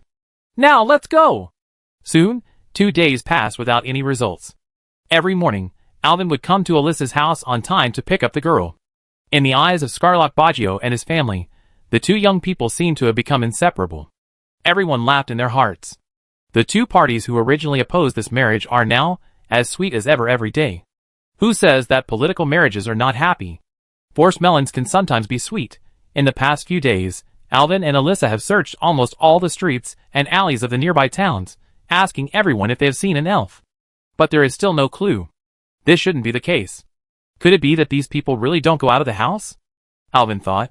It's the 3rd day of the search, and the two are in a small town on the border of Alterac. Tired of searching, they decided to find a tavern to rest and eat something. The tavern was bustling with people, and the air was filled with the aroma of food and the mellow aroma of wine. Alvin and Alyssa found a table in the corner and sat down. They ordered some food and drinks, and began to enjoy the rare relaxation time and plan where to go next. Just as they were eating, a man wearing a cloak that covered his whole body suddenly pushed open the door and walked in. I couldn't see the appearance of the person, but I knew he was quite thin. The man walked straight to Alvin and Alyssa's table, and sat between them without any courtesy. How can you be so blind? Miss Alyssa got angry and said angrily, "Don't you see that there is someone here?" However, the man ignored her anger and knocked Alyssa unconscious with a light knife. Alvin was shocked and was about to cast a spell to fight back, but he was also knocked unconscious by the other party. Before he fainted, he vaguely saw the golden hair fluttering under the cloak. When Alvin woke up again, he found himself tied up with a cloth in his mouth. He tried to open his eyes, and the scene around him gradually became clear. He found himself in the backyard of a dilapidated manor, surrounded by weeds and moss on the stone walls, and it was almost impossible to see its original appearance. In the center of the abandoned fountain, the statue was incomplete, and the pool was filled with dirty water, exuding a rotten smell. Alvin's heartbeat accelerated, and he tried to break free, but the rope was tied too tightly, and he could hardly move. Just then, he heard a harsh sound of sharpening a knife. Looking in the direction of the sound, a man in a black cloak was facing away from him, concentrating on sharpening a knife. The man moved slowly and powerfully, and every friction between the blade and the grindstone made Alvin shudder. The cloaked man had golden hair, which was particularly eye-catching in the dim light. In the thick hair, 2 slender ears stretched out from both sides. This is an elf. Could he be the Mylox he was looking for? No, Mylox has red hair. Alvin looked around, but did not see Elsa, which made him even more uneasy. He tried to calm himself down and think about how to get out. Just then, the cloaked man stopped his movements, slowly turned around, revealing a cold face, with a dangerous light flashing in his eyes. Alvin was surprised to find she was a female Queldorii. In the mottled sunlight, the thief's figure looked particularly charming. She had golden hair, and her high ponytail swayed gently in the breeze. Her eyes were as green as emeralds, flashing with alertness. Her fair skin looked particularly soft in the sunlight, as if emitting a faint glow. Alvin was surprised and was about to speak, but the female elf suddenly disappeared in front of him. The next moment, she appeared beside Alvin, moving as fast as lightning, with a sharp dagger against his neck. Her speed and agility made Alvin almost unable to react. The female elf asked coldly in Queldorii, "Who are you? How did you find me?" Alvin felt the cold dagger against his neck, and also replied in Elvish, "Strictly speaking, you found me." The female elf sneered and said, "I let you run away that night, and I thought the mission failed. I didn't expect you to send yourself here again. I don't know if I am too lucky, or you are too unlucky." As she said, she exerted a little force with her hand, and the sharp blade of the dagger came closer to Alvin's skin. Alvin secretly groaned. It turned out that the female elf in front of him was the thief who assassinated him that night. He felt the sharp edge of the dagger begin to cut his skin, and the coldness penetrated his heart. His heartbeat accelerated, and the fear spread throughout his body instantly. At this critical moment, Alvin suddenly shouted, "Valilla Sangunar." The movement of the female elf thief suddenly stopped. Chapter 58. The elven female thief frowned. "How do you know this name? Who are you?" When Alvin saw her stop, he knew that he had made the right bet. He guessed that this elven female thief was one of the teammates, who later fought with Varian in the arena because of her long golden hair, and the red leather armor faintly visible under the cloak. I am Alvin Priest, and I am here to find Mr. Mylox. He is your compatriot, a male Quel'Dorii. Valilla frowned even more tightly, and a complex emotion flashed in her eyes. Are you the human priest Alvin Priest, who came to Silvermoon City some time ago, and broke the heart of the girl from the Starwish family? Maybe it's me. Alvin smiled bitterly. Valilla's eyes turned cold in an instant, and the sharp edge of the dagger approached Alvin's skin again. That's even more deserving of death. I kill you, you ungrateful human. Alvin felt a chill running down his spine, and he knew he had to come up with a solution quickly, or else his life would be in jeopardy. Wait a minute. Alvin stopped. You can kill me, but tell me why first. Valilla replied coldly, because you abandoned the girl from the Starwish family. Alvin shook his head and said, You're not killing me this time. I'm asking why you wanted to assassinate me last time. Valilla's expression became somewhat helpless. I didn't know it was you last time. Someone asked me to kill you, so I did. Alvin was speechless when he heard this. He took a deep breath and continued to ask, Who asked you to kill me? Valilla's eyes flashed with pain. It was a human who kidnapped my friend and said that if he wanted him to live, he had to kill you. Alvin frowned and asked, Your friend? What's his name? Valilla sneered, Don't you know him? It's Mylox. You just said you were looking for him. Alvin suddenly realized and sorted out the information and said, Look, this is it. Mylox was kidnapped by bad guys. The kidnappers asked you to kill someone before they would let you go. So when you came to kill me, you didn't know who I was. After I beat you away, the bad guys didn't let you go because the mission was not completed. And I happened to be looking for Mylox these 2 days. He is a Quel'Dorii like you, so when you saw me asking around to find a Quel'Dorii, you thought I was looking for you. They caught me, right? Valilla tilted her head and thought for a while, then nodded. It seems so. Alvin continued to ask, Who is the person who kidnapped Mylox? Valilla shook her head and said, I don't know him. I only know that he is a tall masked man, but I have heard the name of their organization. What's it called? It's called the Syndicate. That's right. The criminal organization established by Duke Fakurs is called the Syndicate, and they are hostile to Mylox's Ravenhold Manor. So they kidnapped Mylox, and then let you, who didn't know, assassinate me. Alvin finally connected everything. He looked at Valilla a little ridiculously, and sneered. It seems that you don't know anything, but you were used as a gun by others. His eyes were full of disdain, as if he was looking at an ignorant child. Valira's face instantly turned livid, and she raised her dagger in anger, pointing it at Alvin's throat. I was indeed kept in the dark about this matter, but what do you say about Xingyuan's betrayal? I'm not messing around. I'm not abandoning you. I'm on a business trip now, and I'm here alone. Do you understand? I sent them gifts 2 days ago. Don't listen to rumors. Alvin hurriedly explained. Valera tilted her head and thought for a while, her golden ponytail hanging down, looking a little cute. She was silent for a moment, and finally said, Okay, but I still can't let you go. I want to use you to exchange for Mylox. Alvin was anxious and said quickly, Why don't you know how to adapt? I said that Ravenhold, to which Mylox belongs, and the Syndicate of Duke Fakurs are hostile. They must not have arrested him simply because of me, but because of the vendetta between their two organizations. I'm looking for Mylox now to ask him to take me to the owner of Ravenhold Manor. My purpose is to let the owner of Ravenhold Manor tell me how to find the Syndicate's lair. Your purpose? What is it? Valilla calmed down, thought for a moment, and said, I want to find him, and then let him take me to Ravenhold Manor to learn more advanced assassination techniques. Then our goals are the same.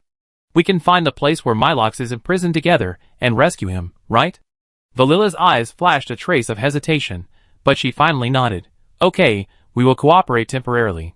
But you better not play tricks, otherwise I won't give you a second chance. Alvin asked Valilla to untie him. Although Valilla was reluctant, she still untied his rope. Alvin moved his stiff limbs and asked, How is the girl with me? Valilla replied coldly, She is not my target, I have released her long ago. She should be looking for you now. What is your relationship? My fiancé. Alvin answered casually. Valilla's face turned pale instantly. I already knew that you were a traitor. Die, you unfaithful man. She raised the dagger, with murderous intent in her eyes. It's not like that. This is a political marriage arranged by the family.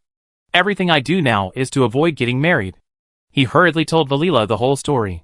After hearing this, Valira's anger subsided a little, but she still said coldly, In short, you can't meet this woman again. If I know that you are entangled with other women again, I will stab you to death 10,000 times. Alvin complained.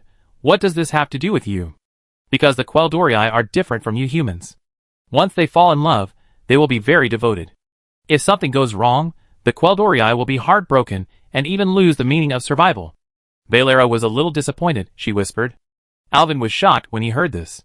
He thought of Capernia and Solanlian, and decided to write a letter to them after the matter here was over.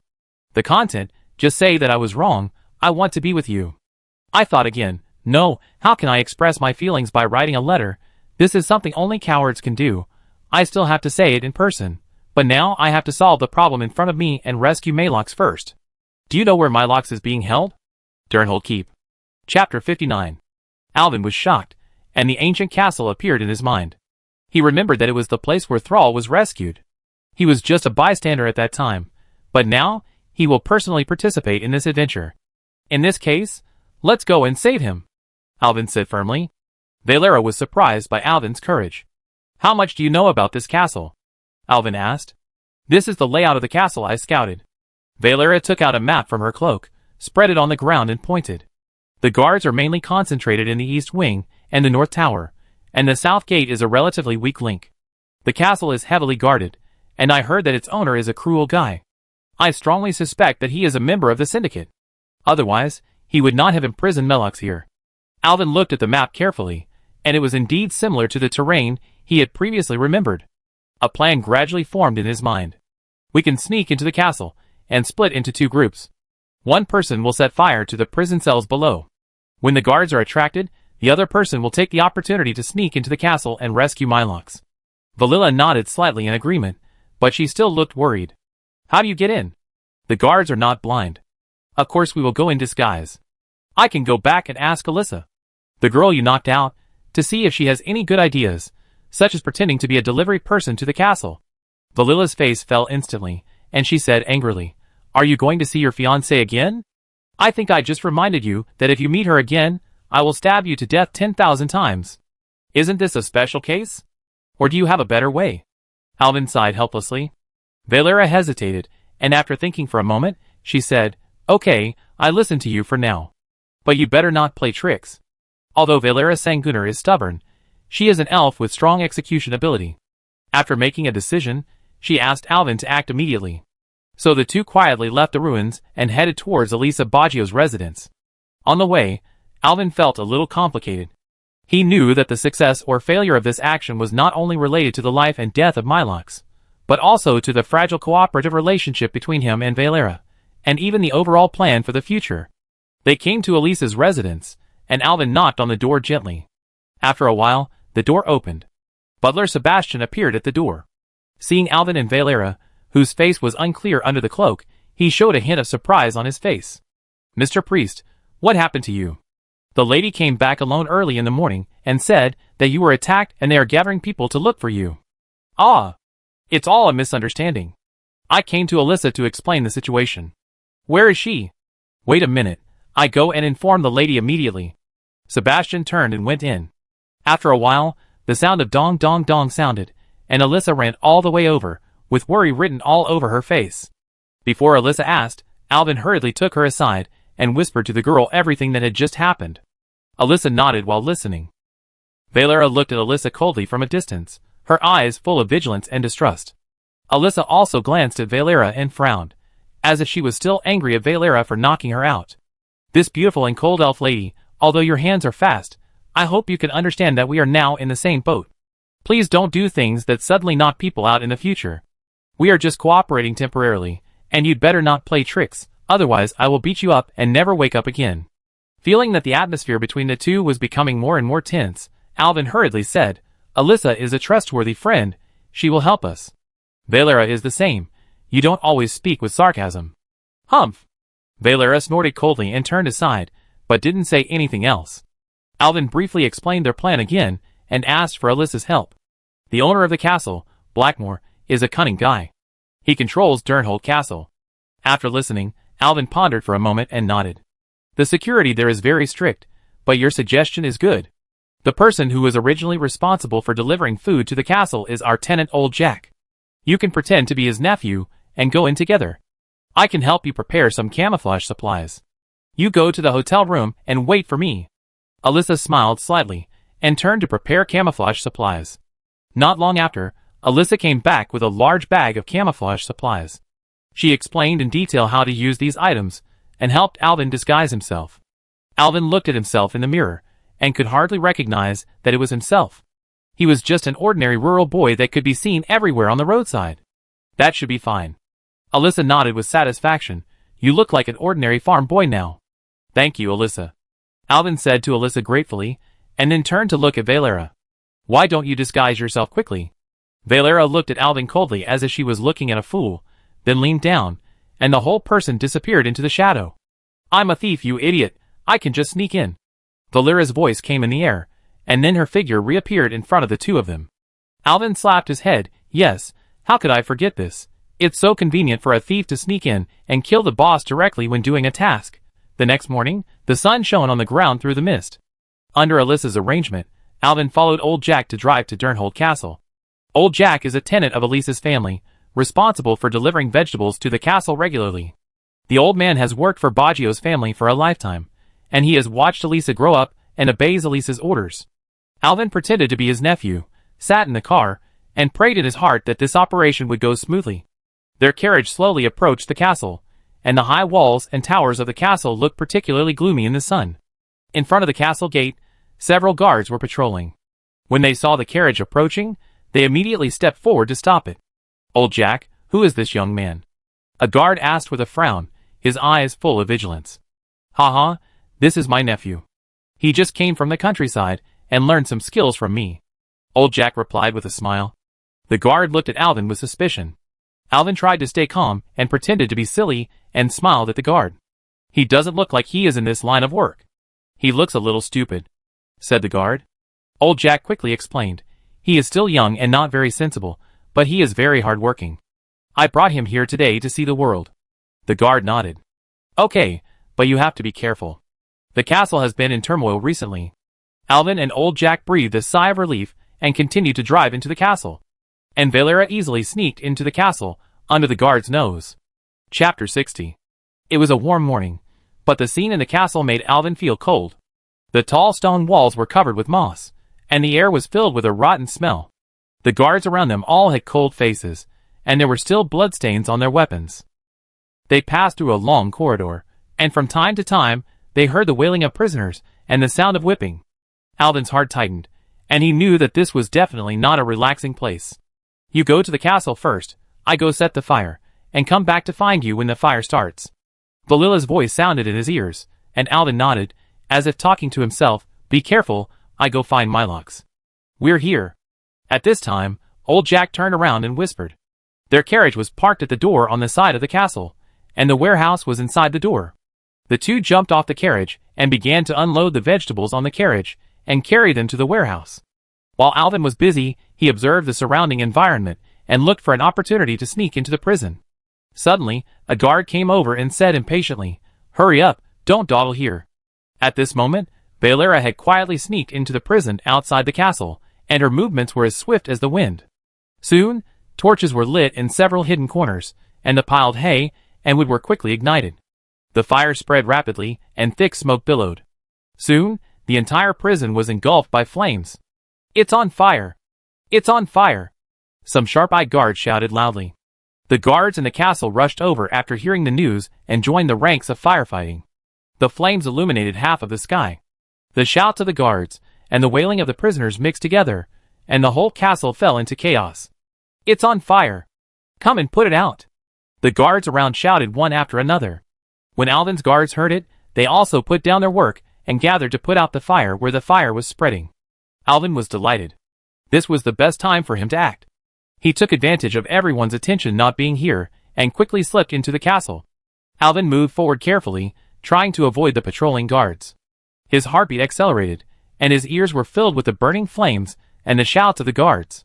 He walked through the corridors of the castle, looking for the cell where Mylox was imprisoned. He passed through several rooms, but could not find any trace of the red-haired elf. Every time he opened the door, his heart was full of hope, but every time he returned disappointed, his anxiety continued to increase. Alvin came to a dark corridor, surrounded by silence, with only the sound of burning flames coming from afar. He had begun to get anxious. Time was running out, and he had to find Mylox as soon as possible. At the end of the corridor, Alvin accidentally found a staircase leading to the underground. He decided to go down and take a look. The staircase was narrow and steep, and the air was filled with a damp and decayed smell. Every step made a dull echo, as if telling the horror here. Alvin walked down the stairs, and the scene in front of him made him gasp. The underground cell was dark and damp, and the walls were covered with moss and mold. The iron railings were rusty, and the air was filled with a foul smell. A dim oil lamp seemed to be extinguished at any time. Suddenly, he heard a faint groan, and Alvin's heart was shocked, and he quickly followed the sound. He pushed open a heavy iron door, and saw a red-haired elf man locked in a small cell, his body covered with scars. "Mylox," Alvin whispered, and quickly stepped forward to untie him. Mylox tried to raise his head, and looked at the newcomer with chaotic eyes. "Who are you? How did you find me? I'm here to save you.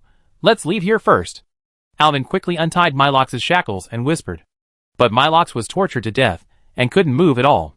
He quickly cast a powerful healing spell, and the warm light wrapped around Mylox's body. His wounds gradually healed and his breath became stable.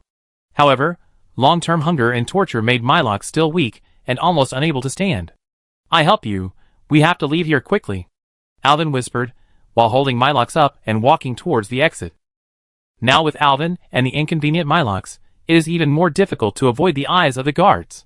Just as they were about to leave the prison, a guard suddenly appeared from the corner and found their trace.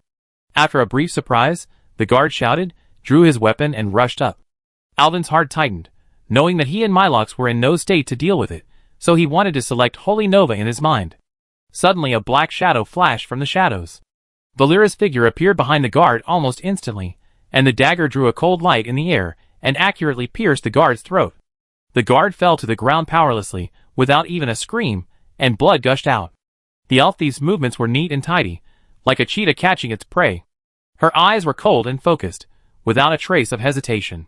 Alvin watched this scene, shocked and admired. "Send Mylox out?" Valera looked at the tortured and dying Mylox, suppressed her anger and said coldly, "I was going to find Blackmore, but this villain." Alvin hurriedly dissuaded, "Valera, now is not the time for revenge. We must ensure Mylox's safety first." "No! I must kill him. He must pay for his evil deeds." Valera's attitude was quite resolute. Alvin saw Valera's firm eyes, and secretly complained in his heart. This Valera is too stubborn.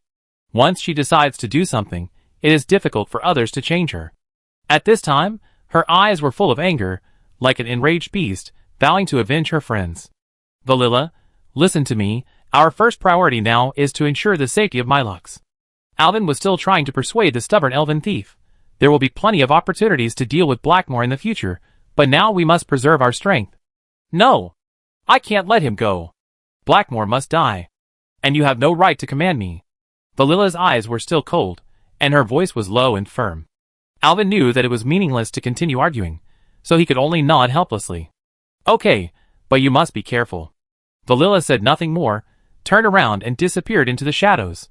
Alvin looked at her leaving back, angry and helpless in his heart, wishing he could knock Valera unconscious with a stick and carry her away. They came to the outside of the castle, and Alvin helped Mylox onto old Jack's carriage and covered his figure with miscellaneous items. Old Jack was surprised to see this scene, but he didn't ask any more questions. He drove away quickly at Alvin's instruction. Alvin stayed. He didn't know if he had made a wrong decision. He felt relieved when he saw old Jack's carriage go away, but he knew it wasn't over yet. "Damn Valera. But she can't die here." Alvin turned back to the castle and disappeared into the darkness. Chapter 61. According to the memory of the previous life, the hall upstairs is where the commander is. Alvin didn't think much and ran upstairs directly. As he expected, along the way, there were several bodies of guards who had just died, with wounds on the neck or back, obviously killed by Valera. He could vaguely hear the sound of fighting and screaming. His heart sank suddenly, and he quickly ran towards the direction of the sound. When he rushed into the commander's hall, the scene in front of him made him gasp. There were several guards lying on the ground, who had been stabbed to death by Valera, but Valera herself was also covered with wounds at this moment.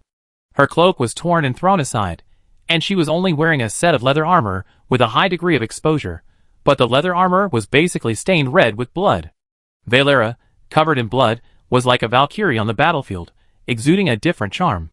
At this moment, The girl was holding 2 daggers and confronting Blackmore, like an angry wild cat. Blackmore was a tall and burly warrior, holding a huge battle axe, and his movements were steady and powerful. Each of his attacks was powerful, forcing Valera to retreat again and again. Although Valera was agile, she seemed a little powerless in the face of Blackmore's powerful strength. Her daggers drew cold light in the air, trying to find Blackmore's flaws, and each attack was accurate and deadly. However, Blackmore's defense was like a copper wall, an iron wall, and Valera's attack could hardly shake him. Soon, Valera's physical strength was a little exhausted, so she changed her strategy and kept a distance of 8 yards from Blackmore. Valera's poisoned dagger made Blackmore very angry. He felt sore and numb all over, and his legs were so heavy that he couldn't walk. He could only move his heavy body slowly towards Valera, but the distance of 8 yards was just beyond the reach of Blackmore's battle axe. At the same time, Valera was waiting for her physical strength to recover a little before going up to fight him again. Blackmore suddenly sneered, and when the effect of the poison was about to end, he suddenly stepped back and avoided Valera's fatal stab, then roared loudly and screamed piercingly. Valera was stunned by the roar, and began to lose control of her weak body. Blackmore didn't give Valera time to think. He suddenly intercepted from a distance, and swung the battle axe violently. Valera barely avoided it, but her ankle was still scratched by the axe blade. In an instant, blood splattered, and the girl could no longer move quickly.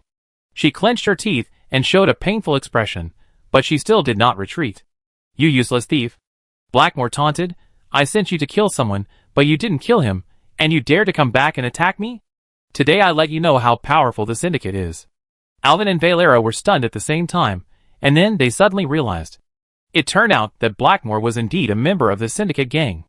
It was he who threatened Valera to assassinate Alvin with the life of Melox. "You beast!" Valera roared, waving her weapon and rushing towards Blackmore. Blackmore sneered and met Valera's attack. The two fought fiercely, with swords flashing and sparks flying. Valera's dagger was flexible and changeable, but Blackmore's strength and defense made it more difficult for her to gain an advantage. Suddenly, Valera's figure became blurred. She mobilized all her strength, and used her quick body to dodge Blackmore's attack. Alvin saw that she had activated the dodge skill, and shouted that it was not good.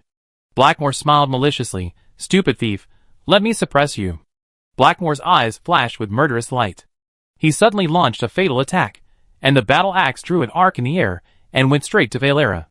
Valera dodged quickly, but Blackmore's speed and strength exceeded her expectations. The battle axe hit her shoulder heavily, and blood gushed out. Valera screamed in pain, and her body was blown away by the huge impact force, and hit the wall heavily.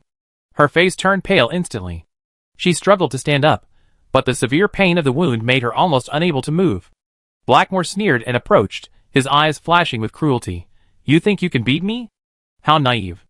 I will tell you today that a warrior can fight a thief with his eyes closed." Valila's eyes were full of unwillingness, but her body could no longer support it. Her breathing became rapid, and blood kept flowing out of the wound, staining her clothes red. Her fingers tightly grasped the dagger, but her strength was rapidly draining away. She could only watch Blackmore grinning and raising the battle axe high above her head. At this critical moment, Alvin was already in action. He took a deep breath, concentrated his mind, selected the skill icon of Holy Fire in his mind, and began to chant and cast a spell. His voice was low and firm, and the golden light gathered in his hands, gradually forming a blazing pillar of fire. "Holy light, please destroy my enemies." Alvin prayed in a low voice, raised his hands high, and a golden pillar of fire fell from the sky and hit Blackmore directly. Blackmore was caught off guard, and was hit by the golden pillar of fire. The flames instantly engulfed his body. He screamed and tried to struggle, but the power of the flames was too strong and soon burned him to ashes. Valera looked up in surprise, and saw Alvin standing not far away, with his hands raised high, and the golden light gradually dissipated in his hands. Alvin was originally full of anger at Valera for not following the arrangement and acting alone, but when he saw Valera's weak appearance, his anger dissipated instantly, replaced by deep worry. He panted and raised his hand to wave at Valera. "Thank you, Alvin," Valera whispered, her voice full of fatigue and gratitude. Her face was still pale, and her eyes flashed with a complex and inexplicable emotion. "Although I really want to kick your ass a few times, we must escape before the guards come back." Alvin smiled bitterly. Before he finished speaking, his palms had already glowed with a soft light, which was the light of a powerful healing spell. Valera's wounds healed quickly in the light, and her skin became smooth again. The light seemed to carry the power of life. Wherever it went, the scars disappeared and the pain dissipated. Valera looked at her body in surprise, as if she couldn't believe the miracle in front of her. "Let's go!" Alvin said without question, and then picked up Valera. The princess' hug made her cheeks flushed, and she seemed a little reluctant. "Put me down, I can walk by myself." Valera struggled, her hands kept pushing Alvin's chest, trying to break free from his arms. But Alvin's arms were like iron hoops, tightly around her, not allowing her to resist. "Be obedient. Your ankle was cut just now. Even if I use healing magic to heal you, you can't do strenuous exercise now," Alvin ordered in a low voice. But Valera still refused to give in, and started to do somersaults in Alvin's arms, which made Alvin furious. Suddenly, Alvin lowered his head, and kissed Valera's forehead gently. That kiss was like magic, calming Valera down instantly. Chapter 62. Alvin held Valera and ran all the way, his footsteps as fast as the wind, through the dark forest and rugged mountain roads. He didn't dare to go back to Terran Mill, but wanted to find a safe place in the wild to rest temporarily and recuperate. Anyway, Mylock should have been sent to Alyssa, so it didn't matter if they went back a day earlier or later. Valera was very quiet along the way, which made Alvin feel a little uneasy. He kept looking around nervously, alert to possible dangers. It was not until he ran a long way that he suddenly realized why this female thief, who usually flew into a rage and wanted to stab himself to death 10,000 times, suddenly became so quiet. He looked down and found that Valera was curled up in his arms, her cheeks as red as a ripe apple. Her eyes were slightly closed, and her long eyelashes cast a faint shadow in the moonlight. Her hands tightly grasped Alvin's collar, looking shy and helpless. The golden hair fluttered in the wind, coupled with the sexy leather armor. That look was actually quite cute. But after a day of running around with a big person in his arms, Alvin was exhausted. Now he felt that his legs were as heavy as if they were filled with lead, and every step seemed to be dragging a 1,000-pound weight. Alvin was already panting with exhaustion, and his forehead was covered with fine beads of sweat. Finally, he came to a river between Terran Mill and Durnhold Castle. Carefully, he placed Valera on the soft grass, sat down on his buttocks, and lay flat, and then he breathed a sigh of relief. "Let's rest here for one night," Alvin whispered, his voice full of fatigue. Valera nodded, still blushing and heart-beating. She glanced at Alvin secretly, and an inexplicable feeling surged in her heart. She had never felt the warmth of a person so close, and that sense of security made her shy and relieved. Seeing Alvin's chapped lips, she wanted to get up and go to the river to get water, but the pain in her ankle made her stagger and almost fall as soon as she stood up. Seeing this, Alvin immediately got up and pressed her back to the grass, and said softly, "You rest, I go get water." His tone was unquestionable and firm. Valera looked at Alvin's back, and suddenly had a strange feeling. She was used to being alone, and she had never had such a person who cared about her. That feeling made her both moved and a little shy. Alvin came to the river and first washed his face with the cool river water to dispel the fatigue of the day. Then, he washed his hands carefully, scooped up a handful of clear river water, and walked slowly back to Valera. "Come, drink some water," Alvin said softly, handing the water in his hand to Valera's lips. Valera's cheeks were slightly red, and she lowered her head and sipped the water in Alvin's hand. She could feel Alvin's palm trembling slightly, and her heart couldn't help but throb. Valera secretly glanced at Alvin, and their eyes met at this moment, and there was a hint of ambiguity in the air. Alvin looked at Valera's shy appearance, and a hint of tenderness also rose in his heart. He coughed lightly, trying to break the embarrassment. "Don't worry, Alyssa will take good care of Mylox," Alvin said softly. Valera nodded shyly, and then neither of them spoke, and fell into silence again. Suddenly, a rumbling sound of the stomach broke the silence. Alvin touched his stomach and smiled awkwardly. "It seems that I am very hungry." But then he realized that it was not right. The sound was not coming from his stomach. He turned his head to look at Valera, only to see that her face was as red as a ripe apple, her eyes flickered, and she dared not look directly at Alvin. It turned out that Valera's stomach was rumbling, and her shyness and embarrassment were revealed. Alvin couldn't help laughing, and the laughter echoed in the night sky. Valera was so angry that she punched Alvin several times, and the force was so great that Alvin was almost knocked out. Okay, I go get some dinner for us," Alvin said with a smile, and then ran to the river. He took off his shoes, rolled up his trouser legs, stood in the water, spread his hands, and whispered a spell. As the spell was completed, a dazzling ball of light burst out from Alvin's body. It was the light of the holy nova. The light bloomed in the calm river water, like countless stars twinkling in the night sky, dreamy and magical. The river water rippled under the light, and several fish stunned by the light floated up. Alvin picked up the fish and brought it back to Valera. He handled the fish skillfully, cleaned them, and then used branches to set up the fish and started to grill them. Do you know? Alvin chatted with Valera while grilling the fish. I am especially good at cooking fish. Because I was poor when I was a child and couldn't afford meat, I went to the river to catch fish to eat, so my fish cooking is at the level of a 5-star chef. Although I don't know what a 5-star chef is, it seems to mean a great chef, right? I rarely have such a leisurely time to cook. I'm either practicing, killing, or being killed. Alvin said, as expected of a female thief, life is exciting. You are completely different from the elves I know. The elves you know? Do you mean the lady of the Starwish family? Valera's eyes dimmed when she said this. Well, yes, especially Calpurnia. She told me before that she only practices for 1 hour a day, which is considered a very hard-working person in Silvermoon City, so I thought all elves were like this. It's different. The Starwish family is aristocracy, and I'm just a poor girl. Valera lowered her head and said, life is inherently unfair. You know, Valera, I always feel that the boundary between nobles and civilians is not that important. Alvin said thoughtfully while turning the grilled fish. Why do you say that? Valera raised her head and asked softly. I am also a commoner, and grew up in the slums. Although life there is hard, I have seen many kind and brave people.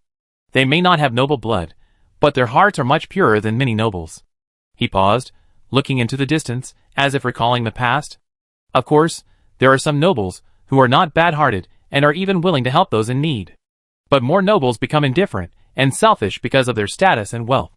They look down on commoners and think they are superior. So, Valera, origin cannot determine a person's value. What really matters is a person's heart and behavior. Whether it is a noble or a commoner, there are good people and bad people. We can't easily draw conclusions based on a person's identity. You are right, Alvin, we should judge a person by his heart and behavior, not by his origin. Valera smiled slightly, as if there were stars in her eyes. Thank you, Alvin. Chapter 63. The two of them quickly finished the grilled fish. After they were full, Alvin felt sleepy. After a brief chat with Valera, he felt his eyelids fighting hard. He wanted to lean against a big tree and close his eyes to rest for a while, but soon fell into a deep sleep. The night breeze was blowing gently, and the river was gurgling, as if singing a lullaby for him. After an unknown period of time, Alvin suddenly woke up and found that the moon was already high in the sky. He looked around in a daze, but Valera was nowhere to be seen. His heart tightened, and he immediately got up and looked around. Suddenly, there seemed to be a gentle sound of water in his ears, and he followed the sound. The moonlight was like silver, sprinkled on the river, and there were little ripples. Alvin's eyes passed through the shadows of the trees, and saw an elf dancing lightly in the water. The long golden hair showed that this elf was Valera, and her figure looked particularly beautiful in the moonlight. The blood-stained leather armor was thrown on the shore. Valera stood in the shallow water, and the moonlight sprinkled on her body, as if she was covered with a layer of silver yarn. Her long hair fluttered gently in the breeze, and the water droplets sparkled on her skin, as crystal clear as pearls. Every movement of hers was so graceful, as if she was integrated into the quiet night. Alvin stood on the shore, watching this scene quietly stunned. He had never seen such a beautiful scene. That kind of beauty was not only external, but also pure in the depths of the heart. Valera seemed to notice Alvin's gaze, turned around, and was shocked to find that Alvin was standing by the river and staring at her blankly.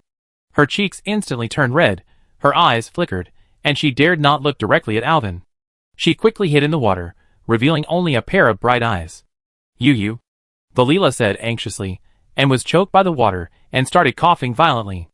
At this time, Alvin reacted and quickly covered his eyes with both hands and said, Yes, sorry, I woke up and found that you were not there, so I came out to look for you, but I didn't expect you to be taking a shower. Stop talking and go away quickly, Valila shouted with a red face. She clearly saw Alvin staring at her through the gaps between his fingers with his eyes wide open. Okay. I go right away. I go right away. Alvin turned around in a hurry, and just after taking a few steps, he turned back and smiled and said, Valila, you are so beautiful. Valila's cheeks became redder, she lowered her head, and the reflection in the water reflected her shy appearance. She gently fiddled with the water, trying to hide her embarrassment. After a while, Valila came back. The blood stains on her leather armor had disappeared, and it was obvious that she had washed it by the river. She walked slowly, with shyness on her face and flickering eyes, not daring to look directly at Alvin. The cold wind blew gently at night, and Valila's lips, who had just come out of the water, were slightly purple from the cold. Her wet hair stuck to her face, and her hands were shaking slightly. Obviously she was very cold. Alvin saw it, and felt distressed. He took off his robe without hesitation and gently draped it over Valila's shoulders.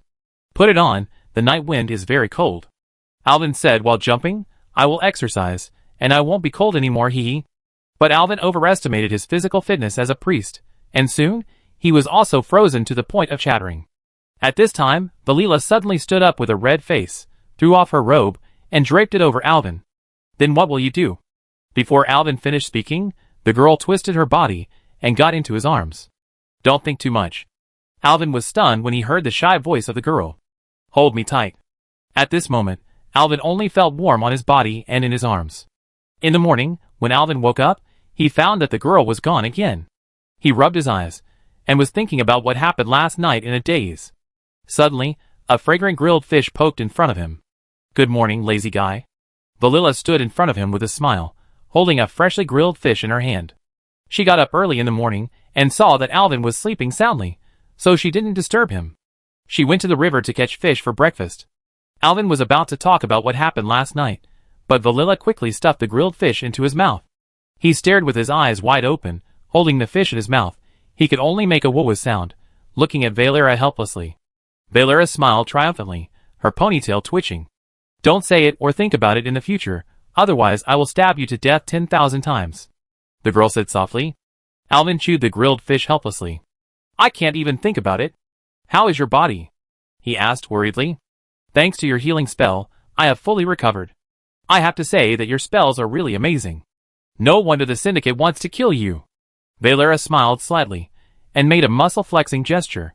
After dinner, the two prepared to leave. Valera looked at the surrounding scenery, and a trace of reluctance flashed in her eyes. Alvin took Valera back to Terran Mill, and the outline of the town gradually became clear in the morning light. They met Alyssa, who was waiting anxiously outside the town. Alyssa finally put down her worries when she saw the two of them return safely. "Thank God. You are finally back," she whispered. "Blackmore died yesterday. Although the people in the city don't like him very much, the atmosphere is tense now. You have done a great job." Alvin looked at Valera helplessly, and Valera stuck out her tongue mischievously. But Alyssa finally breathed a sigh of relief. She didn't dare to delay, and immediately took them to a secret place, an abandoned church in the north of the town, located on the edge of the town, shaded by dense trees. This place used to be a holy place for believers, but it was abandoned later, and now it has become their refuge. Alyssa arranged for Milox here. When they entered the church, Milox was leaning on a simple bed. Although he still looked weak, he was much better than the dying look yesterday. His face was still pale, but his eyes had a little more spirit, and his breathing became much more stable. His arm was wrapped in a bandage, obviously after careful bandage. Although the wound had not yet healed completely, he was able to move on his own, which made Alvin and Valera feel relieved. "You are back." Milox's voice was still a little hoarse, and his eyes wandered between Alvin and Valera. He didn't know their intentions. He asked Alyssa, but the girl said it would be better for Alvin to tell him in person. Valera looked at Alvin, and when Alvin nodded, she told Milox the cause and effect of the matter one by one. "We need your help, Milox," Valera said earnestly. "Please take us to see the owner of Ravenholt Manor." Milox pondered for a moment and finally nodded. "Okay, I will take you to see him. The owner of Ravenholt Manor. Jorah's Ravenholt, he also has another name. King of Assassins." Chapter 64. The carriage was driving on the winding path of the Alterac Mountains, and the surrounding scenery was picturesque. The towering pine trees swayed gently in the breeze, and the mountain mist was like a veil, covering the entire mountain range. The peaks in the distance were shining golden in the morning light, and the river meandered through the valley, making a gurgling sound. The air here was fresh and cold, as if every breath could feel the purity of nature. Milox sat in front of the carriage, holding the reins in his hand, his eyes firm. He introduced Alvin and Valera while driving. During the Second Orc War, the Orc army once passed through these passes and tried to capture Lord Aaron. They used the map provided by Alterac's betrayer, Aiden Paranold, and the terrain of the mountains to avoid the main force of the Alliance, thus successfully raiding several important strongholds. He continued, although these passes are narrow and easy to defend, the king of Alterac betrayed the alliance and did not set up defenses here. The place that should have been the orc cemetery became an excellent passage for their march. They marched at night, using the fog in the mountains to cover themselves, and finally, they fought a fierce battle with the alliance army in the capital of Lordaeron. Alvin and Valera listened attentively, as if they saw the tragic scene of the battle. The carriage carried the 3 people, and continued to move forward. Alyssa originally wanted to go with them, but her father did not agree with her going out for too long, so she had to stay at home and should be angry at home now. On the way, Milox introduced the origin of Ravenhold Manor and Jirachi to the two. Ravenhold Manor is hidden in the mountains southeast of the Alterac Mountains. To outsiders, we are extremely mysterious. It used to be an ordinary manor, but under the leadership of Duke Jirachi Ravenholt, the king of assassins, it gradually became a gathering place for assassins. He continued, Jirachi Ravenholt, well, he is an extremely complex character. Rather than saying he is an assassin, it is better to say that he is a shrewd strategist. His vision is always so sharp, as if he can see through all lies and disguises. There was awe in Milox's voice. Jirachi is a natural leader. His assassins are both in awe and loyal to him. Our assassin network is all over the world. He knows everything and knows everything. Alvin and Valera looked at each other. This is exactly what they expected. Soon, the mountain road became more and more difficult to walk, and the carriage could no longer move forward. Milox asked the two to get off the car, untied the horses himself, patted the horses' butts, and the 2 horses ran away to find food. He turned around and said to the 2 of them, we have to walk on our own from now on. Melix led the 2 of them through the mountains, and when Alvin was almost exhausted, the elf said softly, we are here. To be honest, Alvin was already confused, and he had no idea how he got here. He only remembered that the road was very difficult to walk on. If he was asked to walk again, he felt that he would definitely not be able to find the way back. As they walked out of the woods, a majestic manor appeared in front of them. The manor was very large, with a semicircular garden at the entrance, a pond in the middle of the garden, and lotus flowers in it. Behind it was the main entrance of the manor, and 2 people wearing leather armor and masks were standing at the door. Seeing Milox appear with 2 strangers, one of the guards stepped forward to ask. Milox whispered to the 2 people about Alvin. The 2 gatekeepers whispered to Milox while looking up at Alvin and Valera. Soon, one of the gatekeepers entered the manor, and Milox also came back. They went to report. We have to wait for a while. We should be received by Xiao Laki. Soon, the man came back and nodded to Alvin and others. Go in. The Duke is waiting for you inside. He already knows you will come. Several people looked at each other and walked into the manor. The interior of the manor is like a villa of a rich man in the countryside. It is comfortable and warm. If Alvin didn't always see people wearing masks and leather armor walking around, he would never think that such a place would have anything to do with the Assassin's League. Soon, the 3 came to the reception room. Milox opened the door and walked in first.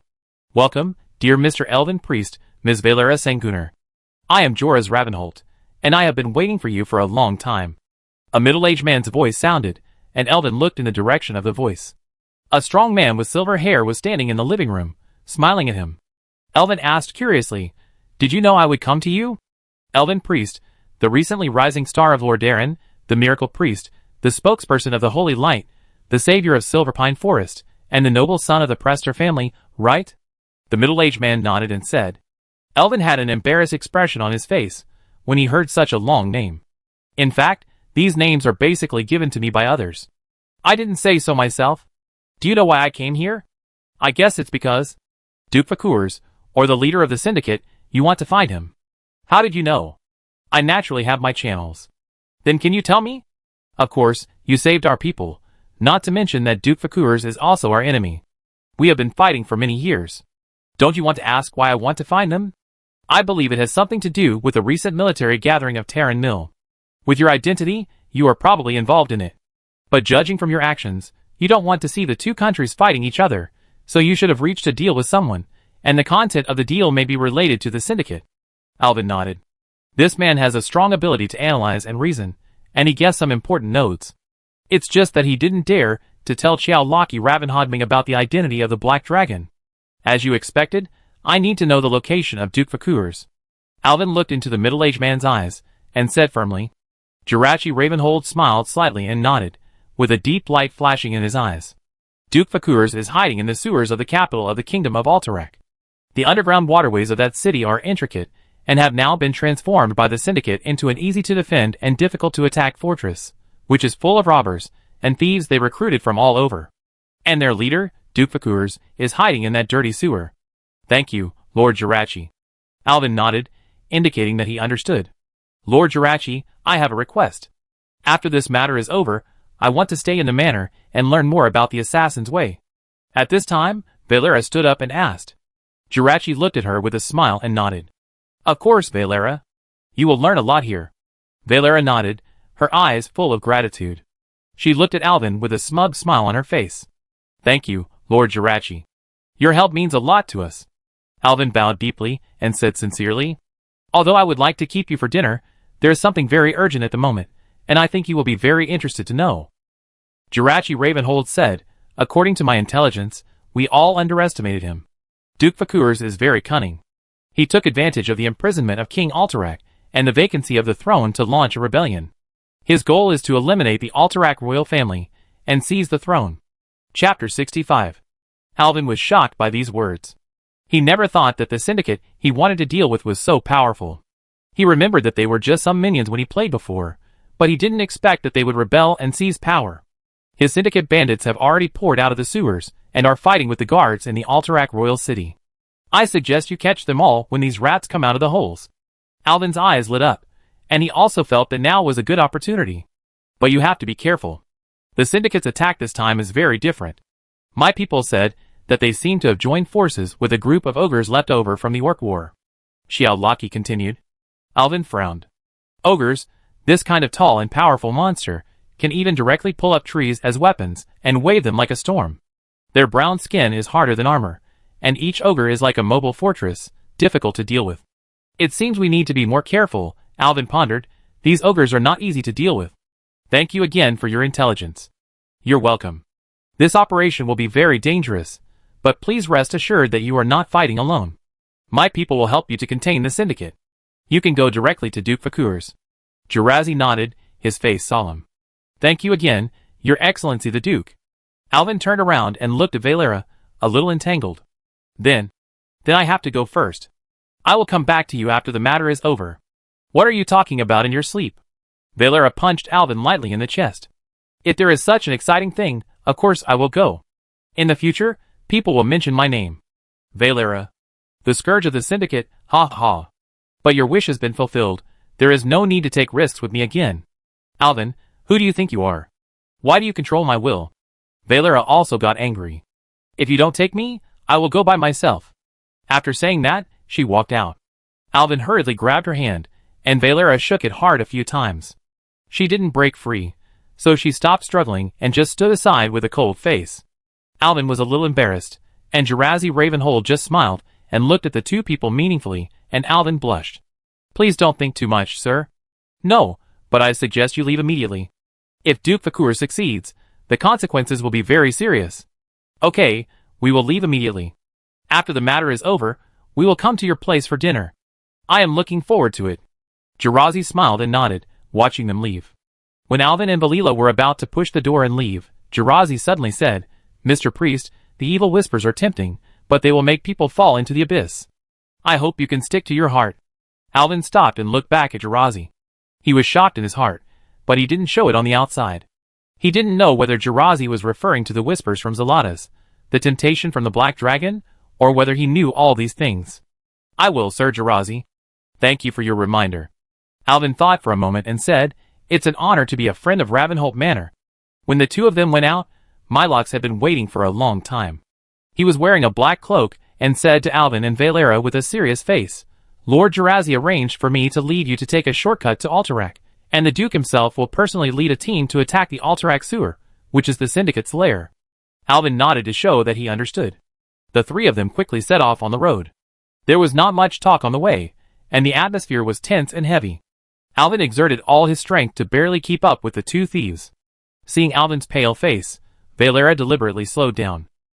As they approached Alterac City, they gradually saw the sky in the distance dyed red by fire, and faint shouts and metal collisions were heard. When the few people arrived at Alterac City, they found that the city was already in chaos. Bandits wearing red masks were rampaging in the streets, brandishing weapons and attacking anyone who stood in their way. The city guards fought hard, but it was clear that they had suffered heavy casualties. Many of the guards' bodies were lying in the streets, and their blood stained the cobblestones red.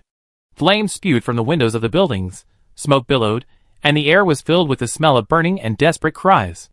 Mylox turned to Alvin and Valera and said, "Good luck to you. I'm going to meet up with Lord Jirachi." Then he quickly disappeared in the chaotic crowd. Valera nodded to Alvin and motioned for him to follow her. She took Alvin around the city, avoiding several waves of bandits and flames, and finally arrived at the palace. The scene at the entrance of the palace was frightening. Many bodies of guards were scattered on the ground, and the gate was wide open. Alvin's heart tightened, worried that Duke Vakurs was about to succeed. They had no time to hesitate and hurried in. The air in the palace was cold and heavy. Valera led Alvin through the palace, and quickly approached the throne. The two walked lightly, trying to avoid making any noise. Soon, they saw a fire in front of them, and a group of vicious robbers surrounded a few guards and shouted loudly. The guards formed a circle, as if protecting someone behind them, but their number was obviously too small, and they seemed precarious. Suddenly, the wall of thieves separated, and a man wearing silver leather armor and a yellow mask came out. "I am Duke Vakurs, the man you have been wanted for a long time." He introduced himself with a sneer. Alvin and Valera held their breath and stared at this dangerous enemy. Duke Vakurs continued, "I didn't expect that the kingdom of Alterac would eventually belong to me. Your King Aiden Paranold is a coward who betrayed the alliance, and now his days are numbered. In the future, the kingdom of Alterac will be great again under my rule." The leading general in the guards responded angrily, "Your evil purpose will never be achieved. You are just a bandit and thief who took advantage of the country's weakness to launch a rebellion." Duke Vakurs smiled, and a trace of coldness flashed in his eyes. "General Hans, I admire your loyalty very much. But now, it's time for you to die." Before he finished speaking, Duke Vakurs waved his hand violently, signaling his men to attack. The bandits pounced on the guards like beasts, and blood splashed between the flashes of swords and swords. "We will never surrender," General Han shouted, raised his sword and chopped, and the guards were encouraged and rose up to resist. Alvin and Valera knew that the time could not be missed. They quickly drew their weapons, and prepared to join the battle. While the thieves were not on guard, Alvin selected the skill icon of Holy Fire in his mind.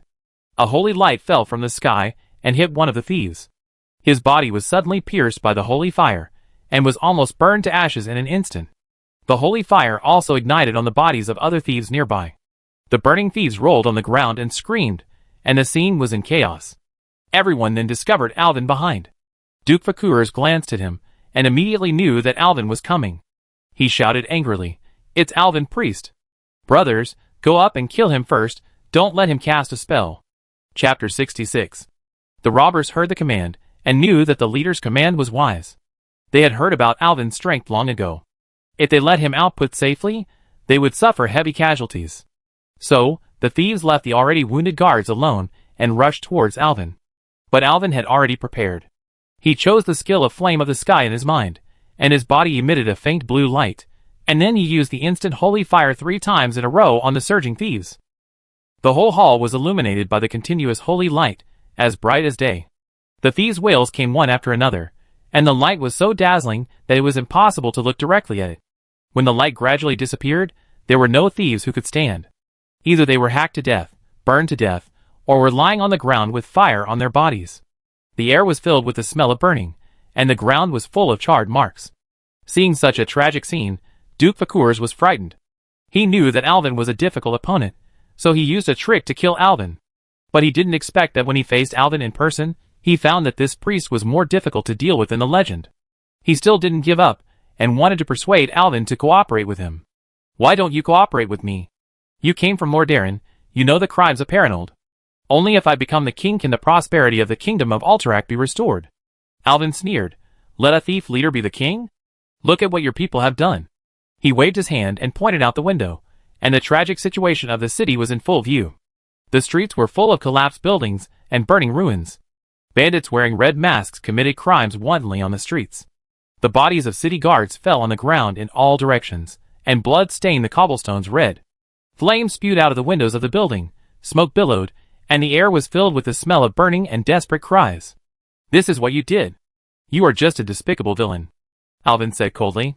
Seeing that the negotiation was hopeless, Duke Fakurs trembled and shouted to the shadows. "What are you waiting for? You damn big guy! Why don't you go up and kill him for me?"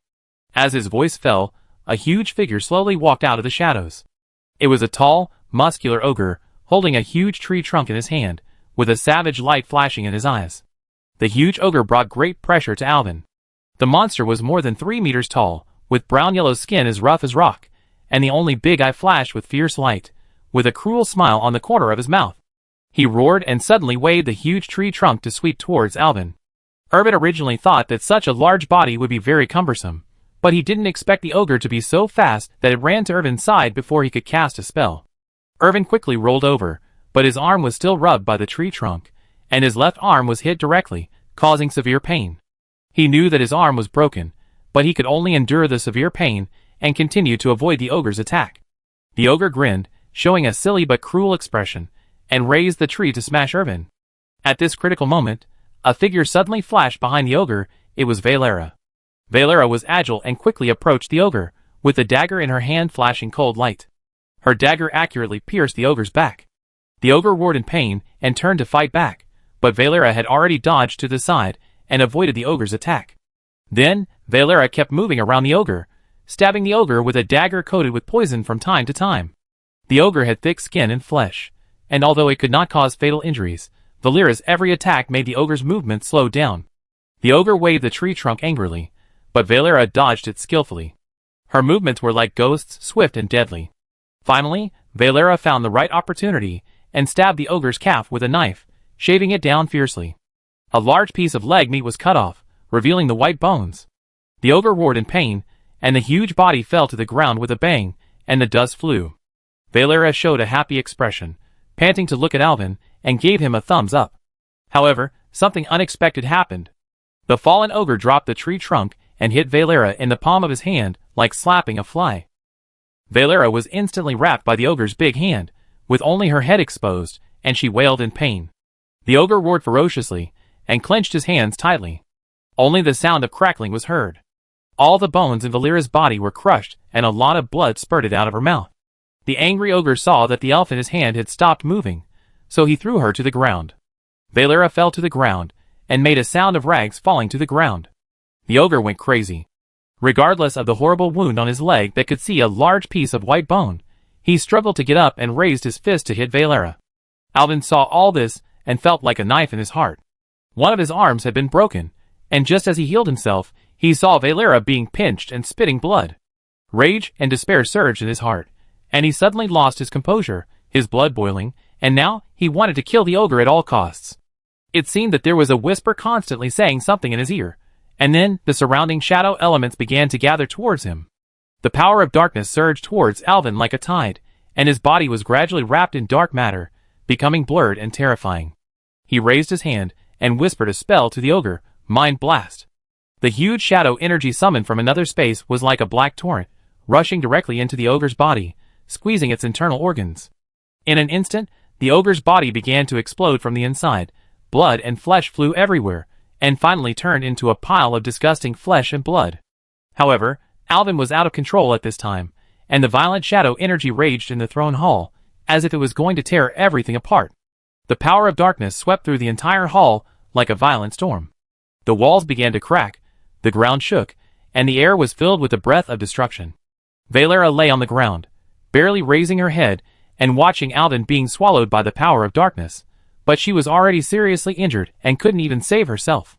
She knew that she had to stop Alvin as soon as possible, otherwise he would be completely swallowed by the darkness, and become a ruthless destroyer. At this time, a woman in black dressed in gorgeous clothes suddenly appeared from the darkness. She elegantly lifted her long black hair, not affected by the shadow storm at all. She walked to Alvin and looked at Alvin, who was tortured beyond recognition by the shadow energy and wailing in pain. The woman smiled and said, I didn't expect you to be able to manipulate such a dangerous power. It's just that this thing is completely beyond your control now. Alas, it's a pity to die after finally having a good flag. I save you this time. After saying that, she stretched out her finger and touched Alvin's chest. Suddenly, all the shadow energy rolled into it, as if it was absorbed by a spatial singularity. Almost in an instant, the raging shadow energy disappeared, and a black spot appeared on Alvin's chest, flashing black light, like a piece of scale armor. Alvin's brain suddenly woke up, and he looked up at the scene around him. In the chaotic hall, the walls collapsed, the ground was full of charred marks. The flesh and blood of the ogre was scattered all over the ground, and the air was filled with the smell of burning. There was also the seriously injured Valera. He quickly rolled and crawled over, knelt beside Valera, and selected the icon of holy word silence in his mind. I saw a soft holy light descending from the sky, covering Valera. Her wounds healed quickly, her bones reconnected, and her skin returned to normal. Valila woke up slowly, and saw Alvin with blood on his face. She immediately threw herself into his arms, and burst into tears. I thought I was going to die. Alvin, I thought you were going to die too. Alvin patted her back gently, and comforted her. It's okay, we are all still alive. Valila raised her head with tears in her eyes, and asked, what happened? Alvin shook his head in confusion and said, I don't know either. He turned around to find the mysterious woman, but she had disappeared into the darkness, as if she had never appeared. Chapter 67. As the smoke cleared, a general in armor limped over and held out his hand to Alterac. Alterac took his hand and stood up. I am Hans, the commander of the Alterac Kingdom Army. The general introduced himself. Thank you for your help, Mr. Alterac Priest. I just heard your name from the shameful Duke of Fakurs. Praise the Holy Light, it is you who protected the Alterac Kingdom. General Hans turned around and brought the Queen behind the throne. The Queen cried and thanked them. Thank you, Mr. Alterac. You saved the country. This is what we should do, Your Majesty. For the future of Alterac, we are willing to give everything. Alterac said humbly. Where is the Duke of Fakurs? Suddenly, Alterac remembered the culprit and asked anxiously. General Hans sighed and said, while you were fighting the ogre, he had already escaped. We were powerless to catch up with him. Alvin was very angry. He had let the culprit go. He wanted to run after that guy now. But at this moment, there was a loud shout outside. The guards thought there was danger again and raised their weapons to prepare for battle. After a while, a red-haired elf rushed in with a group of people. It was Mylox. The red-haired elf also had blood on his face and wounds on his body. Mylox panted and said, Don't worry, we have already taken down the syndicate's lair under the leadership of Duke Ravenhold. The sewer has been controlled. All the thieves have either been caught or fled to the south. Everyone was relieved at this time. However, before one wave of troubles subsided, another wave of troubles arose. A huge noise was heard outside again. Someone outside shouted, Let the Queen of Alterac and Commander Hans come out to talk. The crowd surrounded the Queen and walked out of the palace. They found that it was the mayor of Terran Mill, Baggio. Behind him followed a team of Terran Mill militiamen, all holding weapons and in neat military appearance. Alvin secretly said in his heart that it was not good.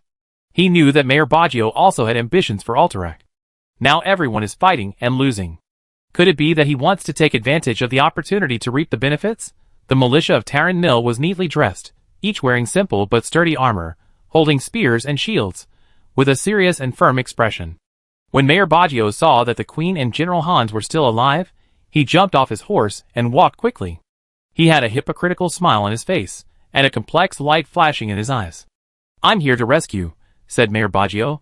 He turned to look at Alvin and asked curiously, Why is Mr. Priest here too? Alvin replied, I received news that Duke Farkers was in rebellion and happened to be nearby, so I came to help. That's right. It was Mr. Priest's courage and the power of holy light that saved us. The kingdom of Alterac will never forget your kindness. The Queen also nodded in agreement, with tears of gratitude in her eyes. Although we are now seriously injured, we can still fight. General Hans continued, with a threatening tone in his words, which was obviously a warning to Mayor Baggio. Mayor Baggio sneered and said, Of course, I am also worried, so I led the team to rescue. Alvin looked around. His eyes fell on those people covered with scars and groaning in pain. A strong feeling of compassion surged in his heart. He took a deep breath and said firmly, Let me try. He selected the Halo skill icon in his mind. He chanted an unknown spell, and his body slowly floated up. A halo spread from his feet to the surroundings. Wherever the halo went, the air was filled with warm light, as if the whole world was shrouded in holy light. After being covered by the halo, everyone felt a warm power, their wounds healed quickly, and their tired bodies regained vitality. The Queen and General Hans showed expressions of surprise and joy on their faces, and the militiamen of Terran Mill also showed awe. Miracle! This is a miracle! Long live the kingdom of Alterac! Long live the holy light! Long live the miracle priest! The people around shouted and prayed, thanking this sudden miracle. In the crowd, there were old and young, and their faces were filled with excitement. Hans pulled Alvin through the crowd and onto the stage. He shouted to the crowd, "Let us thank Alvin Priest, the miracle priest, the savior of Alterac, and the spokesperson of the Holy Light." The crowd burst into even more enthusiastic cheers, and the applause resounded through the sky like thunder. Alvin stood on the stage, feeling the enthusiasm around him, and a strong sense of mission inexplicably surged in his heart. He suddenly thought that perhaps this was the purpose of Archbishop Vale's trip southward. "Thank you everyone," Alvin said loudly. "This is the power of the Holy Light, and our common faith makes all this possible. We must unite, and continue to protect our homeland, and resist the invasion of darkness. Long live the Holy Light! Long live Alterac!" The boiling crowd was excited. The troops led by Mayor Scarlock Baggio seemed like a small boat in the sea in this tsunami-like crowd. Their arrival did not attract much attention, but was drowned in the cheers. Scarlock smiled awkwardly. He walked forward and found Alvin in the cheering crowd. Finally, he saw Alvin standing on the high platform, talking with General Hans. "Mr. Priest!" Mayor Scarlock shouted loudly, trying to attract his attention. Alvin heard the shout, turned around, and saw Mayor Scarlock walking towards him. "Glad to see you are safe." Mayor Scarlock said, "Alyssa is still worried about you at home. Go back to see her later." "Thank you, Mayor. Your daughter has helped me a lot." As Alvin was speaking, he suddenly felt Valera tugging at his sleeves. He looked back and saw Valera winking at him, signaling him to look further away. Alvin followed her gaze, and found the red-haired elf Milox waving outside the crowd, as if signaling them to come over. Alvin turned around and said goodbye to everyone, saying that he still had some things to deal with, and then squeezed out of the crowd with Valera. Before leaving, General Hans grabbed him, and asked him to remember to come back to attend the victory banquet. Alvin nodded, and said he would definitely come back. After finally squeezing out, Alvin was already out of breath. Milox smiled and said, "It seems that being a celebrity is also very hard. The Duke is waiting for you in the sewer, and said there are some things that may interest you." Alvin became interested and followed Milox. Under his guidance, they entered the underground through a manhole cover and moved forward in the dimness. The underground system was complex and tortuous, like a maze. Finally, they came to a spacious hall, where Duke Jiraki Ravenhold was waiting for them. This was originally a cave in the Alterac Mountains, and later it was used as an underground drainage system. Jiraki explained, "It is easy to defend and difficult to attack here. If Duke Fakurs had not felt that he had won this time and sent out all his forces, we would have found it difficult to break in." Alvin nodded in agreement, and then asked, "Why don't you go up to participate in the celebration?" Jiraki smiled slightly. "A thief, going up there to attend the celebration? We live in the shadows, and don't like to show up in the light. Our mission is to guard in the dark and make sure everything goes well." He then said, "But I believe there is something here that you are interested in." After that, he took out a strange object from his arms, and handed it to Alvin. Alvin took it, and looked at it carefully. It was an ancient book, engraved with mysterious runes and patterns, emitting a faint light. The cover of the book was written in Orcish language, the Book of Shadow Power. Chapter 68. Alvin carefully opened the ancient Shadow Power book. The cover of this book is made of the black skin of some unknown beast, exuding a mysterious and powerful aura. The pages of the book record the ancient magic of using the power of the void in the language of the orcs. The words seem to flicker slightly, as if they contain endless power. Obviously, this book once belonged to a powerful orc warlock, and it is even possible that it was Gul'dan himself. However, its owner has long disappeared, leaving only this book full of taboo knowledge. How could this book be here? Not many people in this era know the orc language. Maybe the Syndicate itself doesn't know what is written in this book. It just simply feels that there is some magical power in this book. Alvin browsed the contents and found that the book not only recorded some magic to control the power of shadows, but also spells to control the void and summon terrifying void creatures. What are the words written on it? Duke Ravenhold frowned and asked, staring at the unfamiliar words. It should be the language of the orcs, and it is an orc magic book. Alvin carefully identified it and said, "The things recorded in it need to be deciphered, but it is obviously very dangerous. This thing is useless to us. If you feel you need it, take it away." Alvin nodded, thanked him, and carefully put the book into his backpack. "I will try my best to decipher the mystery." However, Jiraki Ravenhold seemed a little uneasy. He picked up a letter from the table. The handwriting on the letter was crooked and written in human language, with only one sentence. "I will send my capable people to help you, and I hope you can fulfill the master's will. The letter was signed without a name, only the 4 words Twilight Cult. What is the Twilight Cult? Even I have never heard of it, Chiao said in confusion. It is a mysterious organization, said to be composed of some evil magicians. They believe in the power of the void, and often collude with the dark forces. It seems that the Syndicate and the Twilight Cult have united. Alvin recalled the memory of his previous life. With this association, I am afraid that the ogre that was just blasted into slag by him was sent by the Twilight Cult, and the leader of this evil organization is the 2-headed ogre Magic who saved his life in the tomb of Sardras, Gul'dan's deputy, the chief of the Twilight Hammer clan. Gul. Duke Jirazi Ravenholt pondered for a moment. It seems that I need to split some people to investigate this organization. There are always some inexplicable people who want to harm this world. Alas. Also, look here. Alvin followed the Duke's finger, and saw a huge box. Open it and take a look, the Duke said with a smile.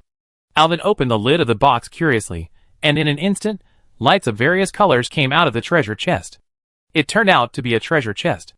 It should be the treasure collected by the Syndicate. Now that Duke Fakurs has run away, these are all yours. Haha, Your Excellency the Duke is joking. I am a priest. Why do I need so many jewels? Alvin was laughing, and suddenly saw one of the yellow gems, and thought of a blonde girl, so he picked up the gem. I take back what I said just now. I want this piece, ha ha ha.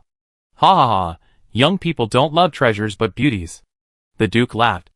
Alvin saw that his little tricks were discovered, and he laughed awkwardly. Then, the Duke sighed and said, Okay, you go up first.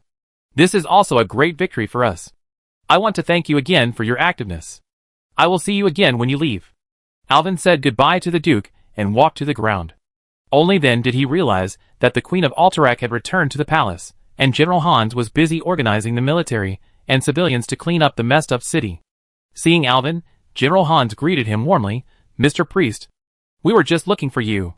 We wanted to treat you well, but as you can see, it's too chaotic here. The militia of Taran Mill has gone back, and their arrival. I'm not surprised, haha, I guess Mayor Baggio is also regretting it now. The general smiled and continued, I hope you can stay in Alterac for a few more days.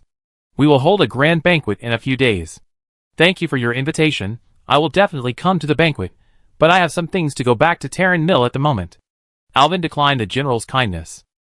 Then, he prepared to leave with Valera, because he was still worried about another thing. If this matter is not resolved, Alvin will be unable to sleep or eat. Sure enough, what you worry about will come. As soon as he left the city, Alvin suddenly felt a violent magical fluctuation. This fluctuation was like a cold wind, with an ominous omen.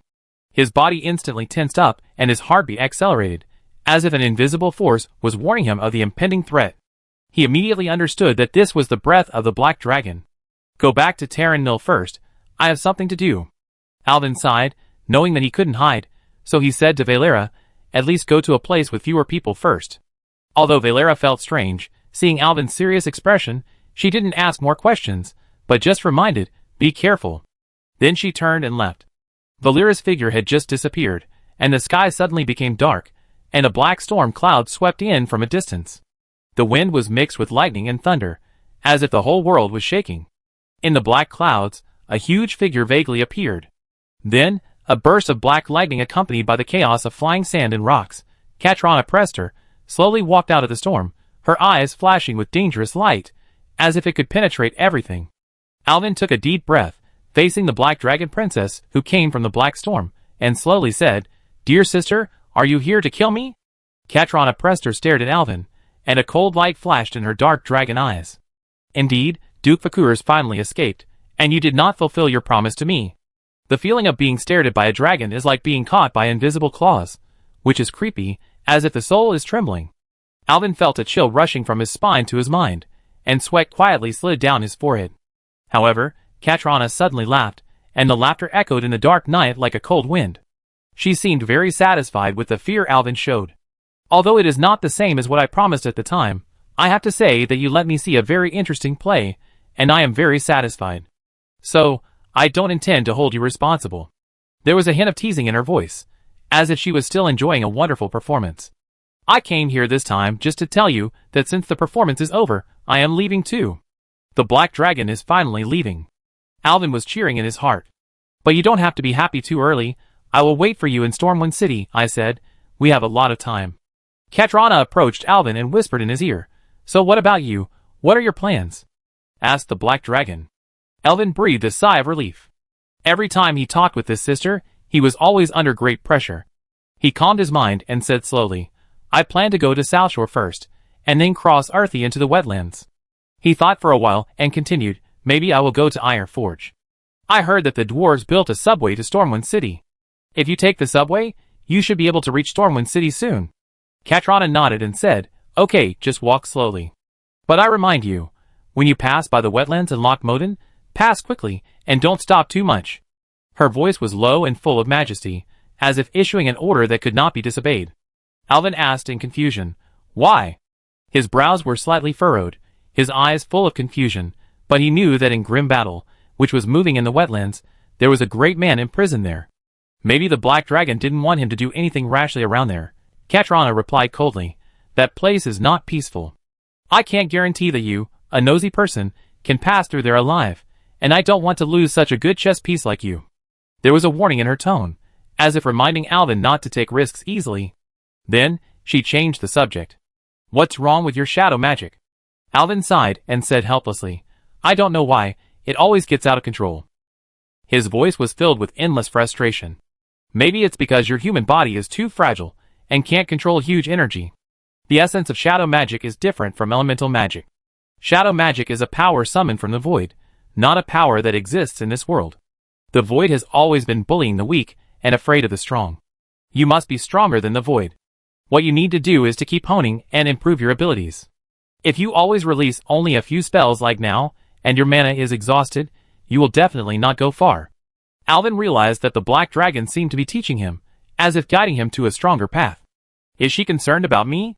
Then what should I do? Katrana replied, normally you practice. The more you practice, the stronger your mental power will be, or you can obtain powerful magic items. When you lost control before, I sealed your chaotic magic into the scales on your chest. You must master the power of shadow as soon as possible. You can't guarantee that someone will save you every time like this time. Katrana said, pointing to Alvin's chest, where there was a piece of Black Dragon scale. Chapter 69. Irvin was puzzled when he heard that Katrana seemed to care about him. He didn't know whether the Black Dragon didn't want to lose such an interesting chess piece too early, or cared about him from the bottom of his heart. Irvin's eyes wandered, and finally he had the courage to look directly into Katrana's dark eyes.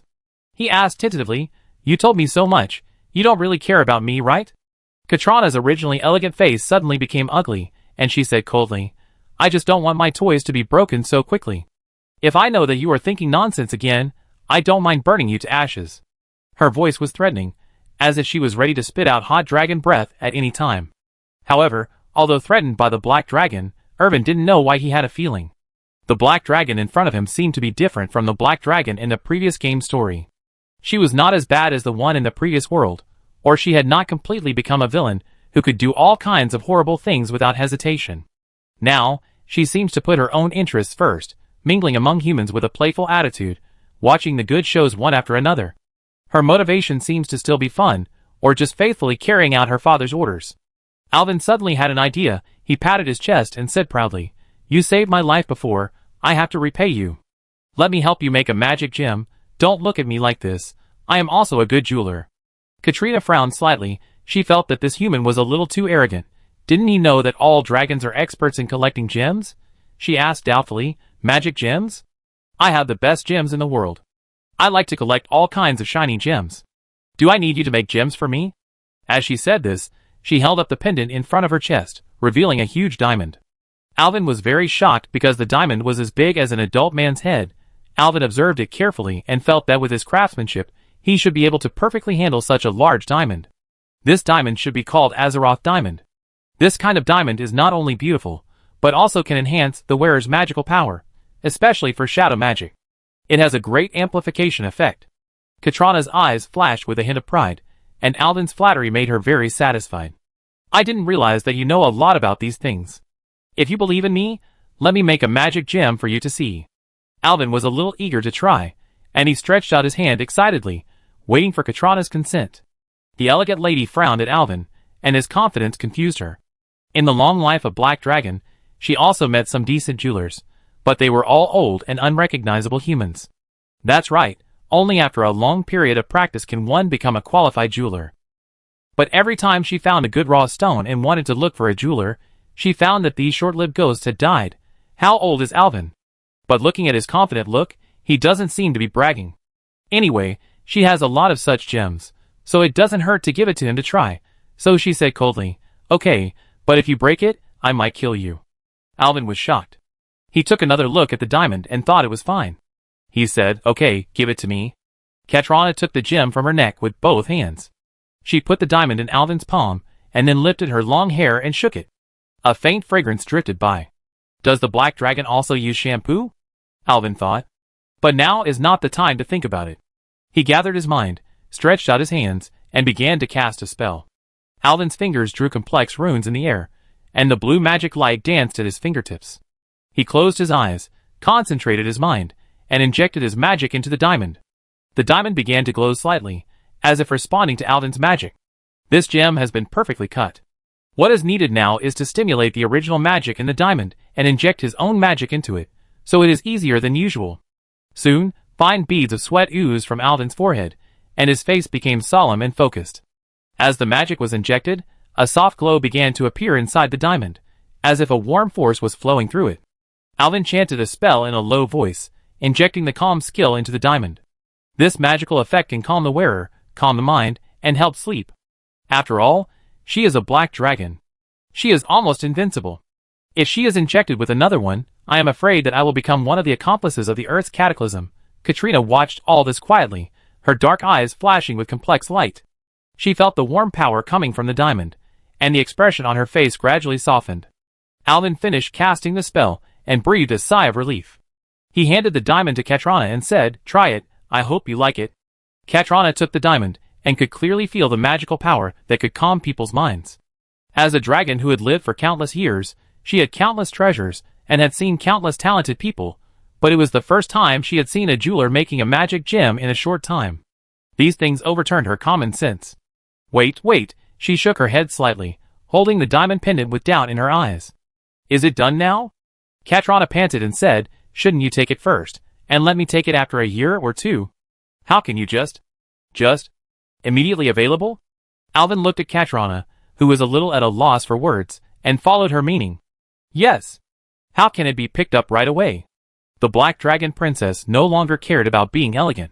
She scratched her head, and messed up her long hair that she had just combed. Then she grabbed Alvin's collar and asked her face, "How did you do it?" Alvin felt that his cheek near Katrina was about to be burned. The hot breath from the Black Dragon's mouth felt like his face was thrown on the erupting magma. "Yes. Isn't this how other jewelers do it? It's hot. It's hot." Alvin covered his face and struggled, trying to escape from the Black Dragon's mouth. He didn't want to become Highland Red. Plop. Katrina saw that Alvin was struggling hard, pushed him forward, and fell to the ground. Chapter 70. Ha ha ha. Katrina laughed up to the sky without caring about her image. She looked like a strange woman in Alvin's memory in his previous life. Mei Xiaofeng.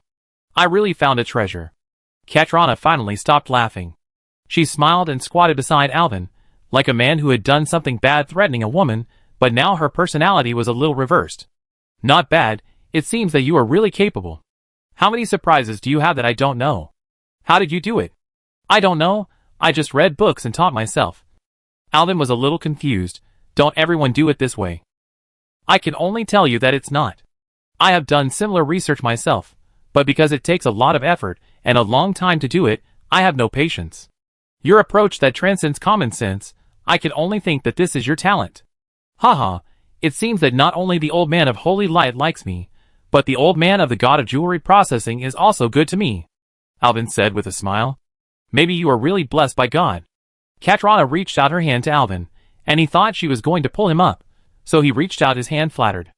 As a result, the Black Dragon grabbed Alvin's clothes and lifted him up like a chicken. Alvin awkwardly withdrew his hand and pretended to pat the dust off his body. The Black Dragon paused and said, "But you'd better not always show off your jewelry processing skills to others. Your wonderful ability may make people with ulterior motives covet your ability and harm you." Alvin knew the principle of hiding his shortcomings, and quickly said, "Thank you for your concern, sister. I don't make these things often, Not to mention that this kind of jewelry is not common. So far, I have only made 3 pieces for the most important people in my life. This is the 4th piece. I hope this piece can help you. Yeah. At this time, Katrina's attention was focused on her new diamond, playing with it in her hands, like a little girl who got a new toy. Speaking of diamonds, Alvin smiled and said, there is a proverb in my hometown. Diamonds are forever, and diamonds are generally used to represent unswerving love, and used as tokens of love between men and women. Bah, what token of love? What love? If you talk nonsense again, I will burn you to ashes.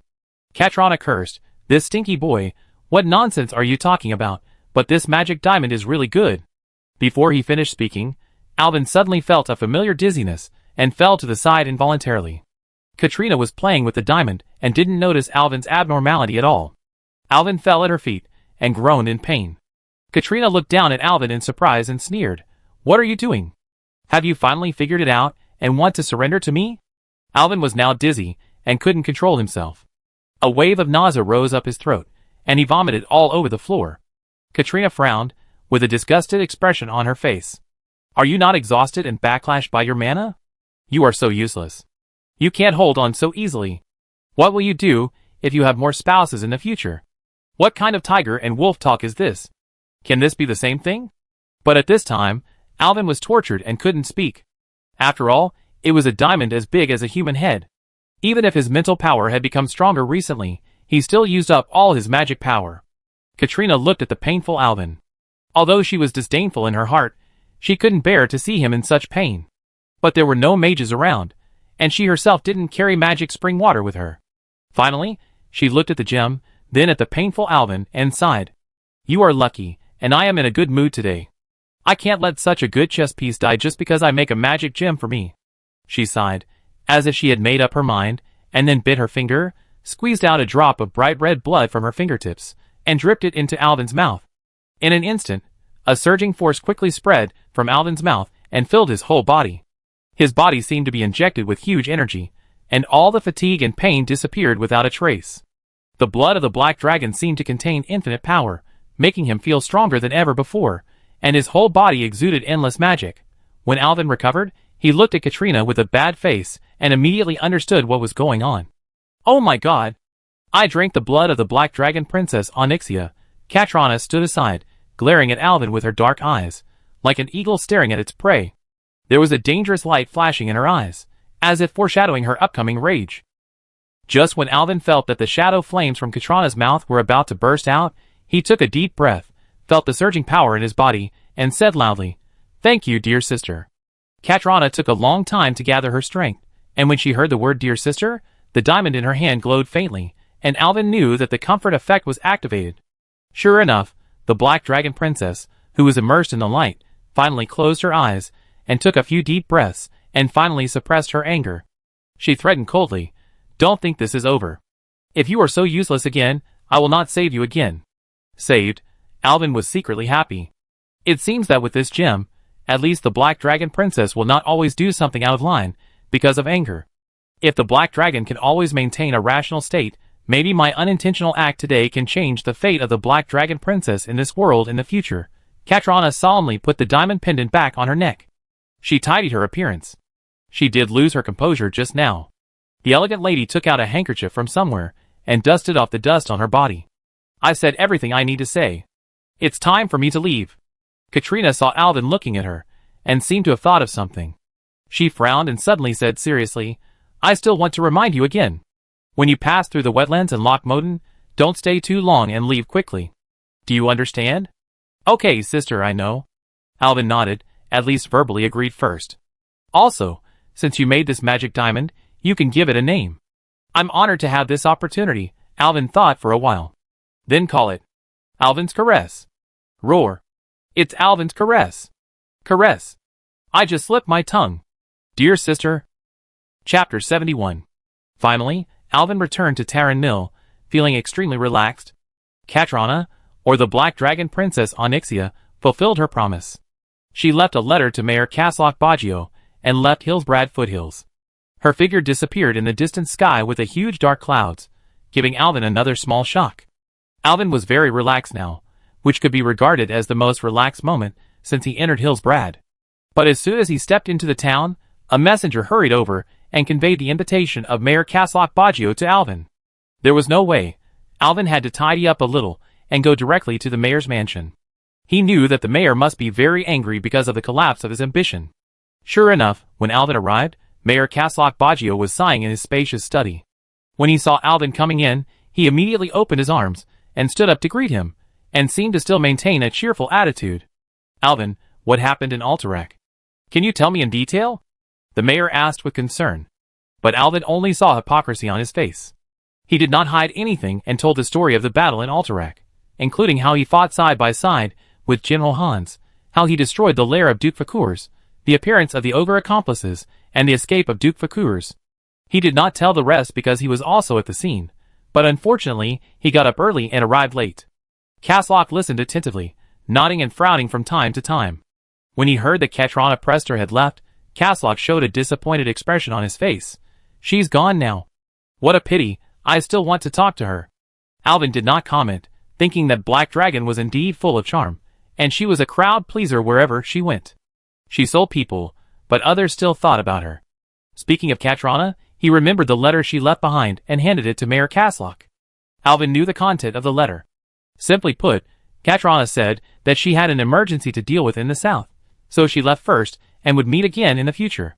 The second thing was that she thought about it carefully and felt that her brother was too dull and unworthy of the mayor's daughter, so the engagement was cancelled. Looking at the mayor who was lost, Alvin suddenly felt that there was nothing to say, so he got up and said goodbye. When he walked out the door, he looked back.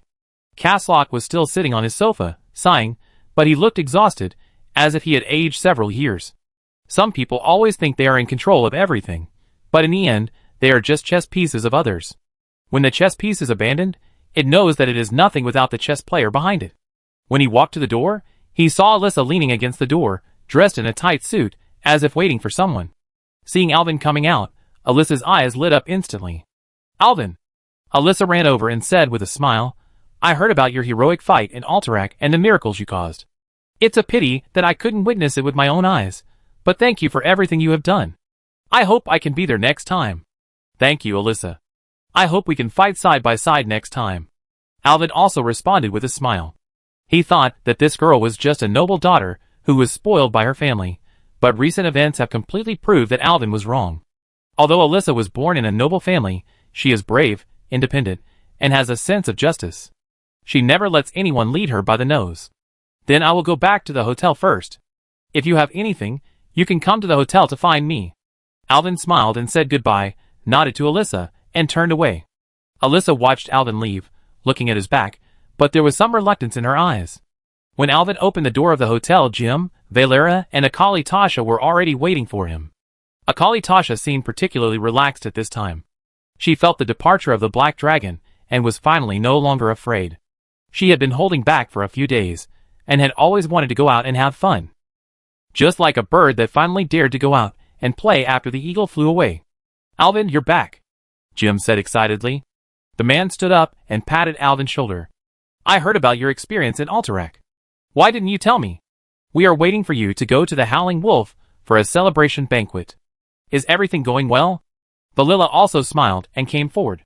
When she and Alvin separated, the sensitive Valilla felt Alvin's nervousness, but seeing his relaxed look now, it must be that everything has been perfectly resolved. Alvin smiled and nodded. Feeling the care of his friends, and seeing everyone safe and sound, his heart was warm. "Maybe this is what I've worked so hard for," he thought. "Let's go! Let's go eat! If we don't go to Alyssa, we have to eat the table." Jim laughed as he pushed Alvin, who was about to sit down, out of the hotel again. Alvin had been to the Howling Wolf restaurant once before with his Black Dragon sister. But that time, because there was a Black Dragon sitting opposite him that could take his life at any time, he couldn't taste the signature dish, grilled wolf steak. Now that he came with friends, there was naturally nothing to worry about. After a few glasses of wine, Alvin's face flushed. "Pa!" Alvin slapped the gold coins on the table and shouted. The incident was finally resolved perfectly. Terran Mill did not go to war with Alterac. The bad guy Duke Fakurs was driven away, my engagement was cancelled, and most importantly my scary sister left. Yeah. Tonight's consumption will be paid by young Master Alvin of the Priest family. The people in the restaurant cheered loudly, holding up their glasses and shouting Alvin's name. He was so tired these days that he had planned to sleep well for a whole day after the incident was over. But today he was in surprisingly good condition. Maybe it was because of the drop of black dragon blood. He obviously felt that his mental strength was much stronger. Alvin had just put down the glass when a Calitha came over with a frown. She wrinkled her little nose and sniffed Alvin like a little animal. Her movements seemed both cute and reckless. Her nose trembled slightly, and her eyes seemed to flash with doubt. "What are you smelling?" Alvin asked with a smile. The girl's hair tickled him a little. Akaratasa suddenly stopped, showing an uneasy look. She smelled the scent of the black dragon on Alvin. Alvin saw her expression, surprised at her keen sense of smell, and quickly comforted her. "Don't worry, Akalissa." He leaned close to Akalissa's ear and whispered in her ear. "When my mana was exhausted, the black dragon gave me a drop of blood." Akaratasa's gem-like red eyes opened wide, full of surprise. Then, her expression changed from surprise to anger, and she poked Alvin with her finger, as if blaming him, as if saying, "How could you drink the blood of a black dragon?" Alvin dodged and smiled helplessly. "My mana was exhausted at that time, and there was nothing I could do." "I couldn't refuse, right?" Akaratasa snorted in dissatisfaction, and then suddenly bumped her red head into Alvin's arms, rubbing against him vigorously, as if she wanted to leave her breath on him to cover the breath of the black dragon. Her movements were both eager and a little clumsy, which made her look particularly cute. Alvin was a little amused by her actions. Akaratasa continued to rub against Alvin seriously. Alvin felt her concern and felt warm in his heart. But being hit by a dragon that didn't know how to strike with any degree of severity, he was afraid that his ribs would be broken. He gently stroked Akalissa's long hair and said softly, "Thank you, Akalissa. I will be very careful in the future, don't worry." "Pa!" A loud sound rang out, which frightened Jim so much that he almost spilled the wine. The sound was made by Valera, who saw Akalissa rubbing against Alvin and angrily threw the wine glass on the table. Without saying a word, she stood up suddenly with a red face and pursed her lips, and her body swayed to Alvin's side, sandwiching Alvin with Adarikasa on the left and right. Valera drank a lot of wine, her cheeks were slightly red, and her eyes were blurred. The usually silent and extremely cool girl completely disappeared, replaced by a cute, even childish look. "Alvin, who is this woman?" She squinted her eyes, a little drunk, leaned her upper body close to Alwai, and asked with her right index finger on his chest. "Don't tell me she is Xingyuan. I see her ears are not pointed." "Hiccup," Alvin said awkwardly. "She is my daughter." Chapter 72. How can you have such a big daughter? How old are you? Hiccup. Valila's eyes widened, and she said in disbelief. She was spraying alcohol on Alvin's face. "Oh my god, how much alcohol did this elf drink?" Alvin spread his hands helplessly. "I'm 17 years old. If you don't believe me, you can ask Solanlian Starwish later. This is the daughter we adopted together." Valila heard Solanlian Starwish's name, and drank the beer in the cup with the help of alcohol. Her eyes suddenly became very firm. The elf threw the cup on the table, pounced forward stubbornly, and hugged Alvin's neck fiercely. "No, you have to cut another piece of your heart to fit me." Her voice was full of determination, although it was a little trembling and a little tongue-tied. After that, she put her chin on Alvin's shoulder, and rubbed it while drilling, and her golden hair immediately became messy. When Atarikasa saw Valera coming to grab Alvin, she also put her head on Alvin's neck, rubbing it, and making a roaring sound. Alvin's nostrils were poked by someone's hair several times, and he sneezed several times. "Oh my god! How can these girls be so strong? I'm afraid that if I continue to toss like this, my ribs will be broken first." The scene that should have been warm and ambiguous, Alvin was in great pain. "Surrender? Surrender? Let me go! Referee? Where is the referee?" He slapped the table in pain and shouted, "Come on and count down. I'm about to die. Akali Tasha. No naked choke." "Ah!" Jim looked at the scene in horror, smiled bitterly, and shook his head, put a piece of roasted wolf steak into his mouth, and took another gulp of malt liquor. It seems that being too popular is not a good thing. When Alvin was awakened by the dazzling sunlight, the first thing that caught his eye was the ceiling of his room in the hotel. His mind gradually returned, but he had a splitting headache and his body was extremely sore, which should be the sequelae of a hangover. It seems that he returned to the hotel last night. Alvin tried to move his body, but was surprised to find that he was firmly fixed to the bed, and could not move. The only part of his body that could move was his neck. He turned his head, and was stunned. There was a person on each side, Valera on the left and Akalissa on the right, locking him firmly in the middle. At this time, Alvin vaguely recalled the scene of several people staggering back to the hotel together after getting drunk last night. These two people started from the middle of the banquet, one on the left and one on the right, and neither of them was willing to let go. After returning to the hotel, they had to lie down with one in each hand. Alvin looked at the two sleeping. Valera's face still had a bit of drunken blush, and Akalissa was as quiet as a cat. He didn't dare to wake them up, so he could only lie quietly, feeling the warmth of the two.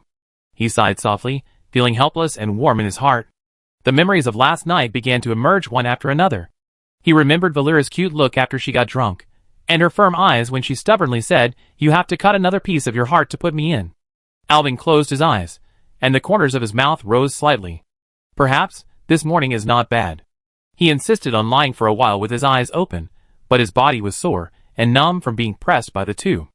And what was more embarrassing was that Alvin was tightly sandwiched between the two, skin to skin, and he was a big guy, and it was morning, so some parts of his body were really uncomfortable. Alvin couldn't stand it anymore, so he decided to get up. When he was carefully pulling his arm out of Valera's chest, a girl's voice suddenly came from outside the door. "Alvin, why don't you get up at noon? I'm coming in." Just as Alvin was about to respond, the door was pushed open and Alyssa, dressed in tight clothes, walked in. When she saw the two girls in dishevel on the bed, and Alvin with his arms seemingly on the girls' chests, Alyssa was shocked. Where had the girl seen such a sexy scene? Alyssa's face changed, and she screamed loudly in fear. "I didn't expect you to be such a person." She ran out while crying. "It's not what you think." Alvin stretched out his arm and shouted at the door. He was about to cry. If this was spread out, what would happen to his reputation as a god-level priest? At this time, Valera and Akali Tasha were awakened by the shouting of the two. Valera rubbed her eyes and looked at Alvin in a daze, with a bit of drunken blush on her face. Akalissa stretched and yawned like a cat. When the two woke up, they saw Alvin being sandwiched in the middle, and their faces suddenly turned red, looking a little shy. Valera muttered in a low voice, "What happened last night?" Akalissa covered her mouth and couldn't help laughing foolishly. Alvin looked at them helplessly. Although it was warm, his body was really numb. "Okay, since everyone is awake, let me go first." Akalissa wanted to hold Alvin and take a nap, but Valera climbed up with a red face and looked back at Alvin. "I found that this annoying guy was rubbing his numb arm and grinning at me." Valera blushed, hit Alvin's numb arm hard, and dragged Akalissa back to her room without saying anything. After a while, Alyssa came back with tears on her face, but her tone was much calmer. "Alvin, the Kingdom of Alterac just sent a carriage over, saying that they would invite everyone to attend the banquet." "Well, okay." Alvin was a little embarrassed. Although he knew in his heart that nothing had happened, the facts in front of the girl were too shocking. "What happened just now is really not what you imagined. We were drunk last night." "Nothing. Actually, I heard that some nobles." "Like this?" "Oh, let's not talk about this. Where are Akalissa and the others?" Alyssa looked around and continued, "You must not have brought any formal clothes after the long journey. I am here to pick you up and take you to my house. After all, it is a banquet of the Alterac royal family, so you still need to dress up a little. They are in the next room." "But are you familiar with Akali? What do you think? When you were busy outside, I took care of Akali. Come on, I go call them. My carriage is outside. Let's go to my house first."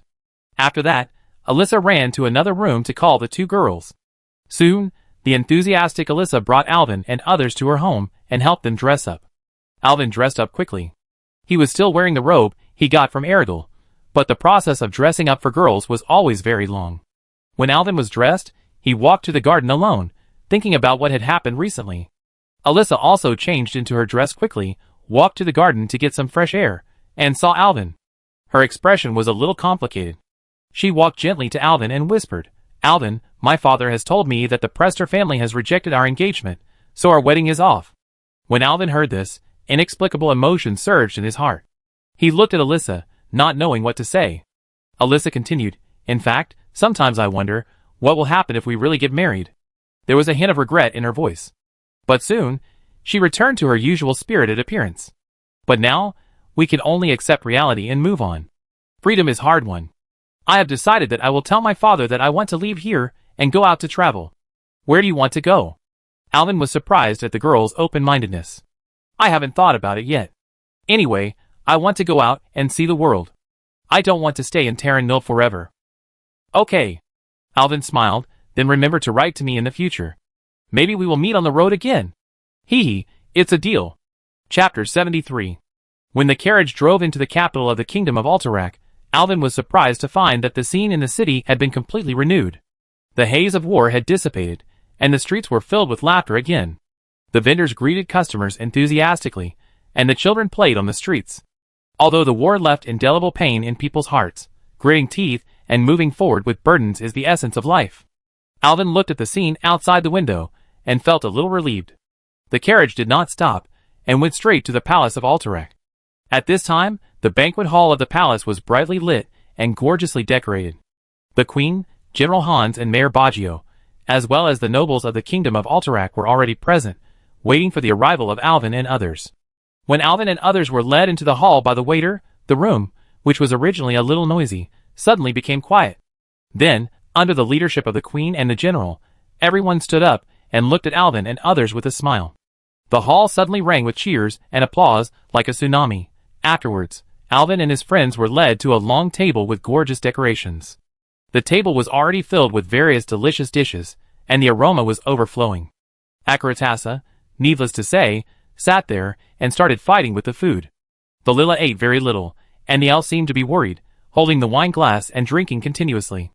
Alvin wanted to persuade her to drink less, but Valilla glared at her fiercely, snatched the wine glass, and continued to drink. I didn't expect Valilla to be a drunkard. The banquet was in full swing, and nobles of all sizes frequently came and went to toast Alvin, and Alvin also accepted everyone and returned the toast one by one. At this time, General Hans raised his glass and came to Alvin. Mr. Alvin, I heard that you are also from Alterac, the youngest son of the Prester family? Alvin was stunned and instantly realized that this was the news that Katrana Prester had spread before. Since denial was useless, Alvin nodded openly, raised his glass and responded, Yes, General. However, I actually have no impression of these things. I grew up in Stratholme, so you should just call me Priest. Prester, Priest, no difference. General Hans nodded, as if he felt the same way. It must have been a difficult time. In any case, you have become a hero of our Alterac now. Your activeness has announced to the world that the Kingdom of Alterac also has its own heroes. Alterac knew that due to King Aiden Pinert's betrayal of the Alliance, the entire Alterac was regarded as the country of traitors. Since then, the people have been eager to restore their country's reputation. Thank you, General. The past is over. Now I just hope to do more for everyone. Alterac smiled and raised his glass and responded, For Alterac. For Alterac. General Hans raised his glass, and Alterac seemed to see tears in the eyes of this strong man. The general drank the whole glass and refilled it. He looked around and shouted loudly, Friends, please pay attention. When he saw that everyone's eyes were focused on him, he continued, Today we are here not only to celebrate the arrival of peace, but also to pay tribute to our hero Alvin Priest. His courage has brought us hope and light. Let's toast to the miracle priest, the spokesperson of the holy light, the savior of Silverpine Forest, the hero of Alterac, the noble son of the Prester family. Mr. Elvin Prester. Cheers! The hall was filled with cheers, like a tsunami, and the sound of wine glasses colliding echoed in the magnificent hall. Elvin smiled a little embarrassedly, raised his glass, and drank with everyone. Miracle priest, spokesperson of the holy light, the savior of Silverpine Forest, the hero of Alterac, the noble son of the Prester family. His reputation is getting longer and longer. The banquet continued to be heated, and soon, everyone's face was stained with blush. A small mountain of plates had been piled up in front of Ekalissa, and the sweaty waiter served all kinds of delicacies, like water. She was very regretful for not participating in this operation, and remembered that she had missed everything because of the hateful black dragon, so she turned her grief and anger into appetite, and continued to fight with food with the momentum of a tornado destroying the parking lot. Valera kept pouring wine one cup after another, and soon fell on the table drunk.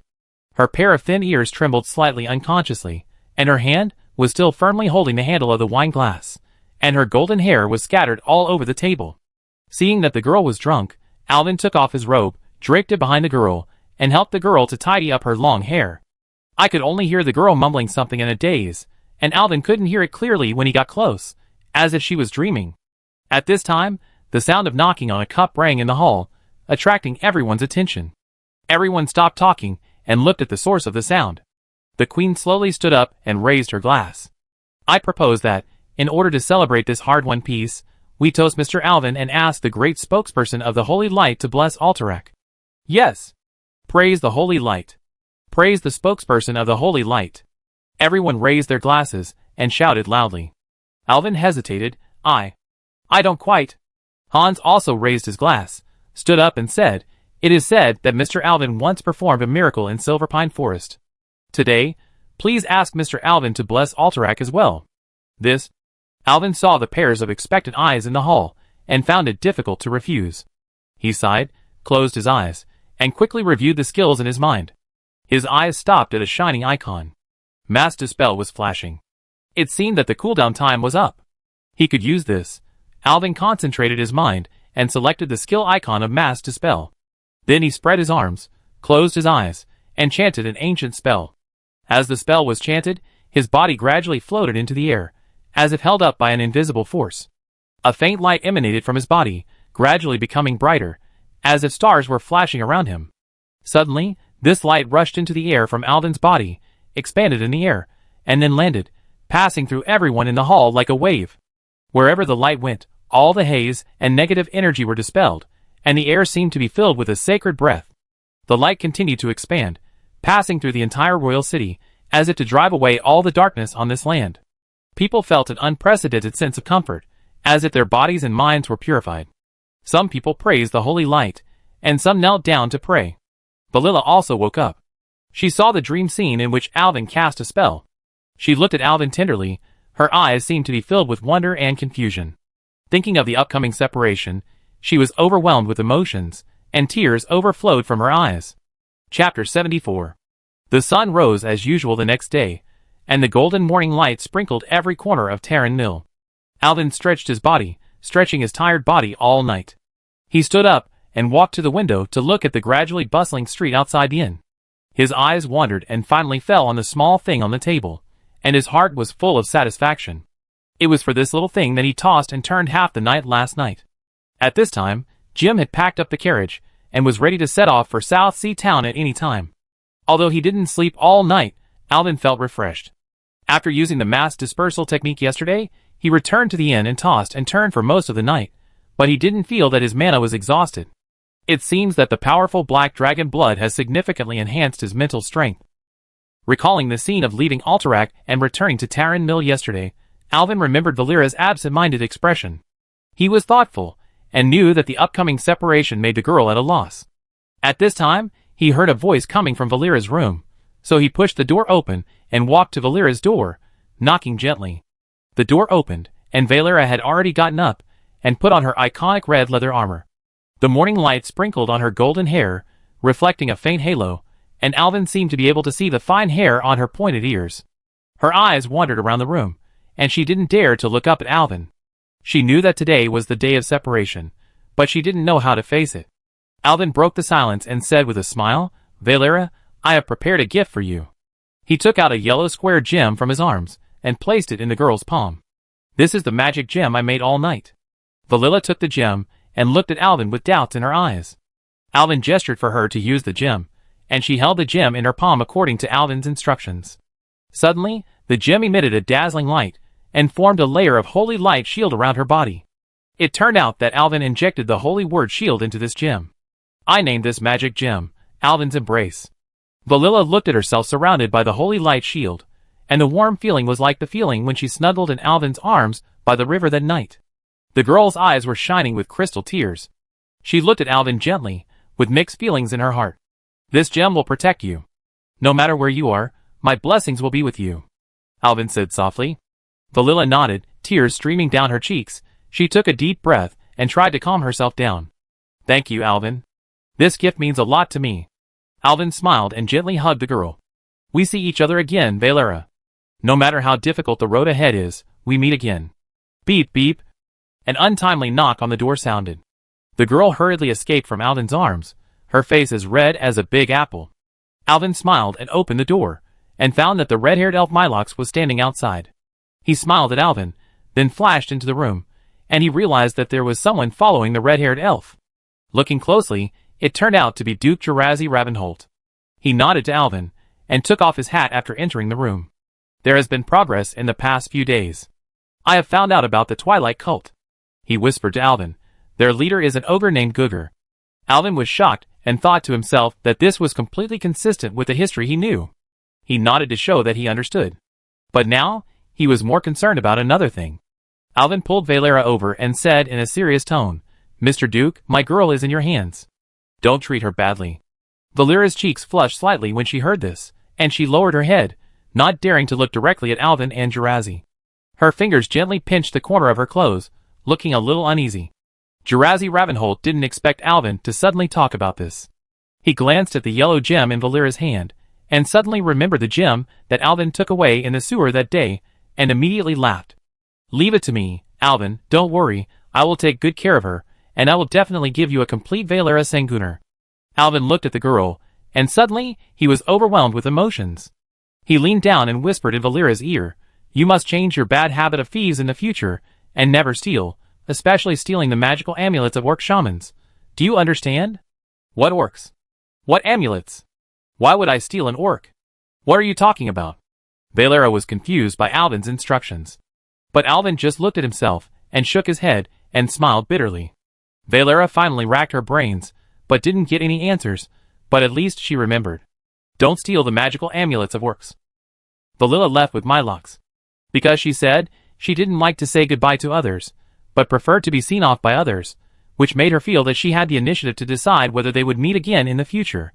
Alvin and others boarded the carriage, and were about to leave, when they suddenly heard someone calling his name. He turned around and saw that Alyssa was sitting in old Jack's carriage, and driving towards them. The carriage was loaded with a lot of food. She jumped off the carriage, walked to Akali Tasha with a smile, and gently hugged Akali Tasha. "Alyssa, why are you here?" Alvin asked in surprise. The girl smiled and said, "I'm here to see you off. Akali Tasha is my good friend. I brought her some food and put it in your car." Alvin was surprised at when the two girls became so close. Alyssa waved her hand, and old Jack began to carry food to Jim's carriage. She turned to Alvin again. "Alvin, you have to take good care of Akali Tasha. Let her eat and drink well, and don't let her suffer any grievances." "Don't worry, Alyssa. I will take good care of her." Alyssa's expression softened a little, and she whispered, "I have told my father that when I am ready, I will also set off, and I should also set off to the south." Alvin nodded. He knew that Alyssa's decision was not easy, but he admired her courage and determination. "I hope we will see each other again in the south, Alyssa," Alvin said softly. "Well, we will definitely see each other again." The moment of parting finally came. Alyssa and Akali Tasha hugged each other tightly, with tears of reluctance in their eyes. "Take care, Akali Tasha," Alyssa said with a sob. Akarita Tasha nodded. Alvin patted Akalissa's shoulder gently, signaling her to get in the carriage. Akalissa wiped the tears from her eyes, took a deep breath, turned around and got on the carriage. Alyssa stood on the high slope of the hill, watching the carriage go farther and farther until it disappeared from sight.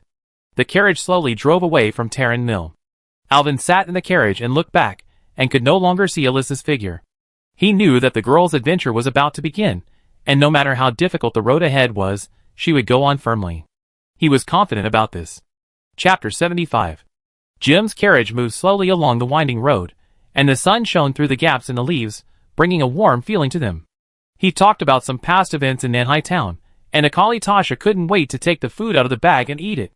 Alvin felt bored, so he also took out the Shadow Power book from his bag while chewing on the bread, opened the page, and began to study it carefully. The words in the book seemed to have life, flowing with Alvin's eyes. He found that the content recorded in this Shadow Power book was very confusing, with shadow magic and arcane magic. The most unexpected thing was that the book itself carried a huge shadow energy. Every time he turned the page, he seemed to feel a cold breath emanating from the book, penetrating his heart. The words in the book are not only the carrier of knowledge, but also more like the seal of some ancient power. In other words, the whole book seemed to be sealed, and there must be many other secrets in the book. As the research deepened, Alvin found a hidden text on the last page of the book. This text describes a strange story. An ancient orc warlock sealed the soul of his most proud disciple in this book in order to obtain a powerful magic weapon. It was the soul of this genius orc warlock that gave the book such a powerful power. Alvin felt a chill. But he knew that this kind of thing seemed not to be a heinous crime in the worldview of the evil orc warlocks. Gul'dan often used his colleagues and disciples as consumables. Perhaps the power of this book could play a role in future battles. Just as he was immersed in the story in the book, Jim's voice interrupted his thoughts. Alvin, do you know the history of South Shore? Alvin raised his head and shook his head. Jim continued. South Shore was once a prosperous port city, with many merchant ships and busy trade. The people here are hardworking and brave, and they live a rich life relying on the gifts of the sea. Unfortunately, pirates have been rampant in recent years, and the people in the town have to be on guard at all times. The current mayor of South Shore is Marcus Redpath. During the Second Orc War, it was Mayor Marcus who received Sir Anduin Lothar and the refugee fleet he led from across the ocean, and he also sent his best rider to report to His Majesty Tyrannus too. It was not until some time ago that everyone in Stormwind returned home one after another. Alvin knew these, and he nodded. South Shore has always been one of the important strongholds of the Alliance in the north. Unfortunately, I don't know what happened recently. There are more fish-headed monsters on the seashore, and many fishermen dare not go out to sea to fish. Fish-headed monster? Is it the fish-headed monster you mentioned when we first met? Alvin asked. Is it short, with a fish head, but there are 4 of them, holding forks, knives, and other weapons, and rushing towards people in groups? Yes, yes, yes. So you also know this kind of creature? Jim nodded. I really don't know what God thinks. How could he create such a strange creature? It should be a murloc, Alvin thought. This thing is everywhere. When he was leveling up before, he was killed by a murloc several times near the East Valley Lumberyard in Elwyn Forest. Until now, he felt a headache when he heard the sound of Walalelo. Ah, I will see my daughter soon. I am a little excited just thinking about it. Ha ha, Jim said while laughing. Wait. Alvin seemed to hear something incredible. What did you say? Your daughter? Yes. She is my greatest pride. She is smart and brave, and has inherited all my advantages. Jim straightened his chest and said proudly, My job as a postman is to travel frequently, so when I leave, I arrange for her to live in the church for a while. She is very well behaved and understands me very well. She has never cried with me. I owe the child a lot. You are married? And you have children? Alvin was surprised. He couldn't believe his ears. Jim was not much older than him. Of course. Isn't it normal for me to get married and have children when I'm over 30? Ha, what are you thinking? Ah, that's not what I mean. Alvin scratched his head and said, You look too young. Ha ha, I take it as a compliment. Jim laughed. Then your wife isn't at home? Why leave the child in the church? Jim's eyes dimmed when he heard Alvin's question, but he recovered quickly. My wife died of dystocia when she gave birth. Jim smiled bitterly. Speaking of which, I actually owed them too much, and they didn't have a good life with me. Nina, she's a good woman. Alvin patted Jim's shoulder.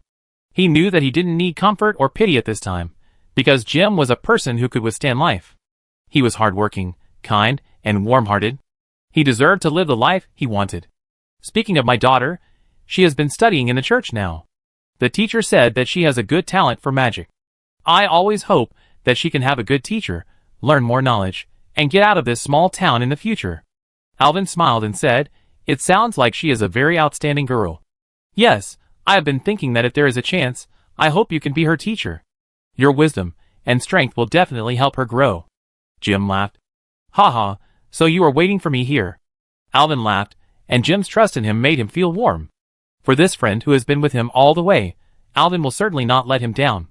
He nodded and said solemnly, If there is a chance in the future, I will try my best to help her. Suddenly, Alvin felt that the saladas in his arms began to vibrate. At first, the vibration was just a slight tremor, but as they got closer to Nehai town, the vibration became more obvious. This mysterious dagger seemed to be sending some kind of warning to Alvin. I have a bad feeling. Alvin frowned and whispered to Jim. He stood up in the carriage and looked at the vaguely visible Nehai town in the distance. He always felt that there was an ominous atmosphere in the air, as if some dark power was secretly watching them. Suddenly, there was a violent fire and explosion in the town in sight. That's Nehai town. Jim's voice was full of anxiety and worry. What happened? Jim, hurry!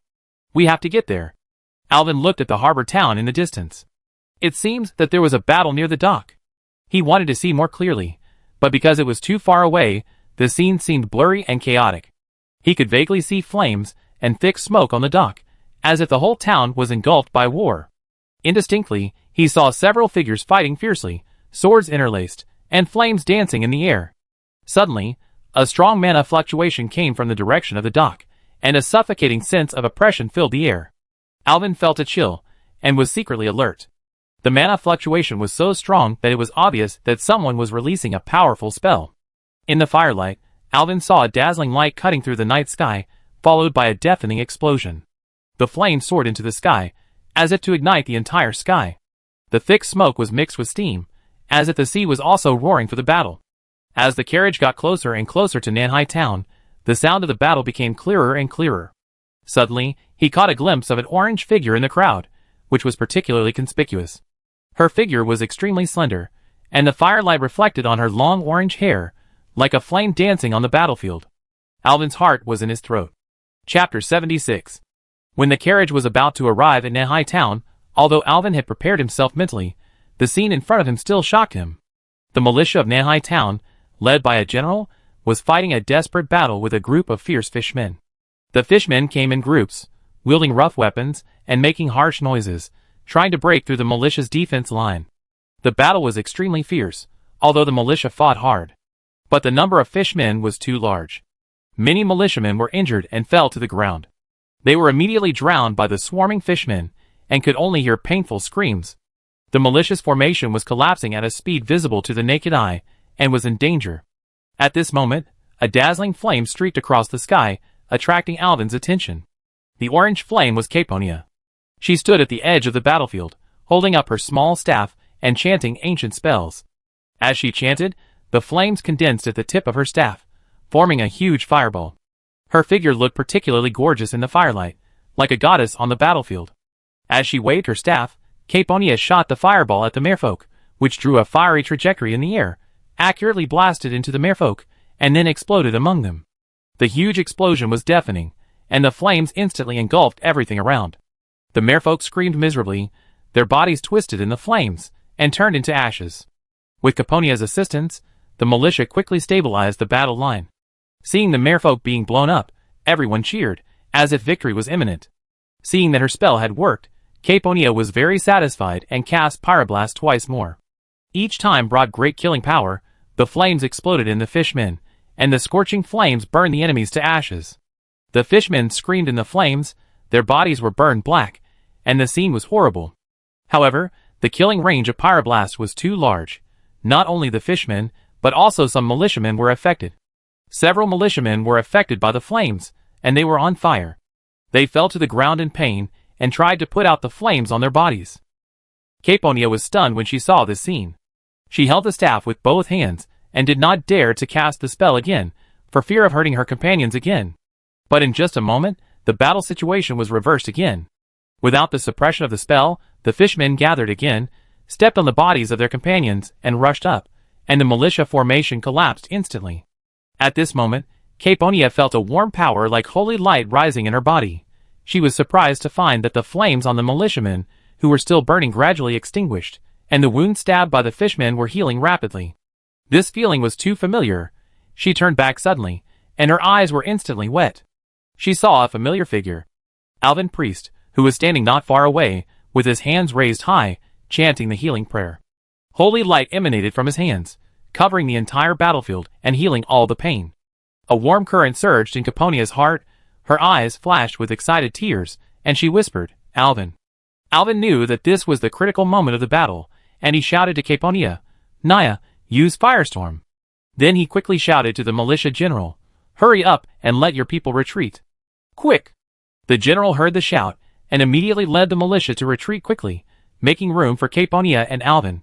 Caponia heard Alvin's words, and immediately chanted the spell as he said. She bravely raised her staff again, and the flames instantly condensed above the heads of the fish people, forming a sea of fire that spun with the wind. As the firestorm fell vertically among the fish people, the surging flames began to rage, and the scorching temperature swallowed the fish people in an instant. The scene was spectacular and terrifying. At the same time, Alvin was not idle either. He selected the skill Shadow Crash icon in his mind. His hands exuded dark energy, and the shadow condensed between his palms, forming a large ball of shadow energy. He threw the shadow energy high, and hit it heavily on the heads of the fish people. The dark power instantly exploded above the heads of the fish people, covering the enemies like black fog, bringing a devastating blow. The fishmen screamed under the attack of two large-scale killing spells. Their bodies twisted in flames and shadows, and turned into ashes. The scene was horrible, and the air was filled with the breath of death. The fishmen finally couldn't bear the huge pressure and began to flee in all directions, trying to escape from the battlefield. The cooperation of the two made the situation on the battlefield gradually improve. The fishmen retreated under the powerful spell attacks. The militiamen also continued to chase the enemies, who tried to escape under the command of the general to ensure that they would not pose a threat to Nanhai town again. As the last fishman fell to the ground, the battle was finally over. The militiamen of Nanhai town cheered, holding their weapons high to celebrate the hard-won victory. The general walked up to Alvin and Caponia, wanting to express his gratitude to them. However, Caponia had already thrown herself into Alvin's arms. Tears flashed in her eyes, and her voice was choked. "Thank you, Alvin, you saved me again. I knew I would find you."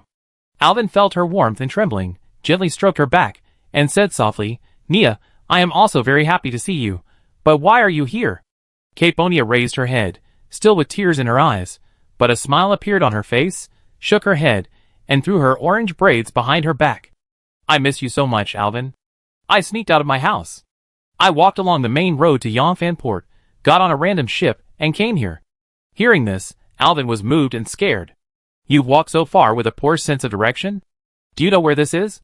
Caponia shook her head gently and continued, "I don't know. No one here speaks Quelthalas, and I don't know where this is. I can only say Elven Priest in the common language, which is your name, he." Elvin couldn't help laughing, gently held her face, and said softly, "You are such a brave girl, Nia, you know? I've been worried about you." "I know, Elvin. I've been thinking about you too." Tears flashed in Caponia's eyes, and she whispered, "Whenever I feel scared and lonely, I will think of you, the adventures we experienced together, and the magic gem you gave me." The girl said, pulling out a pendant from her chest, which was the Elven's fell infusion made of the arcane crystal. "Originally, my sister had an arcane crystal pendant, and I always wanted to come over, but she was stingy and refused to give it to me. Now I have a better one, hee," the girl said, and laughed foolishly. "Also, why did you give this magic gem such an evil name?" "My sister is angry," Caponia said while laughing, as if she remembered Solanian's angry look. "She was furious, saying that the gifts from you, a pervert, would not be good things. She also asked me to throw them away." The girl covered her mouth and laughed, but she later wore it herself. She said that every time she wore it, she would scold you a few words. She accepted this gem with a critical eye, haha. Chapter 77. "Excuse me, please excuse me." Alvin and Caponia were hugging each other tightly, feeling each other's warmth. A general in armor came over, and greeted them awkwardly but politely. "Hello, I'm Marcus Redpath, the mayor of Southsea Town." The man extended his hand, and said friendly. The two of them realized that there were many people watching them while laughing. Caponia blushed and escaped from Alvin's arms, and hid behind him.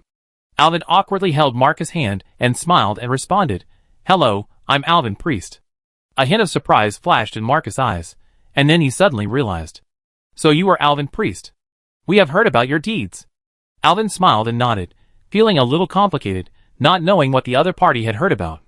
Marcus smiled and looked at Caponia next to him, and said with a smile, "When this elf girl came here, she only said your name. We didn't understand what it meant at first, but a little girl in the town said that there were 2 elf girls in the legend of the miracle priest, and she might be one of them." Alvin smiled awkwardly when he heard what Mayor Marcus said. Thank you, she came to find me. But because she didn't know the way, and couldn't speak the common language, it's a good thing you took her in. Otherwise, I really don't know where she would drift to." "Yes, fortunately, we also received a letter from Jim at that time, saying that he was rushing to Nanhai town with a miracle priest, so we arranged for the elf girl to stay in the hotel and wait for your arrival." Marcus smiled bitterly and continued, "We have encountered such a thing. You have also seen that the fishmen near our town have gone crazy recently.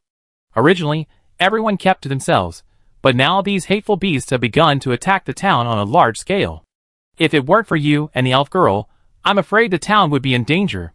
At this point, Marcus solemnly said to the two, "Thank you, Mr. Priest and Miss Elf. Without your help, we would not have won this victory."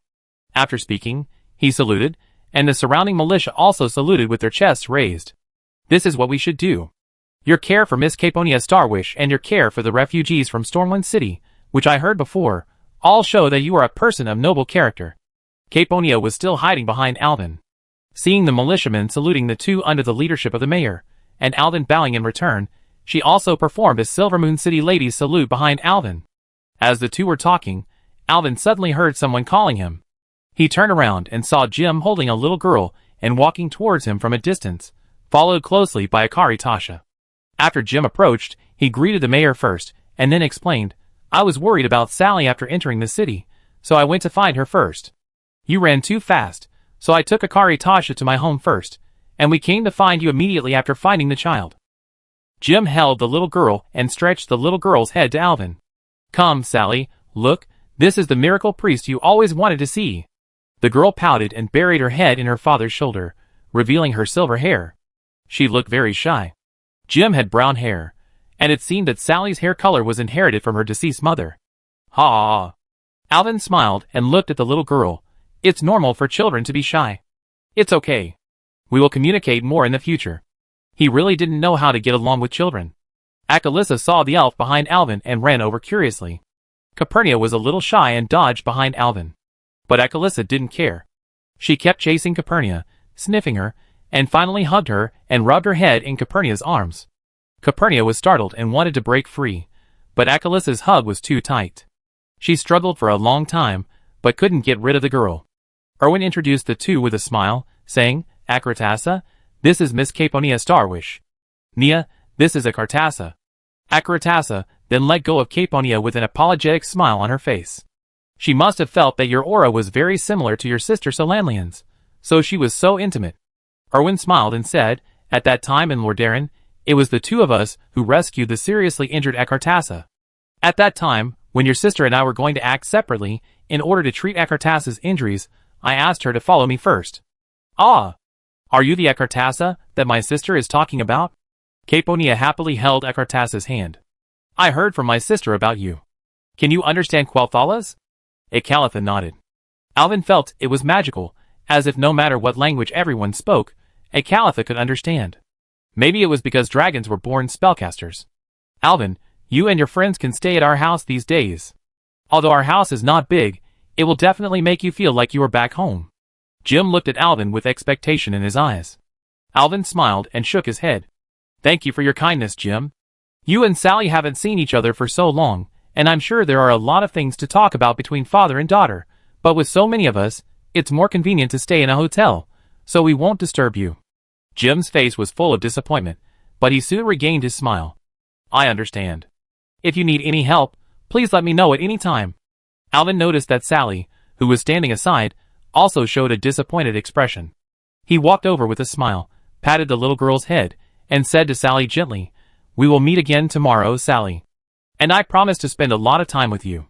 As he spoke, he stretched out a finger, urged the power of holy light in his body, gathered the warm holy light at his fingertips, and formed a small star.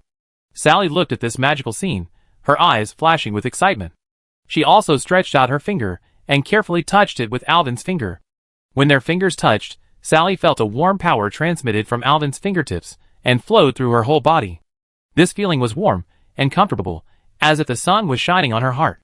Leah closed her eyes, and enjoyed the warmth. Suddenly, Alvin felt a weak but pure holy light surging from Sally's body. Chapter 78. Alvin opened his eyes wide in surprise. He realized that Sally also had the power of holy light, and his own divine energy had just stimulated the power in Sally. Sally's face showed a surprised expression, as if she also felt the existence of this power. "Mr. Alvin, I feel a strange power," Sally said curiously. Alvin smiled and nodded. "Sally, you also have the power of holy light in your body. This is a very precious talent. In the future, you can use this power to help more people." The little girl's eyes sparkled. "Really? Can I become a priest like you?" Alvin patted Sally's little head gently. "Of course, as long as you are willing to study hard and practice, you will definitely become a great priest in the future." "I told you. The teacher said that Sally has a talent for learning magic. Haha, you must study hard in the future. Dad will reward you if you study well." Jim was so happy that he hugged his daughter and turned around happily. At this time, Mayor Marcus suddenly said, "Mr. Priest, there will be a discussion meeting on the Murloc issue in our town tomorrow. We would like to invite you and Miss Elf to participate. Everyone hopes to hear your opinions." "Of course, I am happy to participate." Alvin nodded in agreement. Marcus smiled with satisfaction. "Great. See you tomorrow." Alvin turned to Caponia and whispered, We have all traveled a long way today, and I have a lot to say to you. Let's go to the hotel to rest first. Calpurnia nodded, her eyes sparkling with anticipation. Okay, Alvin, I can't wait to hear about your adventures.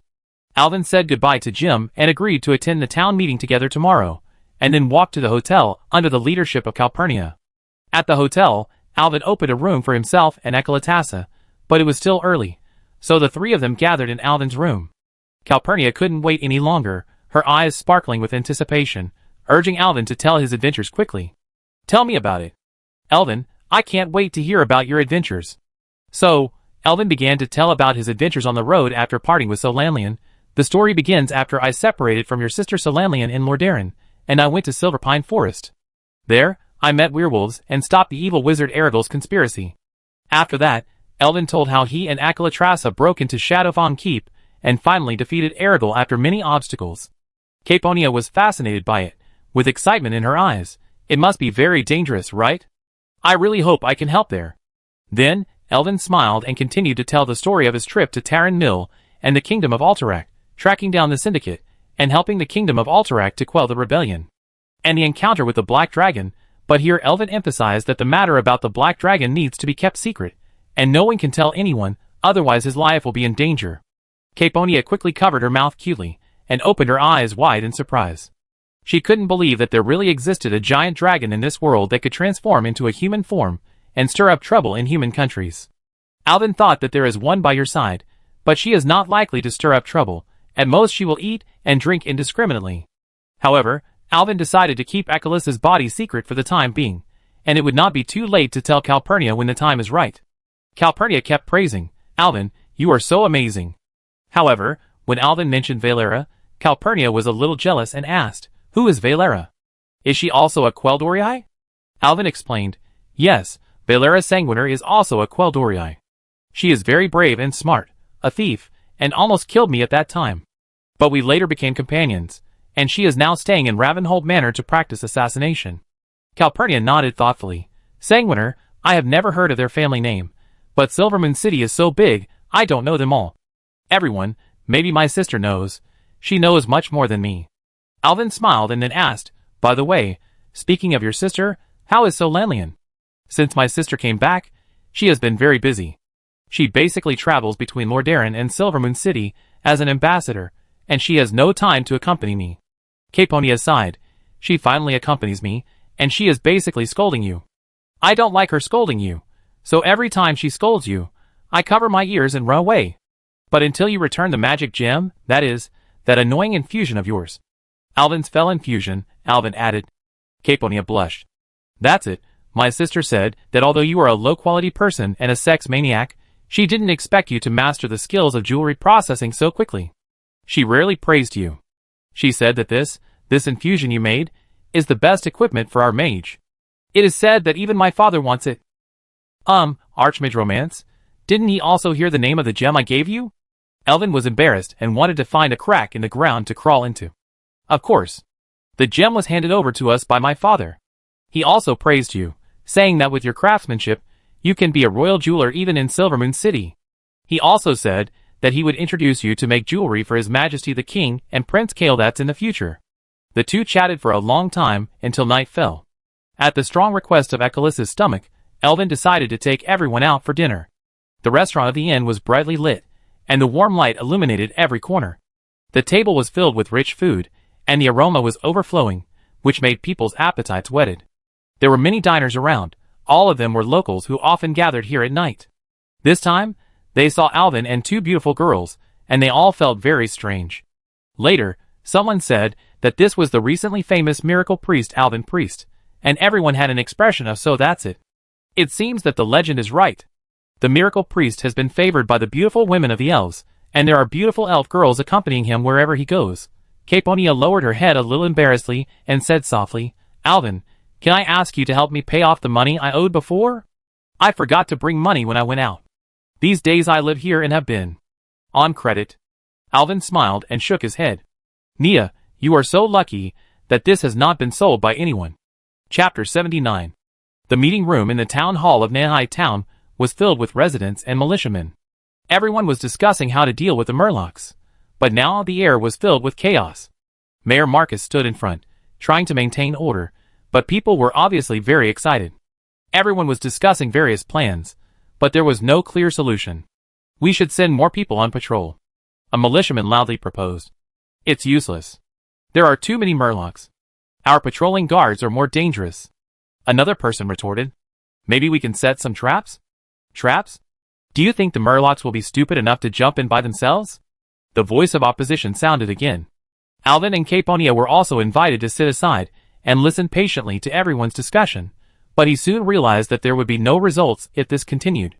The meeting had been going on for several hours, but there was still no practical plan. At first, Alvin could still patiently translate the content of the meeting for Caponia, but as the words became more and more heated, he finally gave up translating and just shook his head helplessly. Alvin's thoughts began to drift away, and he knew that he had to take more direct actions. Finally, Alvin stood up and interrupted everyone's argument. Everyone, we will never find a solution if we continue like this. How about this? I will go to the Fishman Cave myself to find out what these guys are trying to do. The meeting room suddenly became silent, and everyone looked at Alvin. Marcus frowned. Mr. Priest, this is too dangerous. Is the Fishman's Nest a place you can go to at any time? Our scouts have been there, but they can't move forward when they are too far away. There are too many of them.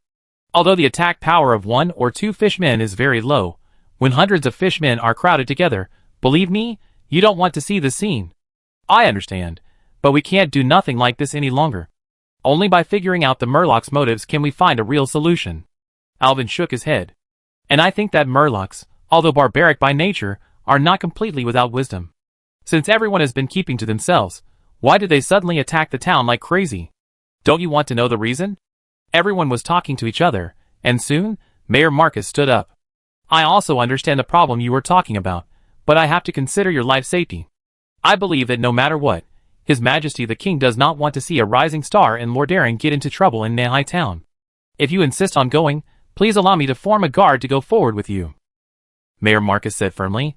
And you must follow my command. If there is any danger, we will immediately cover your retreat. Alvin looked at the mayor's resolute eyes, and nodded helplessly.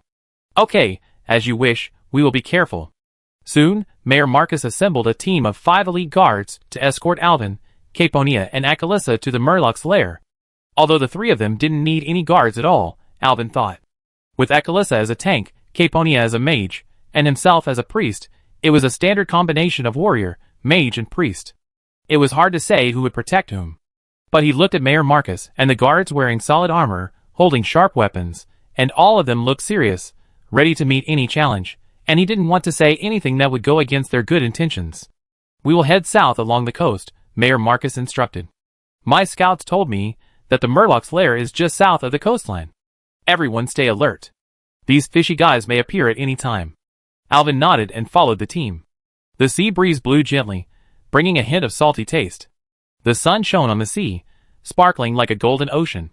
However, as they gradually approached the Murloc's lair, everyone discovered something strange. There was not a single Murloc on the endless beach. The Murloc's defense is very lax. Mayor Marcus whispered, frowning.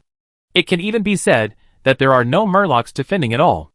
The Murlocs who were originally crowded together and disgusting to look at disappeared on the beach. Caponia looked around and indeed did not see a single Murloc. When she set sail from Sinsale Hill, she had seen the Murlocs on the distant beach of Quelthalas from afar on the ship. Strange, don't Murlocs like to hang out on the beach? Why is there no one here now? Caponia said vigilantly. Could it be a trap? Alvin, we must be careful. As she spoke, she tightened her staff. Alvin also agreed, and asked everyone to hold their weapons tightly and remain highly alert. They continued along the coastline, and the silence around them was disturbing. The beach, which should have been filled with the noise of Murlocs, now only had the sound of waves hitting the rocks. Everyone be careful. Mayor Marcus reminded in a low voice, this situation is too abnormal. As the team advanced, the sky became darker and darker. The guards raised their torches to illuminate the road ahead. They didn't know how far they had walked. When the sun had almost completely set, they finally saw the Fishman's Nest in the distance. It was a desolate mudflat, and the air was filled with a fishy smell. There were some wooden sticks stuck in the ground on the mudflat, and some simple small houses were built on the wooden sticks. The small houses were built with rough wood and seaweed, and they looked dilapidated. They were arranged in a disorderly manner, as if they would be taken away by the waves at any time. Behind these small houses was a huge cave. At the entrance of the cave was a fish bone with a big mouth. The fish bone seemed to be a huge monster, with a ferocious mouth and sharp teeth. The fish bone's eye sockets were deep, as if it had become a window above the cave entrance, and it seemed as if the fish monster was silently watching the visitor, which made people shudder. The ground around the cave was littered with the remains of various marine creatures, mixed with seaweed and shellfish, forming a messy scene. The crowd came to the front of the cave without any obstruction, and at this time, Alvin felt a strong sense of uneasiness. He took the torch from the guard and shone it into the cave. It was pitch black, with a fishy smell and faint sounds coming from time to time. He gestured to the crowd, indicating that he would go in front, and everyone walked into the cave carefully. The shadow of the fish bone shrouded them, as if a monster would wake up at any time. Chapter 80. The deeper you go into the cave, the stronger the smell of decay becomes, which makes people frown. The walls of the cave are covered with thick moss, and the ground is covered with water stains and mud, making it very difficult to walk. At intervals, a torch is inserted into the wall, and the weak flame flickers in the darkness, barely illuminating the road ahead. The light of the torch reflects the shadows in the cave, as if countless eyes are watching them in the dark. As they go deeper into the cave, Zalata's and Alvin's arms begins to vibrate again, as if warning them of the danger ahead. Suddenly, they hear a sound of fighting coming from the front, mixed with the shouts of fishmen and the sound of metal colliding. There seems to be a fight ahead. Alvin whispered, "We must be careful." Alvin quickened his pace and continued to move forward along the passage of the cave. Everyone found that the bodies of fishmen began to appear scattered on the ground in the cave, and some of the bodies had rotted and emitted a foul smell. A wave of uneasiness surged in Alvin's heart. He knew that something ominous must be waiting for them ahead. When they finally approached the source of the sound, they were shocked by the scene in front of them. In a spacious cave hall, a large group of fishmen were fighting each other. Merpents fighting merpents? Alvin really found it a bit unbelievable. A civil war among the fishmen? Could it be that the fishmen, like us humans, also like to fight among themselves? Mayor Marcus smiled bitterly and said, "But now is a good opportunity. We will wait until they are both injured and defeated, and then we will come out and deal with them all." Alvin! Suddenly, Caponia grabbed Alvin's hand. Alvin felt the girl's hand was cold to the bone and trembled violently. He looked at Caponia in the dark and found that Caponia's eyes were full of fear. Her voice trembled slightly. "Alvin, you. Look, those fishmen. They are different." Alvin looked in the direction Caponia pointed and finally understood what she meant. He was also shocked and widened his eyes. There was a clear difference between the two ways of fighting fishmen. One wave was normal fishmen, and the other wave was zombie fishmen. Although normal fishmen were short, they had healthy blue-green skin and big round eyes. Their scales reflected a little luster under the light of the torches. They held sticks or stone axes in their hands. Although they looked exhausted, they still fought tenaciously, trying to protect themselves and their companions. Another type of zombie fishmen is completely different. Their skin is rotten and grayish-white, their bodies are covered with wounds and sores, their eyes flash with strange red light, and they emit a disgusting stench. Their mouths are open, revealing sharp teeth, and they make low roars.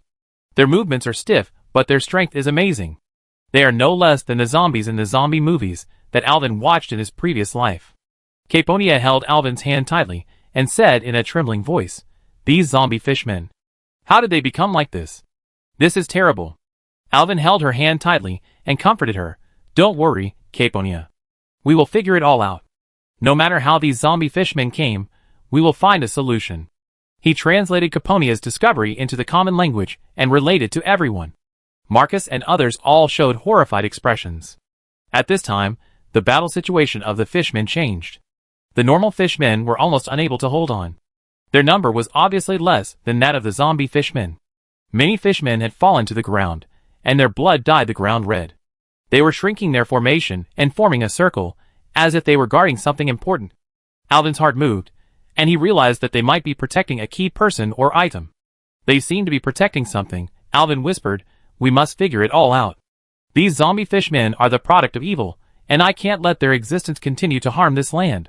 Seeing the zombies made Alvin very nervous. What he had been worried about since he crossed over finally happened.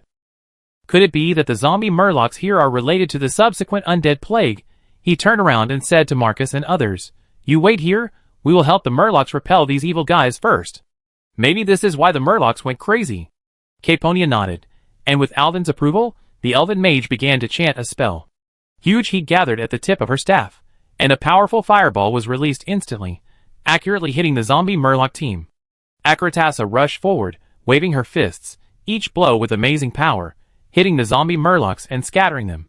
The skin of the zombie murlocs began to burn under the bombardment of the fireball spell, making a strange and piercing roar. However, even though they were burned by the flames, they still did not stop attacking. After discovering Alvin and others, they turned around and approached them. Alvin frowned, realizing that these zombie fishmen were more tenacious than he had imagined. Caponia did not dare to stop, and continued to cast spells, throwing fireballs one after another into the zombie fishmen. The huge fireball directly smashed the head of a zombie fishman. The head of the zombie fishman exploded in the air, and the rotten brains splattered everywhere. However, what was shocking was that even without the head, the body of the zombie fishman was still moving, waving its claws, and trying to attack. These monsters are really difficult. Alvin cursed in a low voice, and he selected the icon of the Holy Nova in his mind. The golden light burst out from his body, almost expanding to the entire cave, knocking down a large number of zombie fishmen. Every zombie fishman who was knocked down twisted on the ground, trying to stand up again, as if some evil power was controlling them, but the flames of holy light burning on them eventually burned these evil products to ashes. It seems that the holy light will cause great damage to these undead creatures. This is similar to Warcraft 3, where the holy light of the paladin can cause double damage to the undead. Caponia and Akratasa are also fighting hard. Akratasa, with her strong body, firmly guards Alvin and Akratasa, preventing any zombie murlocs from getting close. Caponia's fireballs are flying in the cave, and every time they hit the zombie murlocs, they carry powerful magical power. Her magic explodes the bodies of the zombie murlocs, but these monsters are still not dead, and their broken limbs are crawling on the ground, trying to reassemble. Alvin realized that the holy light is the fatal weakness of these zombie murlocs, and only the illumination of the holy light can completely destroy them. He concentrated his mind, and released a more powerful holy star, completely burning the zombie murlocs in the cave into ashes. Sure enough, these monsters can only be prevented from resurrecting if they are completely burned by the holy fire.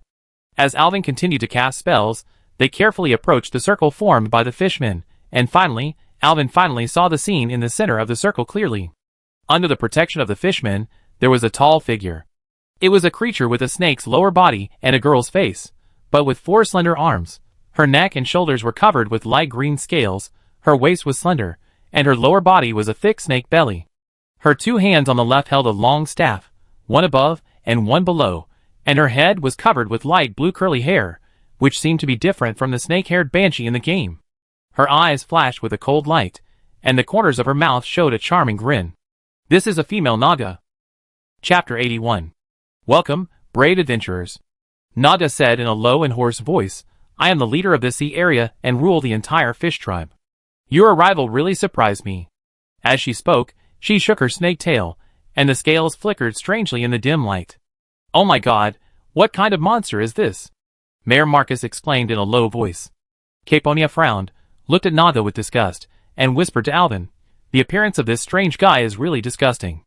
Unexpectedly, Naga understood Caponia's language, and she laughed harshly for a long time before stopping. My dear compatriot, why do you say this to me? Naga said to Caponia in a soft voice. Only then did Caponia realize that this ugly snake demon had been speaking Quel'Thalas since he opened his mouth. Although some of the words and intonations were strange, this was indeed Quel'Thalas. The elf was stunned for a moment, and then became furious. How dare you call me a compatriot? You monster? The anger in the Naga's eyes flashed, but she remained calm. We are all creatures teased by fate, aren't we? Perhaps we have more in common than differences. Alvin felt that the magic power around Caponia was gathering, and the atmosphere suddenly became tense. We must take action as soon as possible, otherwise things may become more complicated. Alvin gently patted Caponia's shoulder, motioning her to calm down, and took a step forward. Dear Naga lady, we salute you, and we have no ill intentions on this trip. He stopped Caponia behind him and continued, we are people living in Nehai town. We have never had any conflicts with the fishmen under your command. But your subordinates attacked Nehai town on a large scale the day before yesterday. I think there must be some misunderstanding, so I came to communicate with you. I believe we can resolve the conflict between us through negotiation instead of resorting to violence. Oh! You are quite knowledgeable, and know my race. But, the Naga siren snorted coldly, and her anger made her pupils become a straight line, like a cat. You dare to say there is no conflict? Then why do humans poison my fishmen? Poison? Hearing this news, Alvin frowned, turned to look at the mayor, and translated the words of the Naga to him. The mayor also shook his head in confusion, saying that the townspeople under his jurisdiction would never go deep into the territory of the Murlocs, let alone poison them. The anger of the Naga siren became more and more obvious, and she said sternly, "Would I blackmail you? Look at the zombies all over the ground. My people became like this because they ate the grains you humans threw at them." Alvin looked at the zombie Murlocs in shock, and recalled the rotting corpses of the Murlocs he saw along the way, and an ominous premonition surged in his heart. He had a strong sense of déjà vu in this scene. The highly toxic grains caused the human body to mutate, and then the plague began to rage, and finally everyone turned into zombies. This is exactly what the people of Lordaeron experienced before the Third War in the future. It was because of that plague that his hometown, Stratholme, was destroyed by Prince Arthas. He still remembered the Stratholme instance in his previous life, where the sky was gloomy, the air was filled with scarlet blood, and people groaned in pain on the streets, gradually losing their humanity and turning into zombies. Now, the zombie Murlocs in front of him reminded him of the horror scene in the Stratholme instance.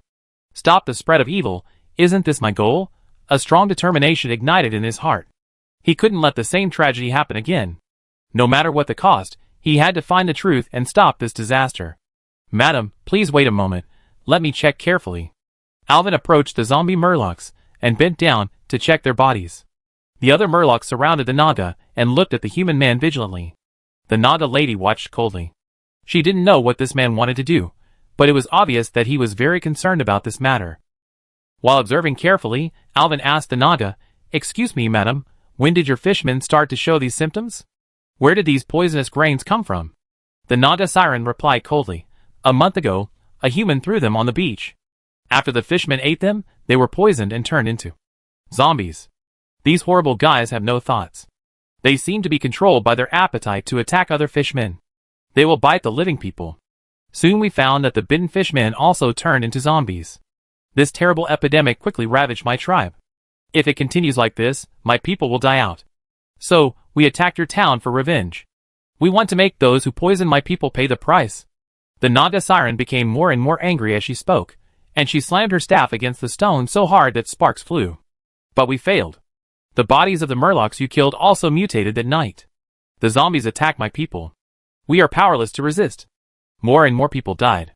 Those who fell will soon stand up again and become more brutal enemies. I swear to Queen Azhara that I have never experienced such a terrible thing in my life." Alvin said, "I understand your anger. I hate the murderer who poisoned as much as you do, but now I want to explain to you that the people in the town did not poison the Murlocs. It may be some outsiders. The most important thing at the moment is to find a way to eliminate the plague and cure everyone. If we don't do this, I'm afraid we will also be infected with the plague." In fact, Alvin himself is not completely sure that he can eliminate the plague, because in his impression, the plague raging in Stratholme takes effect very quickly, and there is no possibility of cure. Even the holy light of Uther the Lightbringer cannot drive away the harm of the plague. If the current plague is that kind of terrible thing, I'm afraid many terrible things will happen in advance. But he still decided to give it a try. He translated the conversation with Naga to the mayor, who also felt that there must be something fishy going on, but as Alvin said, curing infectious diseases must be prioritized now. "Please go ahead." The mayor sighed, "Spread the plague? Holy light. No matter who the murderer is, I swear to find him out." Caponia came to Alvin's side. She still had a strong sense of distrust towards the Banshee. She couldn't explain why, and even felt that it was a physical rejection. She whispered to Alvin, "Alvin, why do you believe what that witch said? She might be exaggerating." Although Alvin couldn't tell him clearly about the plague that raged on the eve of the Third World War in history, he still had confidence in convincing this girl. "I encountered a similar situation when I was in the church before. The plague does not distinguish whether you are a Quel'Dorii or a Naga. As long as you are alive, you may be infected and eventually become that horrible. So listen to me now, and solve the problem at hand first." Caponia frowned and whispered, "But that Banshee said that I am a compatriot. How can she be my compatriot?" Alvin smiled bitterly. "I will explain this to you later. The elven noble who taught me Quel'Thalas before told me some history of your race. You are only 500 years old, and only study for 1 hour a day. I am afraid you don't know much about history." Caponia said unconvinced, How can I not know history? Don't underestimate me. Alvin raised his eyebrows and asked, Then what is the name of the father of your King Anasterian Sunstrider? Caponia was stunned. After thinking for a moment, she tentatively answered, Sargeras? Chapter 82. Alvin widened his eyes, and looked at Caponia in disbelief. His soul of complaining had been ignited, and he wanted to complain about her from all angles, but in the end, he just shook his head helplessly. It seems that you really need to make up for your history lessons. Alvin reached out his hand, and messed up Caponia's long orange hair lovingly, turned around, and walked towards the direction of the Naga and the fishmen. When the fishmen saw Alvin walking towards them, they all nervously picked up their weapons, and unconsciously stepped back. Some of the fishmen had already let out a low roar of wah wah wah la la la from their throats. The Naga gently knocked the staff on the ground, and said something in her mouth, and the formation of the fishmen stabilized. Then the fishmen separated to both sides, making a passage between the Naga and Alvin. I don't think I have introduced myself yet, dear Naga lady. My name is Elwyn Priest. I am from Stratholme in the north, and I am a priest. Elwyn bowed slightly to the Naga, and spoke in a tone that he thought was humble. I haven't heard of it. The corners of the Naga's mouth curled up, as if she was very satisfied with the respect of humans. Her limbs, to be precise, her 4 arms were in different postures. The left upper arm held the staff alone, the right upper arm was open, and the 2 lower arms were clasped in front of her chest, also bowing slightly. Cordelia Vash, the maid of Queen Azhara. The Naga raised her light blue hair with one arm, smiled at the human in front of her and continued, To be honest, I am a little face-blind to you short-lived species, but I admire your humility. Unlike my compatriot, you are very knowledgeable. I will remember your name, Elwyn Priest. You. Alvin looked at Cordelia, stammering as he tried to say something, but the words were held back. Because the name spoken by the Naga shocked him, the memories of his past life kept coming to his mind. You said, Are you Miss Vash? Alvin looked at the Naga in front of him carefully again, and tried hard to recall the image of this name in his past life. No, excuse me, your hairstyle is different from the Ms. Vash in my impression. Alvin frowned. In his impression, Ms. Vash, the gatekeeper boss of the Serpent Temple, had a head full of venomous snakes, but the Naga in front of him had long light blue hair, and even the pointed ears of the elves. She didn't look that scary at all. Oh! Cordelia used one hand to cover the smile on her lips. Alvin noticed that there seemed to be a thin membrane connecting her arms, and the sides of her body. I have to say, your erudition surprises me. I am indeed not Lady Vash. Lady Vash is my mother. My grandmother is Lakelia Vash, the master of the underwater city of Vashire. Naga was very proud of her family, but she didn't expect that Alvin would know all about her family background in just a few words. From your tone, it seems that you have seen my mother? Where did you hear about her? A Quel'Dorii noble taught me for a period of time, and a lot of my knowledge comes from him. I see. Cordelia nodded, then frowned again. Alvin noticed that Naga's face still retained a lot of Quel'Dorii features, but a thin layer of light blue scales grew from the corners of her eyes to her eyebrows. It's a pity that now is not the time to reminisce, Mr. Priest. She pointed her staff at the fishmen in the cave. The fishmen threw away their weapons in fear, knelt on the ground and dared not move, moaning in fear, and their small bodies trembled like sieves. It seems that the fishmen are extremely afraid of their mistress. Under the poisoning of your compatriots, my fishmen suffered heavy losses. According to you, we are also at risk of being infected with the plague. So how are you going to compensate us? Alvin said that it was not our people who did it. You attacked the town inexplicably, so we had to fight back. You still want us to compensate you? Shameless. Caponia heard that the witch wanted to compensate, and she was furious. She walked up and said, her little face flushed with anger. Ignorant little girl. Don't challenge my patience. Otherwise, I don't mind throwing you into the sea for my pet dragon turtle as food. Cordelia slammed the staff heavily on the ground, making a loud noise. The little fishmen kneeling on the ground hugged the back of their heads with their short upper limbs, and tried their best to dig their heads into the ground, as if they were afraid that the hostess would vent her anger on them. Alvin secretly cried out that it was not good. He felt the energy of magic gathering around Cordelia. Just as he was about to speak out to stop it, it was too late. A blue flash suddenly appeared, and Cordelia disappeared from the spot, and instantly appeared behind Caponia. She stretched out her 2 arms, and had already stuck her staff on Caponia's neck. The human guards around reacted and drew their weapons to prepare for the battle, but the Naga murmured an ancient spell, and the temperature in the cave dropped instantly. Alvin could even feel the mist he exhaled. Then a circle of visible white frost with cold air vibrated from the belly of the Naga snake. The moment the air touched Mayor Marcus and others, their legs and feet were all frozen in place. Everyone could not move at all, and could only scream with their mouths. Hee. Cordelia stuck behind Calpurnia, holding her neck with her staff, while raising one hand and stroking Calpurnia's face provocatively. Such delicate and fair skin, such sunny and beautiful hair color, how disgusting. Lowly. Queldorii. Cordelia, who was originally smiling, suddenly opened her mouth and showed her sharp teeth, biting Calpurnia's white neck. Ah! Don't bite me! Alvin, save me! Calpurnia was frightened by this lightning accident and cried violently. Alvin was also shocked. He originally thought that after communication, Cordelia would no longer be hostile to them. But he forgot that the Naga was originally a twisted creature that was transformed from the upper elves who followed Queen Azhara into the sea due to the transaction between the queen and the ancient god Nzoth. They naturally hated and envied all their fellow elves, and were cruel and cunning. Coupled with Calpurnia's disrespectful attitude towards her, she killed them. But the Naga did not give Alvin enough time to think. Seeing Calpurnia being controlled, he subconsciously selected a skill icon in his mind, Leap of Faith. A white light appeared around Calpurnia's body, wrapped the girl tightly, and pulled her out of Cordelia's hands with great power. Calpurnia closed her eyes in fear, and leaped all the way to Alvin. When Cordelia saw that the captive in her hand was rescued by Alvin with strange magic, she let out a harsh roar. She lowered her body, her snake belly slid quickly, and she swam towards Alvin with her teeth bared. Alvin took a step forward, hugged the flying elf, wrapped his left arm around it, and blocked the Naga with one side of his body. Seeing Cordelia approaching like a venomous snake, her sharp teeth even emitting cold light, Alvin shuddered and had to block with his right arm in panic. Puff! Blood splattered, and Alvin felt a sharp pain in his wrist. He looked to his right hand, and saw Cordelia biting his wrist tightly with her mouth open, and blood was flowing from the corner of her mouth.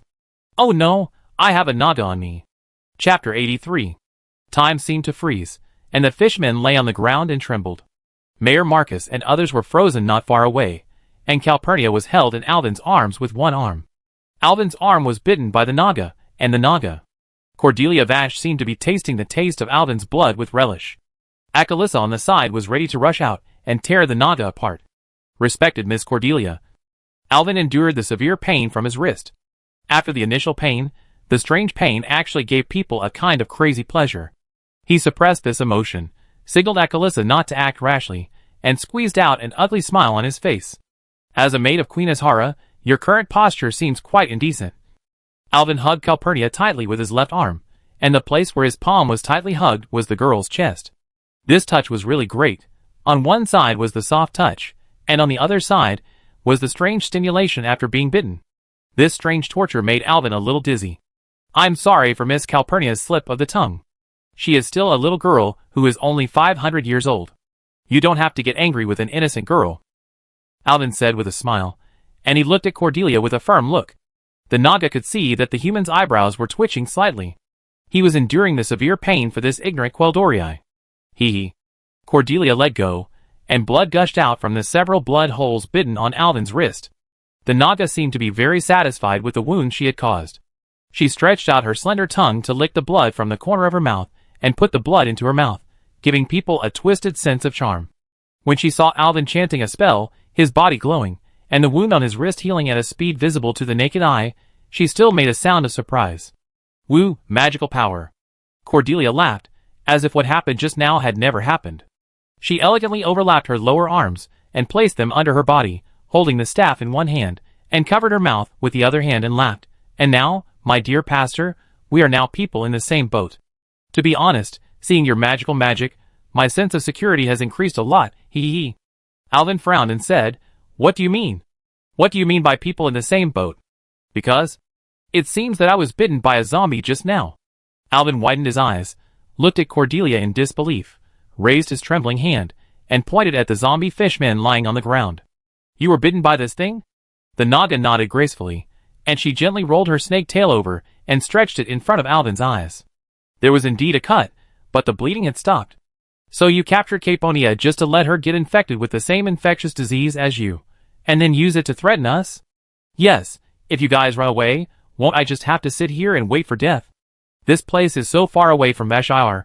Do you want me to swim to the human town to find a doctor? Cordelia smiled foolishly. A layer of cold sweat had already flowed down Alvin's head. He didn't expect this Nada to be so cunning. This time, she really dragged him into the water. Then why don't you just come at me directly?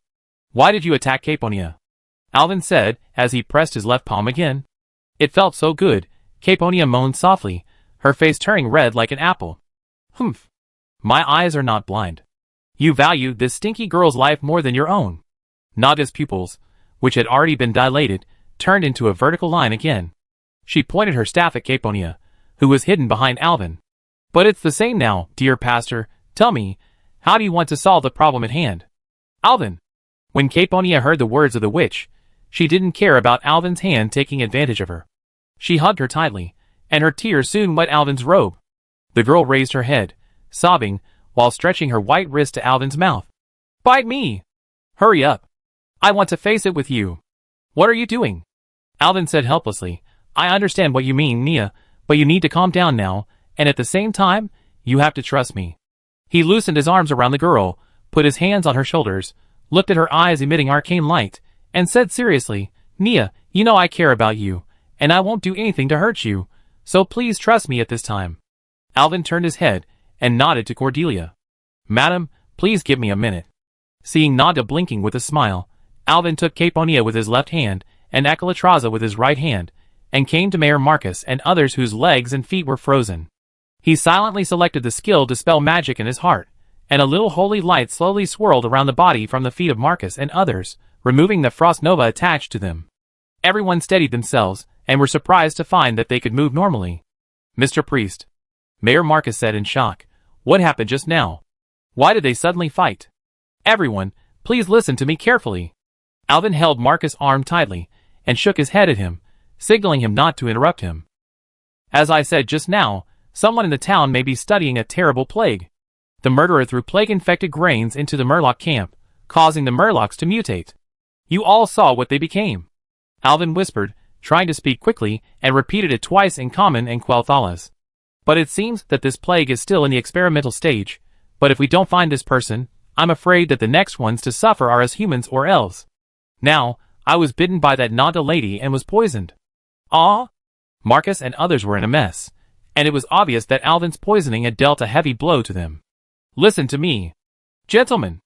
Alvin held Marcus' arm tightly, and the veteran felt that Alvin was too strong as a priest. But everyone finally quieted down, and listened carefully to what Alvin was going to say next. Now, we have to act separately. I will stay here to cure the plague of the fishmen, and the plague in my body to prevent the plague from spreading to the town. And you, my dear gentleman, and my dear Nia, Akali. Alvin tried to slow down his speech so that everyone could hear clearly. You need to go back to Nanhai town and find the murderer for me. Do you understand? Marcus and others showed hesitation on their faces. He was not willing to leave his companions in such a hellhole. But he knew that if Alvin's inference was true, then the current approach was the best choice. Caponia didn't say anything, but tears fell like pearls from a broken string. Akali Tasha shook her head like a rattle, and she held Alvin's hand tightly, and refused to let go. The huge force hurt Alvin so much that he almost thought his bones were going to break. Chapter 84. Caponia stopped crying. I listened to you, Alvin. She wiped her tears, and reached out to grab Acarissa, trying to pull her away from Alvin. But after trying, she found that the girl was very strong and her strength was useless. Acaritassa, listen to me. Now that your sister is not here, you have to listen to me.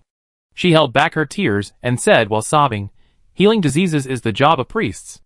We can't do anything here, and will cause trouble for Alvin. Now we have to listen to Alvin, and go to the town to find the villain who poisoned him. Acaritassa saw that everyone was looking at her and felt extremely wronged, so she let go of Alvin and cried with her hands covering her face. Caponia picked up Acarissa and took advantage of Alvin's unpreparedness to throw herself into his arms and kiss Alvin gently on the cheek. I wait for you to come back.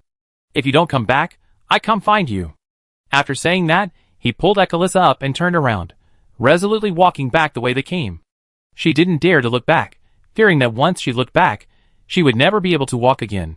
But Acarissa looked back every step of the way, and her tears dripped into the cave, mixing with the wet sea water on the cave floor. Marcus looked at Alvin. The old soldier took off his helmet, and saluted Alvin with a standard Lordaeron military salute. The other guards also saluted Alvin with their commander. Alvin didn't say anything, just waved his hand. Mayor Marcus sighed, and led the team to turn around and chase the two girls. "What a touching farewell," Cordelia exclaimed, but a contemptuous smile rose at the corner of her mouth. "Now, dear priest, how are you going to start?" Alvin ignored the Naga's almost sarcastic admiration. He closed his eyes, and carefully recalled the memory of his previous life. When the fishmen saw that the human army had left, only one person was left, they slowly relaxed their vigilance, got up from the ground, and put down their weapons. After a long silence, Alvin opened his eyes, and decided to start with the infected grains. "Miss Cordelia, are there any plague grains left? I need to check it first. After all, if it is as you said, it is the source of the plague. I want to see if it can be purified first." In fact, he is a little guilty now, because according to his previous memory, the plague that raged in Lordaeron is almost unsolvable, because it is not just a virus or bacterial infection in the biological sense, but a concentrated outbreak catalyzed by some evil magic. Stratholme is the best example. At that time, the plague could not be dispelled even by the holy light of Uther, the messenger of light. And the speed of that plague from infection to transformation into undead is very fast, only 1 day. Alvin guessed that on the one hand, it might be because after years of research and experiments by the cursed cult, the plague has become very mature and efficient. On the other hand, after all, there is a powerful dreadlord who constantly casts spells to promote the transformation of the people in the city. The extremely fast onset time, coupled with the inability to be purified by the holy light, made the young Prince Arthas think that he had no way out, and eventually caused the massacre of the city. Now we can only pray that the current plague is in an early stage, and is not incurable.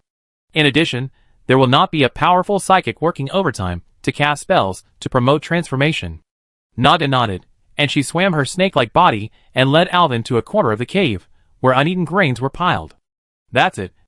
Cordelia pointed her staff at the sacks in the corner. "No one has approached here since the problem was discovered. It can be seen that the fish people are trembling and hiding far away behind. It seems that their not-so-smart heads also know that it is this kind of picked-up things that cost the lives of their compatriots." Alvin took out a square scarf from his arms. This was the square scarf he used to wrap the arcane crystal he got from Erigel. He folded the square scarf, then wrapped it around his face, covering his mouth and nose, and tied a knot at the back of his head. Naga watched Alvin do all this with interest, and said jokingly, "Why, are you going to be a robber or a thief? You don't know how much experience I have in fighting the plague?" Alvin thought. "No one knows the virus better than me. Although we are already infected, if you don't want to make things worse, I suggest you wear it too." Alvin was too lazy to explain to her now. Cordelia looked at herself, then spread her hands, looked at Alvin and laughed. Alvin then realized that in addition to the scales protecting her body, she only wore a top woven with 2 huge shells and silver threads on the key position of her chest. Rather than a top, it's better to say it's a 3-point, 2-point swimsuit. Alvin looked at the Murlocs again. These guys with atrophied brains were either naked or wearing a rag that was torn and yellow. Were they going to use the Murlocs as masks for the Naga? Cordelia followed Alvin's gaze, and instantly understood Alvin's idea.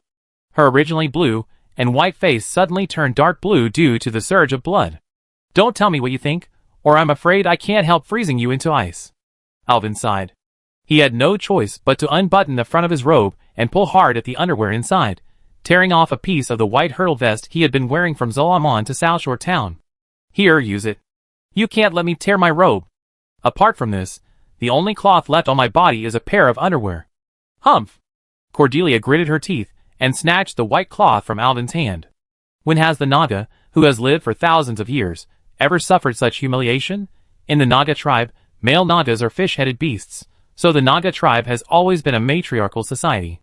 From grandmother to mother to herself, who is not a famous figure, she has fallen to the point of hanging a stinky man's underwear on her face.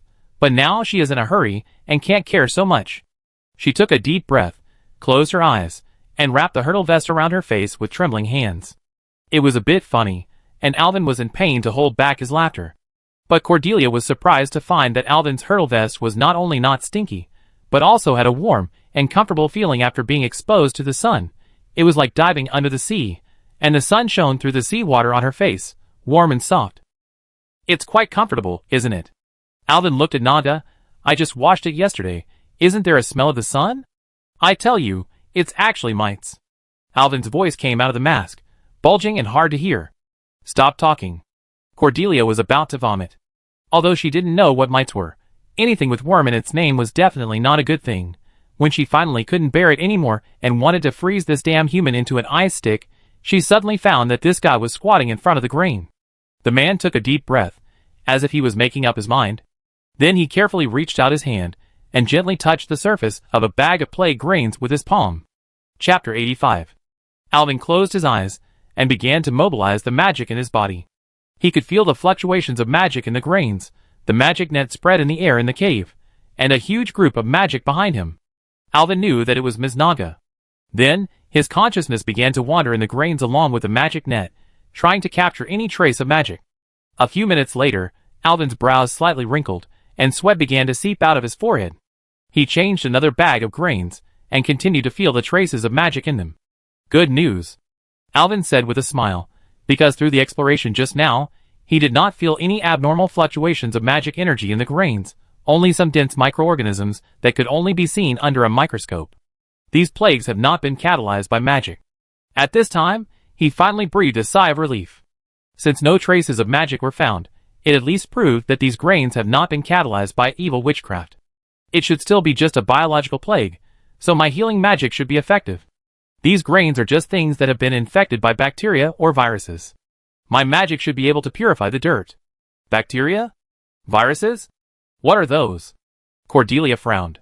Although these were words she had never heard of, her confidence gradually increased when she saw Alvin's confident look. What should we do? Alvin took a deep breath, put down his hands, and gently stroked the grains, closed his eyes, and selected the skill icon of healing magic in his mind. As the spell was chanted, the magic net in his body began to become active, flickering with a faint light. A soft light flowed out from Alvin's fingertips and seeped into the grains like a trickle. The light gradually became brighter, as if it had life wandering among the grains. Each grain was wrapped in this magical light, emitting a warm glow. Soon, the light became more and more dazzling, and the grains seemed to be given new life under the light, becoming crystal clear. There was a fresh breath in the air, like the fragrance of spring flowers. The light gradually dissipated, and the grains returned to their original appearance, but they looked fuller and healthier. Alvin stroked the grains again, urging the magic net in his body to explore again, confirming that the microorganisms in it had also disappeared. Then he stood up, raised his sleeves to wipe the sweat, and then turned his head to give Naga a thumbs up. As I expected, the plague in the grain has been dispelled. The Naga stepped forward and pierced the sack with her staff, and crystal grains flowed out one by one. However, the cautious Naga raised her lips slightly, turned her head, pointed her staff at a fishman, and gave an order. You, come and have a bite of this grain. As expected of a Naga, she is really evil, and can do such a thing. But Alvin is very confident that he has dispelled the dirt in the grain. Cordelia stared at the fishman in front of her coldly, and the light in her eyes was icy cold. She waved her hand impatiently, signaling other fishmen to push the unlucky guy in front of the grain. The fishman trembled, his eyes full of fear. He knew with his underdeveloped brain that he was just a tool used by the Naga mistress to test whether the grain was poisonous. Eat! Naga's voice was as cold as ice, without a trace of warmth. The fishman stretched out his hand tremblingly, picked up a handful of grains, put the grains to his mouth and trembled, and finally put the grains into his mouth under Naga's gaze. The fishman's body twitched slightly with fear, and Naga watched it all coldly, without any expression on her face. She only cared about whether the grains were safe, and didn't care about the life and death of the fishman. A few minutes passed, and the fishman was still alive. Although there was no expression on the fish face, it seemed that there was no sign of poisoning. Alvin used magic to explore the fishman's body, and there was nothing unusual. Naga nodded with satisfaction, waved her hand to signal her men to take the fishman away and lock him up first. She turned around and looked at Alvin on the side, seeming to be very satisfied with Alvin's performance. Very good, Mr. Alvin Priest. Frankly speaking, I didn't believe in your ability at first. I didn't expect that there are people like you among humans. TSK, it's a pity that you are not a sea creature, otherwise I would be very interested in taking you home. Alvin thought, I wonder if the warlocks of this era have developed the ability to breathe underwater. But it seems that the warlocks of today are still active underground, doing research secretly in the basement of the Lamb to be Slaughtered bar in Stormwind City. After all, the orc spells are chanted in the orcs' language, which is a completely new path for the humans here. It seems that your magic is indeed effective, Naga said coldly, her voice coming from under the mask, reducing her majesty by more than half. I wonder if Naga will compensate me with a hurl vest after everything is over, Alvin thought. So what are you going to do next? The Banshee asked eagerly. After all, she didn't want to become a zombie. Then I want to see the zombies that have been transformed, to see if they can be saved, and whether they can be transformed back. Naga shook her head. What do you mean? Are you saying that they can't be restored? I think I can give it a try. There are no zombies. Naga poked the staff into the ground. Sparks came out. I killed them all. All those who started to transform, they will soon become our enemies, attacking others, transforming others. I have no choice but to kill them all. Alvin saw that the two hands on the right side of Cordelia's body were tightly holding the staff, and the white and blue hands had turned purple because of too much force. He could feel Naga's pain. Although she was cruel and cunning, as a ruler, she had unparalleled power, but in the face of natural disasters, all this was in vain, and everyone was the same, with only a deep sense of powerlessness. Most people, when faced with this situation, seem to have only this one solution.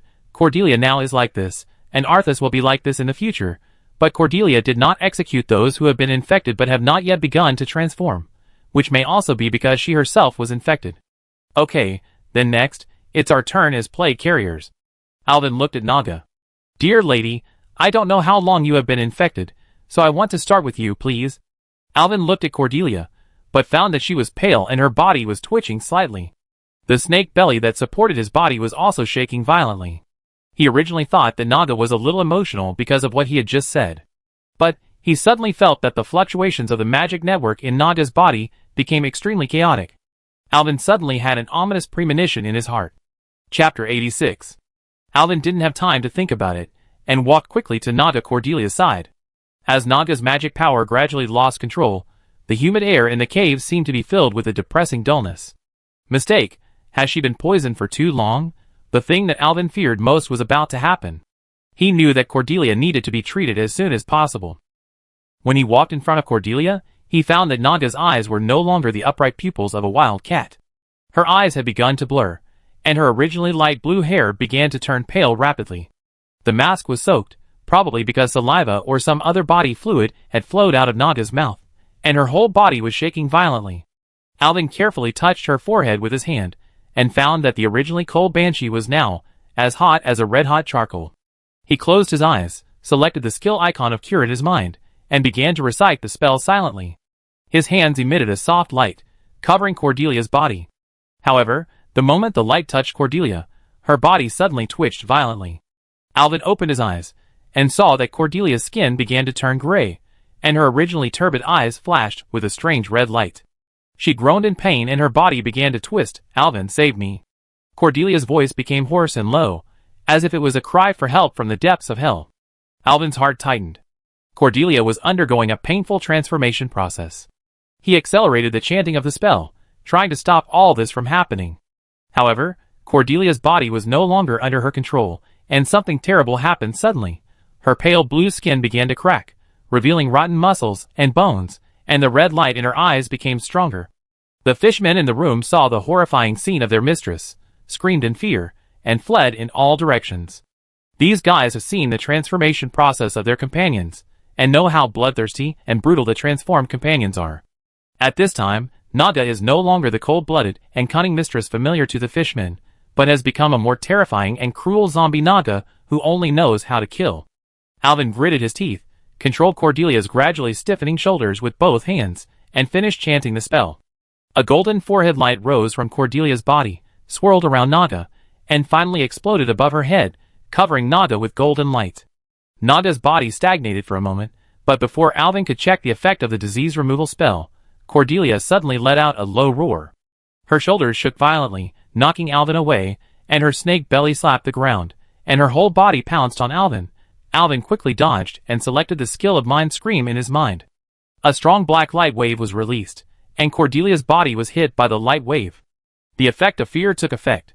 She let out a piercing scream and ran around the cave without thinking. But soon, the fear effect ended. Naga did not stop, but pounced on Alvin again as fast as lightning. Alvin kept retreating, picked up Cordelia's staff that fell on the ground, and held it in front of Naga, separating the two. But the zombie-like Naga could no longer feel the pain in her body, and she rushed directly to the tip of the staff.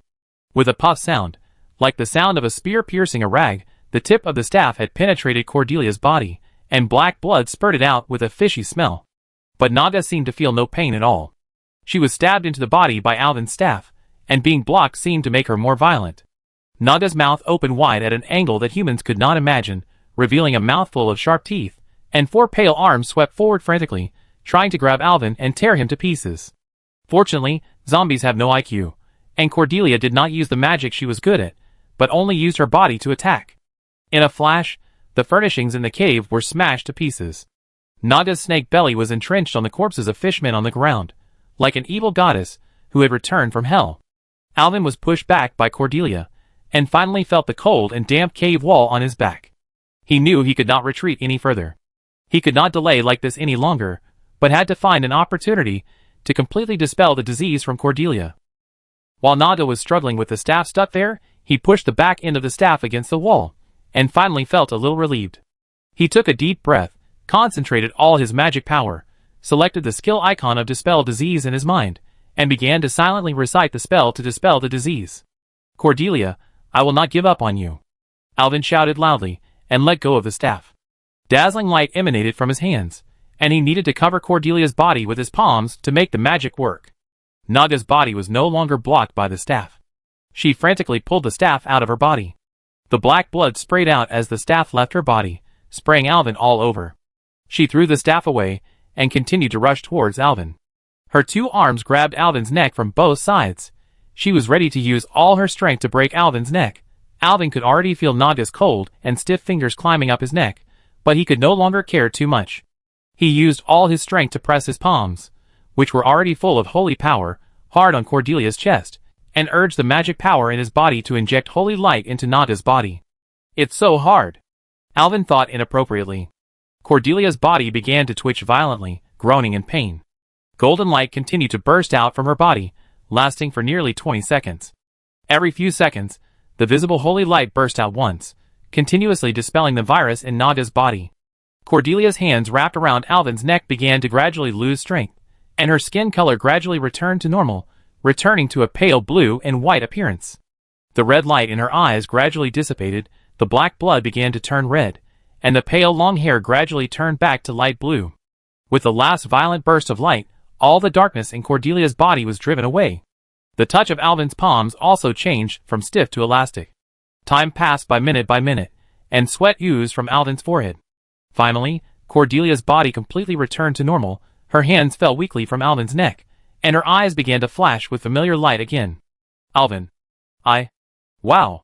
Cordelia wanted to speak, but she was interrupted by a large mouthful of blood. The newly recovered Naga was no longer able to support her body. Her snake belly lost strength, and her whole body fell into Alvin's arms. Alvin quickly embraced Naga in his arms, but although Naga's upper body looked like a normal woman, the snake part of her lower body was very huge, like a python. Alvin couldn't support it, and was directly crushed by Cordelia. When touching the ground, Alvin wrapped his arms around Naga's head to protect her head from directly touching the ground. But he soon discovered that the huge wound in Cordelia's abdomen that was pierced by the staff just now was bleeding wildly at this moment. The wound was very deep, and blood kept pouring out, dyeing her scales red. Cordelia's face was pale, and her breathing was weak. It was obvious that she was on the verge of death. Chapter 87. The power of holy light began to gather in Alvin's hands. He closed his eyes, selected the icon of strong healing in his mind, concentrated all his magic power, began to recite the spell silently, and his hands emitted a soft and dazzling light. "Holy light, give me the power of healing and dispel her darkness and pain," Alvin chanted in a low voice. As the spell was chanted, the light gradually became stronger, and the warm energy began to gather in Alvin's hands. He held the back of Cordelia's head with one hand, and gently covered the wound on Cordelia's abdomen with the other hand. The light instantly penetrated into her body, and began to repair the damaged tissue. Cordelia's body twitched slightly, and a look of pain appeared on her face. The holy light was like a gurgling stream, gently soothing her wounds. The damaged internal organs began to slowly heal, the broken blood vessels were reconnected, and the bones gradually recovered under the light. Alvin's spell became louder and louder, and the light became more and more dazzling, as if to dispel all the darkness. Cordelia's breathing gradually began to become stable, and her face gradually regained some color. Alvin activated the magic network in his body, connected to Naga's magic network, and carefully explored it. He found that all the diseases had been dispelled, and then he put down his hanging heart. At this time, Alvin felt exhausted, but the next second, the scene in front of him made his whole body suddenly hot and rushed to his brain. After the fierce fight just now, the two big shells on Naga's chest disappeared for some reason. The 2-point swimsuit became a more exciting 2-point swimsuit. He thought of the time when he used Dispel Disease on Cordelia. His palm seemed to cover it. Now he looked down. Wow, is it so spectacular? Does it look good? Looks good. Alvin smiled and nodded. Damn! You're awake. Don't get me wrong. I'm checking your wound. Cordelia didn't know when she woke up. Although she was still very weak, it could be seen that she was in good spirits. She was looking at Alvin, who was frantically making excuses, with a playful expression. Alvin was awkwardly looking for excuses when Naga suddenly turned over and swept towards Alvin with her snake belly. In an instant, the offensive and defensive momentum reversed, and Alvin was entangled by Cordelia's snake tail for several times, like a deer wrapped in a python. What are you going to do? Alvin was panicked. He was afraid that the Naga would suddenly get angry and strangle him. He slapped the ground and shouted, I surrender, I surrender. But Cordelia did not take the next step. Instead, she put him under her body and relied on the snake's belly to get on top. She wrapped her left upper and lower arms around Alvin's back of the head and waist, still wrapped Alvin's lower body with her snake's tail, and then pressed her whole body down, looking at Alvin from above. The long curly blue hair fell down and fell on Alvin's face, which made him a little itchy. Alvin, thank you, Cordelia said gratefully. You're welcome, Honorable Miss Cordelia, but what are you going to do? Alvin said awkwardly, as you can see, I was exhausted and my internal heat rose because of continuous casting. I was a little out of breath when you entangled me like this. Oh! Are you running out of energy? Is it the backlash of running out of mana? She closed her eyes, gently raised her right upper arm, and began to chant a spell. Her voice was low and powerful, as if it merged with the pulse of the sea. Alvin could even count the number of fine scales around Cordelia's eyes. As the spell was chanted, a soft blue light began to emit from her hands, and the light gradually became brighter. A layer of light mist appeared in the air, as if the moisture in the air was attracted by her magic and began to condense together. Water spirit, obey my call, and give this land the source of life. Suddenly, a clear stream of water appeared from her palm, like a smart silver snake, dancing in the air. Drink, dear Alvin. Naga held the water with one hand on her right side, and brought it to Alvin's mouth, and the other hand gracefully fell on Alvin's chest, and gently stroked his chest. Alvin looked at the Naga's expectant eyes, and he couldn't really tell that he was not so easily weak since he got the blood of the black dragon. He had no choice but to put his mouth close to Cordelia's hand and gulp down the drink. It seemed a little salty, but very refreshing. Alvin could feel the strength in his body gradually recovering. You actually saved me. I thought I was dead. Cordelia smiled. You are really a gift from God to me. I have to think about how to repay you. Cordelia pointed a finger at her chin. You are not going to take me to Vashar, are you? Let me make it clear to you first. I still have to go on a business trip to Stormwind, and I can't swim. People call me a landlubber, and I sink in the water. I'm not complacent. I can't last more than 20 seconds in the water. Looking at the malicious eyes of Naga, Alvin was really in pain and joy. From his perspective, he felt that Cordelia was completely worthy of the title of rich and generous, but this was Naga after all, and she was cunning and insidious, and we didn't know what tricks she would come up with. Of course not. What if my mother and grandmother snatched you away if I took you back to Vashar? Cordelia smiled foolishly and spoke horrible tiger and leopard words. You are mine alone. Okay, lady, Alvin said seriously. I still have business to do. I still have to make myself dispel the disease, otherwise if I become a zombie in a while, no one will come to save me. Let me go. Alvin listened to Naga's tiger and wolf words, and he swore that he would never be involved in the family ethics drama of 3 generations of Vash's banshees. That's right. The banshee remembered that there was still business to do, and quickly retracted the snake tail wrapped around Alvin. Hurry up and cast a spell on yourself. Yes. Alvin did not dare to delay, and followed suit, directly releasing the skill of Dispel Disease on himself, and soon the plague was cleared. Alvin thought about it, and was still worried. The memory of his previous life made him a little too concerned, so he asked Cordelia to call the remaining fishmen over. He also performed disease removal work on the fishmen, and finally swept the entire cave with holy light to ensure that it was completely clean, and then he was relieved. According to Cordelia's original idea, The fishmen were not worth Alvin's waste of magic. Just kill them all and burn the cave. Alvin was shocked again by the cruelty of the Naga banshees. It seemed that this cruelty had been integrated into their blood, and they seemed to be proud of it instead of being ashamed. Finally, after all the work was done, Alvin said goodbye to Cordelia. He knew that the matter was not over yet, and he had to go back to Nanhai Town to catch the culprit of the poisoning. Although Cordelia was reluctant to let him go, Alvin couldn't swim, and she couldn't live out of the water for a long time. Besides, it was impossible to let a terrorist who could poison the sea people move freely outside at any time, so she had to agree. She also had to return to Vashire to report the incident to her mother, and let the sea people take strict precautions. Seeing Alvin anxious to return to South Sea Town, Cordelia suddenly had an idea. She pulled Alvin and forced him into the sea, scaring Alvin half to death. "I can't swim," Alvin shouted. Chapter 88. When Alvin was drowned and at a loss, Cordelia turned gently in the water, rose from the water, carried Alvin on her back, and pushed him out of the sea. Alvin was like a drowning man grabbing a life-saving straw, and quickly wrapped his arms around Cordelia's neck. What are you doing?" Alvin drank a few mouthfuls of seawater, and now he regretted why he didn't learn to swim before. The scales of the Naga shone in the sun, tough and smooth, and Alvin felt the icy touch on her back. "Hold me tight, we are leaving," Cordelia said with a smile. "Leave? Where to?" Alvin nodded, and hugged Cordelia's neck tightly with both hands. "Didn't you say you wouldn't take me to Vashar?" Cordelia didn't answer, and jumped lightly, her body like a nimble water snake, quickly gliding in the water. The water surface splashed with crystal water, forming beautiful light and shadows. Cordelia swam very fast in the water, as if she had merged with the water. Her streamlined body shuttled flexibly in the water, carrying Alvin quickly forward.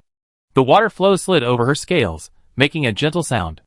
Alvin felt the impact of the water flow, and his body trembled slightly. He hugged Cordelia tightly to prevent himself from being thrown out. "I rode a Naga. In my previous life, I saw people riding whales and dolphins in the water. In this life, I rode a Naga in the sea." Cordelia's speed was getting faster and faster, but very stable. Alvin seemed to be skimming the water, and the water flow formed ripples around them. Her body turned flexibly in the water, taking advantage of the current and the waves, and continued to move forward with Alvin. Finally, they saw the outline of Nanhai Town. Cordelia sped up, and quickly approached the shore with Alvin. Just when Alvin thought he was going to hit the dock, Cordelia jumped lightly, and took Alvin from the water to the dock plank road, splashing water, and put Alvin down steadily. Alvin let go of his hand, and gently jumped off Cordelia's back. Feeling the solidity of the land again, made him feel extremely relieved. It took most of the day to go there, but it only took a short time to come back. Naga brand jet skis are fast. He turned around and looked at Cordelia, with gratitude on his face. Just as he was about to speak, the Banshee blocked his mouth with a finger, and then the Banshee leaned forward and kissed his finger. "Alvin," Cordelia said seriously, "if I want to see you in the future, where can I find you?" "Stormwind City."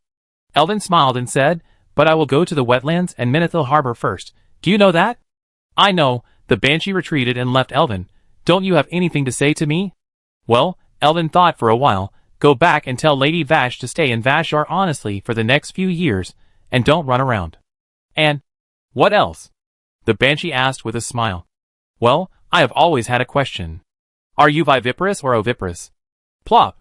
Cordelia fell backwards, and fell directly into the sea. Alvin quickly lay down on the pier to look for people in the sea. After a while, a blue-haired woman with elf ears emerged from the water. She puffed her mouth, and then, with a puff, a water arrow shot out of her mouth, spraying Alvin in the face. "I tell you next time." Cordelia blushed, flipped out of the water, and waved her 4 arms at the same time. "Goodbye." Then she dived into the water, and disappeared. "Goodbye," Alvin whispered, "daughter of the sea." Cordelia Vash. Alvin stepped on the land of Nanhai Town again, and saw that there was no trace of fighting in the city, knowing that he should have returned in time. Now the most urgent task is to find Mayor Marcus and Caponia and others. Alvin has just experienced a difficult battle. Although his mana has been restored, the continuous battles will still make Alvin a little tired. Now he believes that even if he doesn't use a bed and lies directly on the ground, he can sleep for a whole day. But it seems that since he crossed over, he has basically never rested and is always involved in events. He walked to the office of Mayor Marcus, ready to report his findings. Alvin was very confident about the task assigned to him, and he did not disappoint Alvin. When he saw Alvin coming in, he immediately put down the documents in his hand, his bloodshot eyes full of joy, stood up and opened his arms to welcome him. But the first person to rush over was an orange figure. Caponia suffered from language barriers, and could not communicate with the mayor. Most of the time, she spent her time sulking and worrying about Alvin. If Alvin did not come back before dawn, she might not be able to control herself and take Akalissa back to the fish cave to find Alvin. But now he is back, although he is soaking wet. "Alvin, what happened to you?" Caponia said in surprise. "Why are you soaking wet? Did you swim back?" "You may not believe it, but it was Miss Cordelia Vash who brought me back.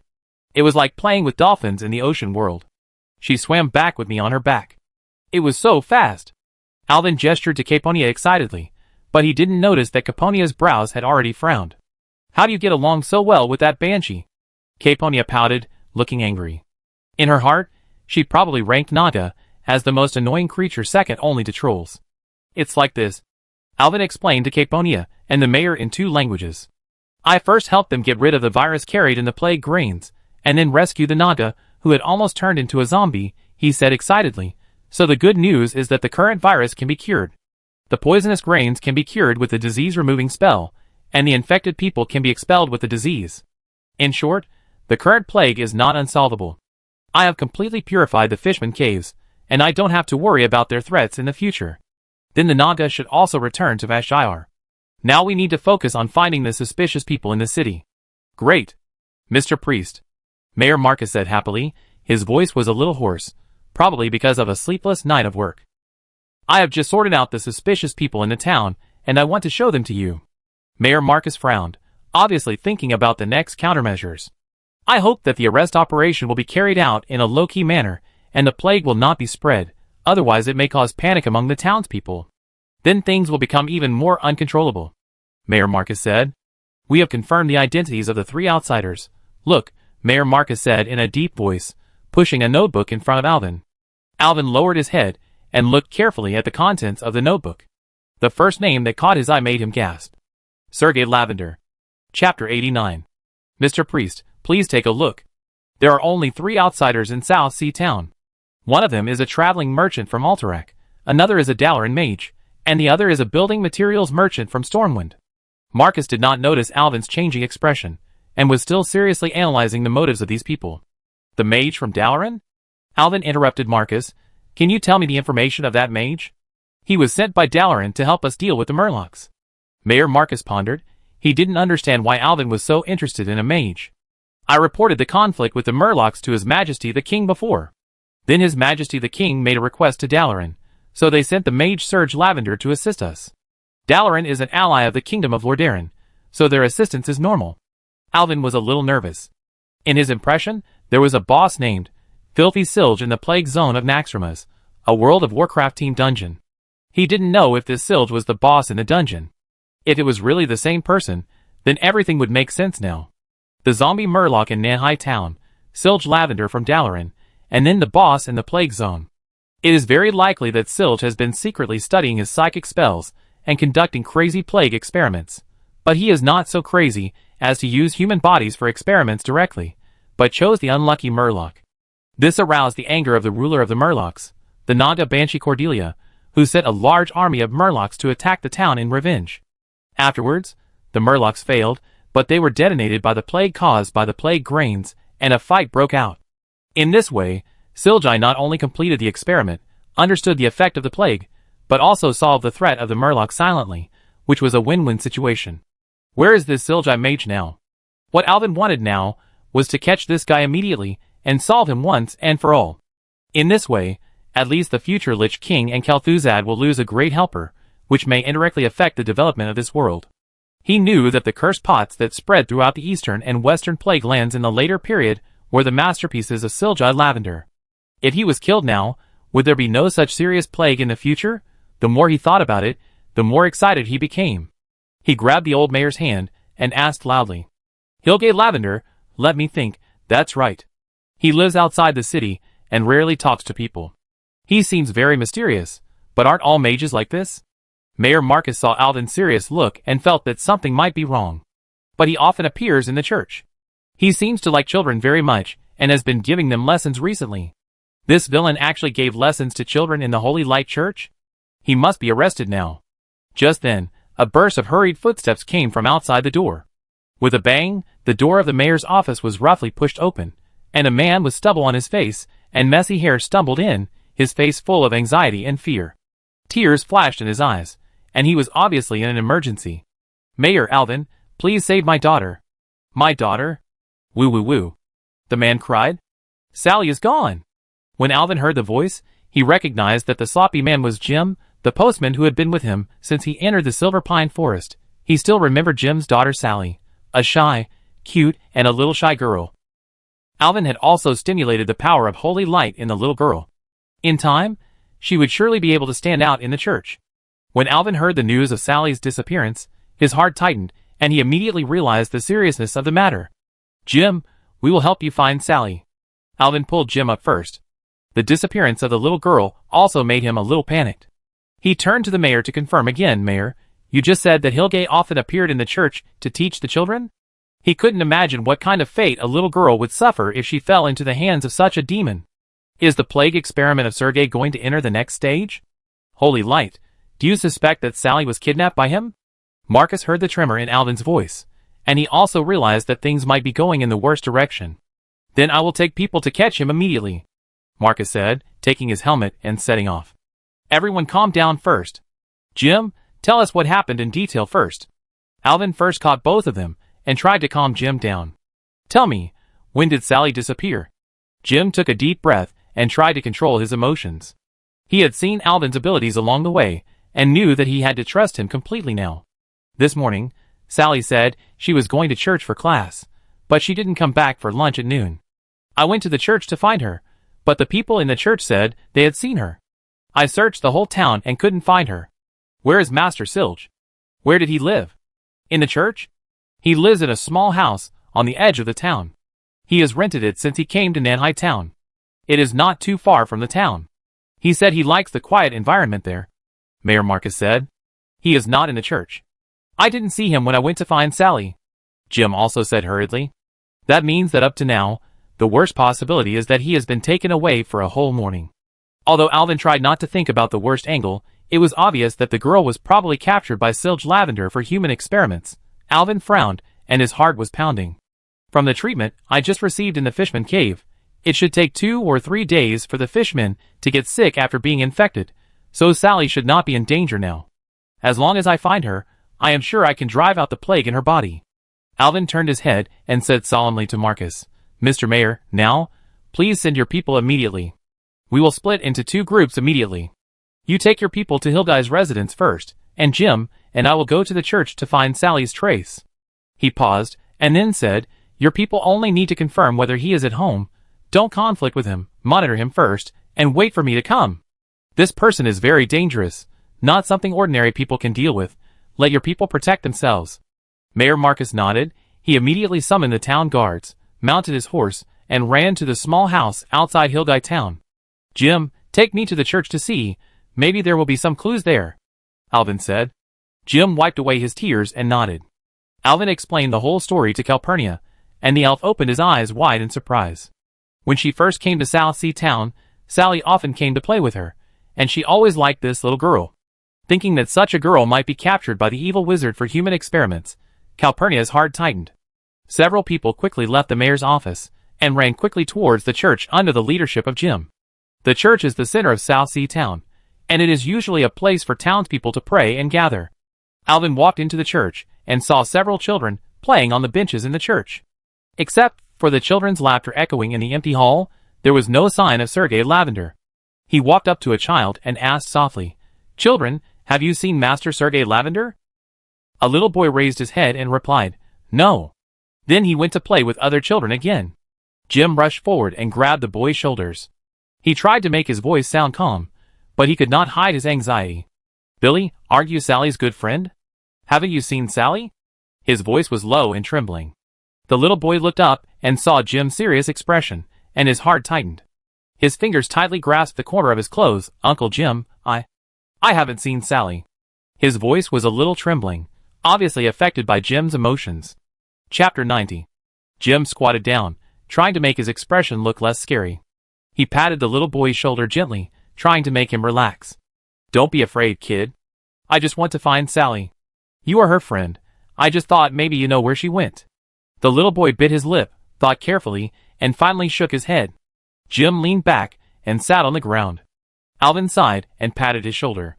Don't worry, we will find them. Alvin also squatted down, trying to make his voice as calm as possible. Children, I am Pastor Alvin Priest, you may have heard of me. Alvin, Dad said it was the miracle pastor. I saw you 2 days ago.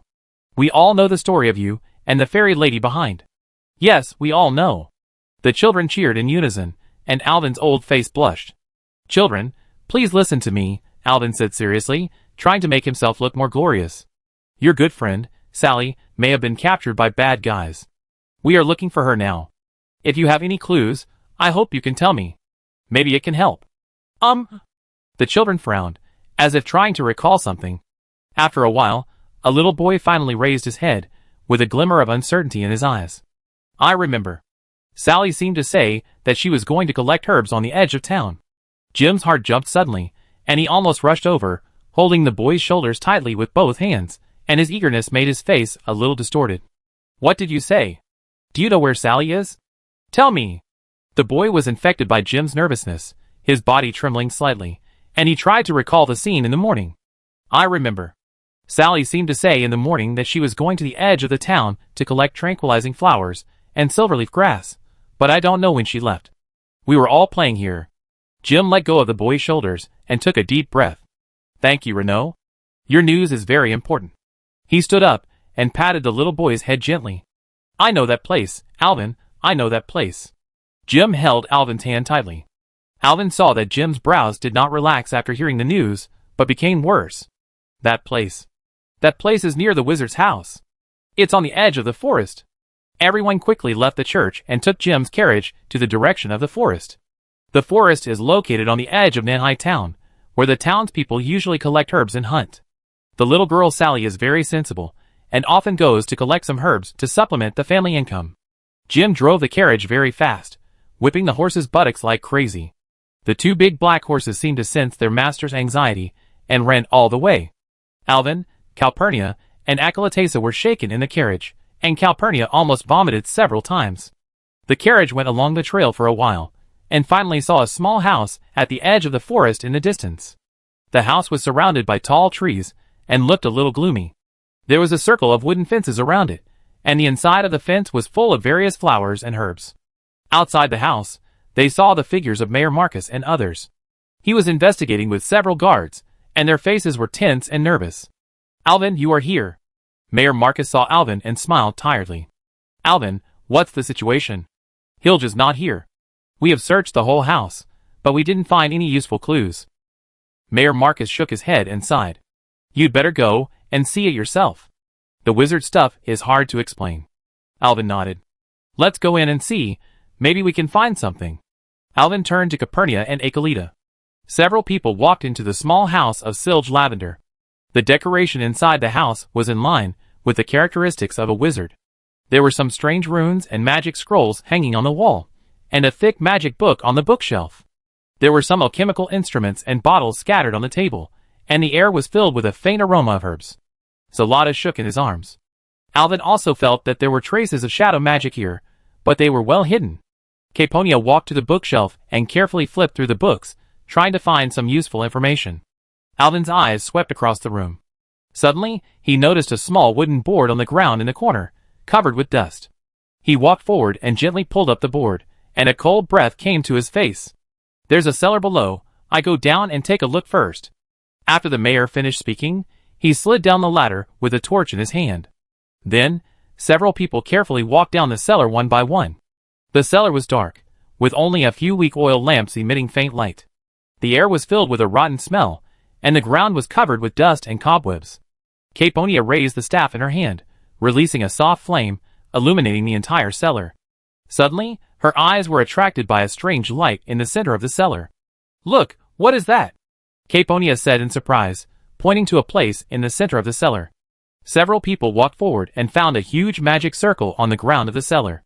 The magic circle was composed of complex runes and patterns, emitting a faint blue light.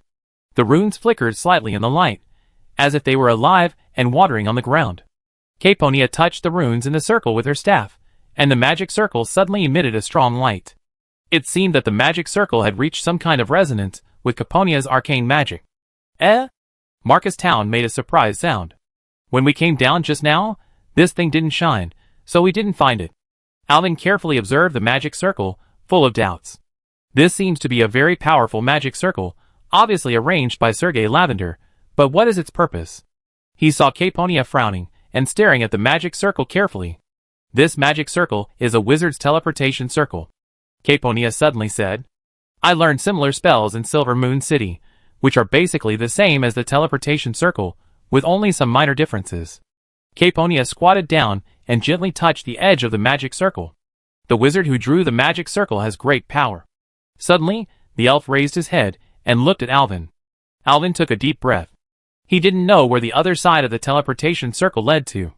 But no matter what, Sergei Lavender must be found as soon as possible. Great knee! The other side of the teleportation array may be where Hilge is. Can you find out where the teleportation array leads to? Alvin was surprised that this little elf, who had never been to the novice village, was actually useful. It turned out that elves are natural mages. However, judging from the structure of the array and the traces of magic, it should only be able to teleport 2 people at the same time, and then the array will fail. So I guess that Hilde took Solly to an unknown place with it, about an hour ago. Caponia took a deep breath and looked into Alvin's eyes. Also, I can repair this teleportation magic array, so we can chase after it. Chapter 91. Caponia raised her head, her eyes flashing with bright arcane light. With my power, I can only teleport once, and this time, I want to go with you. Alvin looked at the girl in a tangled way, and saw her determined eyes. He had no choice but to nod. Okay, Nia, we must find Sally as soon as possible. You come to modify the magic circle, and I will explain everything to the mayor. Caponia smiled when she saw Alvin agreed. She began to carefully study the teleportation magic circle in the center of the cellar, frowning, as if thinking about how to modify it. Soon, Caponia began to get busy, her fingers moving quickly on the magic circle, adjusting the position and arrangement of the runes. Every rune flickered under her fingertips, as if responding to her call. Alvin turned and came to Mayor Marcus, Akali Tasha and others. The mayor was waiting anxiously, and when he saw Alvin coming, he immediately came forward. Mr. Alvin, have you found anything? Alvin nodded and briefly explained the discovery in the cellar and the modifications that Caponia was making. Mayor, the magic circle just now is actually a teleportation magic circle, and Miss Starwish is repairing it. We plan to use this magic circle to track down Sergei Lavender and find Sally. After listening, Mayor Marcus showed a worried expression. I don't know if this is a good idea. We have no idea where the destination of the teleportation circle is. This is very risky. Alvin, I want to go with you. I want to save my daughter. Jim pulled Alvin and asked, his eyes firm. No, Alvin shook his head. The magic circle can only teleport 2 people at a time, and Nia's power can only be teleported once. So, Alvin patted Jim's shoulder. Let me go with Nia, don't worry, I will help you bring Sally back. Woo! Akali Tasha hugged Alvin, raised her head, looked at him with ruby eyes, as if begging to take her with her. Alvin sighed. Same as Akali, I can't take you this time. Nia knows more about mages, and can better deal with Sergei Lavender. Don't worry, everyone, we will be careful. Mayor Marcus sighed. Alvin, I believe you will succeed. I wish you good luck. I will guard this place. Alvin nodded and turned to walk towards the magic circle. Caponia seemed to have completed the modification. The elf was standing in the center of the magic circle, holding a staff. The arrangement of the runes in the magic circle seemed to have changed, emitting a brighter light, as if waiting for their arrival. All ready. Caponia said, Are you ready, Alvin? Anytime. Alvin walked to the center of the magic circle, stood beside Caponia, and took the girl's hand.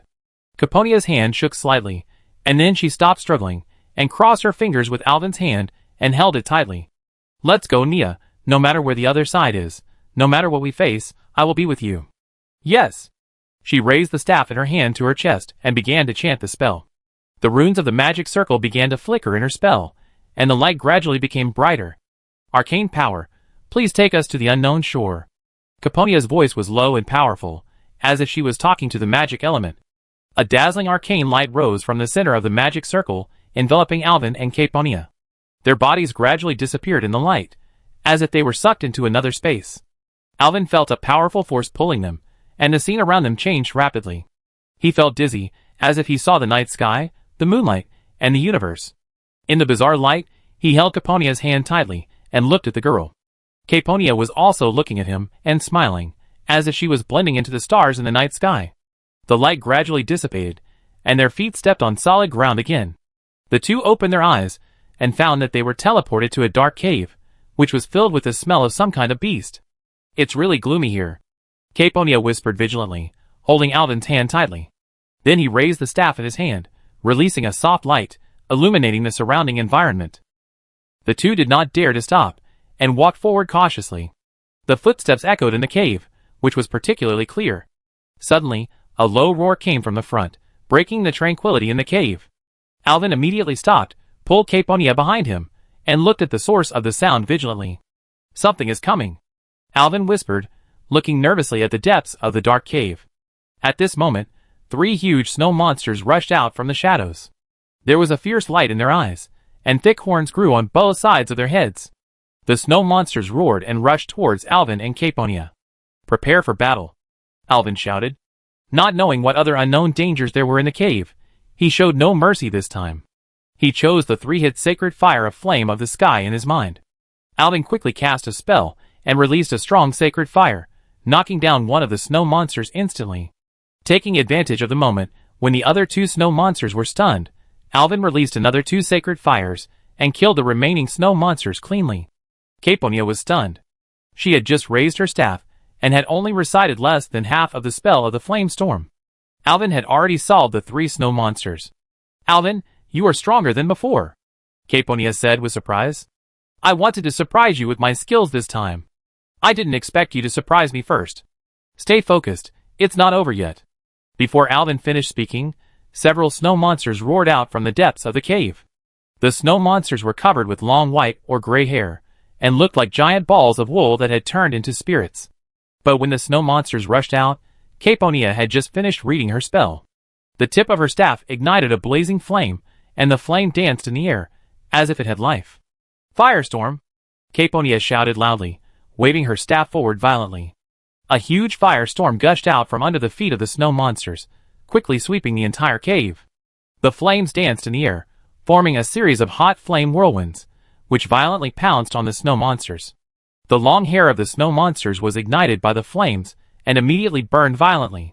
The monsters roared in pain and tried to escape from the fire circle, but the flames were too fast, and they could not escape at all. Soon, the bodies of the snow monsters were burned to black in the flames, and lay on the ground motionless. "It is indeed a hairy and weak fire," Alvin thought. Chapter 92. At this time, the remaining snow monsters saw their companions being burned to death by the terrifying flames, and they dared not rush forward. They just hid behind and surrounded a shining object, as if protecting something. Alvin slowly approached the snowman's protective circle, and his eyes were attracted by a purple light hidden behind the snowman. It seemed that something was blocked by the snowman. As Caponia chanted the spell again, the tip of her staff condensed heat again. The snowmen knew that they were powerful, and dared not come forward again. They turned around and ran away, exposing the luminous body hidden behind them. Alvin walked forward and found a brazier burning with purple flames. The appearance of the brazier was simple and mysterious, and the surface was engraved with complex runes and patterns. The purple flame danced in the brazier, emitting a strange light, as if it could attract people's souls. "This must be the magic of Sergei Lavender," Caponia whispered. "I've read related books. This seems to be a kind of psychic spell. Placing several such flames in a certain order can amplify large-scale magic rituals." "You mean, Sergei may be preparing some huge magic ritual?" Alvin's face showed a nervous look. "Yes, we need to eliminate these braziers first, so that it can affect the effectiveness of a spell to some extent," Caponia said, while gently pushing the bottom of the staff towards the brazier. The brazier made a low sound and slowly tilted. The purple flame danced in the air, as if making a final struggle. As the brazier tilted, the flame gradually dimmed and finally went out. The purple flames turned into wisps of smoke in the air and slowly dissipated. A faint smell of burning filled the air, as if it was the remnant of magic. As the flames went out, the light in the cave became dimmer, but it brought a strange tranquility. Alvin felt the magic fluctuations in the air gradually weakened, and the oppressive feeling just now also disappeared, as if the whole cave became much more relaxed. "The power of magic is weakening," Alvin whispered. "Who interrupted my ceremony?" The moment the brazier was pushed over, a low and angry voice came from the cave, as if it came from all directions and echoed in every corner of the cave. "No matter who you are, you will regret your recklessness, and my pet will tear you all apart." The voice sounded again, this time even lower and colder, as if it came from the depths of hell. As this sentence ended, the cave suddenly became unusually quiet, as if all the sounds were sucked away. There was a tense atmosphere in the air, as if waiting for the coming storm. Alvin and Caponia looked at each other. "It should be Hilge," Alvin whispered. "It seems we are in the right place." The two continued to move forward along the dim passage, and suddenly, a faint purple light appeared in the depths of the cave. Caponia raised her staff and released a soft flame, illuminating the road ahead. They saw that at the end of the flame, a huge monster was guarding the next brazier burning with purple flames. The appearance of the monster was extremely terrifying. Its body seemed to be made up of rotten giant mushrooms, with thick arms and thighs, and a thick layer of mucus on the surface, just like some kind of spore plant turned into a spirit. There are two red eyes near the top of the chest, as if watching any creature that dares to approach. Its body keeps shaking, and the stench it emits can be smelled from a long distance. It is obviously infected by some kind of plague. This disgusting thing may be the pet that Silge just mentioned. Alvin whispered, "His hobby is really special. This guy seems to look similar to the spore monster in Naxxramas. I'm afraid it's not easy to deal with. It looks like a fungus plant that has been infected by the plague and mutated. Be careful, this guy may have some special abilities." At this time, the spore monster has noticed the two people. It suddenly let out a low roar, and its body shook violently. Countless small spore people poured out of its body, and quickly pounced on Alvin and Caponia. This scene will definitely make people with trypophobia sick to death. The small spore people are short in stature, but they move quickly. There is a fierce light in their eyes. They are obviously controlled by the spore monster. "Prepare for battle," Alvin shouted, raised the staff in his hand, released a strong light, and killed several microspores with the holy star. The two of them had already cooperated well. When Alvin launched the spell, Caponia had already stood beside Alvin, silently chanting a spell. When Alvin blocked the microspores, the spell was ready. "Firestorm!" Caponia shouted loudly, waving her hands forward. The flames danced in the air, forming a series of hot flame whirlwinds, which swept the microspores into them. The bodies of these little creatures burned rapidly in the flames, turned into ashes, and disappeared into the air. However, the spore monster did not stop. Its body shook violently again, releasing more small spore people. At the same time, its body began to swell, as if to release a more powerful attack. "It is summoning more enemies. We must deal with it as soon as possible," Alvin shouted loudly, with a sense of urgency in his heart. The spore monster suddenly opened its mouth and sprayed out green dust, quickly rushing towards Alvin and Caponia. The speed of the dust spray was extremely fast, and it was in front of Alvin in an instant. "Ah!" Caponia was so scared that she quickly covered her face.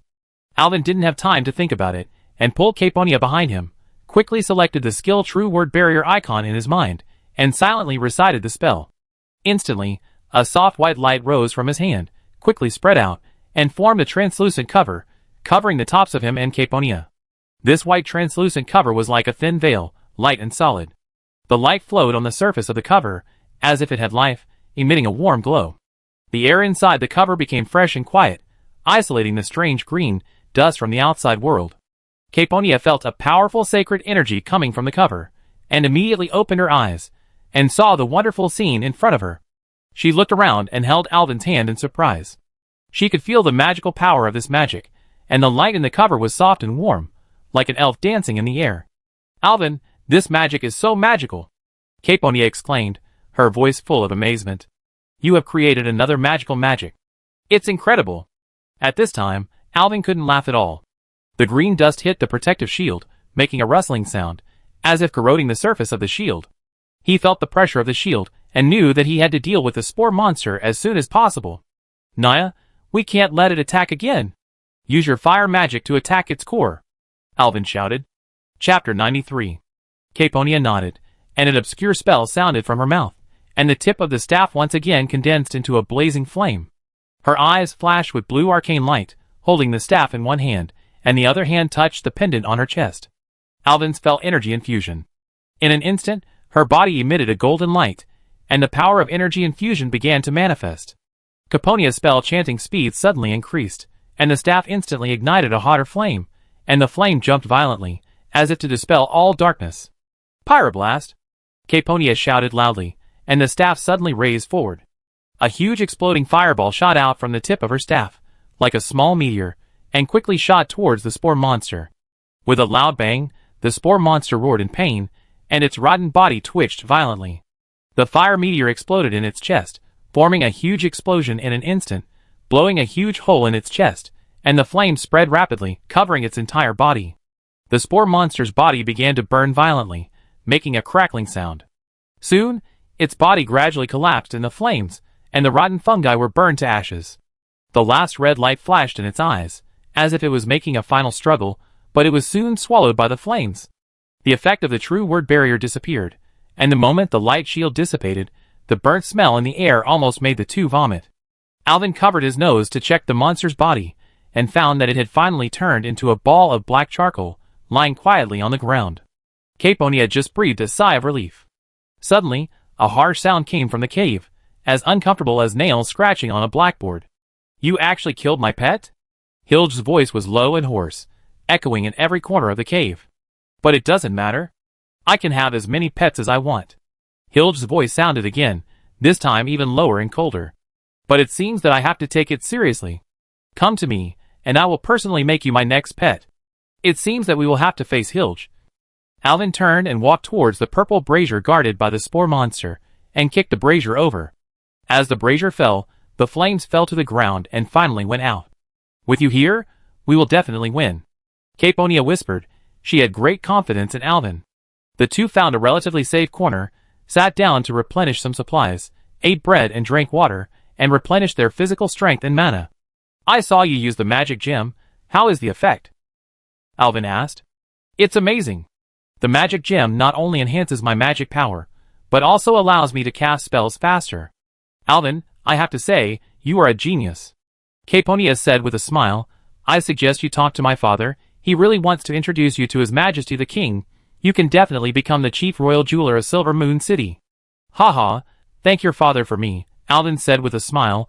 "When I finish my work, I will go to Silver Moon City, make money to buy a house, and never leave again." You said you will never leave again?" Caponia blushed. "What are you going to do in Silver Moon City?" "What else can I do?" "Get married." Alvin laughed. Marry? Caponia stuttered. With whom?" "I met Verisa Windrunner in the palace before. I heard that the three sisters are as beautiful as fairies. This time when I go to Stormwind, I should be able to meet their eldest sister Illyria. I will build a good relationship with them first." Caponia's face sank, and she slammed her staff on the ground, making a loud noise. "Ha ha, I'm kidding you. I've said it before, whether Windrunner is beautiful or ugly, whether he is powerful or not, what does it have to do with me?" Alvin smiled and reached out, touching Alvin's long orange hair lovingly. "You are enough for me." Alvin looked into Alvin's eyes, and said sincerely, "But before that, I still have things to do." "Well, I heard from my sister that you are going to Stormwind to be a bishop, right?" Alvin stroked her hair like a gentle kitten. "This matter is not so bad. When the work in Stormwind is on track, I will quit these jobs, but—" Alvin sighed and frowned. "There are still some things to deal with." Alvin couldn't tell her clearly that he had to try to stop the outbreak of the undead plague and the corruption of Prince Arthas. He thought about it, and simply pushed it to Archbishop Fail. Anyway, no one would go to him for verification. Bishop Fail also gave me some tasks. I have to complete them first, and then I can retire and live in Silvermoon City. "What tasks?" Caponia asked. She wanted to see if she could help so that Alvin could get out of the task as soon as possible. "Of course, it's the work of helping citizens, fighting evil, and spreading the faith of holy light," Alvin said, but it seemed like he didn't say it. "Don't worry, I will finish it as soon as possible." Looking at Caponia's confused eyes, Alvin stood up. "Let's not talk about my business first, Nia. It's good to have you this time." Alvin nodded approvingly and said with a smile, "I thought you only knew Fireball, but I didn't expect you to have so many powerful spells. You can even repair the teleportation array." Caponia smiled, with a mischievous light flashing in her eyes. "After all, I have practiced for more than 500 years. Even if I only practice for 1 hour a day, I have learned a lot of things. I underestimated you before, Caponia. To be honest, your magic gave me a lot of confidence. I thought I had to protect you, but I didn't expect you to do so well. To be honest, I have also seen some mages in Dalaran. Your ability may be higher than theirs." When Caponia heard the word Dalaran, curiosity flashed in her eyes. "Thank you for your compliment, Alvin. Actually, I've always wanted to visit Dalaran. I've heard from my sister that the Magic Academy and library there must be spectacular. Yes, Dalaran is a holy place of magic. We must go there if we have a chance." After resting, the two stood up and prepared to continue to move deeper into the cave. After Alvin and Caponia finished resting, replenished water and magic energy, and continued to move deeper into the cave. The passage of the cave gradually became narrow and dark, with thick moss covering the walls. Occasionally, some strange luminous fungi could be seen, emitting a faint light. "It's really gloomy here," Caponia whispered. Soon, they entered a relatively open place. A faint purple light could be vaguely seen in the distance, as if guiding them forward. There was a strange atmosphere in the air, as if hiding endless dangers. Suddenly, a deep and hoarse voice sounded again in the air. "Come to me. I have been waiting for a long time." The owner of this voice was Sergei Lavender. Chapter 94. Alvin held Caponia's hand tightly, and continued to walk deeper into the cave. Soon, they came to an underground lake. The lake water was deep and cold, emitting a faint light. Some strange plants floated on the lake, as if flickering in the darkness. Alvin and Caponia walked around the lake, and continued to walk towards the purple light. Finally, they came to the deepest part of the cave. Here, they saw a tall figure standing in the center of a huge magic circle. The man was wearing a purple robe, showing his identity as a Kirin mage. However, he wore a strange mask on his face, and held a staff that flickered with purple light in his hand. "Welcome, brave and ignorant invaders," Siljai sneered, his voice full of sarcasm. Alvin stopped and looked at Siljai vigilantly. Only a pair of cold eyes could be seen under Siljai's mask, as if he could see through their hearts. Behind him was a chaotic laboratory, with smoking bottles and jars on the table. Some animal carcasses and internal organs were hung randomly on the wall behind him, and some broken bottles and debris were scattered on the ground.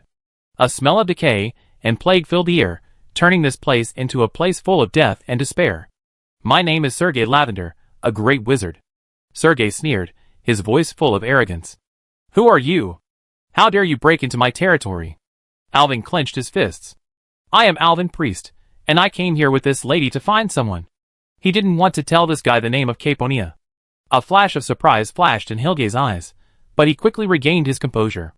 "Alvin Priest? Miracle Priest? I've heard of your name. How did you find this place?" Alvin asked sharply. "We discovered your evil experiments in the Fishman village, and we also know that you kidnapped Sally." "Where is she?" Hilge sneered and slowly moved away. On a simple bed behind him, Sally was unconscious, and her skin looked too pale. I don't know what kind of shock and torture the girl had suffered before. "Yes, I kidnapped her. If you are talking about zombie fishmen, yes, that is also my masterpiece. Aren't those creations great?" Ha ha ha. Although Hilge's face was covered by a mask, his tone was cold and fanatical. "I think you should understand me." The wizard laughed. "Human lifespan is limited, and my great research is dedicated to enabling humans to have unlimited life." He tried to seduce Alvin, with a hint of temptation in his voice. "And you? I've heard the story of you and the elves, but how long is the lifespan of the elves? And how long is your lifespan? Don't you want eternal life? Why don't you join us?" A trace of anger flashed in Alvin's eyes. Hilge hit the nail on the head, which was exactly what he was most worried about. "Put away your face. I can smell the stench of corpses on you from a distance. I'd rather die than become a zombie. Your research is a blasphemy against life, and I will never join you." "What did you do to Sally?" Speaking of the little girl Sally, Hilge smiled triumphantly. There was a crazy light in his eyes, as if he was enjoying the upcoming victory. He raised the staff in his hand and pointed it at Sally, who was unconscious on the bed. "Do you know? My plague has always only created brainless zombies," Hilge said arrogantly. "These zombies are powerful, but they have no mental power, which means they can't use magic." He walked slowly towards Sally and continued, "But now, I have found a way to let zombies use magic. The spore monster you just encountered is one of my prototypes." Hilge's voice became deeper and deeper, as if telling a terrible secret. "It is too dangerous to capture an adult wizard, but I unexpectedly felt that there was a weak fluctuation of mana in this little girl. Isn't this the most perfect experimental subject?" He stopped and turned to look at Alvin and Caponia, and the turbid eyes under the mask flashed black light. Soon, you will have the honor of witnessing the birth of the first zombie that can use magic. Alvin was shocked by the horrific plot of Hilge. I won't let your plot succeed, Alvin shouted angrily. Although Calpurnia didn't understand what they were saying in the common language, she saw that Alvin was rarely angry, and knew that things must be going to a bad place. She quickly raised the staff in her hand, and prepared for the upcoming battle. Come on, let me see your strength. Hilge sneered and raised the staff in his hand. Purple light flashed in his hand. And you will see the spell I developed specifically for you damned spellcasters. Watch out. Mana disintegration. The battle broke out instantly. Hilge's staff flashed with a strange light, and a dark purple energy wave quickly spread out, covering Alvin and Calpurnia. Mana disintegration. Hilge sneered, his voice full of pride. Your chanting speed will be reduced by 3 times. Let's see what you can do. Without spells, you will accomplish nothing. This was originally my trump card specially prepared for those old stubborn people in the Kirin tour. I didn't expect you to become its first new product, ha ha. Alvin felt a strong sense of oppression. This spell disconnected his body's reaction from his brain's reaction.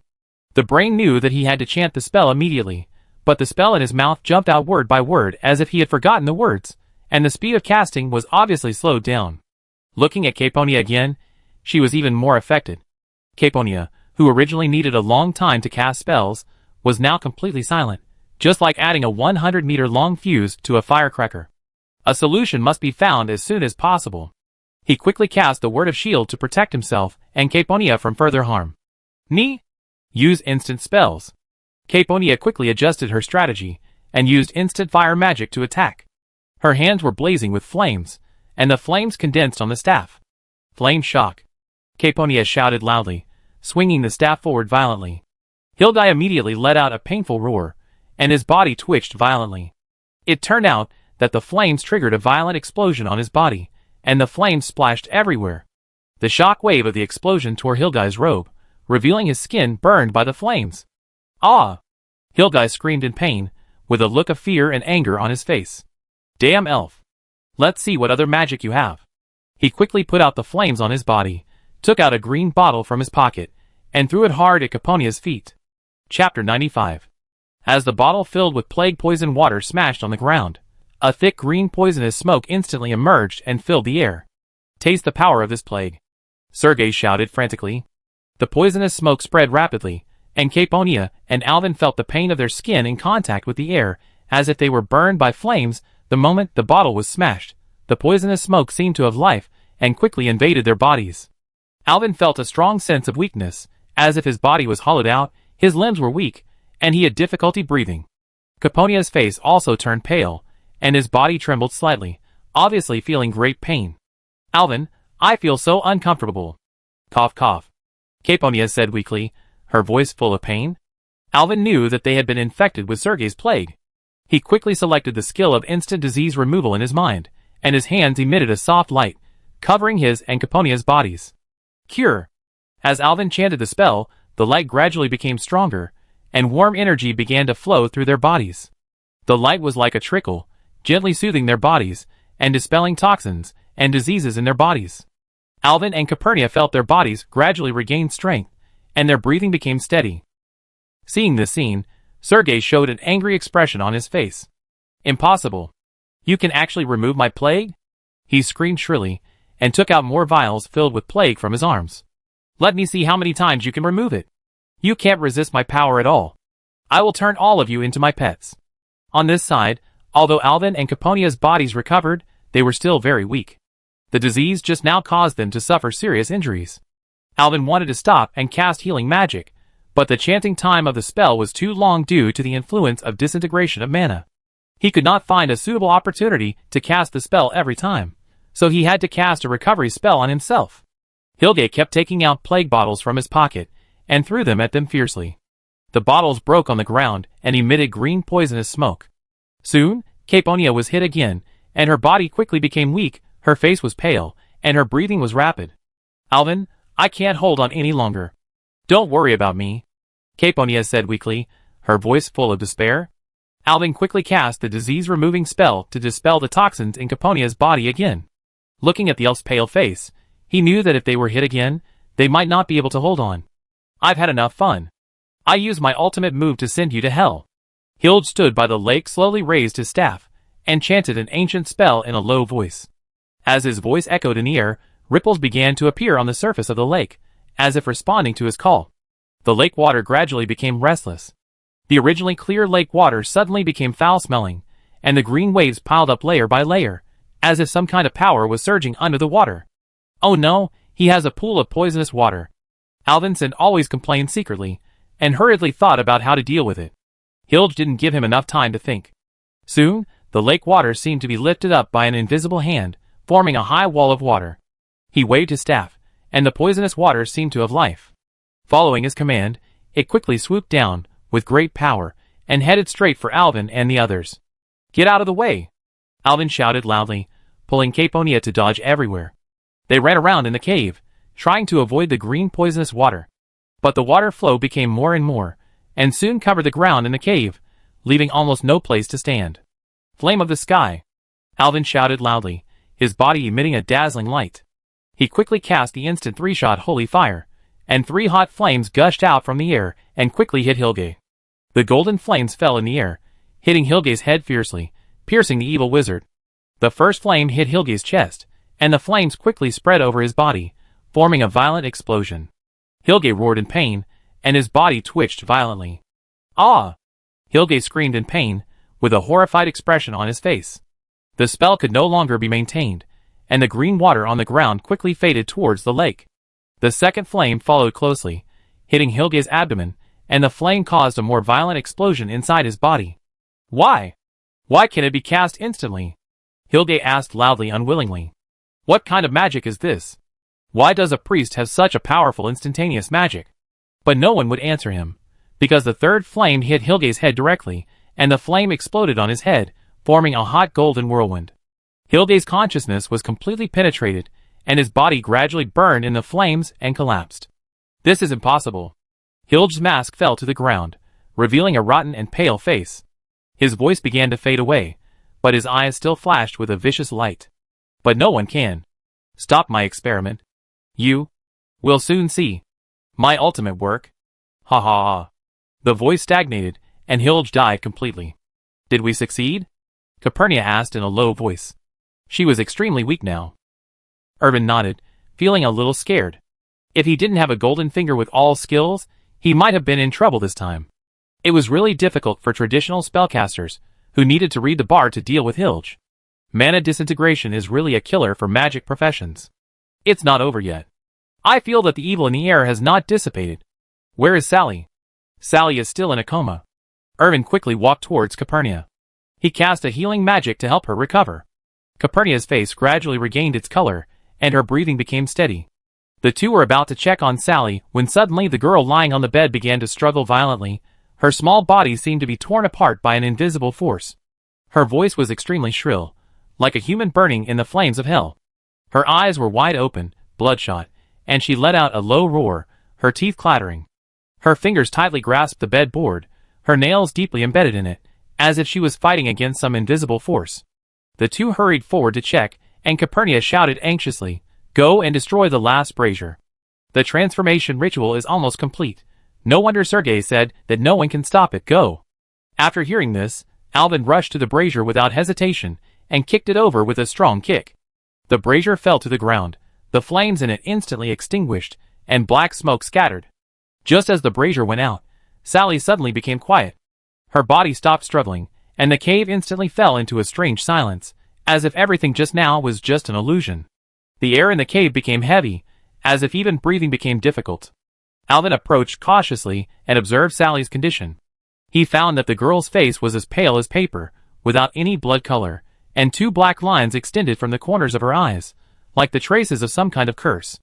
Alvin was about to use magic to explore the situation inside her body. Suddenly, Sally opened her eyes abruptly. Her eyes turned blood red, full of bloodthirsty light.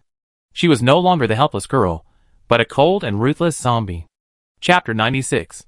Sally opened her bloodshot eyes, and she slowly sat up under the surprised gaze of Alvin and the others. The corners of the girl's mouth slightly raised, revealing a weird smile.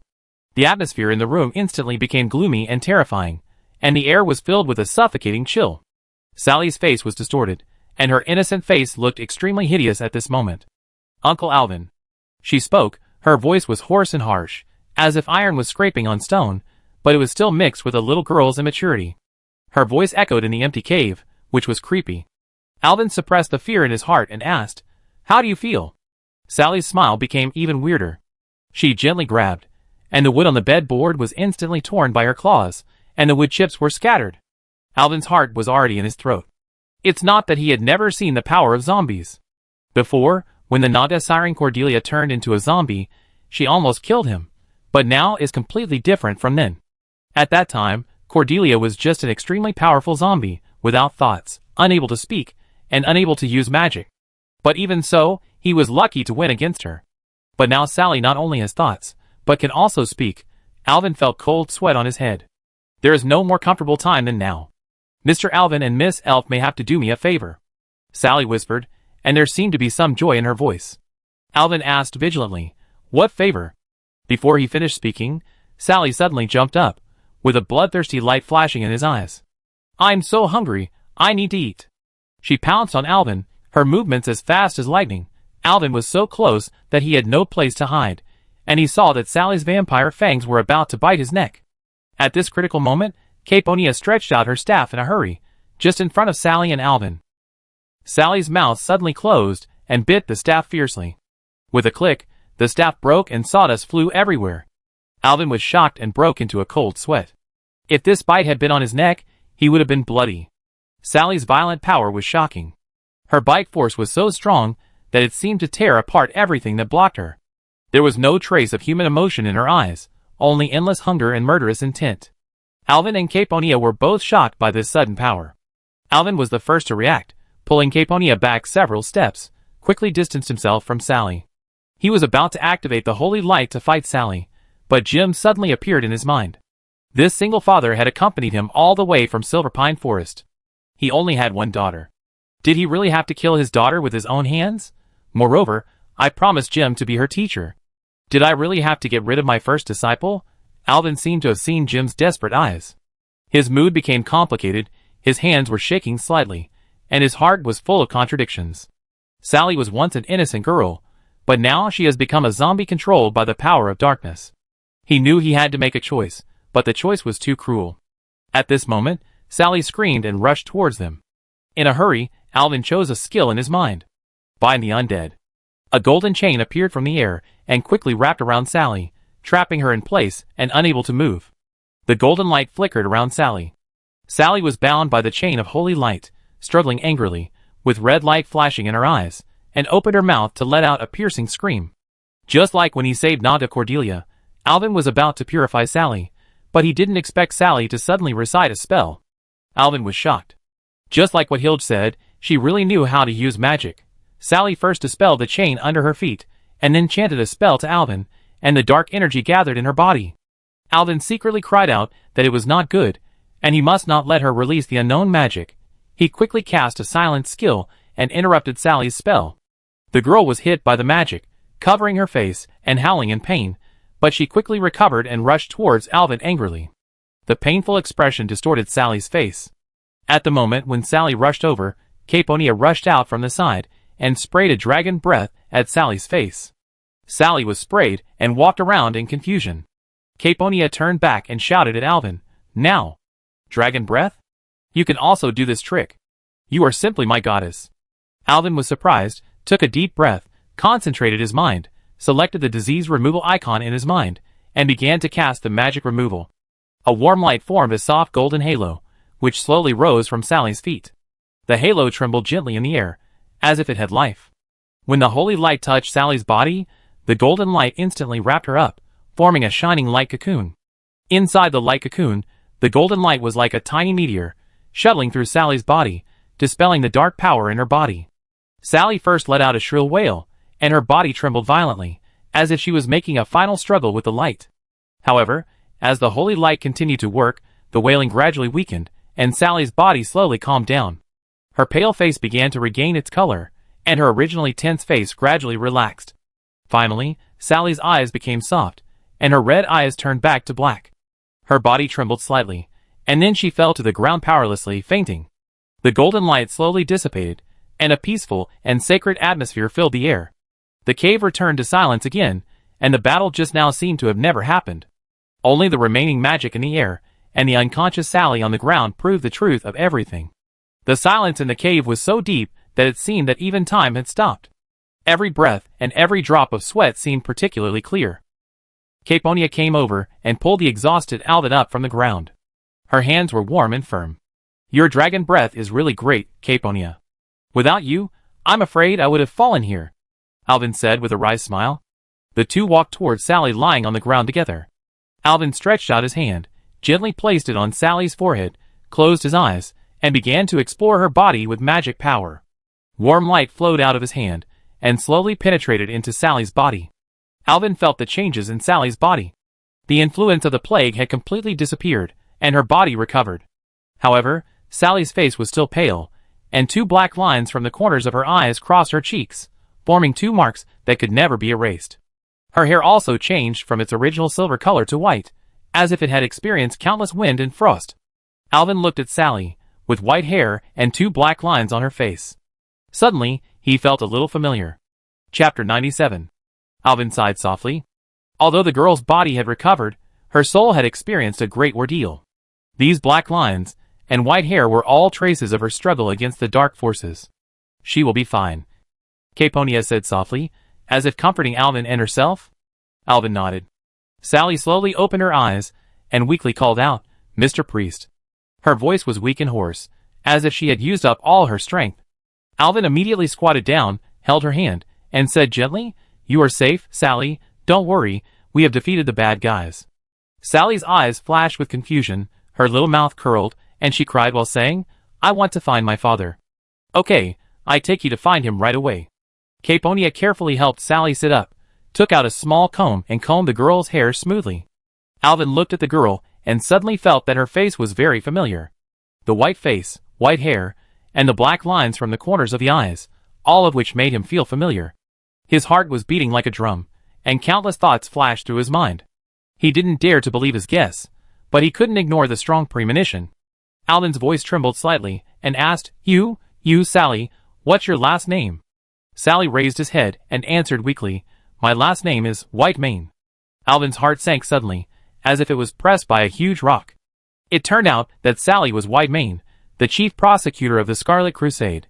Sally is the Grand Inquisitor of the Scarlet Crusade, who treats heretics and enemies mercilessly in the game. She and Renaud Mograine became the boss of the Scarlet Crusade Cathedral District. What a bitch. My disciple. Is Grand Inquisitor Whitemane? Caponia saw that Alvin's face was not right, and asked with concern, "Alvin, what's wrong with you?" Alvin came back to his senses from the shock and forced a smile. It's okay, haha, don't worry." Although Caponia was confused, she didn't ask any more questions. She picked up her staff carefully, and a look of reluctance flashed in her eyes. "This staff was given to me by my father.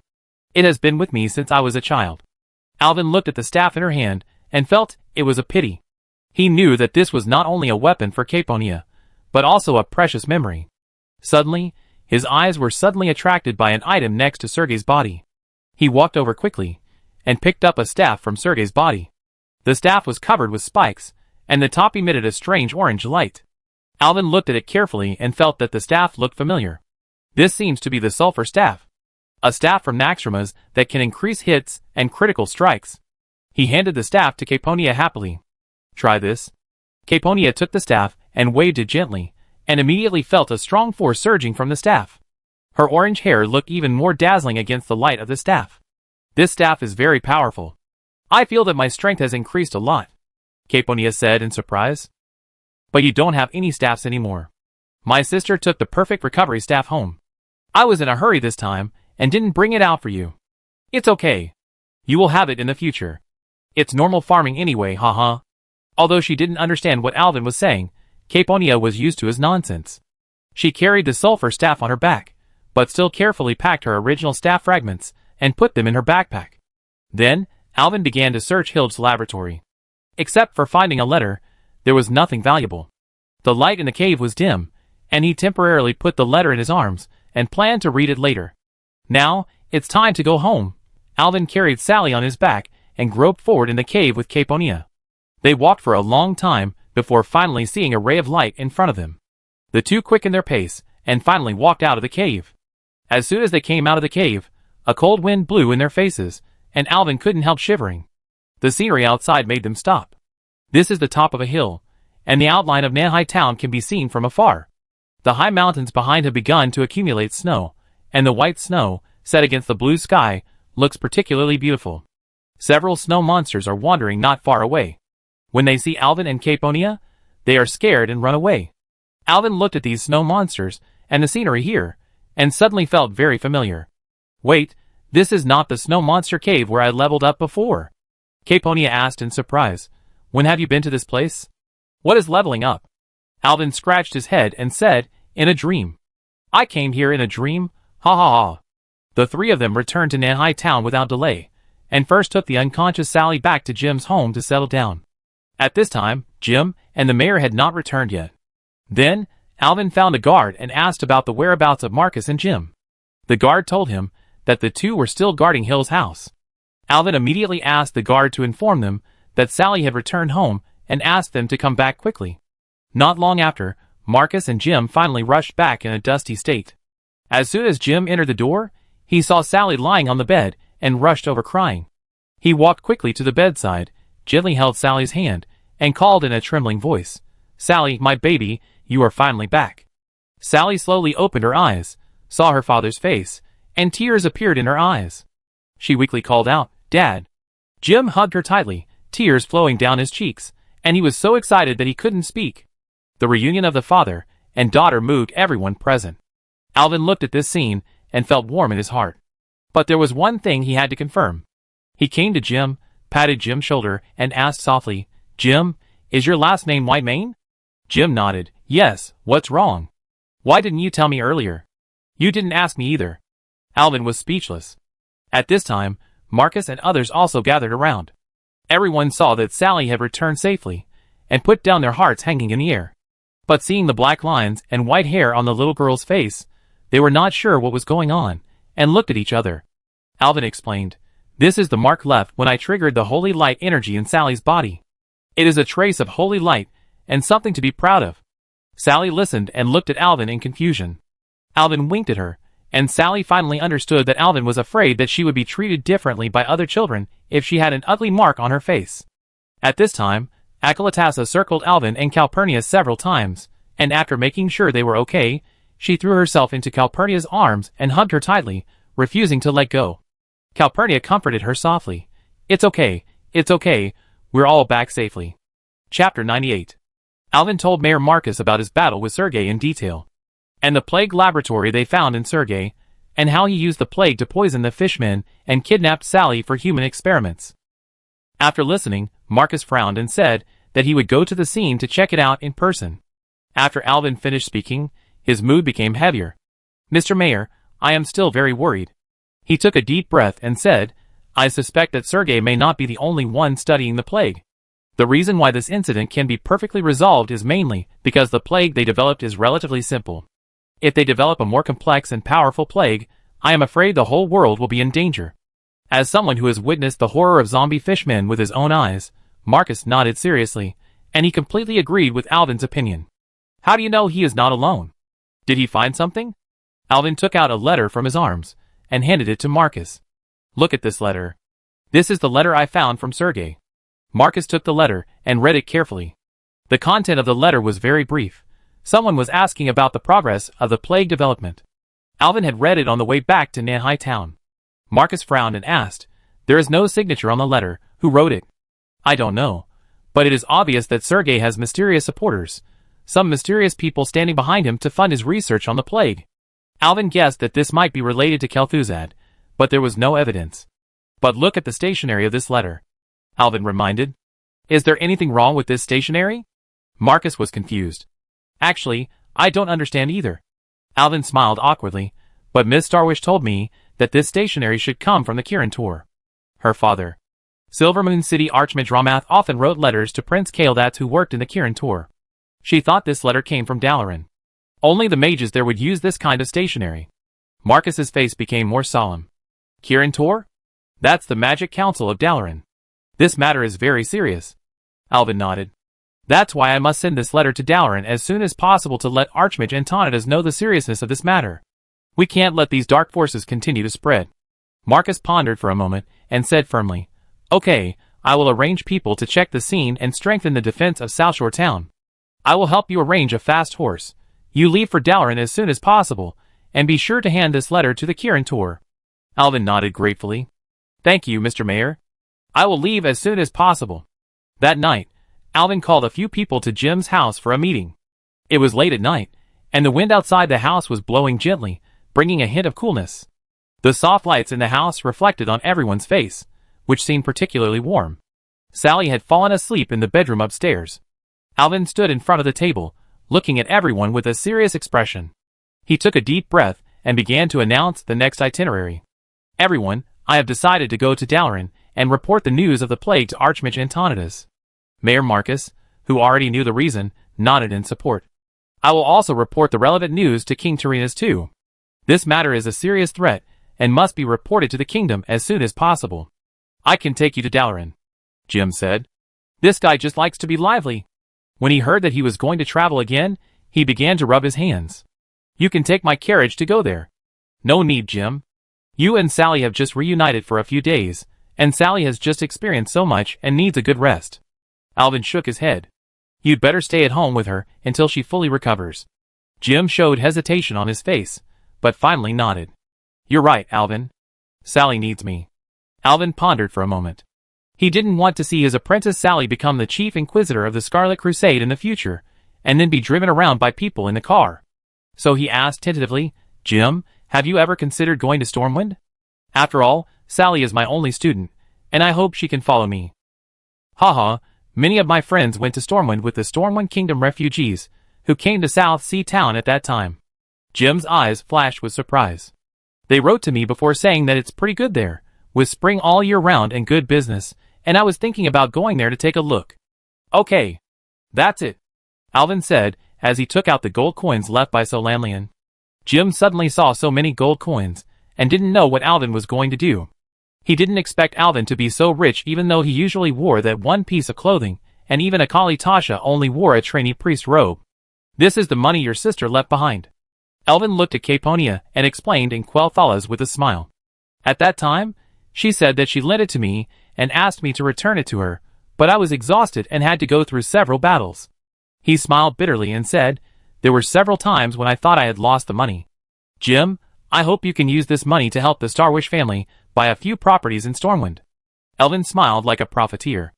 Stormwind is being rebuilt now, and house prices have not risen yet. You should be able to buy several good houses with this money. Remember, the villa must be bought in the Mage District, which is quieter and not far from the cathedral.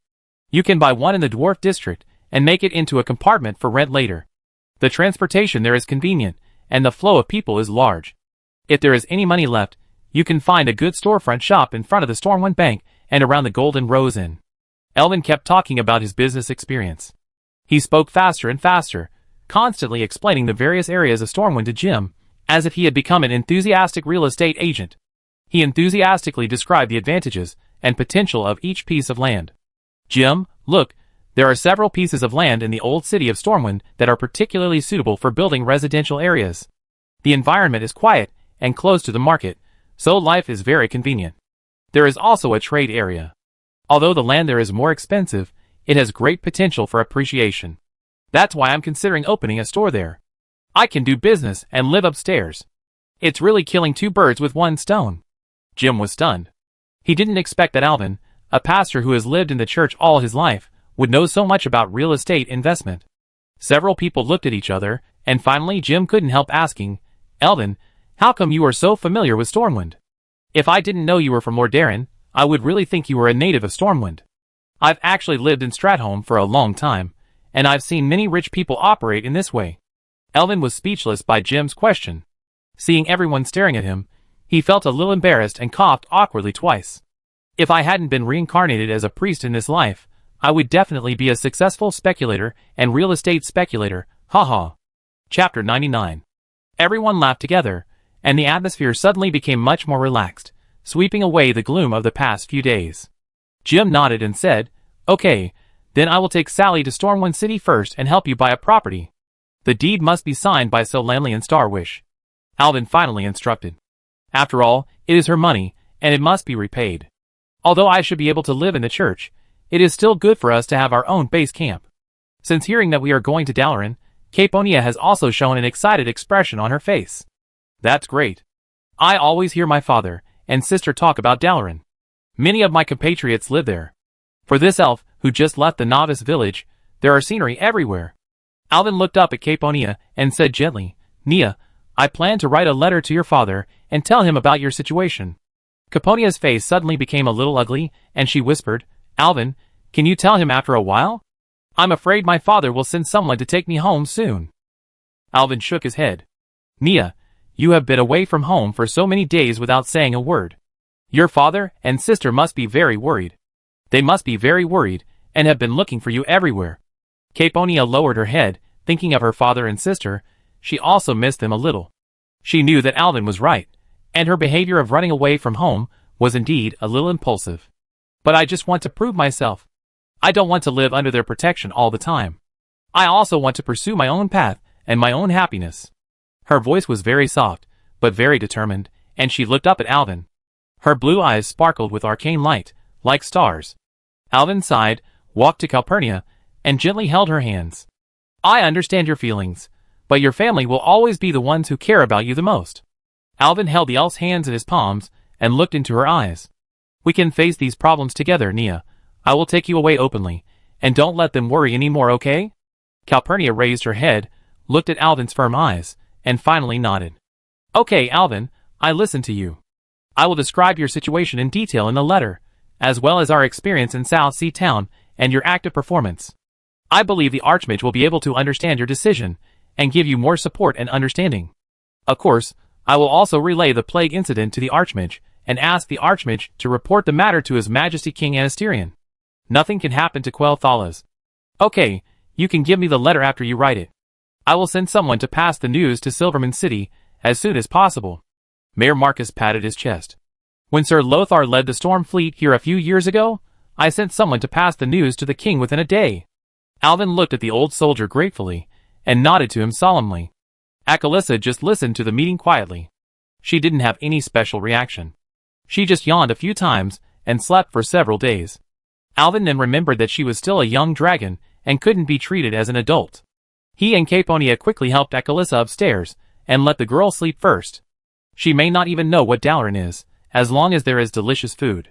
However, Alvin knew that he might meet her compatriots in Dalaran. Then it is decided happily. Alvin looked at everyone, feeling very happy, and he concluded, We will set off early tomorrow morning and go to Dalaran. The next morning, Alvin and his party were ready to set off. Mayor Marcus brought 3 horses. Although Dalaran is not far away, you can see the magic city by walking northeast. But it is still troublesome to walk there. Let's go on horseback. Let the horses go when you get there. Don't worry about them, they will run back by themselves. Thank you, Mayor. The old horse knows the way. It's amazing. There were many people coming to see him off at the town gate. Usually, I didn't feel how many people there were in Nanhai town. At this time, it looked so crowded. Alvin suspected that almost everyone in the town had gone out. Jim also came with Sally. Sally still hid behind Jim, and the 2 black lines on her fair face made her stand out. Jim picked up Chewer and came to Alvin. Sally's face was a little shy, and she whispered, Teacher Alvin. Alvin was also a little embarrassed, and said with a smile, Sally, you have to take good care of yourself. Sally nodded shyly and said softly, Thank you, teacher. I leave Stormwind City to you, Jim. Don't worry, with my connections, I can definitely get the best location in Stormwind City. Sally, and I will wait for you in Stormwind City. Jim smiled, clenched his fist, and gently hit Alvin's shoulder twice. Okay. I go over there after I finish my business here. Alvin also hit him. He was completely relieved about this friend. By the way, Alvin took out a pair of green earrings from his arms. The earrings were made of arcane crystal, crystal clear, and emitting a faint light. Alvin grabbed the little girl's hand and put it in her hand. Sally looked confused, looked at her father, and then looked at the teacher. This is a farewell gift given to me by Archbishop Alonsis FAO when I just set out on my journey. It's called Passionate Meditation Earrings, a good thing for our priests. I have nothing, and I don't have anything to show off. Now I give it to you, I hope you can cherish it, and study the way of holy light seriously. This, Jim and Sally both showed shocked expressions on their faces. This is too valuable, we can't accept it, Jim said, as he was about to take the earrings from the child's hand and return them to Alvin. Alvin held his hand and handed her a letter. This is a letter of introduction I wrote. Please give it to the Cathedral of Light in Stormwind City. They will let Sally continue to study there. Jim was so grateful that he almost shed tears. He choked and didn't know what to say. Sally thanked the teacher. Sally knew that her teacher was very good to her. The little girl was brave enough to hug Alvin and kissed him gently on the cheek. This time, Alvin blushed. He was only 17 years old. Although he had lived 2 lives, he was a teacher for the first time and was a little nervous. Everyone laughed. Finally, everyone surrounded Alvin and sent him out of Nanhai town. The people in the town warmly sent him off, waving the flags in their hands and cheering loudly, wished the miracle priest a safe journey. Mayor Marcus saluted him with the guards, and the scene was solemn. Alvin waved his hand and shouted, "Goodbye, everyone!" Turned and rode on the road. Calpurnia and Alcaratassa also rode their horses to chase after them. But soon, it was Alvin who was chasing after the 2 girls. His riding skills were really not that good. Dalaran? What interesting things will happen? Alvin thought. Chapter 100. Alvin was amazed at the riding skills of Calpurnia and Alcaratassa. Calpurnia was skilled in riding, with an elegant and confident posture, as if she had merged with the horse. She slowed down the horse, turned her head and smiled at Alvin. Riding is a compulsory course for ladies in Silvermoon City, but we ride a kind of beautiful chocobo. But riding skills are generally similar, one skill leads to another. Her long orange hair fluttered in the wind, like a flowing golden waterfall. Surrounded by green hills, the grass was dotted with colorful wild flowers, and the breeze brought bursts of floral fragrance. Every movement of Calpurnia seemed so sensitive and delicate, like an elf princess in a movie. The reins in her hands seemed to require no effort at all, just a slight movement, and the horse obediently changed direction, with smooth and elegant movements. Acalatha's situation was completely different. This reckless girl didn't even use the reins, she just grabbed the horse's mane with her hands. Alvin had no idea how she communicated with the horse, but the horse was very obedient. She gently pulled the mane, and the horse immediately changed direction, as if it fully understood her intention. Whether accelerating or decelerating, the horse could respond quickly, adjusting the speed at any time without any delay. The girl's riding style was not beautiful at all, and even a little funny, but her riding skills were extremely superb, and she had already run far ahead of Alvin and Calpurnia. He suspected that the horse was frightened because it felt the pressure of Acalatha's true body through animal instinct, and dared not disobey. Although he couldn't understand the language of animals, from the look in the horse's eyes, Alvin seemed to think he knew what the horse wanted to say. "I'm obedient. Don't eat me." After walking for a whole day, Alvin was worried that he had taken the wrong road when Akalissa, who was running in front, crossed a hill and stopped. Alvin didn't understand why, so he and Calpurnia chased after him. When they reached the top of the mountain, the scene in front of them made them hold their breath, and he instantly understood why Akalissa stopped. In the distance, a majestic city emitting arcane brilliance appeared in the field of vision. Dalaran was already within reach. Dalaran was located on a small island in the south of Lordamere Lake, and the whole city seemed to float on the lake. The lake was clear and reflected the outline of the city, and the flickering arcane brilliance. The towering magic tower in the city shone in the sun, like a gem inlaid in the blue sky and white clouds. Arcane energy flows in the air, forming gorgeous light bands, shrouding the entire city in a mysterious and solemn atmosphere. In the center of the city, there is a magic tower that soars into the sky. The top of the tower flashes with dazzling light, as if announcing the power and glory of Dalaran to the entire continent. Alvin knows that it should be the center of Dalaran, the seat of the Kirin Tor Council. The Violet Castle. Many great gods in this world, Antonidas, Khadgar, Kel'Thuzad, Kaeldats, Ronan, Jaina, Khadgar, have been active in this city one after another.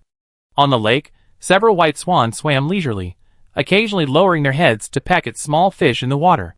The lake sparkled under the sunlight, reflecting the brilliance of the city, forming a beautiful picture. The whole scene was prosperous and peaceful, solemn and beautiful, as if it was a miracle of the perfect fusion of magic and nature.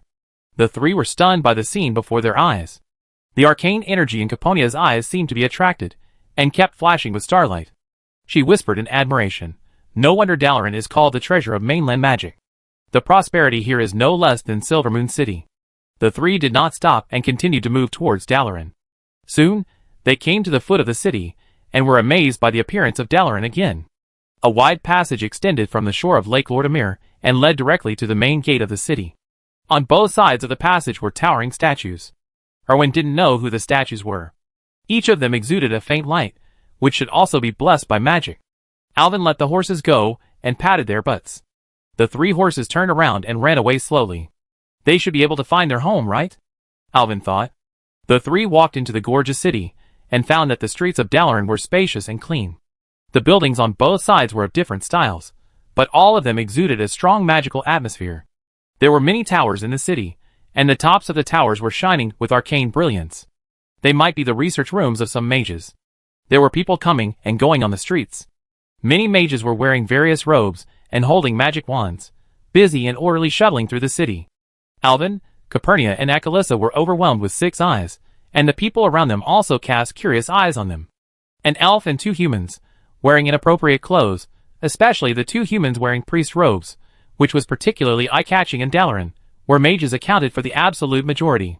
Alvin and Akalissa were stunned, their eyes wandering around, as if they were in a dream. But Caponia had seen a lot of things, and she was the first to recover from the shock. The elf grabbed the 2 bumpkins who were almost separated with both hands, and gently reminded them, "Everyone, stay elegant and don't be rude." Alvin nodded, thinking about his purpose of coming here. "I just want to come to Dalaran, but those big shots, I know them, but they don't know me." He smiled bitterly and said, "I don't even know which direction the door of Archmage Antonidas opens.